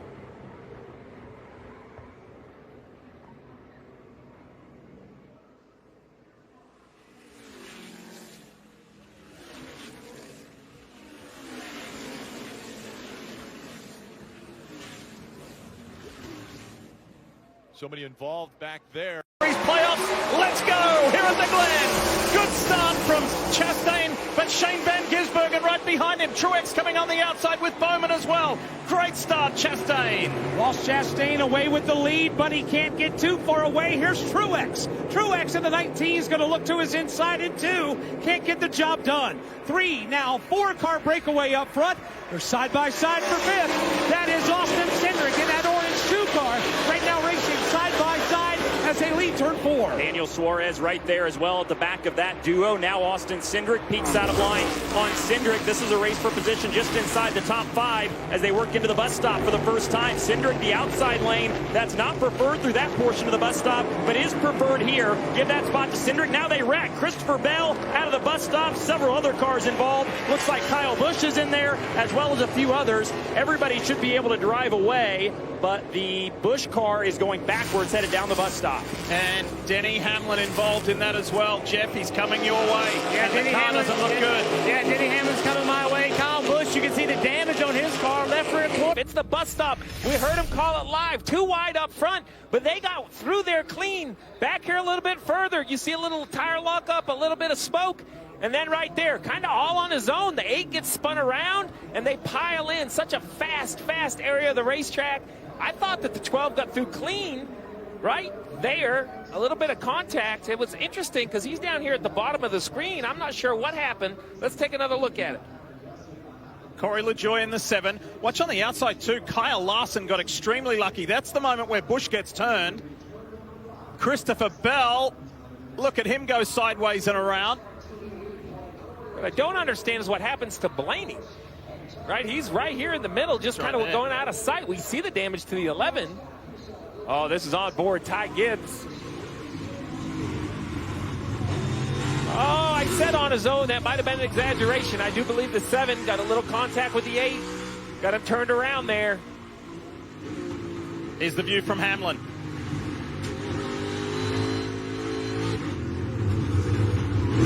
Oh, right there. Right at the last minute.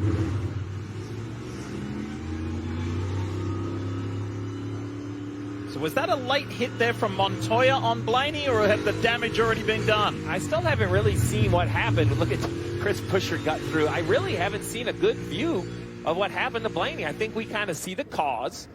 We see the effect, right? So here's the cause right here. The 7 from the grass over, catches the left rear of the 8 at the top of your screen as they spin.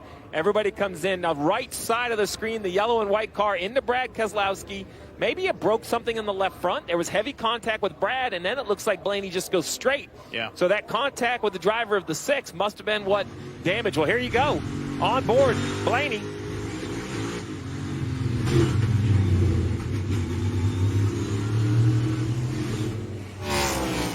This is what everyone is worried about in the playoffs. Look at all the playoff drivers affected by this. Steve, this started yesterday.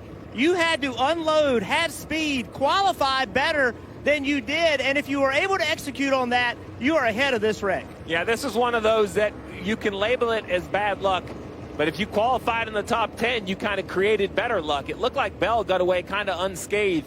Blaney and Hamlin, I think, are the 2 playoff drivers that have the most damage. Here it is again. Marty, let's talk more about Ryan Blaney. What you got?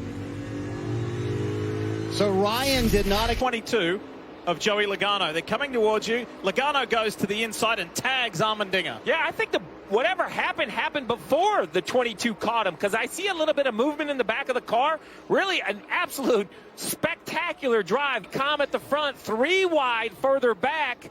Reddick forces it 3 wide. The 99 gets a little contact, gets loose, contacts the 45 and spins it around. I think it was the 2, the orange car, top center of the screen, if you can make it out. I mean, how do you blame anybody? Briscoe into the 2, into the 99, who gets the 45. I mean, it's the game of contact telephone. Here you go, pushing and pushing and pushing. Not everyone's going to make it, and that time it was the 45 of Reddick getting spun around. Here's the view from Reddick, the Xfinity Mobile on board. This has been an expensive day so far for about 6 or 7 of the 16 playoff drivers. And this is 99 car spun around, 99 car spun around in turn 6. He is borderline in the gravel. He's stuck. He cannot get out. NASCAR's going to have to throw the caution here. This has been such a crazy day for playoff drivers. And this is day over for Chastain and SVG. They try to run 1 extra lap. Will they get to pit road before the yellow? It's a drag race. The 1 and the 16, they will not make RFK. Yeah, the other thing it did, Steve, is that all those guys behind him, here he is, Suarez just locked the rear tires up, had problems getting into 6. But the other thing that did is that the guys behind Chastain, and that's because of that position. I think if they're up inside the top 5, they're a lot more respectful, but they just know they have to get going. Treble up in turn number 2. Denny Hamlin is around, and he's got contact on the back of his race car. Hamlin comes to grief at the bottom of the S's. He's able to refire the car, but as you can tell by the crowd here in turn 2, they are happy about Denny Hamlin, but I guarantee you he is not. These playoffs was unsealed when it shouldn't have been. Massive loss of points. Crashed at Daytona. Crashed in the big wreck. Recovered at Darlington, and here just gets put into the wall. Yeah, 3 wide. I mean, basically he uses the runoff, but the same 5 and 6 that we were showing you were side by side. Brad basically is like, look, man, if you're going to go to that runoff, you're just not going to squeeze me and have me lift. You see all that dirty rubber. I think the 11 knows he has to get in line. 3 cars just don't fit on the entry to the S's, Jeff. Yeah, Steve, look, this is simple to me. Denny Hamlin in desperation mode. This right here normally is a lift. I can't be 3 wide on the outside. Instead, he piles it in there in the worst position he can possibly be in contact. And this is how the playoffs have been for them. Did not approach Atlanta effectively. Had trouble here early. Qualified not great. And then, in my opinion, just an overreaction and a desperation move by Denny. A team that you don't normally so calculate. Everything they do is calculated. I don't know, the playoffs just have not seemed like the 11 signature. 3 playoff drivers going 3 side by side into the S's. for outside the top 20 gap. Logano through the bus stop. As the rest of the cars work into the bus stop, now we have Kaz Gralla spun around at the exit of turn number 7. He is off the racing line. We'll have to see if this is going to bring out a caution or not. He's able to get going, but heavy damage to the rear end of that 15 car. Heavy damage, man. He had to make some real significant contact. Heavy rear end damage. And sent him off into that final corner. Let's take a look. Oh, looks like Daniel Hemrick? Yeah. Well, I don't know what. Not. Who's got the speed? Who's got the better tires? Time to bring the action at the Glen. Let's go.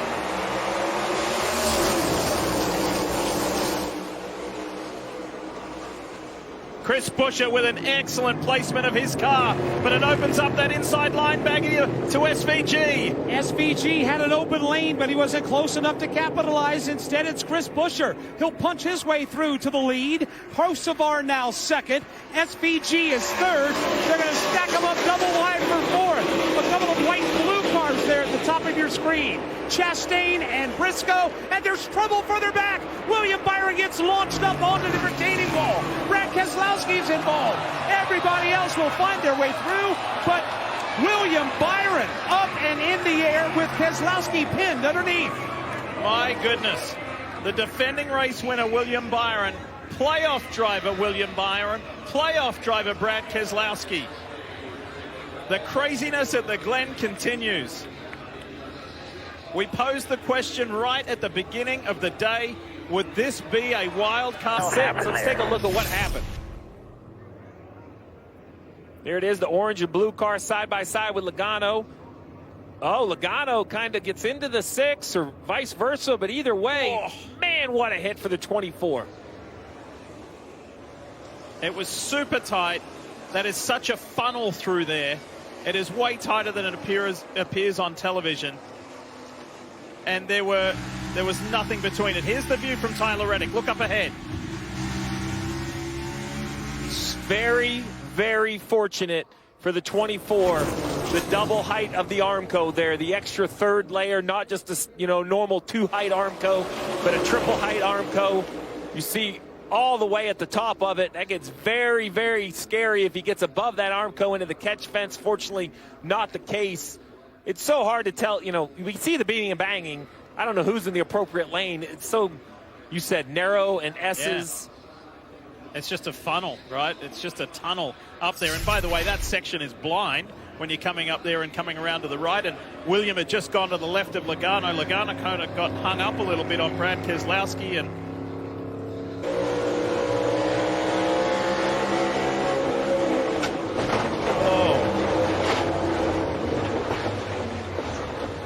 happened in a split second.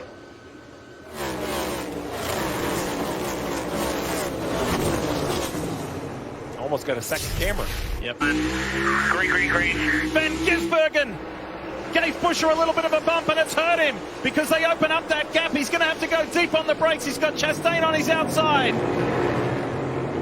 Mike Bagley, they're coming to you. Chris Buescher breaks away with the lead again. Hocevar trying to hang on to second. He'll chop off Shane Van Gisbergen. But here's SVG on the attack. He'll look to the outside for a moment. And there's trouble further back. Tyler Reddick's around. Kyle Busch is involved. That's Reddick in the 45 and Busch in the 8. Trying to right their cars.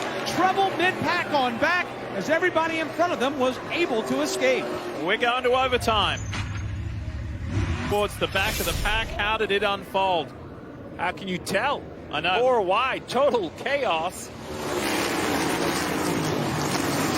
It looked like the 38. It starts with the 38 trying to get over for turn 2. He contacts the 9, who gets somebody to his left right there. Got Elliott.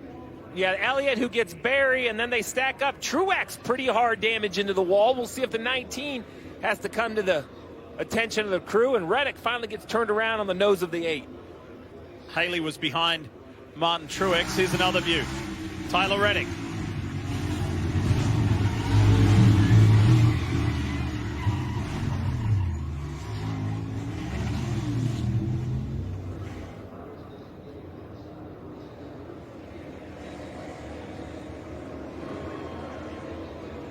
So I think Gilliland may have got on the grass on the inside that unsettled his car, that sent him over into Chase Elliott, which caused that effect. Yeah, I agree. You're going to see the 38 kind of come over and get the 9, who gets Josh Berry. Then it's a stack up behind him. I mean, look, they're 4 wide, 5 wide, trying to get across that short chute. It just doesn't work. I'm actually more astonished anytime they figure it out than I am when it actually turns into an accident.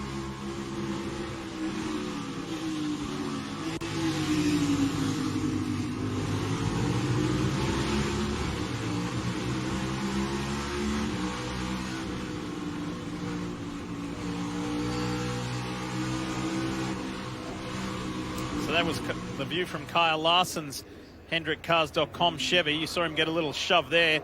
That's what unsettled Gilliland. See him just clip the grass there, and then he's still trying to gather it up, and then gets into Elliott and then to Berry. We'll add the list to 11 playoff drivers now with the issues including Truex. The 11 of Denny Hamlin gets the free pass. We'll see if that turns into any sort of points for him. Yeah, so these late race restarts on road courses are wild. You go back and watch this. Look at the 5 car. He's trying to protect that spot. Gilliland wants the spot. Contact there, right? And that little bit of contact creates Gilliland gets slow, moves up the racetrack a little bit, but it all started because of the contest and the block. Watch right here. You can see a good view of it here. See Larson with the block right there? Gilliland had forward momentum. Contact here. And now contact with the 9. It just all started trying to protect that position. No one wants to be in that second groove going up these S's. Joey Logano talked about it. There's all the marbles are built up there, so you don't want to be there. So you're trying to protect. You're trying to get to the bottom of the racetrack. 1 lap to go to figure it out. 7 corners at the Glen to try to stay clear of Chris Buescher. The battle on for 3rd behind with Chastain and Hocevar. And no matter what happens on this lap, the race will be determined. Do you know what? If you go back to 2012, a former NASCAR driver by the name of Marcus Ambrose drove to a spectacular victory being hounded by Brad Keselowski. Brad Keselowski is one of the co-owners of the team of the car doing the chasing. Chris Buescher is hounding down Shane Van Gisbergen, who happens to be mentored by Marcus Ambrose. Marcus will be back in Australia watching this, and it's shades of Keselowski and Ambrose all over again. Buescher gets on the inside of SVG and says, "You pushed me around earlier, I'm going to give it back." Incredible on this final lap. Van Gisbergen's only got 1 real shot left at it. Maybe 2. Thinks about it into turn 6. Did Buescher save the best to last? Or has Van Gisbergen got a little payback? He gets wide. He loses it almost. He has to gather it up, but he can't do it. Chris Buescher wins at the Glen in the most spectacular style. What did we just see? I'm so proud of you, man. So proud of you. That was awesome. Great job, guys. Great job. Just loses grip the slightest bit and into the wall. Yeah, got in what he's seeing in his mirror. Y'all worry with each other. I got stuff to do up here. Yeah, but here they come. I think Matt Mills is going to be. Ooh. Final lap, stage 2. Caution is out, and that will end the stage. And it's for Connor Zilic, who was running inside the top 5. Can he get it fired up and on his way? Those are the deep drops right there. Behind Zilic and gets into him into the corner. And look at this. Amazing that he didn't collect that outside wall and tear his truck up. Just slid up high, kept on sliding, and both of them continued on their way. Yeah, and that's the most vulnerable you are is entering the corner. That's crazy. Zilic was sitting in that awkward position on the bank and couldn't get it completely turned around. So he did lose a lap there, being scored now in the 29th position. And Sanchez took credit. Stuck back there in that traffic. But he's not as good as the 38. Caution is out for, we'll see what brings out the yellow flag. It's the 45 of Caden Honeycutt. Serious damage to that 45. Yeah, he had made his way up inside the top 15. Remember it. Oh, Daniel. Wow. Got sideways and spun. May have cut that left rear tire down in turn 4 And then Caden Honeycutt came along with nowhere to go. That's a flat tire. That's a flat tire right there. He's doing his best to try to keep it straight. Unfortunately, Caden Honeycutt is what he needed to. We're going to take a break. We'll keep you side by side. Riggs leading Heim, Eckes, Caruth, and Crafton, and we have a caution. We'll keep it right here. Jack Wood in the 91 brings out our 4th yellow of the night. You guys predicted it. We won't be green from here when we got the restart. Up inside the top 20. So it might have been a little help. Did he get a little help there from possibly Ben Rhodes in the 99? He was the closest truck to Jack Wood in that Mongoose Chevrolet. Rarely do you just... Great Coliseum. White flag is out for Lane Riggs.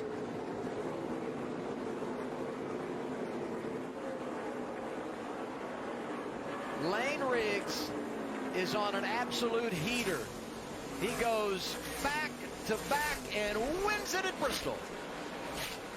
Asphalt, his numbers so impressive. Flexing his muscles here at Bristol early. Oh, it's a 0-0 into the wall. Cole Custer early into the wall, running a little bit higher line, and you see the lettering on the tires is rubbed off now. He hit hard. He's going to try to find a way down as the race continues with the 7 and the 81. Now the yellow. Go fast on it, but it allows Cole Custer to drive his car to the service of his pits. So it's early on. We saw Allgaier working his way up for the lead, but then it was the 0-0 of Cole Custer who's brought out the first caution.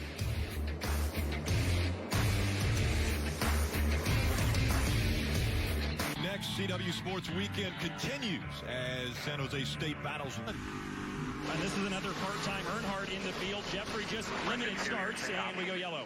Caution is out, and the 31 of Parker Retzlaff is involved, as well as the 32, Austin Green. And look at this, race leader. Allgaier has the back of the car torn off. This is the fear at Bristol. Doesn't even matter if they're lead, so they're going to have to reattach it. Let's see exactly what happens. Hard to tell. Oh, the 32's top, sparking. Obviously has some sort of issue, either a tire down or another issue. We saw the sparks. The 7, there you go, into the wall, out of control, catches the rear bumper of the 7. Yeah, that's Bristol, right? I mean, there was absolutely nothing Allgaier could do right there. Clearly some sort of mechanical issue with Austin Green. Parker Retzlaff caught up in it. So repairs are going to have to be made to the 7. This is a great shot right here from Chandler Smith. Rarely are you thankful you're in second and not the lead, but at that time Chandler was happy he was about a second behind the 7. So yes, Rick, the 7 will have to come to pit with the pack. And there's only 12 laps to go, but a close call here. Look at this. Little contact there. So Leland Honeyman in the 42. Well, that's the problem of having to go to the back, right? Is you're behind everything that's happening on track.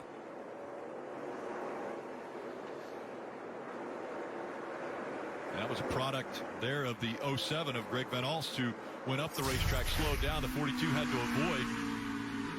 4-year-old out of Westport, Connecticut. Parker Kligerman, take a look at this. Yeah, we don't know what happened down the back straightaway, but I don't know how this wasn't a massive wreck. NASCAR thought it was going to be one as well, and they threw the caution, but I'm not sure he ever hit anything. And he's radioed back to his team, I don't think I have flat spots on my tires. I mean, that was impressive. They're going to change him anyway. That 7, once again, Allgaier trying to fight back. Oh, contact! The 18 hits the rear bumper, the 1 on corner exit. An amazing save. Whoa! Oh, and then around goes the 7. The 7 noses into the wall, and the caution comes out. That all started contact with the 18 into the 1, stacked them all up, and then they tried to go 3 wide on corner exit. The 7 thought they were 2 wide.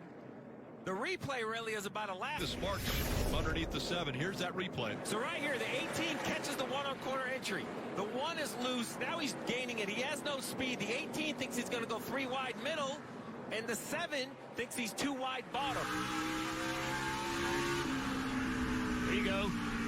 So Allgaier in that 7 car, he is not expecting the 18 to not be all the way up the racetrack. Contact there, right? So here comes the 7. Here comes the 18 trying to underneath the 1, and there's contact. And Allgaier just had no concept that the 18 wasn't going to be against the wall. And if I'm spawned to 7, I probably have no idea as well, because while the 18 turns down the hill, look, he's not really inside the 1, right? I mean, he has every right to run off the wall a little bit, but the 18, look, I don't think it's on purpose. He didn't turn left to hit the 7, but he was trying to protect that middle lane, thinking he was going to drive 3 wide middle at the end of the straightaway, and the 7 thought he had real estate. The 7 of Allgaier is obviously going to be frustrated. Let's listen. Hit pretty hard at the end of the front stretch, or back stretch. Yeah, I saw it. Was that my fault? I don't want to talk about it right now. Let's just fix it. Than what we're seeing out of Sheldon Creed, and he's closed it within a car length now. Yeah, I think Steve is exactly. Whoa! 7th around, and the right rear tire goes down, and the caution comes out again. Marty, what's going on? Why do we have this caution? Rick, they never got the damage fixed for Justin Allgaier, and he was just hanging on. Etc.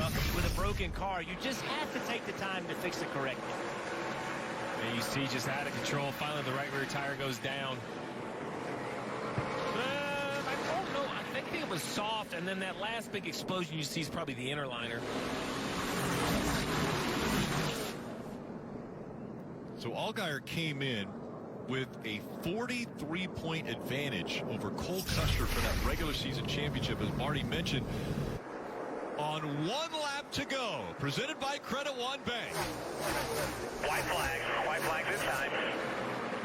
Cole Custer, a year ago in Phoenix, was able to capture the Xfinity Series championship earlier this year. He locked himself into the playoffs with the win at Pocono. Now he's going to win at Bristol, and he wins the regular season. Hell yeah, guys. It's Bristol night race. First time. Man. Another playoff driver, a car that was very good in the spring. Caution is out. Yellow. Yellow's out. John Hunter Nemechek, he was having issues down the back straightaway. Looks like a left rear tire may be low. He got really loose. Ended up spinning out. And look at that. Yeah, look at that right rear. Had trouble off of 2, and then ultimately whatever happened to the car spun contact. Pretty significant contact, too. Right there, it looks like all the tires are still inflated. I was trying to see if that right rear might have gone down beforehand. Oh, right there. What do we got there? A little contact. Hard to tell what. Oh, man, he's still chasing it, isn't he, Jeff? Yeah, they got stacked up. I think he got really high in 1 and 2 and got up against the wall and you know, maybe cut a tire, maybe damaged the right rear toe link, something. Here tonight at Bristol Motor Speedway. It certainly won't end for the 9 the way that it's going right now for Chase Elliott, so as he continues. But there's a caution out. Caution is out. And the man who locked himself in at Atlanta Motor Speedway, Joey Logano. Maybe a flat. We got a flat. What caused this? Some damage to the nose, but not super. Started 22nd, up to 12th. Oh, contact there. Can't tell from that angle whether there's contact from behind, or I still can't really tell. Either way, he gets just kind of spit out of line. I think that was the slow car of Josh Bilicki in the top lane. And Ryan Preece was in there.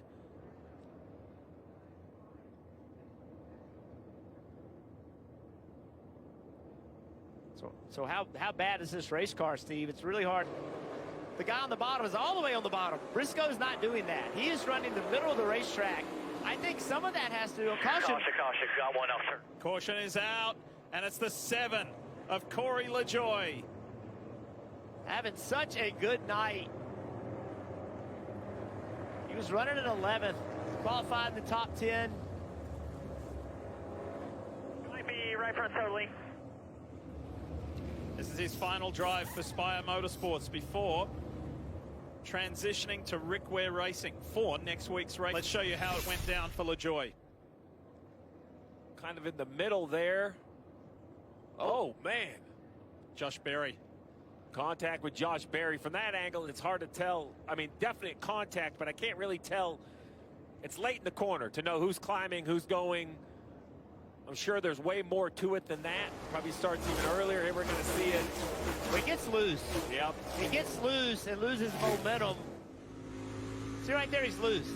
And then I think he gets slow, and Josh Berry just doesn't get slowed up and gets into the back of him. White flag as quickly as I can. Well, that white flag has come. And Kyle Larson is on his way home. It has been a stellar first-class performance under the lights in Bristol. Kyle Larson is the man. Cliff Daniels says, there you go, you took care of business.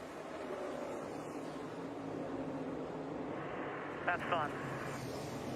Awesome run from his teammate Chase Elliott as well. Third time, but the first time for contact, as the 42 of Matt Mills and the 91 of Corey Day got together. Big hit for Corey Day. You see the front of that race truck. Going down the back stretch here, this is kind of confusing, Phil. We were reviewing this during caution. Watch the 42. I'm not sure what happened there. That was Taylor Gray. Remember, Taylor went back, made a second pit stop, so he was at the back, making his way back towards the front.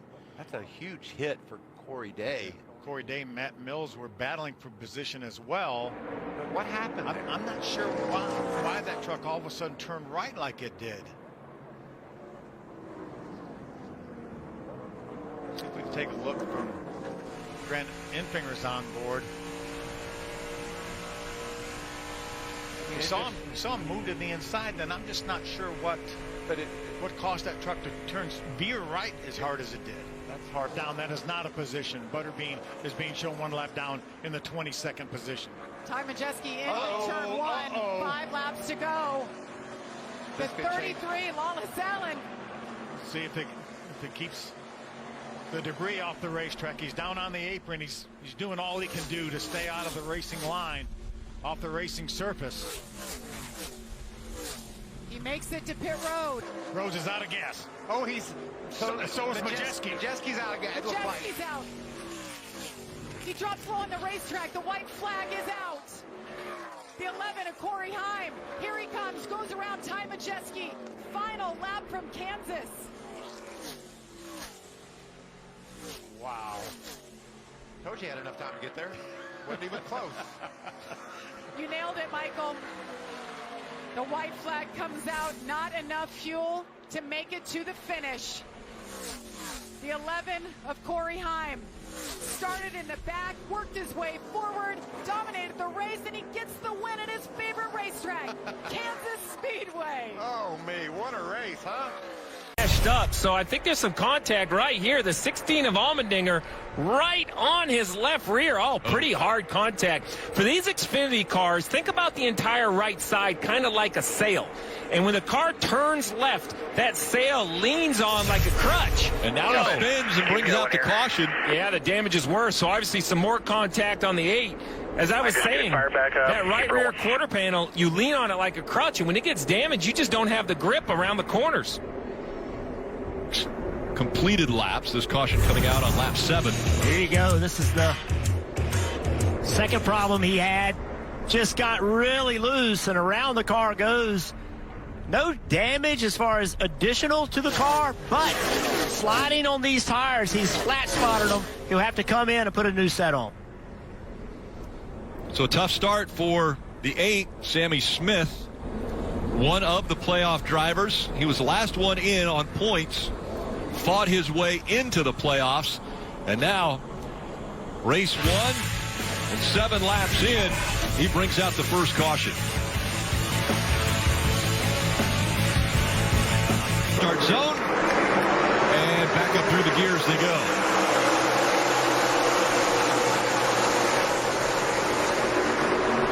Fanning out 3 wide again, Connor Zilich in the 88 with a pretty good restart, but now drifting up the racetrack. Oh, trouble! And around goes the 7, Allgaier. He's going to make contact with the inside wall. And hard contact. Allgaier coming into this first race of the playoffs as the #1 seed. Just bring it right to us. We've talked about this track, Rick. It is underneath the 18. The 18 was having trouble, and just around the 7 goes, and that looks harmless. But that contact with the inside wall is not. It looks to me like the 18 and the 7 were both basically wrecking. Both ran out of real estate, and the 7 had to keep turning the wheel left and spins out. I think he gets aero tight. There's a car on his left side, Jeff, that I think drives the 7 up the racetrack, not on purpose, but where the 88 is, I think it kind of drives the 7 up the racetrack. Yeah, watch the 88, the bright yellow car on the bottom.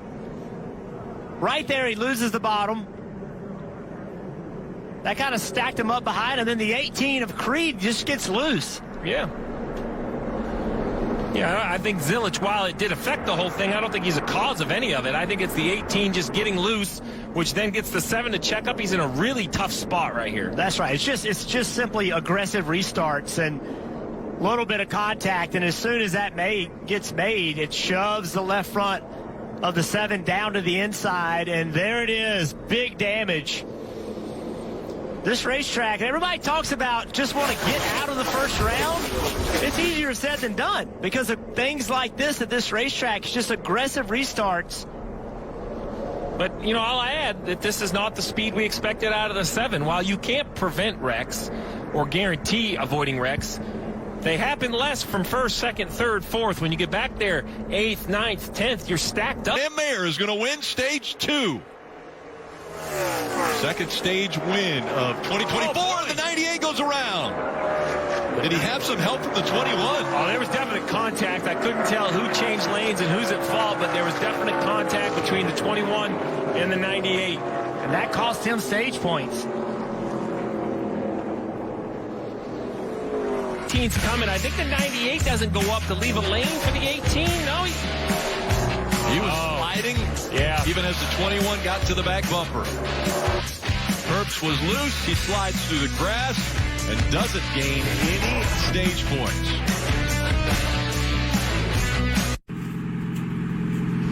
When you can hear the tires squealing from in the car, that's loose. Yeah. I'm going to take your word on it. Yeah. I don't want to ride on board. And Eric Almirola into the wall also in that 20. Yeah, he's trying to find that last 5% to make up for that slower pit stop. He's inside the top 10, and I think he knows he has a car that can win the race, and that's why you're starting to see him. Back out in front of the grandstands. 1 lap to go. Presented by Credit One Bank.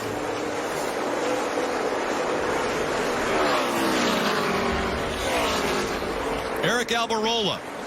Just a few starts in this 20. He's been to victory lane already at Martinsville. As I mentioned before, 3 other drivers have won twice in the 20. This could be the 8th win for the 20 in 2024. Almirola is going to grab his 6th career Xfinity Series win, and it happens here at Kansas. I told you, boys. I told you. Here in Kansas. Let's go. Let's get the next phase of the playoffs started.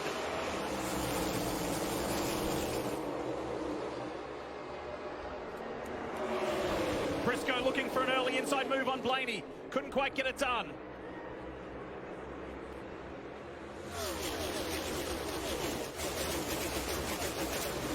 Wow, there's already an incident. At the back of the pack, Josh Berry is one of the cars. Lock it down. Mentioned Josh Berry, the 16 as well. Ty Dillon, we saw him spinning around. My eyes are peeled for the 9 of Chase Elliott to see if he got through the mess. Remember, he was back there as well. Because of that required engine change, I think he was fortunate enough to sneak through. There's Chase. Doesn't look right in the back. Berry's down on that low side. Look at Ty Dillon. Busher checks up. Harrison Burton was in the middle there as well, and Jimmy Johnson making contact with Ty Dillon. Yeah, it looked like the 9 of Chase Elliott gaining some spots on the outside, and then 4 wide on corner exit.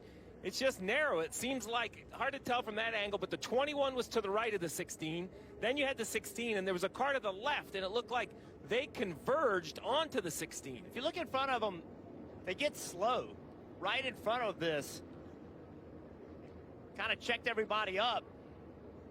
You know what that is? That's a restart wreck. That's a restart wreck at Kansas. We're going to see this time and time again. Yeah, the Chase Elliott gets in the wall Wonder how much damage it is, and it's always worrisome when you start in the back.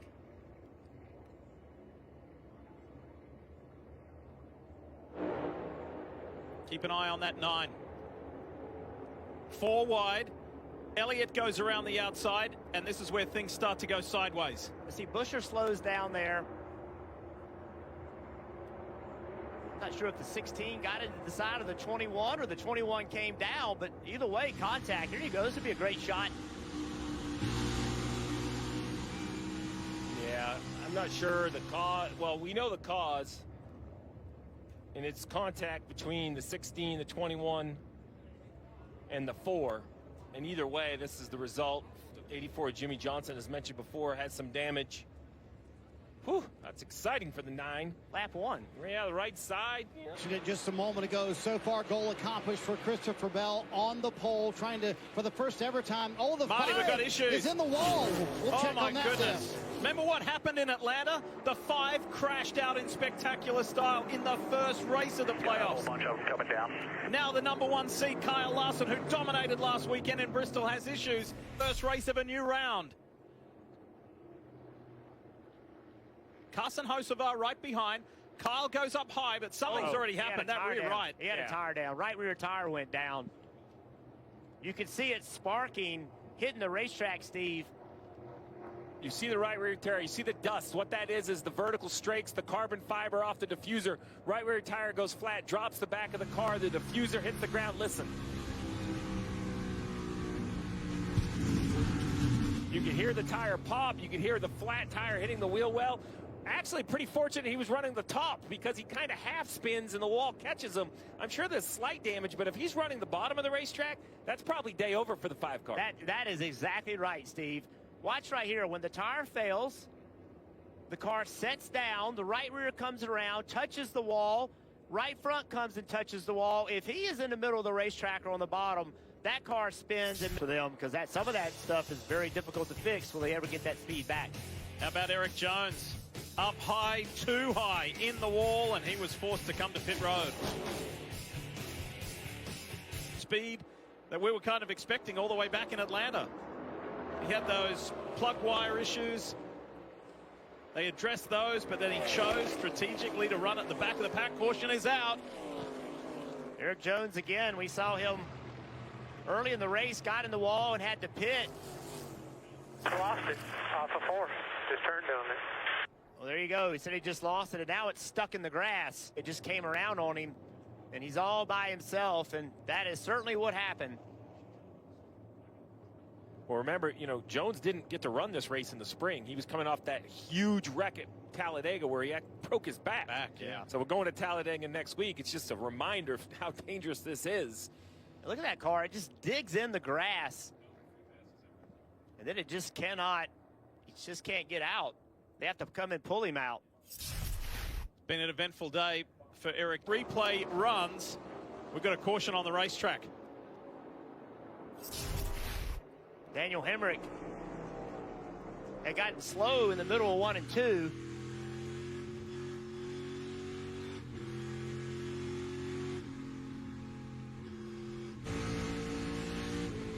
Oh, got really loose, hits the wall. Tries to get going again. Now he's on the bottom of the racetrack with damage. So I'm guessing at this point, the toe link or something. You know what I mean? Yeah, and remember, he announced that he is not returning to this ride next year. Not sure what his plans are. Just a lazy spin right here. Luckily, nobody was running the bottom as he slid on top, back up on the racetrack. Listen to this.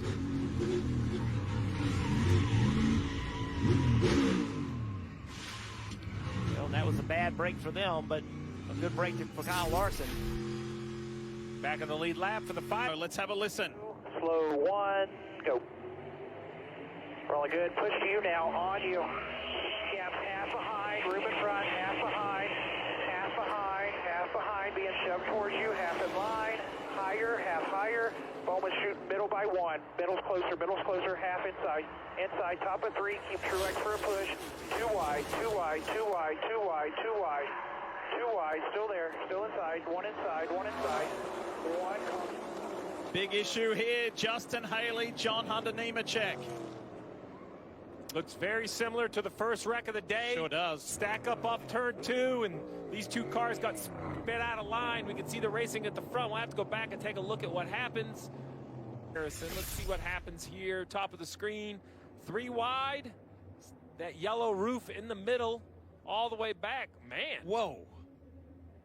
So I don't know what exactly happened there. Something seems completely amiss for the 7 to just turn dead left on the 42. Yeah, that was right in front of Kyle Larson, but watch the 7 car right here.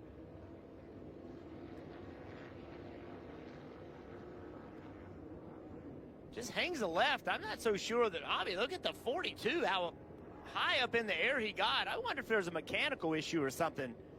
I can't wait to hear what Justin Haley has to say. Remember, that's Haley behind the wheel, first week in the 7 for Spire. I mean, I can't tell if the left rear is flat, like before it turns left, something happens. Watch behind the 7 car. Does something, see right there? Yeah, it's like something a comes off or something. I don't know if that's. And then if he goes nice and slow, I mean, nobody's coming down. There's no contact, no contact, no contact. And that right there, I mean, he's turning left. The poor 42, John Hunter has no idea what's happened. Yeah, something happened. Justin Haley's not the kind of driver just to turn left like that.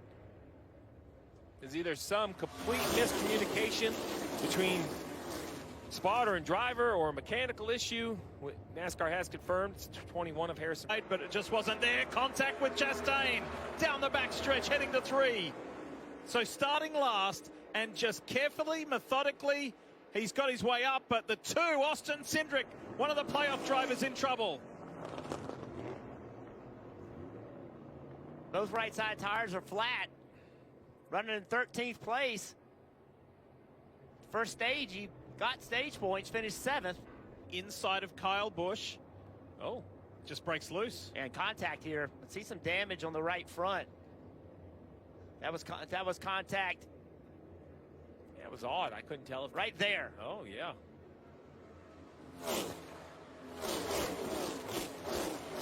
We're almost at the end of stage 2. Riding along with Chase Elliott. That's that contact with Chastain. The incident happened behind those guys. Yeah, let's see if the 8 comes off the wall. I don't understand when, you know, Cindric, to me, I was looking at the top of the screen. I'm sure there's more to it, but let's watch the 8 relative to the wall and the 2 relative to the 8. Yeah, the 2 goes right. That's very odd. I don't know if he's trying to get to his left rear quarter panel to side draft him to pull him back and just misjudges it. Did they connect and then that right rear go down and then that's what snapped him? I think it's just bangs the right front, and once the front of the car turns left, it starts to spin out. And watch as it comes around. It grazes the wall here. Right there. It hits the wall. So how much damage did that do?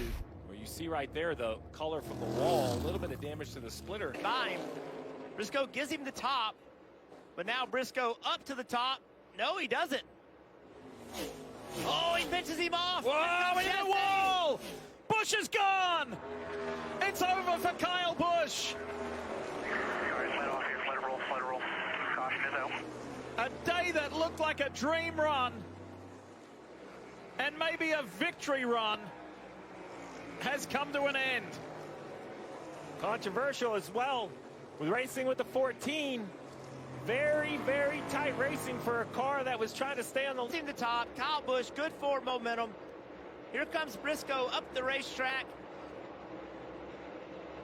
I mean, Briscoe gave him 95% of a lane. I'm not sure it was a whole car width, and the 8 lost control. I mean, you see it gasses up. He's going to try to get to the outside of the 14 if there's room for a car there, which I think there is.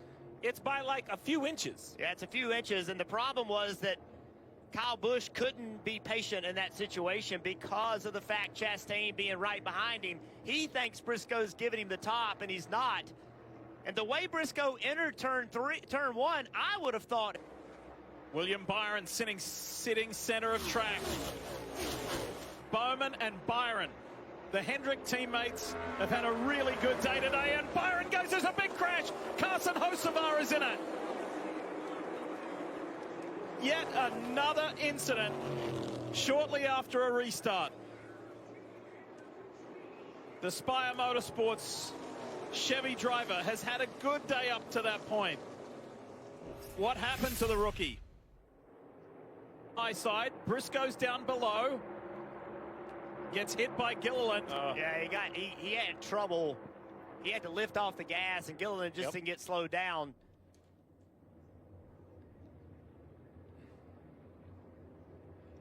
The 77 was kind of half wrecking, and then the 38 showed up on the scene, couldn't get slowed down, trying to, in normal traction considerations, the 38's thinking about pushing the 77, but the 77 was kind of tail happy off the corner and finally came around.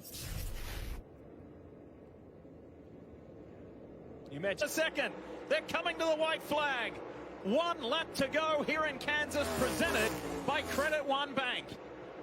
It's 2 Chevrolet-powered cars from 2 different racing organizations at the front.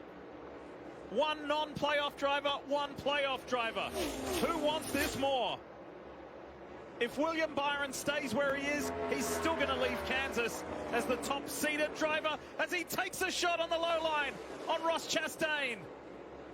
Checkered flag is waiting, and it's going to be win number 1 for season 2024 for Car 1. Ross Chastain and Trackhouse Racing win in Kansas. Way to The 31-year-old sideways, hangs onto it in the trial. Oh, and there's a crash. There's Sanchez. He can't hang on. Caution out for the 2nd time today, 1st time for incident. And I said Sanchez can't hang on, but boy, he brought it around in a much better position than I thought he would. The 99 Ben Rhodes, the 77 is Chase Purdy. There's Sanchez. You can see damage on that right side, left front. I'm going to tell you what, Connor Zilich did a nice job avoiding major contact. And again, it's relative to Taylor Gray trying to get back in line, but he didn't do anything wrong. No. He had to be somewhere.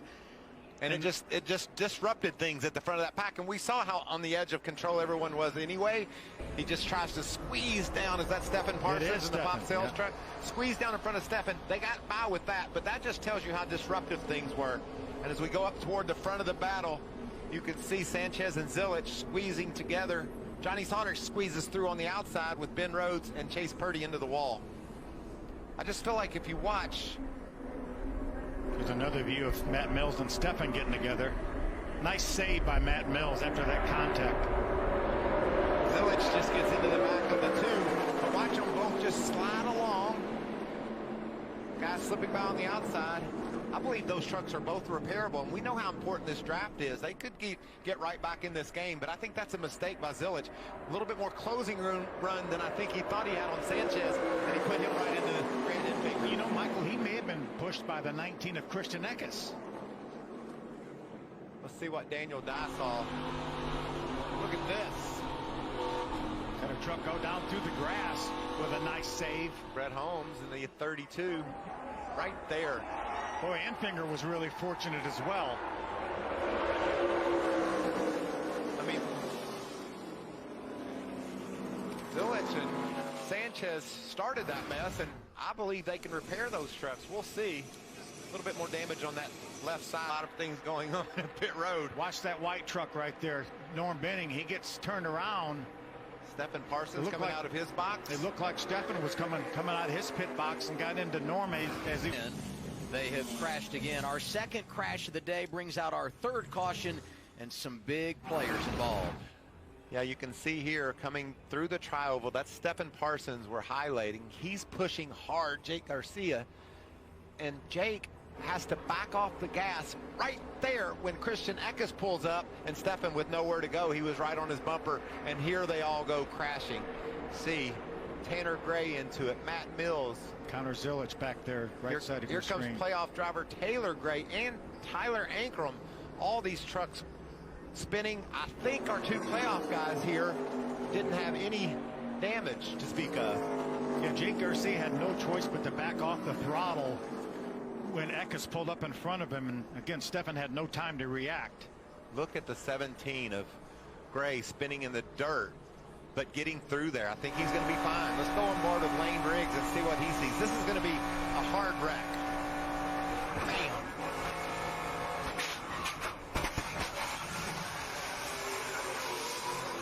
Ugh. Saw Corey Heim drive by on the grass below Lane Riggs.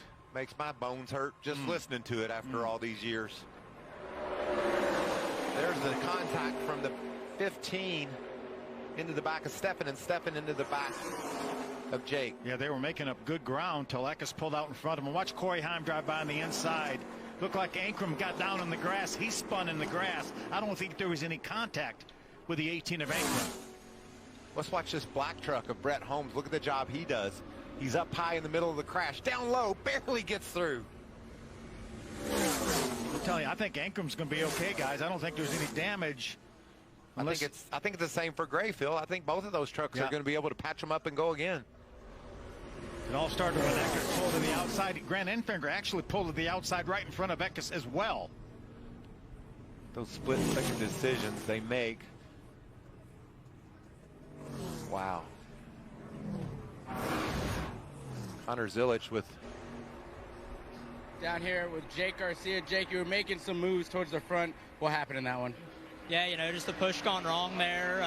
The intensity was picking up a lot there at the end, and yeah, that's super speedway racing. You know, so that's kind of what you get when you put a bunch of trucks out there with restrictor plates going 180 miles an hour. So, you know, it's just super speedway racing. But I want to thank all my guys who had a really fast truck, ran up front all day, and you know, I want to thank Qantas Services. I want to thank Duke and Rhonda Thorson for giving me the opportunity, and I want to thank God for everything. And you know, I just really thankful for this opportunity, and just hopefully we can move on. We got 3 more races, I think, then to the end of the years.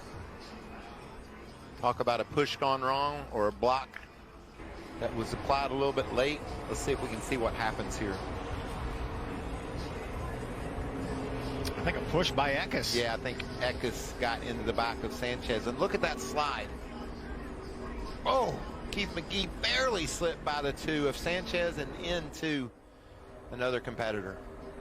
There's another look at it. You see Enfinger pulls to the outside. And there's the push right there. Nick did his best to stay with it. He did a great job of fighting that thing. That's twice today that he's been involved in a crash. Now, earlier he had some contact right here, stays off of everyone, but just remarkable to execute once it gets away from you at 180 miles per hour. See, I think it's a Daniel Dye that comes along, and watch Daniel.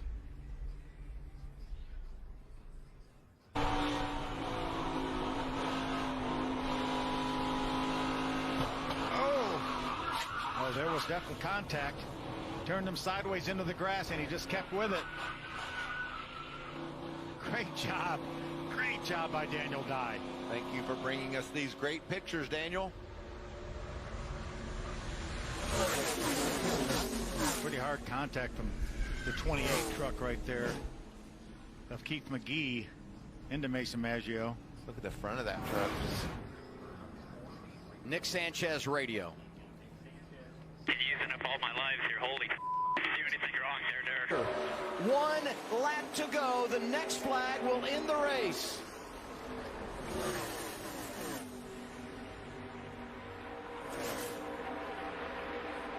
Somebody's got to pull out up in the top 5. Is it going to be Ankrum? Yes, it is, and it's Gray. Taylor Gray. That blue and black 17 getting a push from the 18 of Tyler Ankrum. Top 2 starting to get away. Eckes pushing Enfinger. Look at that outside lane.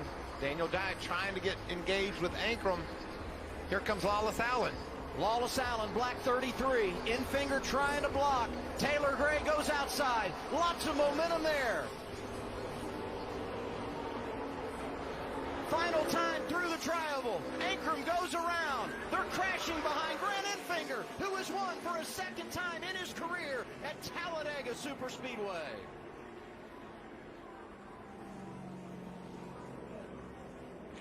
Ryan Reed, the 91, significant contact. The fire fortunately extinguished itself.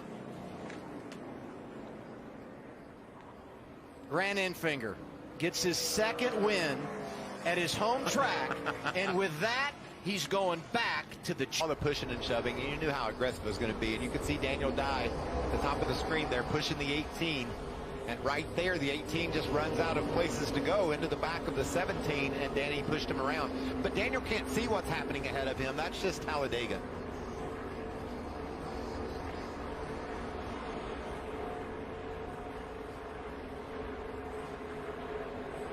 Yeah, you can't see through that truck that's in front of you. And the 17 of Taylor Gray lost all his momentum. We're going to see it again here. We had a great run going here, but he's going to lose his momentum. And Daniel's already pushing the 18 of Tyler Ankrum. Took a lot of good trucks with it, though. You hate to see that happen. I think the most... Let's see what happens with Eckes. Eckes is he... He's right behind the 9. And Ryan Reed trying to get him going. His push gone bad, right, Phil? Sure was. Some of these finishes going to be unofficial because of the way this race ended. But right now, Daniel Dye being scored in the 3rd position. Wow. And Lawless Allen 5th. It would be his first career top 5. Again, those results unofficial.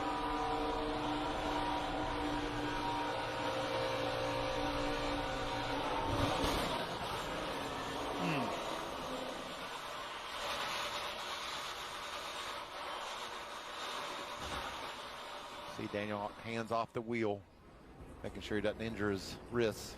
There's Ryan Reed. You saw the hard, significant contact and the fire. Has his helmet hose still hooked up. Steve brought up a while ago with Jesse Love that maybe he was late reacting. Well, if you're listening to the spotter, as he pointed out, then you are late. You've got to drive these cars yourself and learn. That's what I see now. We have a crash over in 3. Nick Lights in the 92 goes around and looks as though he collects a couple cars, one of those being the 27 of Jeff Burton. That was a chain reaction wreck. That wreck started in the first 2 or 3 rows. Jesse Love made a block, got to the outside. That checked everybody up, and then these guys. But by it gets to the 5th, 6th car, you see the 92 just has no idea they're going to come back to him that quickly. And then he goes up. Pretty big damage on the 48 of Parker Kligerman, a playoff car that needed a good run. We'll have to see just how damaged it is. Let's go on board with Jeff Burton. That quickly. That accordion effect. And it's been that kind of year. So here you go. Jesse Love does nothing wrong. I want to be clear. He goes up to block this outside lane, but the rate at which they're gaining on him, contact right there. The 00 gets into 16, and now they all start checking up. Steve, you said it. It's just like a wreck on the interstate, except 3 times as fast. A wreck at 180 plus miles an hour here at Talladega, and this time only 3 cars caught up. Nick Light to the 92 around. Parker Kligerman caught up in there as well as Jeff Burton.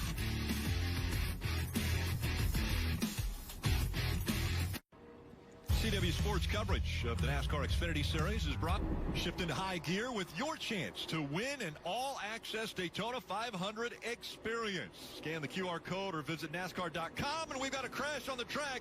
The 97 of Shane Van Gisbergen is involved, as well as the 19, Taylor Gray. Big damage to the front of this car coming at us. Roll here. The 11 of Josh Williams looks like he has been caught up also. Yeah, you could feel this wreck coming, and a lot of drivers, the intensity picking up. Only 19 laps to go. There's Josh Williams. We see the 19 rolling. It starts really early and happens later, so let's watch it develop. Watch the 97 car in the middle, contact right there, and again just a bottle jam. He's on the bottom of the racetrack. 26 trying to slow down, 32 gets in the back of him. Very similar to the wreck we saw before. It just, you're behind all of it, So watch what happens with the 97. Keep your eyes just on him, the 26 behind him of Dean Thompson. So he moves up the racetrack. Dean tries to get underneath him. Contact, puts SVG on the bottom. I think Dean Thompson's afraid that SVG is going to come back in front of him. He's starting to check up a little bit, and the guy behind him wasn't. That's what I think is the big cause of this. Some big hits. Jeff, your point about the 26, because the 97 has enough grip. He can run the tri-oval on the apron without a problem and blend on the other side of the tri-oval. But it's the 26, the blue-nosed car right there. You see his nose. He's like either off the gas or on the brakes, and finally gets spit out of line by the car behind him, because I think the cars behind him are thinking, we're just going to leave the 97 stuck down there. Dean Thompson, not a lot of experience. He's thinking he has to leave a hole for the 97 to come back up, and the 32 just continues to push and push until finally the 26 goes around. And that's the worst part of the racetrack. Like that part of the racetrack, there's not much banking, and when you're being pushed through that tri-oval, it is very easy to get spun around, especially on the bottom of the racetrack. There's very little grip down there. Some big hits right there. I've seen that picture way too many times in my life. And that's what we talk about. That's what every driver's afraid of here. Watch the 21 on the outside. He's nowhere near this wreck, having nothing to do with it. Minding his own business. Boom, there he is, gets caught up in it. Yeah, Taylor Gray gets shot up the racetrack into that 21. And fortunately for the 97, there were cars over there, because that was going to be... That could have been huge. I mean, it was already a big hit, but going all the way into the wall at that angle. So the big one happens here at Talladega, right in the tri-oval, middle of the pack.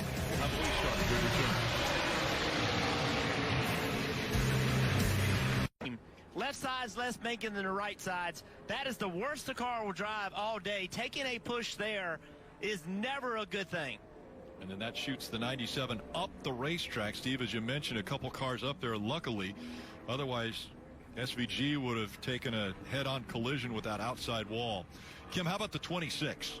Yeah, and Dean Thompson adding on the radio that he had to check up and then he was spun, kind of explaining that accident. We've talked about the fact that there are 15 drivers that are in this field that are not full-time racers in the Xfinity Series. And Dean Thompson, this is just his second start of the year. Herbst on that outside, Allmendinger on the inside. Those two almost trading paint there as it came out of turn 4.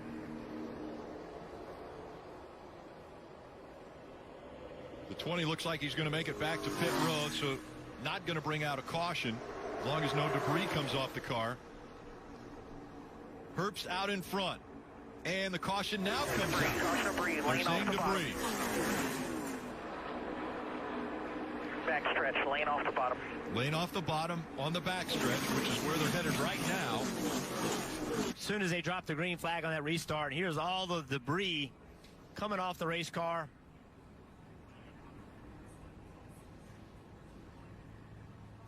They'll take a jet dryer out there. Riley Herbst now goes to the middle to block. He's got Sammy Smith on the inside, and around they go. Carson Kvapil got tagged from the back. The 9 involved as well. Oh, big still wrecking. Parker Kligerman's in it. Yeah, big move there. Kligerman straight up the racetrack in big contact. He was in it late. Cole Custer. Custer has been trying to avoid any problems this race, and now he gets collected. What he said, though, was, I've got oil pressure, meaning no damage right now to the oil cooler or anything like that. So if he can keep it running, keep it moving, maybe they can get it fixed up and at least clearance it itself out there.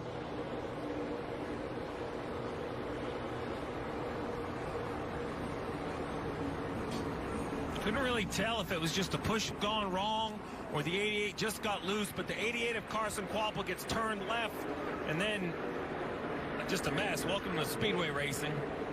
Looked like A.J. Allmendinger got into the back of the 48, too. Yeah, let's watch this again. Watch the 9 and the 88. So the 88's going to go left right there, and I think that was a push, Steve. I think it got a push from the 9.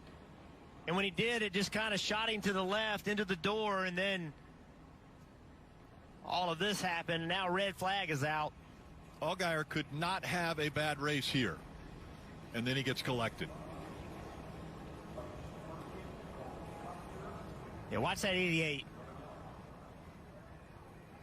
Contact a little bit right there, and then down to the side of the car underneath him, and then up he went.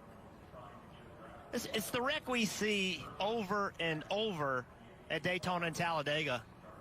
Just somebody trying to push, and everything's not lined up exactly right.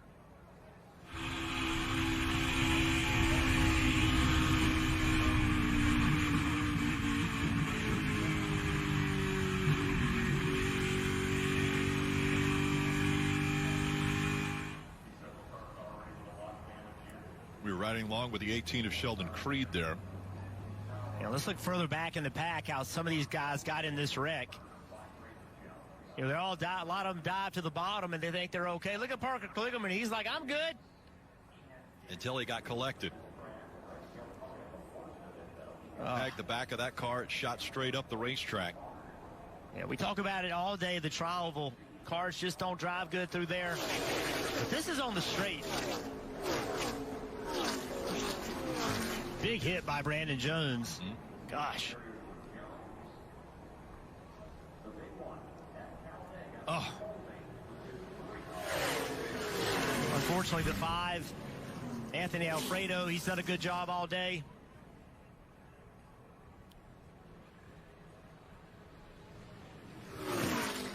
Listen in to Carson Waffles radio. It's pretty. Sieg moving around. Governmental white flag. White flag one more time around here at Talladega. The 8 is Sammy Smith committed to the bottom, and now here he'll be battling for the lead. A great move by the 8. Yeah, how about the move by Sieg in the 39 to get behind the 8? Oh, big push right in the middle of the corner. Chandler Smith in the 81. What a run. Can he get past the 8? No, he doesn't. Those two side by side down the backstretch. The 98 with a big shove. He's going to try to bit by. He can't. Nowhere to go for the 27. He's up against the wall. 3 wide for third. They still say side by side for the lead. Sammy Smith on the inside. Chandler Smith on the outside. Ryan Sieg. He gets behind the 8 for the push.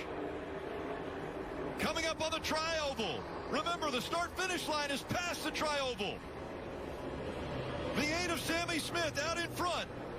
Now Sieg moves to the outside. At the line is Sammy Smith in the 8, and they wreck on the inside.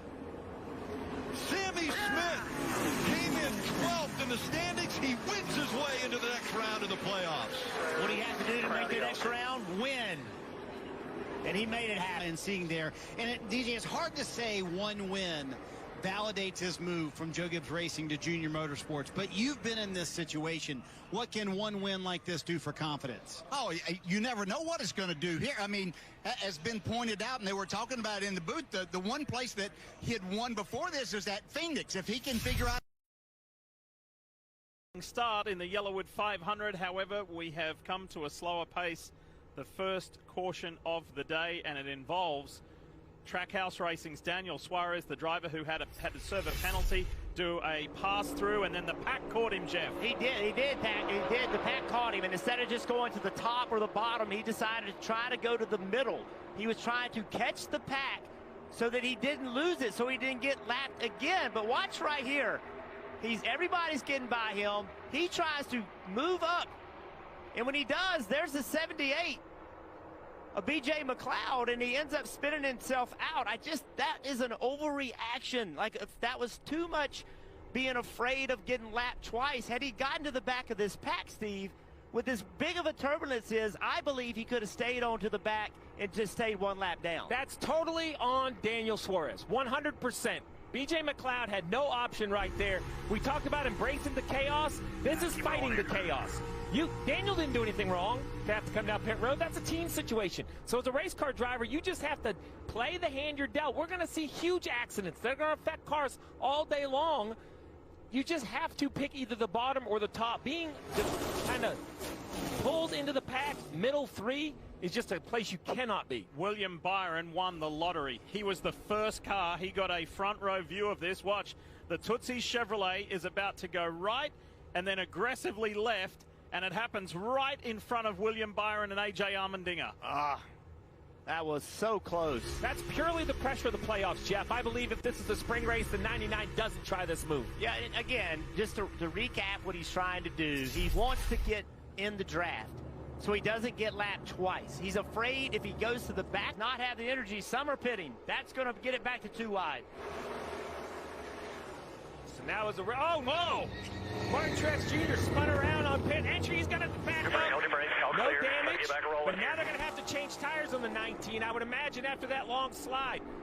So everyone else is going to assume take fuel only, Parker. All right, Christopher Bell led the Toyotas down here. He will do fuel only. Of Martin Truex Jr. spinning on entry. That's what I'm talking about. That's one of the most experienced race car drivers we have in the field. And you can see it just locks the rear brakes up. And now around it goes. No practice this weekend. Just one lap of qualifying. The playoff driver. And look at that Lucas Chevy for RCR and Kyle Busch. It's been strong again, which has been the storyline post the Olympic break. Here comes the pack into the tri-oval. Who's going to grab the points? Logano pulls out of the line. He's going for it. So too is Larson. Here comes Joey Logano with a big stomp. Boom! Ryan Blaney at the end of stage 2. Ross Chastain as well. The reigning Cup Series champ has a big one right on the line at the end of the second stage. That is huge right there. That has major consequences to the playoffs. Blaney said, look at what we did last weekend in Kansas to show you what we're capable of. Think about how many times we've been taken out. Daytona, Watkins Glen, Darlington. The AMR safety team. Watch the 12 in the middle. What happens? Did he get pushed by Bowman? Right at the end of stage 2. You're watching the Yellowwood 500 here at Talladega.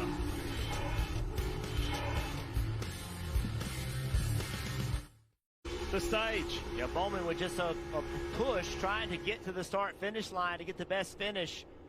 And the cars get very light in the tri-oval.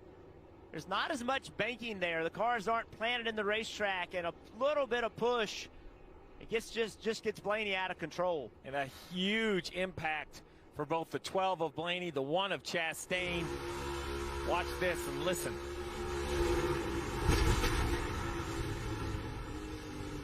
Just an enormous impact to that outside safer barrier.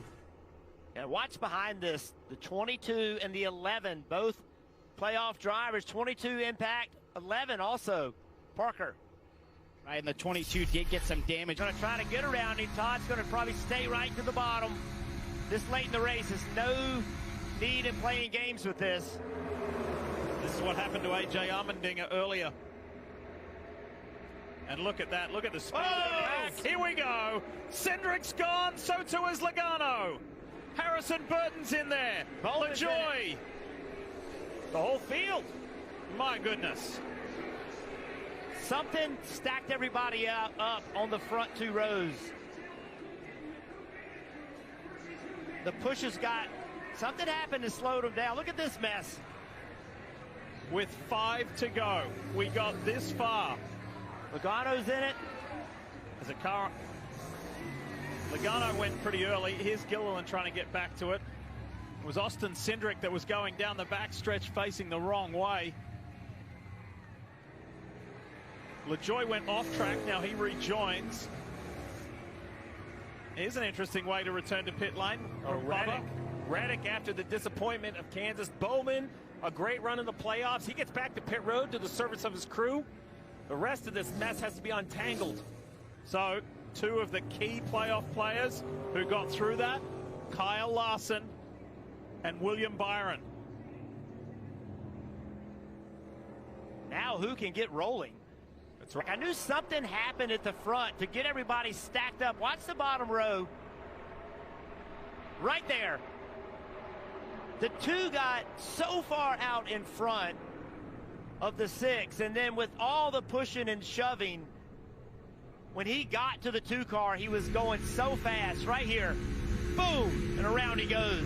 He got there, and he was also kind of moving from right to left. He wasn't, you know, it happened so quick. Look at the push. But this is what I saw. That's the pushing, right. And the 22 was getting pushed by the 21. Right. The 21 was getting pushed by the car behind him. It all happened, Dick, because the 2 got out so far. And that got mixed up when they passed the lap car of Gilliland. Yeah. That changed the energy of the pack. That was a big hit to the left side of the 47. Unbelievable. The 47 was able to keep it straight.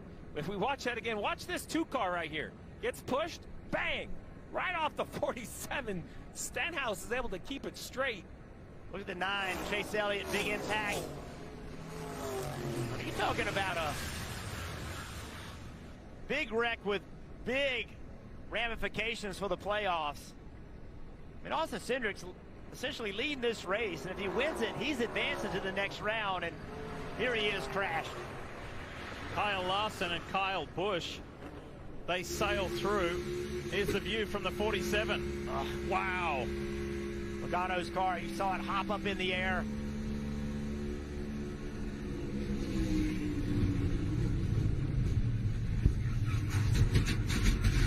This is Chris Busch's view. Daniel Suarez was in there, Zane Smith as well. How about Chase Elliott? This isn't going to be good.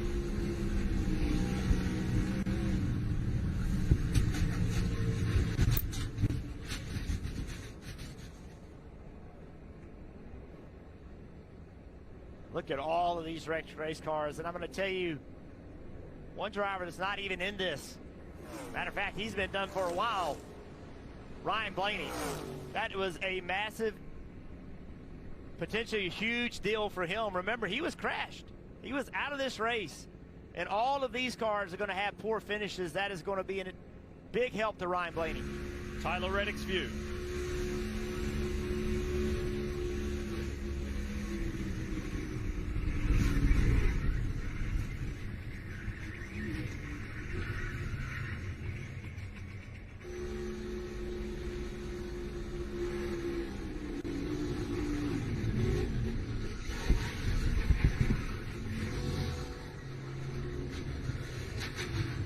Alex Bowman's ride, and he was able to continue and get back to his pit box. It's just, you know, all the pushing and shoving, and eventually, Steve, it's more than it'll work out. One great bit of news in this accident, all the cars stayed on their tires. That was a point of conversation coming here. Some changes by NASCAR. You know, wrecks are still wrecks, and I'm sure a lot of these did not feel great for the driver, but all the cars staying on their tires, a big point of focus coming here. Here you go. So watch this. So the 2 is out, right? He's going by Todd Gilliland, who's a lap down. Now all of this energy is coming. The 6, the 22, the 21, the 14, all of those just continue to push the 6 into the 2. We talked all day, Diff, about the drivers behind not being able to see the car in front. And that is a great example right there. A lot of cars to be retrieved. This was the view of A.J. Allmendinger in the Strive Chevy. So close. Got within 5 laps of the finish. And then the big one happened.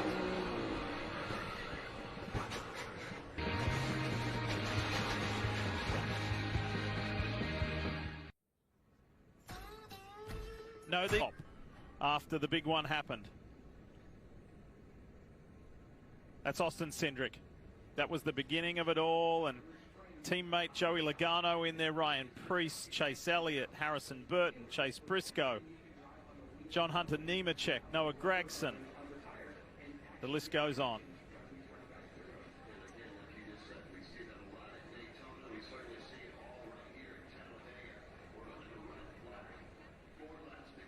Jimmy Johnson, Dale Jarrett on the Peacock pit box. Fellas, we got so close, got within 5 laps.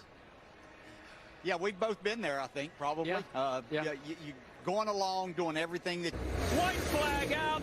Next flag will end the race. Kyle Busch to the outside. Overtime presented by Credit One Bank. Who's got the magic in these final 2.5 miles? Busch is out of it. He's been sent back. Stenhouse in the green and white machine. William Byron, Brad Keselowski, and Kyle Larson in the 5. We've had some dramatic finishes this year, and it's got that feeling about it again. Keselowski got bounced out of the playoffs at the last round. The Built Submarines car is in front, but for how much longer? Here comes Ricky Stenhouse Jr. through the tri-oval. Keselowski down low. Stenhouse high. Byron goes for it on the outside. Good work, dude. Let's see if we get it. Ricky Stenhouse Jr. wins for the first time. From Larson, but just not enough.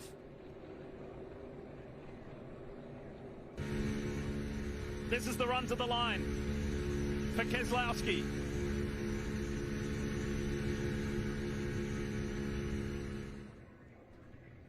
And William Byron ducks to the outside. He thought he may have had a chance right on the line as well.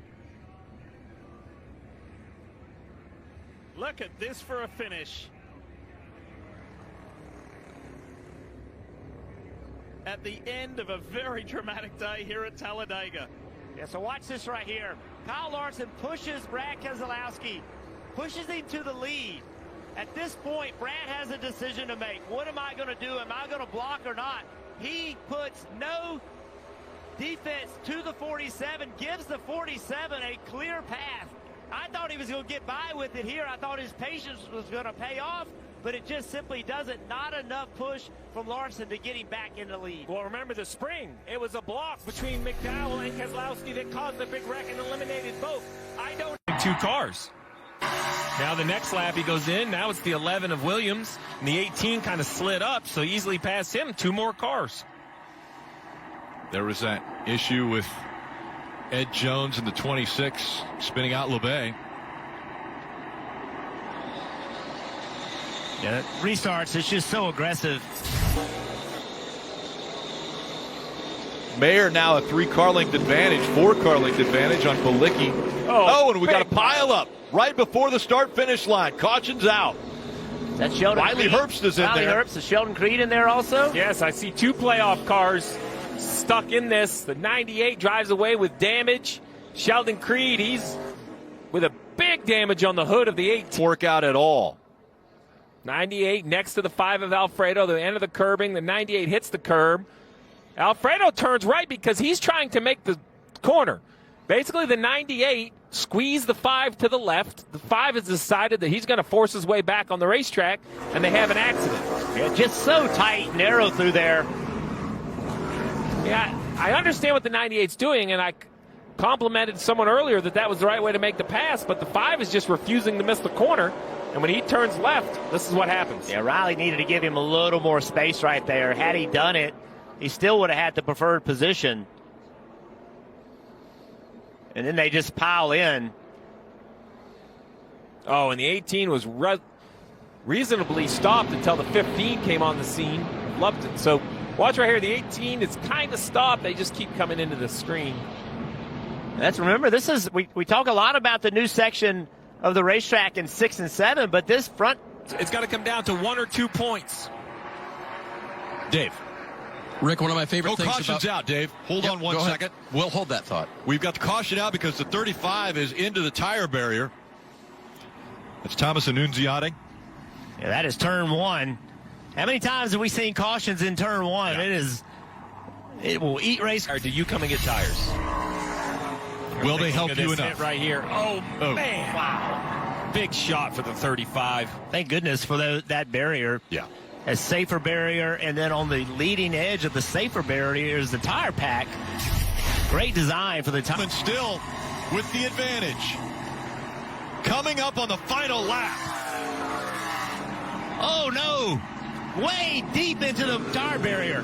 The 42. That's Leland Honeyman. And he is stuck completely underneath that tire barrier. Get to the white. Get to the white. White flag in the air. One more time around. The next flag. And the caution comes out. Did he get to the white flag before the caution came out? This could be the biggest win of Parker Kligerman's life. I mean, here we go. Oh, mechanical issue, left front down, and just car drives completely under the tire barrier. So I will say we took a lot of time to find the yellow light. Back in the air.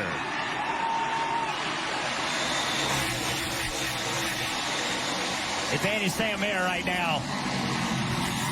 Kligerman able to stay on his outside, and he pulls in front of him.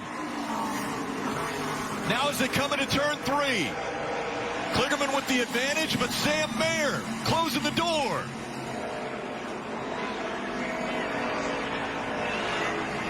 All the way off the track goes the 48 of Kligerman, but here comes Mayer in the 1.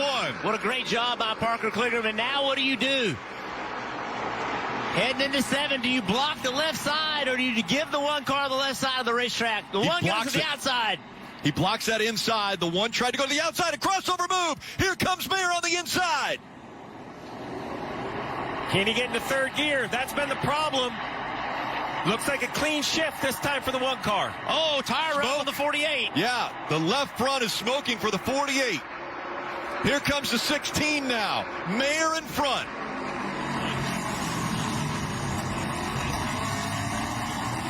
Sam Mayer pulling away now from Parker Kligerman. Mayer wants to see that white flag. Bottom box, Jesse Love in the 2 car. 0, tied with SVG. The 2 needs a spot or 2 in this final lap. Mayer out in front. White flag is displayed one more time around. And SVG's getting by the 48 for a spot. That'll put SVG up 1 position. Love now trying to make the pass. That puts it back to 0. He's got 2 cars in front of him, though. It comes down to 1.1 position. SVG would have to get by Allmendinger to gain a point. Love locked up the right front with contact with the 51. Jesse Love, the 19-year-old, has to find something on this final lap. It looks like Sam Mayer is going to have that position, and SVG might be able to get his teammate. Can the 2 on the bottom screen find 1 or 2 positions? He's going to have 2 of them. Here's 1. SVG has the advantage in a tiebreaker. If those 2 end tied in the points, SVG has the advantage. Now Love has gained a position. SVG needs a spot. Mayer still out front, looking to win his way into the next round of the playoffs. Oh, aggression by Jesse Love. He needed the spot. He took it from the 38. Jesse Love now has a little cushion. 2 points into the final turn, the 16 and the 1. Sam Mayer is going to win at the Roval. Again, showing how multi-talented he is on a variety of circuits. The 21-year-old in his rookie season. There he is there. Somebody's around. And the 3 of Austin Dillon. 45 of Reddick. That was what we were talking about. Nosed in behind him, gives up a ton of positions. The stage 1 winner got jammed up at turn 7. Now he's got to play the catch-up game. Yeah, it didn't look like a lot of damage on the 45. The 3 of Austin Dillon trying to get refired. He's able to do it. Oh. Got into the back of Bubba Wallace. That checked him up, and then Alex Bowman got into the back of the 3 and got him spun around. Let's talk more about Reddick with Marty.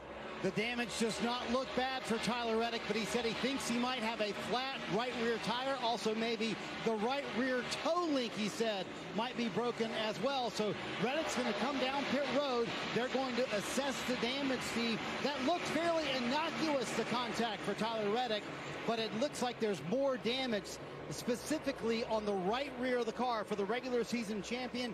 There he comes down pit road. When they get here, Steve. Out of line here, Jeff, and then catch wheels. Watch right here. He's got the rear tires lacked up. He's out of control. Boom, right there into the 11 car with his right rear. I mean, the back of the car had to be, what, a foot, 18 inches, 2 feet off the ground?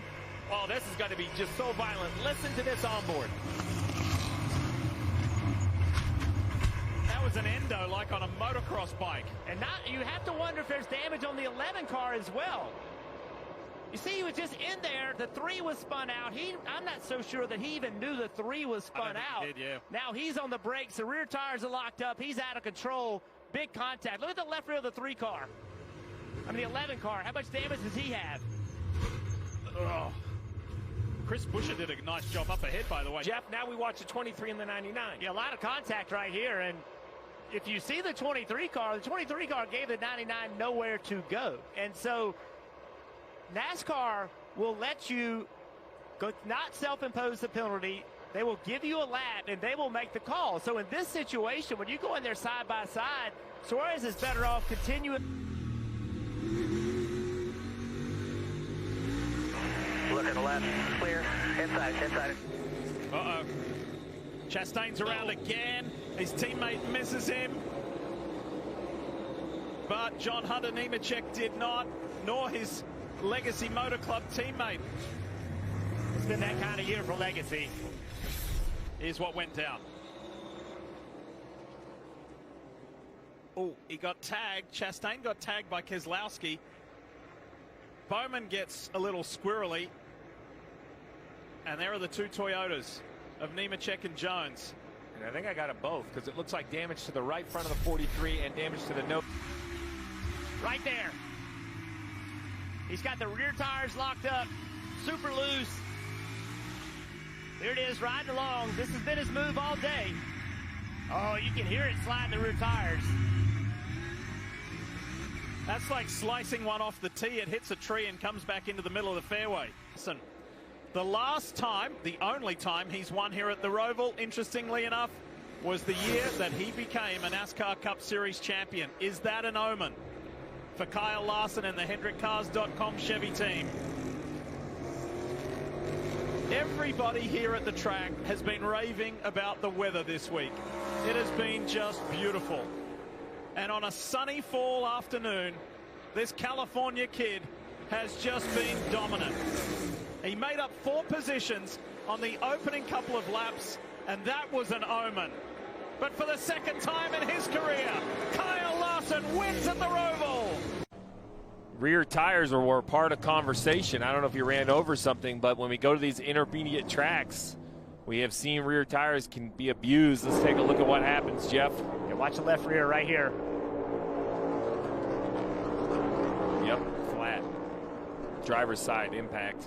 You know, we talked about teammate Joey Logano's slow in the first practice. Well, Blaney was last. Teammate Cindric 14th. Either one of those had great takeoff speeds, and you wonder if that's an air pressure thing. Oh, no, it's brutal. But put a bunch of tape on the windshield. Life's going to be fine. Copy that. All right, Jeff, so behind the wheel, when you're dealing with that sunset, how do you combat it? And there's now a caution on the track. Yeah, caution on the racetrack. We saw the 42 was slow. The 14 of J.J. Yaley is having an issue. 92 of Dawson Cram, if you're a Dawson Cram fan, he didn't even make it to... See at the far right of your screen, just really sideways. This is entering 1. I think we're going to have a big correction back to the right here. Oh, he gets it back under control. So I'm not sure what happened. I think there's separate incidents, and then the next lap around, the 42 kind of goes up, catches the 14, makes contact. You saw the 18 of Sheldon Creed. He's starting in the back. He had to change an engine yesterday, so expect to see him in the front. It's kind of up into the wall, right side contact. But, Jeff, if you're the non-playoff guys like Brandon Jones or Riley Herbst, Ryan Sieg, do you just go ahead and get your pit stop done now? We'll probably only run like 7 green flag laps to finish the stage. Good inside in the number 16. Outside of him is Allgaier in the 7 as we get ready for the start of the final stage. Up through the gears they go, and it looks like Allmendinger has the advantage. Around goes Taylor Gray in the 19. and the caution will come out right away. Man, the 21 of Austin Hill barely snuck by on the outside. Got very fortunate there. You can see the damage on the back of the 19, though. I'm guaranteeing this replay, we're going to... Sammy Smith in the 8 behind Gray. That's a big hit for the 8 on the front bumper. We're going to have to see if there's more damage to that playoff car. Trying to see kind of what stacks it up. Oh, okay, so if you go back and look at the inside line, starting at the 28 car of Ryan Sieg, inside line, watch the 9. They all stack up. The 9 doesn't get slowed down, the 19 into the back of him, but it started about row 3. Now, remind everybody of the restart rules. That 16 of Allgaier, the 7 of Allgaier, the 16 of Allmendinger, they have that entire zone. They just waited to the end of it. That kind of stacked up the cars behind them.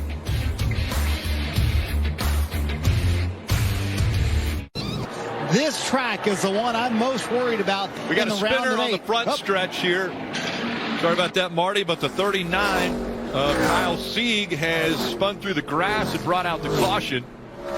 He was coming off of turn 4. Both right side tires down on that one. First 3 races, if we have rain, it will help qualifying as well. Let's see what happens with 39, Jeff. There's Kyle Sieg just trying to get some pace, and back end just comes around.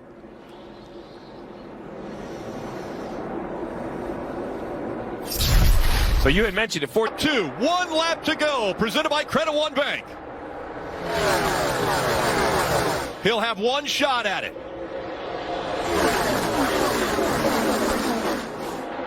A great 1 and 2 for Ryan Sieg. Down the backstretch they go for the final time. Is he close enough to get there? To the bottom of the track. Through 3 and 4.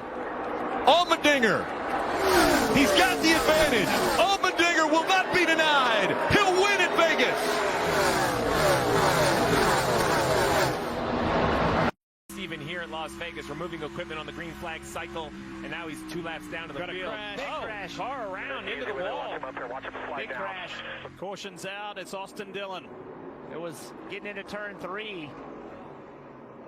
It was, I don't know what started it, but there was contact with another car, and it shot him. Just hung a right. All right. So you hear him on the radio. The window net's down. He says, I'm all right on the radio, but it was, see, we talk about it all the time. That was back there in 27th, and it's fierce racing back there. Here it is. It's the shots in the distance a little bit. Wow. Yeah, I think that's Daniel Hemrick. Oh, boy. That was a hard hit. Yeah, that's Daniel Hemrick. They were all racing to try to be the first car 1 lap down, and it was really intense back there. And I'm not sure, you know, Daniel and Austin are buddies. You know, they get along well off the racetrack. Two spots over time, but to get track position, you really need to have a couple good corners. And that's what Joey Logano. He is flying on this restart. Whoa, look out! Elliott's gone. Keselowski, Reddick, 2 playoff drivers in this wreck. And the car goes over. Tyler Reddick has flipped. Yep, I'm good.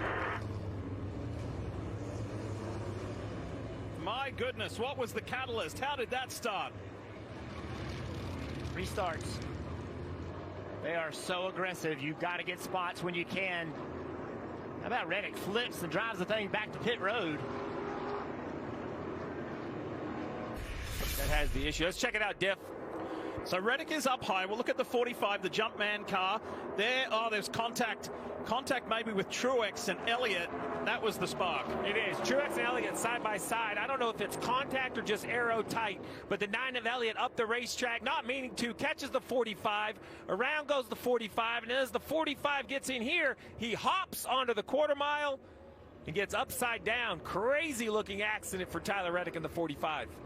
That is crazy. Listen to this.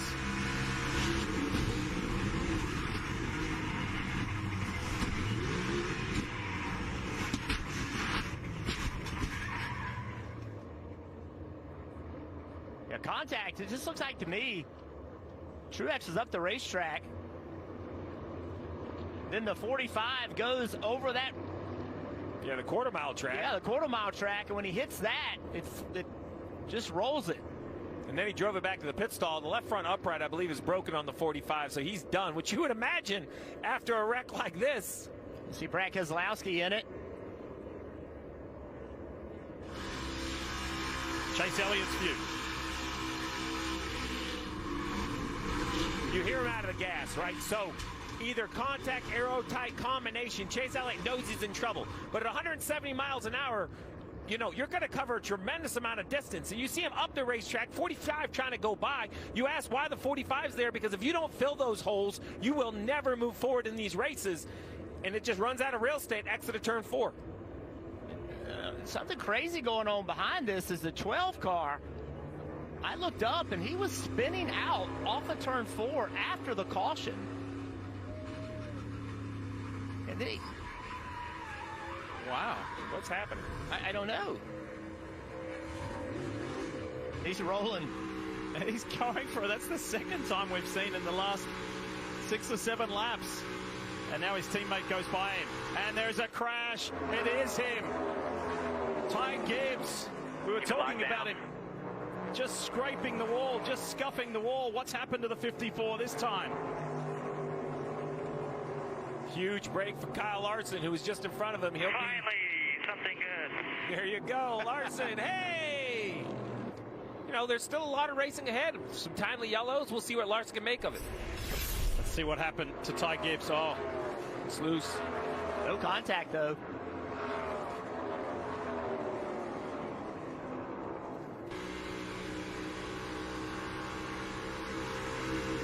That was what we were talking about. That was the contact with the wall.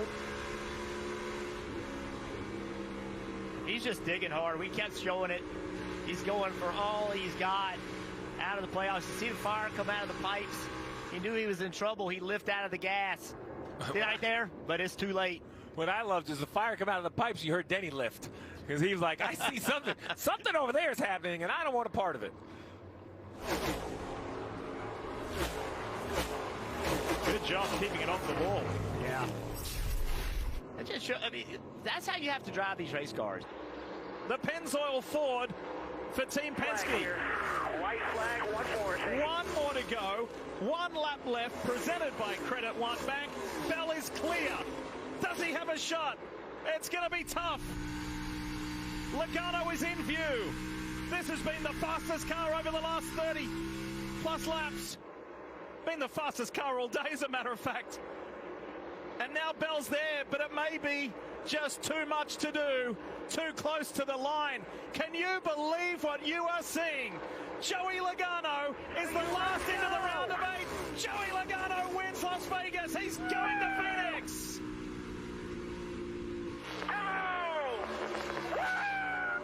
It's 17 points back. At this point, he's running 4th. There's not enough points there. 42 hard into the outside wall. That's Matt Mills on fire. Looked like a right front tire, didn't it, Michael?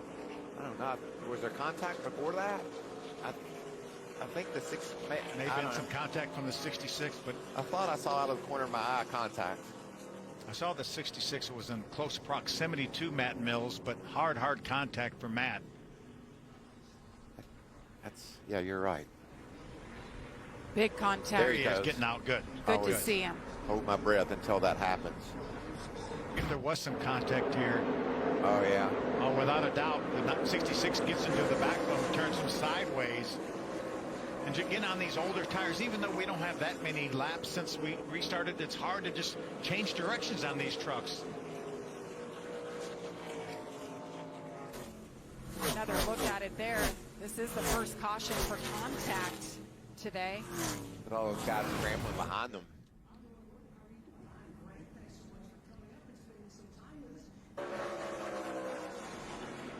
I think that was Chase Purdy in the 77 truck, but meanwhile, white flag is in the air for Grant Enfinger. That's all he wanted to see was that white flag. Now he just hopes he has a few tenths of a gallon of gas. Nothing to lose coming into this race. Little bit of strategy. The pit crew got it done, fixed that truck up despite the damage. Jeff Stankiewicz working his magic, working the numbers, telling his driver exactly what he needs to do, where he needs to be, keep enough fuel in that race truck to get it done. The 2, and Nick Sanchez in second, is out of gas. Checker flag is in the air for Grant Enfinger. He goes back-to-back wins. To make sure it's not something more than just losing overall grip. It's like now we have a car spinning down the backstretch. Yep, there goes the 92 of Nick Lights. He will bring the caution out with 4 laps to go. More than likely, this will end the stage. Well, there were some drivers that loved to see that caution. You just mentioned Cole Custer damaged that tire late in the first run. The 8 of Sammy Smith, that keeps... Gets sideways here. Take another look. Nick's under another car, trying to make that pass, just trying to go to the throttle. The back end just doesn't stick for him. Fortunately, no contact. Doesn't hit anything. Does a nice job of not overcorrecting the car. Drivers sometimes tend to turn the wheel right, and the front tires catch, and the car will turn head on into the wall. We were hearing the report from Marty and those that conversation between Pullman and DeHaan. We saw the 7 get into the wall. Exactly what they didn't want him to do. Oh, boy. And a big caution here. We see the 26. That's Ryan Truex behind the wheel.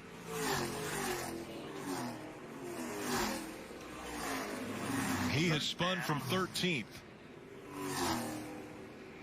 Ryan driving for Sam Hunt Racing. Oh, trouble on the 11. Sparks heavy on the right front. Flat tire, I believe, goes up the banking and catches the 26. Poor Truex had no idea it was coming and nothing he could do wrong. And I assume it was a flat tire on the 11. It had the makings of the Sparks, like the tire went flat and it got on the front suspension and into the left rear of the 26. As a driver, you're like, what just happened there? Yeah. Remind my old business I got run into. Yeah, you see the flat tire being rolled off to 11 there of Josh Williams. And with 27 green flag laps on the tire. Up against the wall. The 19 into the wall. I wonder if the 19 doesn't have a flat tire because, yeah, just before that, it was a gigantic save out of the 19. Then the next corner he went in and he hit the wall. Now Sparks are flying. Oh, don't go by him on the right. So let's take a look at it overall. This is him getting loose. Check this out, Jeff. Big slide by the 19 right here. You're going to see a big correction. Right there. My goodness, that's big. And then I wonder if that's not a flat tire because now he goes down into the... Oh, this is the correction from on board. Watch these hands. Trying to make a pass on Brandon Jones. Gets really loose. Loses all of his momentum. And then the next corner. Back up against the fence. It gets in it, and now it just sucks it into the wall. And there's times that happens, and you just cannot get away from the wall, and that's what happened there. And they had it. All right, 1 lap to go. Presented by Credit One Bank. What a race. Austin Hill and the 21 team for RCR has put together. The gap back to Cole Custer, 3.3 seconds. Surprisingly, the 97 of Van Gisbergen is going to stay on the racetrack and complete this race with the amount of fuel he had from his pit stop at 124. Hill, in 2 playoff races, will join Allmendinger as winners. And Austin Hill is going to win. Look at that blue and white car up high.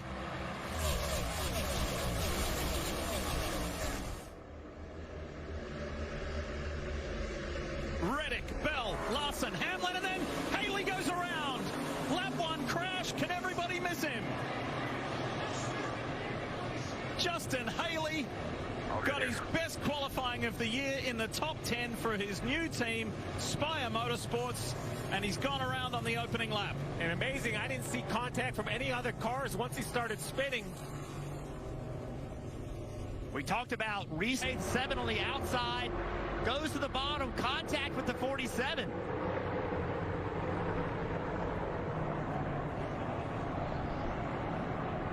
Great job, everybody else. Great job. Watch this. He just turns down on Stenhouse. There was not an opening there. Just pushing the issue too hard, trying to get the bottom of the racetrack. That's how I look at it. I don't know if the 7 thought his momentum was going to carry him past the 47, but the 47 had every right to stay in the gas in that lower lane. The 7 just really had to commit, but this is what happens at a racetrack where the grooves are very non-defined. You can enter low, exit high, enter high, exit low, and a miscommunication between two drivers sent the 7 spinning. Now, the 7 car quite simply could have thought that Ricky Stenhouse in that 47 was going to turn left and go to the bottom of the racetrack, and he wasn't down there, or he just thought he was clear. Remember, he just started driving this car, his 4th race in this car. It could be a little bit different left side mirror situation. The camera, rear view camera could work separately, or differently rather, and a new spotter combination. So, but that right there to me is mostly on Haley, driver of the 7. The view from Chase Elliott. Look up ahead to the right. This was extraordinary that everybody missed Haley, Steve. Unbelievable. I can only imagine what Chase Elliott was thinking as that car turned sideways after the wreck a week ago, kind of stacked up off turn 4 with Truex and Reddick. Here he is, lap 1, turn 3, and the 7 is broadside in front of the 9. Nice job by the 48 as well, not running into his teammate right there. You know, it's easy to not get slowed down as much. Good job, Chase Briscoe and Brad Keselowski. And no obvious damage through the field. It'll be interesting to see if anybody has any contact, nose to tail, where they feel like they've done any damage to their race cars. Nothing jumps off the screen. Let's have a listen to some radio from inside Justin Haley's Chili's Chevrolet. Here it is. You need an adjustment. Series playoffs. This is the Straight Talk 400. Take heed, because I'm a lyrical poet.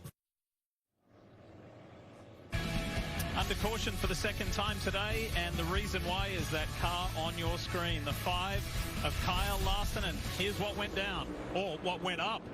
Yeah, leading the 45, runs in, about to groove off the wall, goes down into the corner. I believe the right rear tire goes down before he hits the wall. Right there. I see a little bit of dust out the back of the car, and then the back kind of gets contact with the wall. So we know he had a flat right rear tire. I wasn't sure if it was wall contact that created the flat. I believe it's a flat tire that created wall contact. I agree 100%, and I'm going to tell you something else. It's a good thing he was next to the wall when that happened.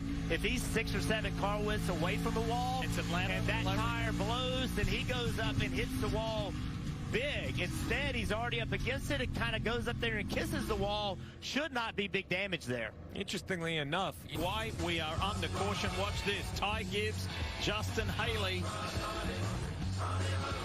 And there it goes. Haley for the 2nd time in this race, spinning down into turn 3. He got a little help that time, though. Slow each other down. Look at Larson off the top. Well, you see, the 12 is called the 3 of Austin Dillon, and he has had trouble getting by him. Look how close this is. 12.5 laps to go. They touch, and Brown goes. Larson, can he catch it? He cannot. Kyle Larson spins down in turn 3. Got it back up here. Keep rolling, keep rolling, keep rolling. You're good. Keep rolling. I'm not sure he's going to lose a spot. He's going to bring out the yellow. He might lose a spot to the 11. We'll see where NASCAR lines them up. The 45 go underneath him. Larson sees the move, so he takes the top. They're so much faster because they're on new tires. He tries to split the middle and just loses the car. This is the type of move that Larson talked about. I'm too aggressive sometimes. It makes me go fast, but sometimes it's poor decisions. In my eyes, pushing the issue really hard here to win the race, which you want him to do, but in decent point position, not sure that's the move you want to make at this point. How close did he come to saving it? There's the answer. He went for it, and unfortunately it didn't work. This is what it sounded like. Still out there, still there. You heard that, him modulating the throttle. So when he gets in trouble here, now he's on the gas, on the gas, on the gas, trying to keep the car from backing into the wall. But to Steve's point, the advantage is, look, he never quits going forward. He keeps his forward momentum. Hamlin was far enough behind him that he actually blended up right at the 11. So I don't know. 1 lap to go. Presented by Credit One Bank.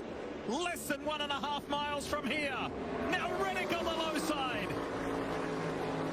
Hamlin goes to the top. He's looking for the huge run down the backstretch, but can Reddick do it from the bottom?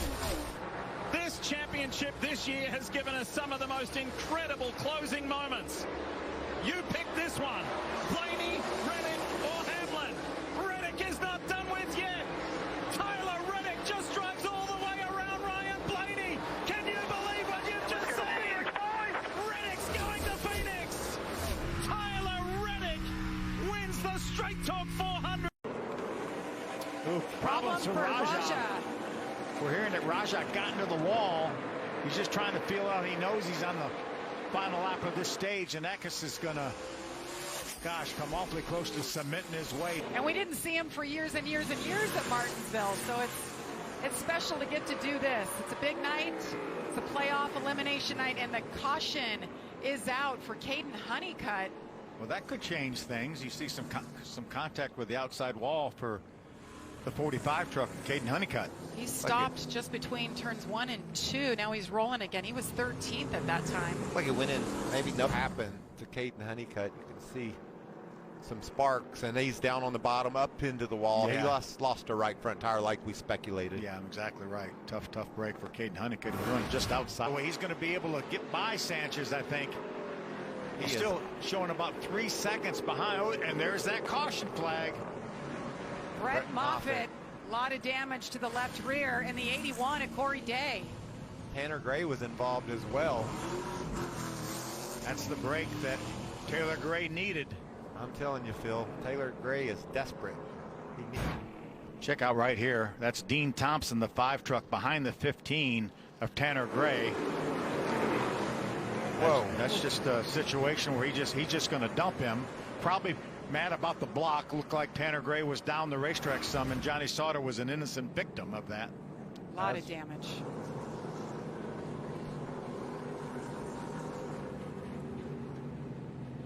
Well, with Eckes, Taylor Gray's on the bumper, gives him a little bit of a nudge.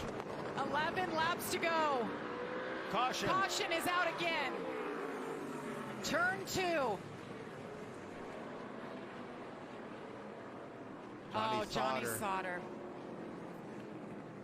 Stuart Friesen had some piece to break this down.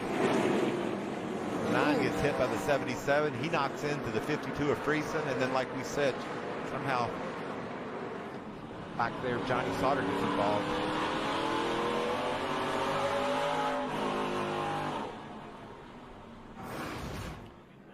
Heads up driving by Connor Zillage and Dean Thompson there. We're under. Coming out of turn 4. White flag is in the air. Christian Eckes leads it. 1 lap to go. Taylor Gray had his shot.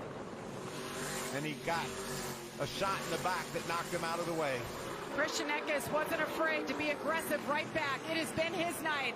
He has absolutely dominated. Has led 187 laps, and he gets it done. Christian Eckes wins at Martinsville and punches his first ticket to the championship 4. Nike and that team, what a season. And there's a bumper right there. Taylor Gray not happy with the contact. Probably some angry people there, but I was not going to let that slip this race. Made enemies.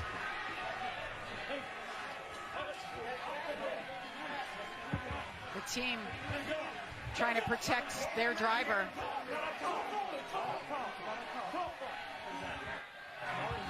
Don't fucking you race him like I fucking did you. I fucking barely got you off the bottom with tires. You know how many chances I had to shit you the fucking fence? Okay, coming back next year. We apologize for that language. That's NASCAR. It's all access. The microphones are on. The emotions are running high. He just lost a shot at running for a championship. And destroyed the back of this 11 car. Throttle stuck. You heard on the radio, stuck throttle for the 11. That is real serious. You wonder if it has something to do with the tire buildup, the tire rubber. Man, what a huge hit. I looked up, and he was going backwards at a tremendous amount of speed. And the potential implications of this. I'm going to have to start earlier than that because I can't tell. It sounds like it's out of the gas, but maybe it's stuck just too far into the corner. Well, what he could have done is clutched it. Right there. He could have just put the clutch in and got the thing where it would slow down. Yeah, you could tell he's going faster than he wanted. He locks up the tires. Denny Hamlin's not going to make that mistake. Let's listen.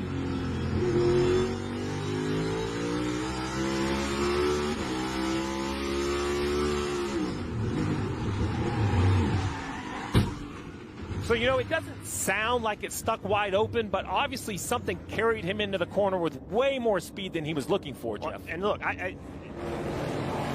is a remarkable job to back that car on the racetrack. Yes. If the throttle's stuck and to back the car in, that is an amazing job of Denny Hamlin recognizing the issue and then making a major adjustment to keep it from just head on into the wall. That is an unbelievable job and a tremendous bad break for this team. This is huge. Fastest guy on track as we speak in this 45-minute practice period. This playoffs are just, I mean, you couldn't write the script. You come here, you're fastest, so many wins here. Everything looks like it's going, and now this car is absolutely destroyed. Backup for sure. Yep. Won't get to qualify. We'll have to start in the back. Everything will have a poor pit selection. I mean, this is a big avalanche of situation here. I can't wait to hear what he says about what he did when he knew the throttle was stuck. What did he do? And look, this is call it bad luck, call it whatever. A throttle sticking is not acceptable. Now we don't know what happened, right? We have no idea what happened, but that is very dangerous.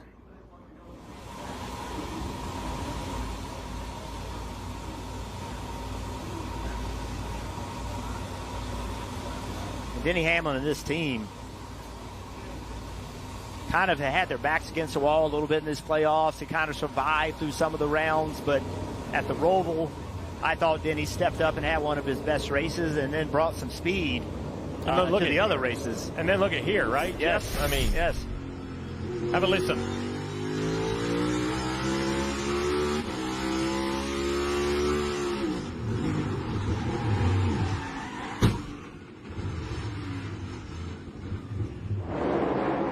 And we heard it live. Denny said, I heard throttle stuck on the radio. Let's listen into what he said.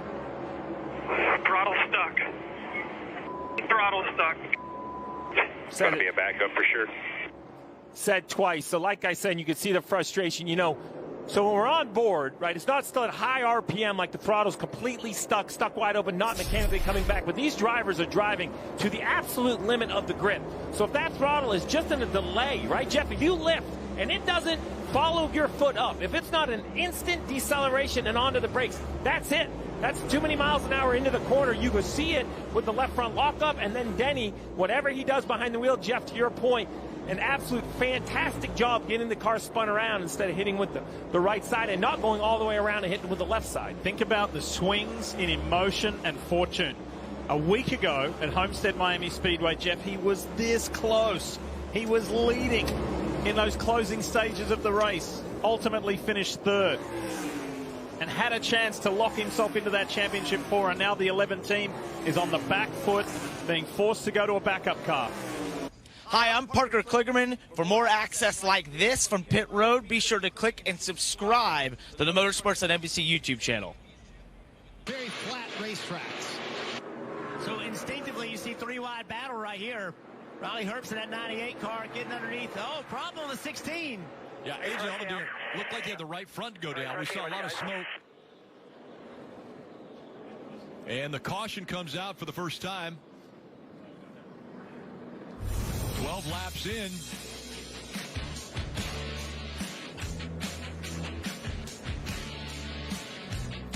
Cole Custer pushing the 16 up the racetrack and then coming back down into this turn. Allmendinger fighting to get back inside.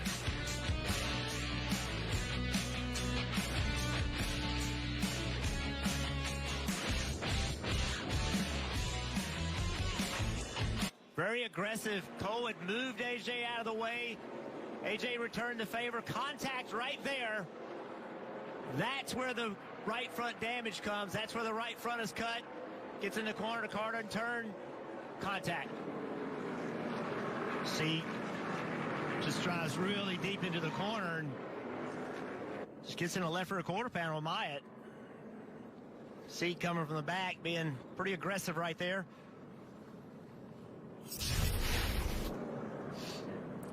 Myatt Snyder making his third start of the 7 car. All over the rear bumper of the 31. Caution out once again, and this time it's Leland Honeyman in the 42. I wonder if somebody wasn't happy about the way he came down in front of them. That is not the caution Cole Custer wanted to see. Honeyman. Oh. That's tough. The 42 drives in there like they're going to be too wide. Blaine Perkins in the 29 drives in like he's in the middle. I really put that on Blaine. I think barely inside. Point, riding along with the Toyota onboard of Chandler Smith. He's just a couple rows back here as we get ready for that restart. Great launch for Cole Custer. And up the racetrack, the 31 of Parker Retzlaff into the wall. Caution comes back out. Don't know if he was helped. Back it down so we can come to the pit road. Back it down.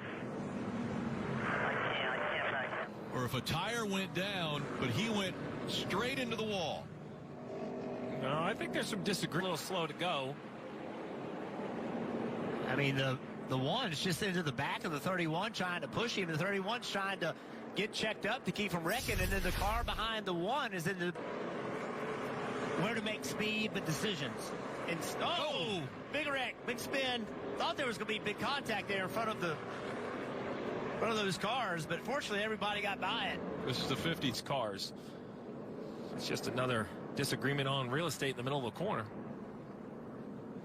So Preston Pardus was behind that 53 of Maggio. And after stage points were awarded for stage 1 and where the drivers came in, the 8 of Sammy Smith and the 1 of Sam Mayer now know that their fate is a must-win situation. There's no pathway forward for either of those on points. That was Sammy Smith coming in. Sam Mayer's now contact right there. 0 into the back of the 7. Well, that's one way to gain the 10 points that he's got the advantage on. You just push him out of the way and send him up the racetrack. Now the 19 of William Sawalich is in the wall. We're pushed back. Heavy damage. Shorten the back of that car up considerably.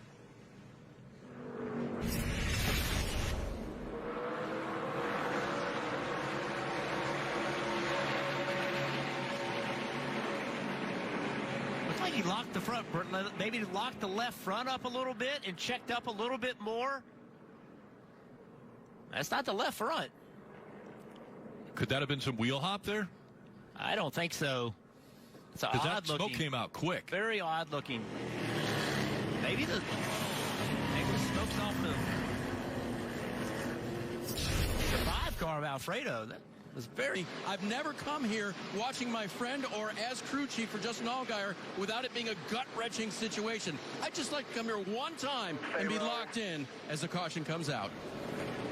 So the caution comes out, and I was just getting ready to say I hate to deliver the bad news to the 28 team and around.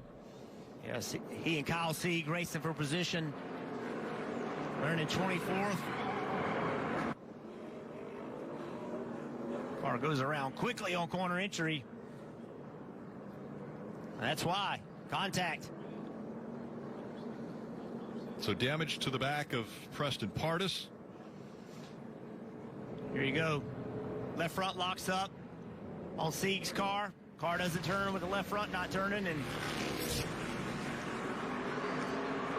Almirola, Custer, green flag back in the air. Riley Herbst did not get a good start at all. 00 is going to try to work his way between the 7 and the 20. That opening is there, and now little bumper cars there as the 81 got into the back of the 7. 7 got into the back of 00. The caution's out. Did the 7 let the 00 in? The 92 was around, and that's why the caution is out. It's an odd look. There might be a caution or two. to end this race. This time it's Dawson Cram going up the racetrack and brings out the yellow flag.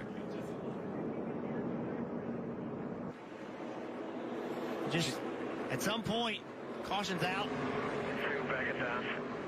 And Lane Perkins in the 29 involved. We saw another car just from Josh Williams in the 11. Wide. Race for 16th here, and Creed on the inside started that accordion effect. Remember, Creed trying to come back from a penalty, makes a late move, all but wrecking, getting into the corner, slides up in front of the 29, takes Josh Williams with him. Look at this late move. And then the lockup, saw a little bit of wheel hop. That's a bit over-aggressive in my eyes. Sheldon Creed will be racing for the Haas Factory team in 2025, still in the Xfinity Series. To give Cole Custer, there's the bump getting in, out of the way he goes. That's exactly what at some point he had to do. Now what does Cole Custer do? Oh, and a caution comes out just as the pass was made. The 9 of Brandon Jones is around. Now keep in mind, that pass now puts a lot of damage to Brandon Jones's number 9. Well, it's not just 2 yellows, but it's 2 for 2 for Sheldon Creed. Just right in the back of the 9. I don't know if they had contact earlier. I don't know exactly what caused it, other than the 18 is way too deep into the corner. In contact with the 9. And the decision as to who the championship for is about to be decided. And an issue with the 1. There was some contact there on the restart. Yeah, there's a lot of smoke coming out of the 1. I don't know if that's fluid or just a tire rub, but heavy damage on the 1. The 81 up the racetrack, 00 up the racetrack. Cars wrecking behind. A lot of smoke behind the 1 of Mayer. We stay green. That all worked out great for the 7 of Allgaier. Oh, and around goes the 28 in the back. And so Ryan Sieg is around and brings out the caution. That's 3. So we got, all right, let's see what happens. The 1, third car on the bottom of Sam Mayer. There's the stack up. Now we're going to go down to turn 1. Look at the left side of your screen. The 00, oh, there you go. The 00 is just going to shove the 81 out of the way, but it hurts the 00 as well. Well, it hurts the 00, but it takes the 81 out of the position to win the race. Yeah. But who it does help is the 8. Watch the 8. He's in the same position also that he has to win this race. Look what happens. He drives all the way to 3rd. So you hurt one guy's chance, but you helped another's. Yeah, Cole Custer focusing on the 81. May have let the 8 slip by. That traffic right here. He's got to time this out, not to be next to Jeremy Clemens in the corner. Jeremy Clemens moves out of the way. Great move. 1 lap to go, presented by Credit One Bank. Clemens way up the racetrack. He's letting him race for the win. Almirola through 3 and 4 for the final time. And it will be Eric Almirola. He'll win at Martinsville. Yes! Yes! Yes! First caution of the day is out, and it involves one of the potential championship 4, Christopher Bell, who sits highest on the points order coming into this race. He just got in the corner, and the back end of the car came around. He's just loose. Contact with the 51, but not because of anything the 51 does. Watch this. He's just spinning out, and then he collects Corey LaJoie. That is not something we expected. I thought the 20 car would be marching forward, but he has been struggling with his race car. Christopher Bell is one of them. I was talking to Ross Chastain yesterday, and that Hail Mary, or as it's known now, Hail Melon, and around goes the 21 of Harrison Burton. All right, keep going here, keep going. Had his best qualifying yesterday. The race started positively, lost quite a few positions, though, on the first round of stops. He was right behind him. The 23 was inside. Harrison comes down to block the bottom. Hocevar, is it? Yeah, it is. And Hocevar just runs into the back of the 21. Either can't get slowed down or chooses not to, but either way, the 21 gets spun off the front of the 77. I like the move by Harrison to fill that gap. I think that's where you need to be. And the 77 just goes in and shoves the 21 out of the way. This is the lap prior. See a little bit of wall contact. There's contact between the 21 and the 38. Yeah, it's been wild back there. We see it every week. I mean, it's hand-to-hand combat. And this right here, we see these dives to the bottom, and I've seen much more egregious than that. You know, a dive left to fill a hole. The 77 wasn't having any part of it, though. Sent the 21 around, and remember, we still got 300 piece track. The cars have shifted. The track balance has shifted. The next big step is this sun is going to start to set. Daylight savings is upon us, right? This race is going to finish basically in the dark, because now we have a caution. Oh, the 19 of Martin Truex Jr. is going to try to get going. Down in turn 4. He will lose a lap, I think, to the 24. We'll see how NASCAR scores this. He might let the 24 back by. Going backwards. Well, we talk about the battle in the back of the pack, and you can see behind Truex there was a 31 car. And somebody, I can't really tell who it is behind him, but contact. Looked to me like John Hunter and the 31 were pushing and shoving each other, and at the front of the line was the 19. Hard to say with a small snapshot. We don't know what happened in the corner or the lap before, but the result we can see clearly. Have to run 128 laps on that last set of tires. Oh, there you go. Bingo. Oh, Carson Hocevar. Well, I have a list of guys that probably had him on his list, so we'll see if one of them got him.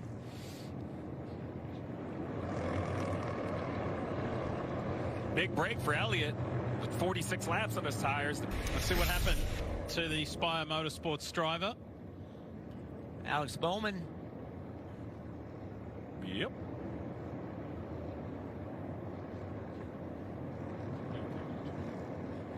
It's kind of the tail end of it. Not sure if those two were close on track for a long time or not. And in all of this, for that final, getting to this final lap, there's half a mile to go for Ryan Blaney. The reigning NASCAR Cup Series champion is going to have an opportunity to defend. Last week at these two corners, 3 and 4, he lost the lead and lost the chance. He lost sleep over it. Ryan Blaney's not losing anything here in Martinsville. He wins and is going to Phoenix. That was a determined, savvy drive.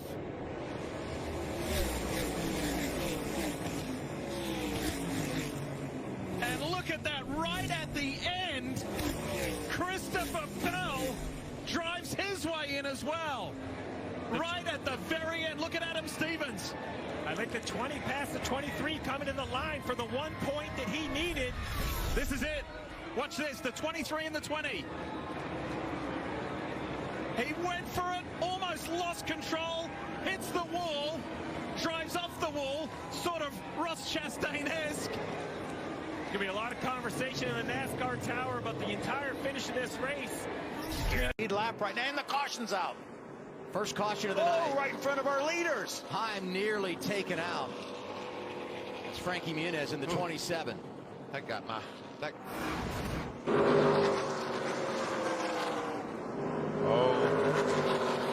McGee didn't know the one truck was up under him.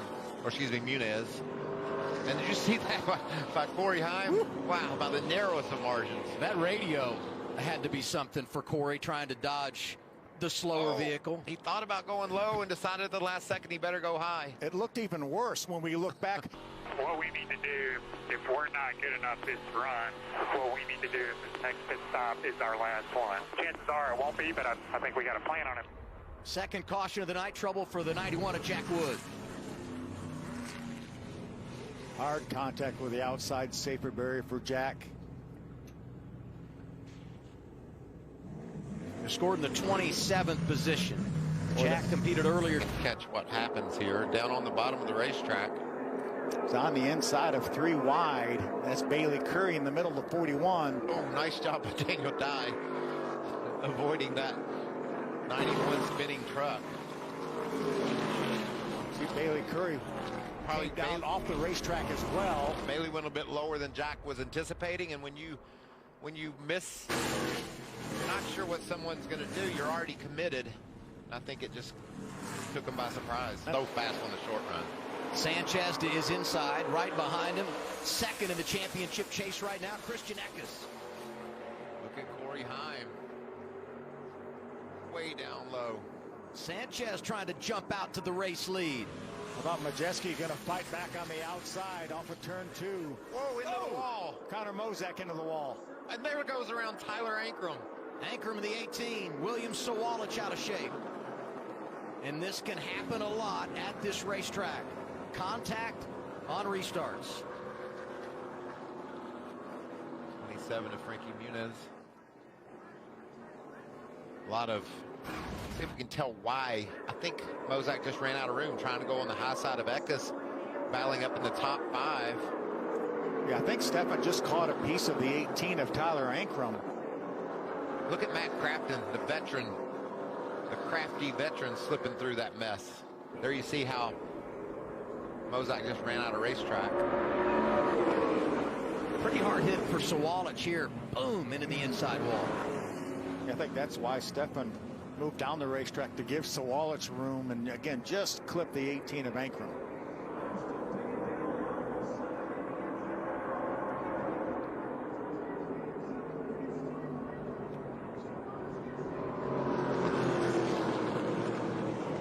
The truck under him that he's looking for. Look at Heim. Elbows up for driver 11. Oh, and there 66 goes is going around. Now things could get interesting. That caution is exactly what Corey Heim needed. We heard Zippy talk about maybe a couple caution flags, the bunch to pack back up. It feels longer because it's been like 20 minutes. It's been an hour or 5 green flag laps. Oh, Connor Jones just with his teammate, battling with Jake Garcia's teammate. Like we saw earlier, just couldn't make the corner, considering that Garcia went lower. Wasn't prepared for that, but great job of swinging around the outside of that Ben Rhodes. It was early. 33 to go.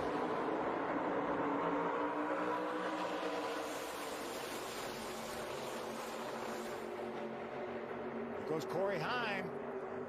Heim from 8th up to 4th on the restart. Oh, trouble. Working that low lane. There goes Lane Riggs.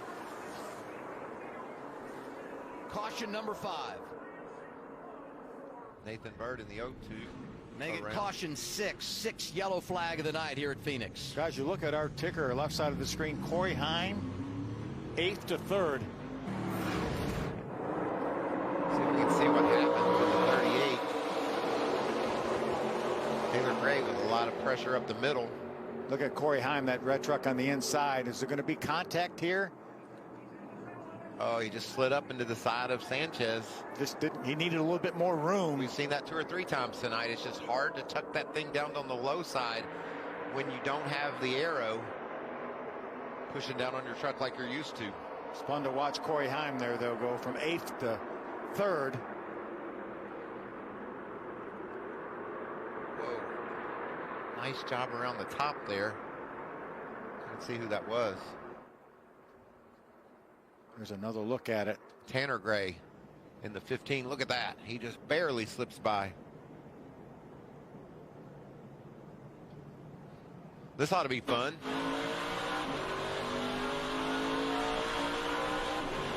Corey Heim going to work. Watch him drive by Daniel Dye.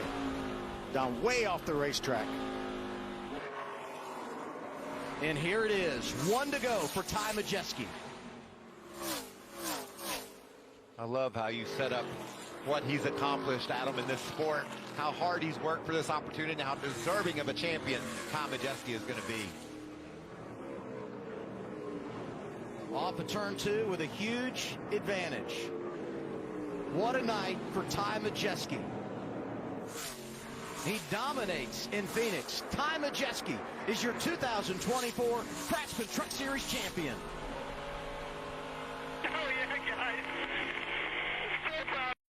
We got an issue. Is it looks like maybe is that Brandon Jones? Not the 7.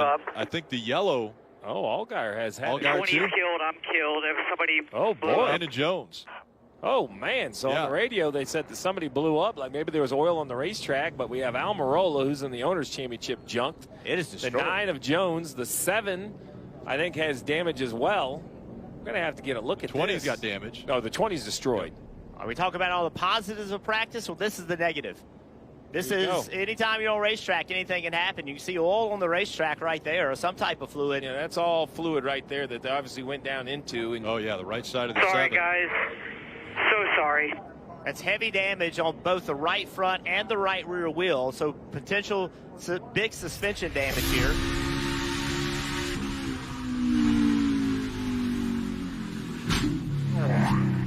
Somebody just blew up and crashed us all. Did the 7 blow up?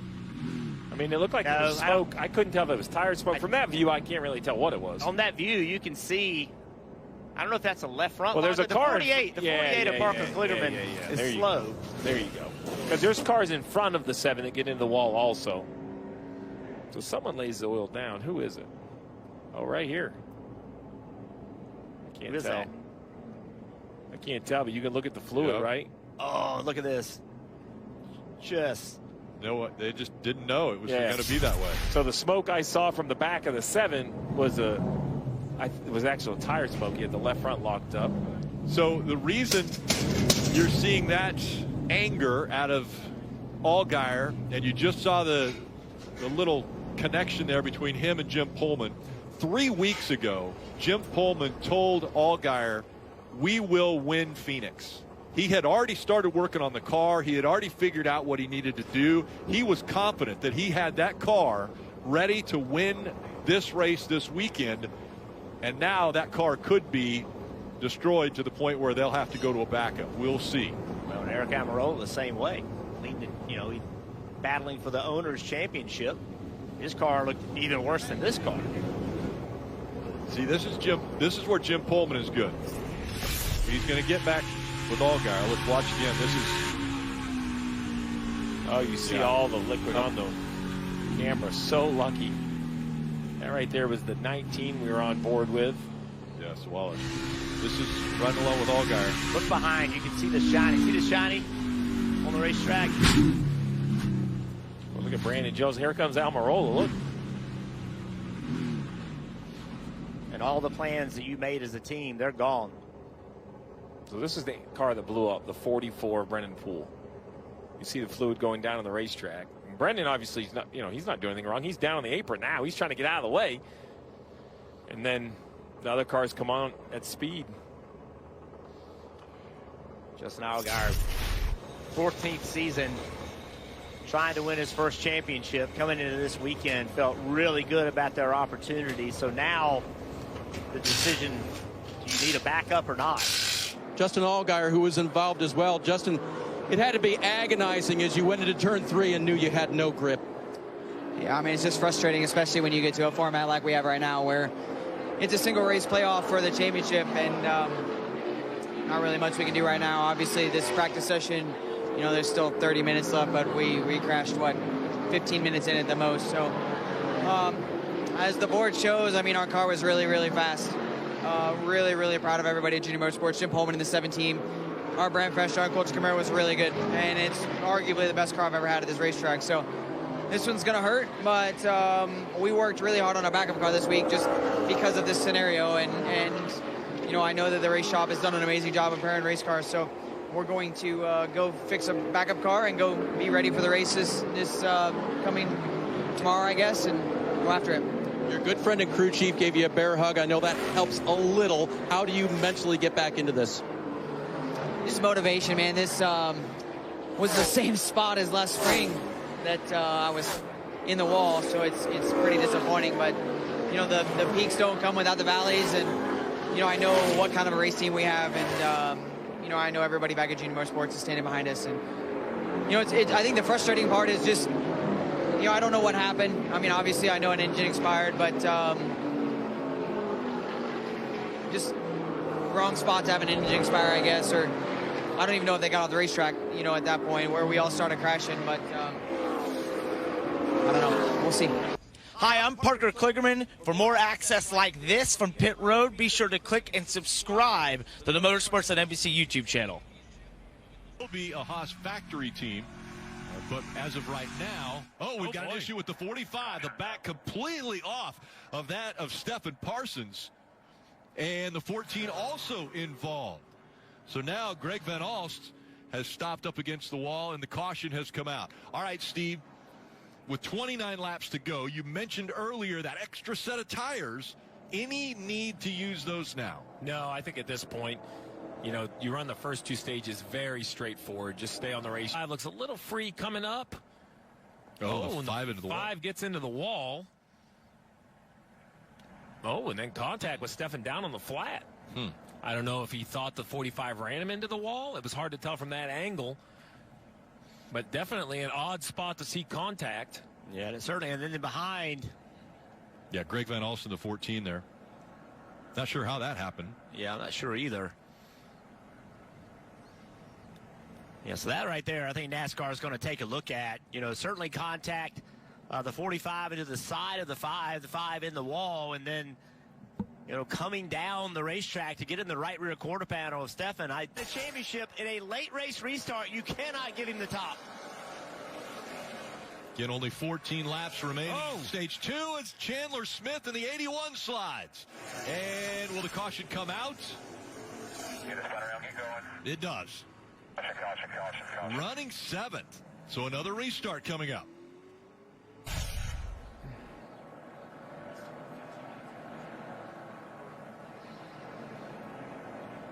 Yeah, I think you see the 18 of Sheldon Creed. He's just expecting the 81 to go lower on the apron. We've seen on restarts, drivers will drive, you know, 2 or 3 car widths down on the apron, and that was just, those two drivers just didn't have it worked out, and Sheldon Creed just turns left, not expecting Chandler Smith to be there. Right along with Austin Hill.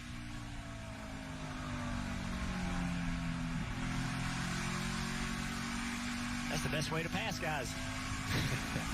So, I mean, Sheldon Creed came down on the 81. All right, take a look at this, though.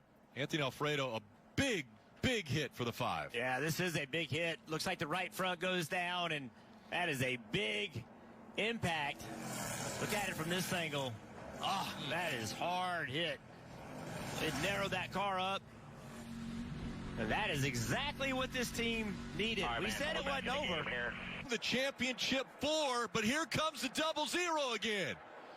Cole Custer with a little run. Under 3 laps to go. Cautions come out. The 42 is around, and Leland Honeyman brings out caution number 6. A restart could determine the champion in 2024. Well, with 45 laps on the tires, I'm not sure. Reason for this caution, Leland Honeyman Jr. in the 42. There you see him sideways. And not able to continue rolling, and so the caution came out. 20 car, he's racing for a championship for his car owner. A lot for him to go get here. It's overtime, presented by Credit One Bank. Green flag back in the air. A big run for the 7. He tried to go high. Now looking low. They're both trying to get by that 21 as they dive into turn 1. Here comes the 7 to the inside. Allgaier's going to pass both of them. Custer tried to get to the outside of the 21. It simply did not work. And the 31 is around. That will probably bring a caution out. Does it get out? Yes, it does before they get to the white flag. So it will be another overtime. But a great restart by Allgaier, and that's going to separate. He might be 5-6 positions behind that 7 of Allgaier. Exactly, and this is the reason for the caution. You can see 3-4 wide getting into turn 1. Eventually, it's not going to work out for somebody. Yeah, it was Parker Retzlaff that ended up around. Big hit. Yeah, hard into the wall.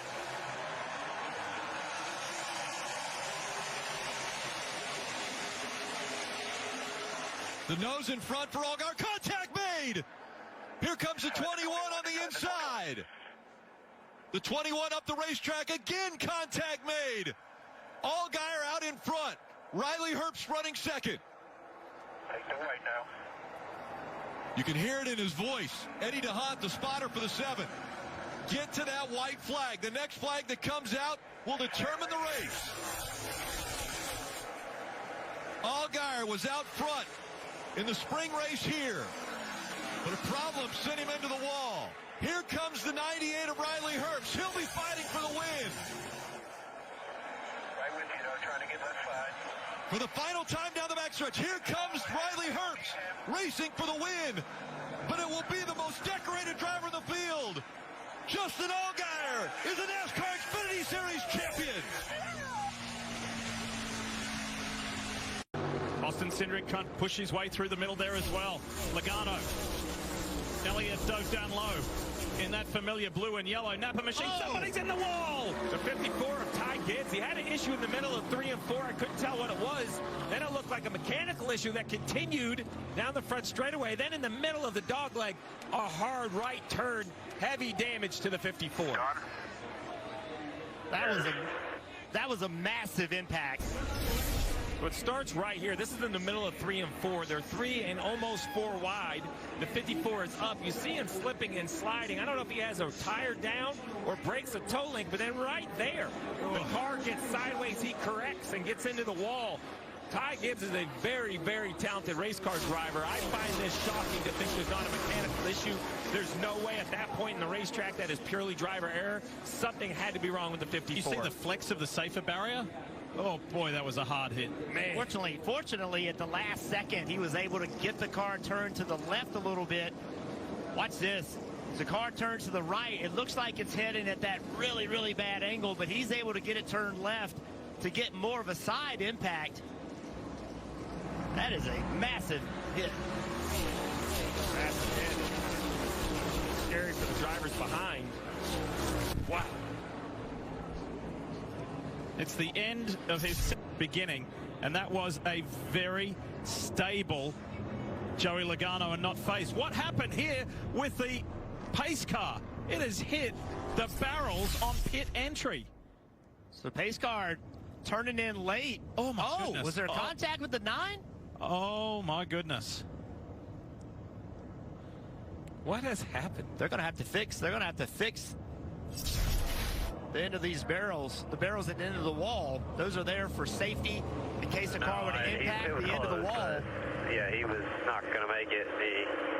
William Byron has new tires, and he's going to have fresher tires this entire run. So he was 2.7 back before these guys pitted. Oh, and he pits a lap too early, or maybe perfect, because now he has fresh tires. The 71 in the wall. Well, that looks like a right rear flat. Zane Smith for Spire Motorsports. Get your winning it down to Kansas. Coming to you. Big hit for the 70. Zane out of the car. Here's how it transpired. Oh, early, like he has a problem or a flat tire. I think, there's some sort of problem, right? I mean, the thing went around so early and so fast. Oh, man, that's a big hit. This is only the second caution today under race conditions. The stage breaks for the other two, and both cautions, fellas, that we've seen have been huge hits. Yeah. Ty Gibbs and Zane Smith. Absolutely. He had pitted about 15 laps before the... Joey, J.J. Yaley stays out of the way. It's going to come down to 1 mile, 1 lap. Very best lap here. 2 teammates. Who did that? Logano or Blaney? 1 to go, presented by Credit One Bank. This has been an extraordinary season of motor racing. The NASCAR Cup Series is alive and well, and it's given us thriller after thriller after thriller. This is Blaney's final shot at it. He goes up high. There's traffic low. Joey Logano steps into history. He's a 3-time Cup Series champion.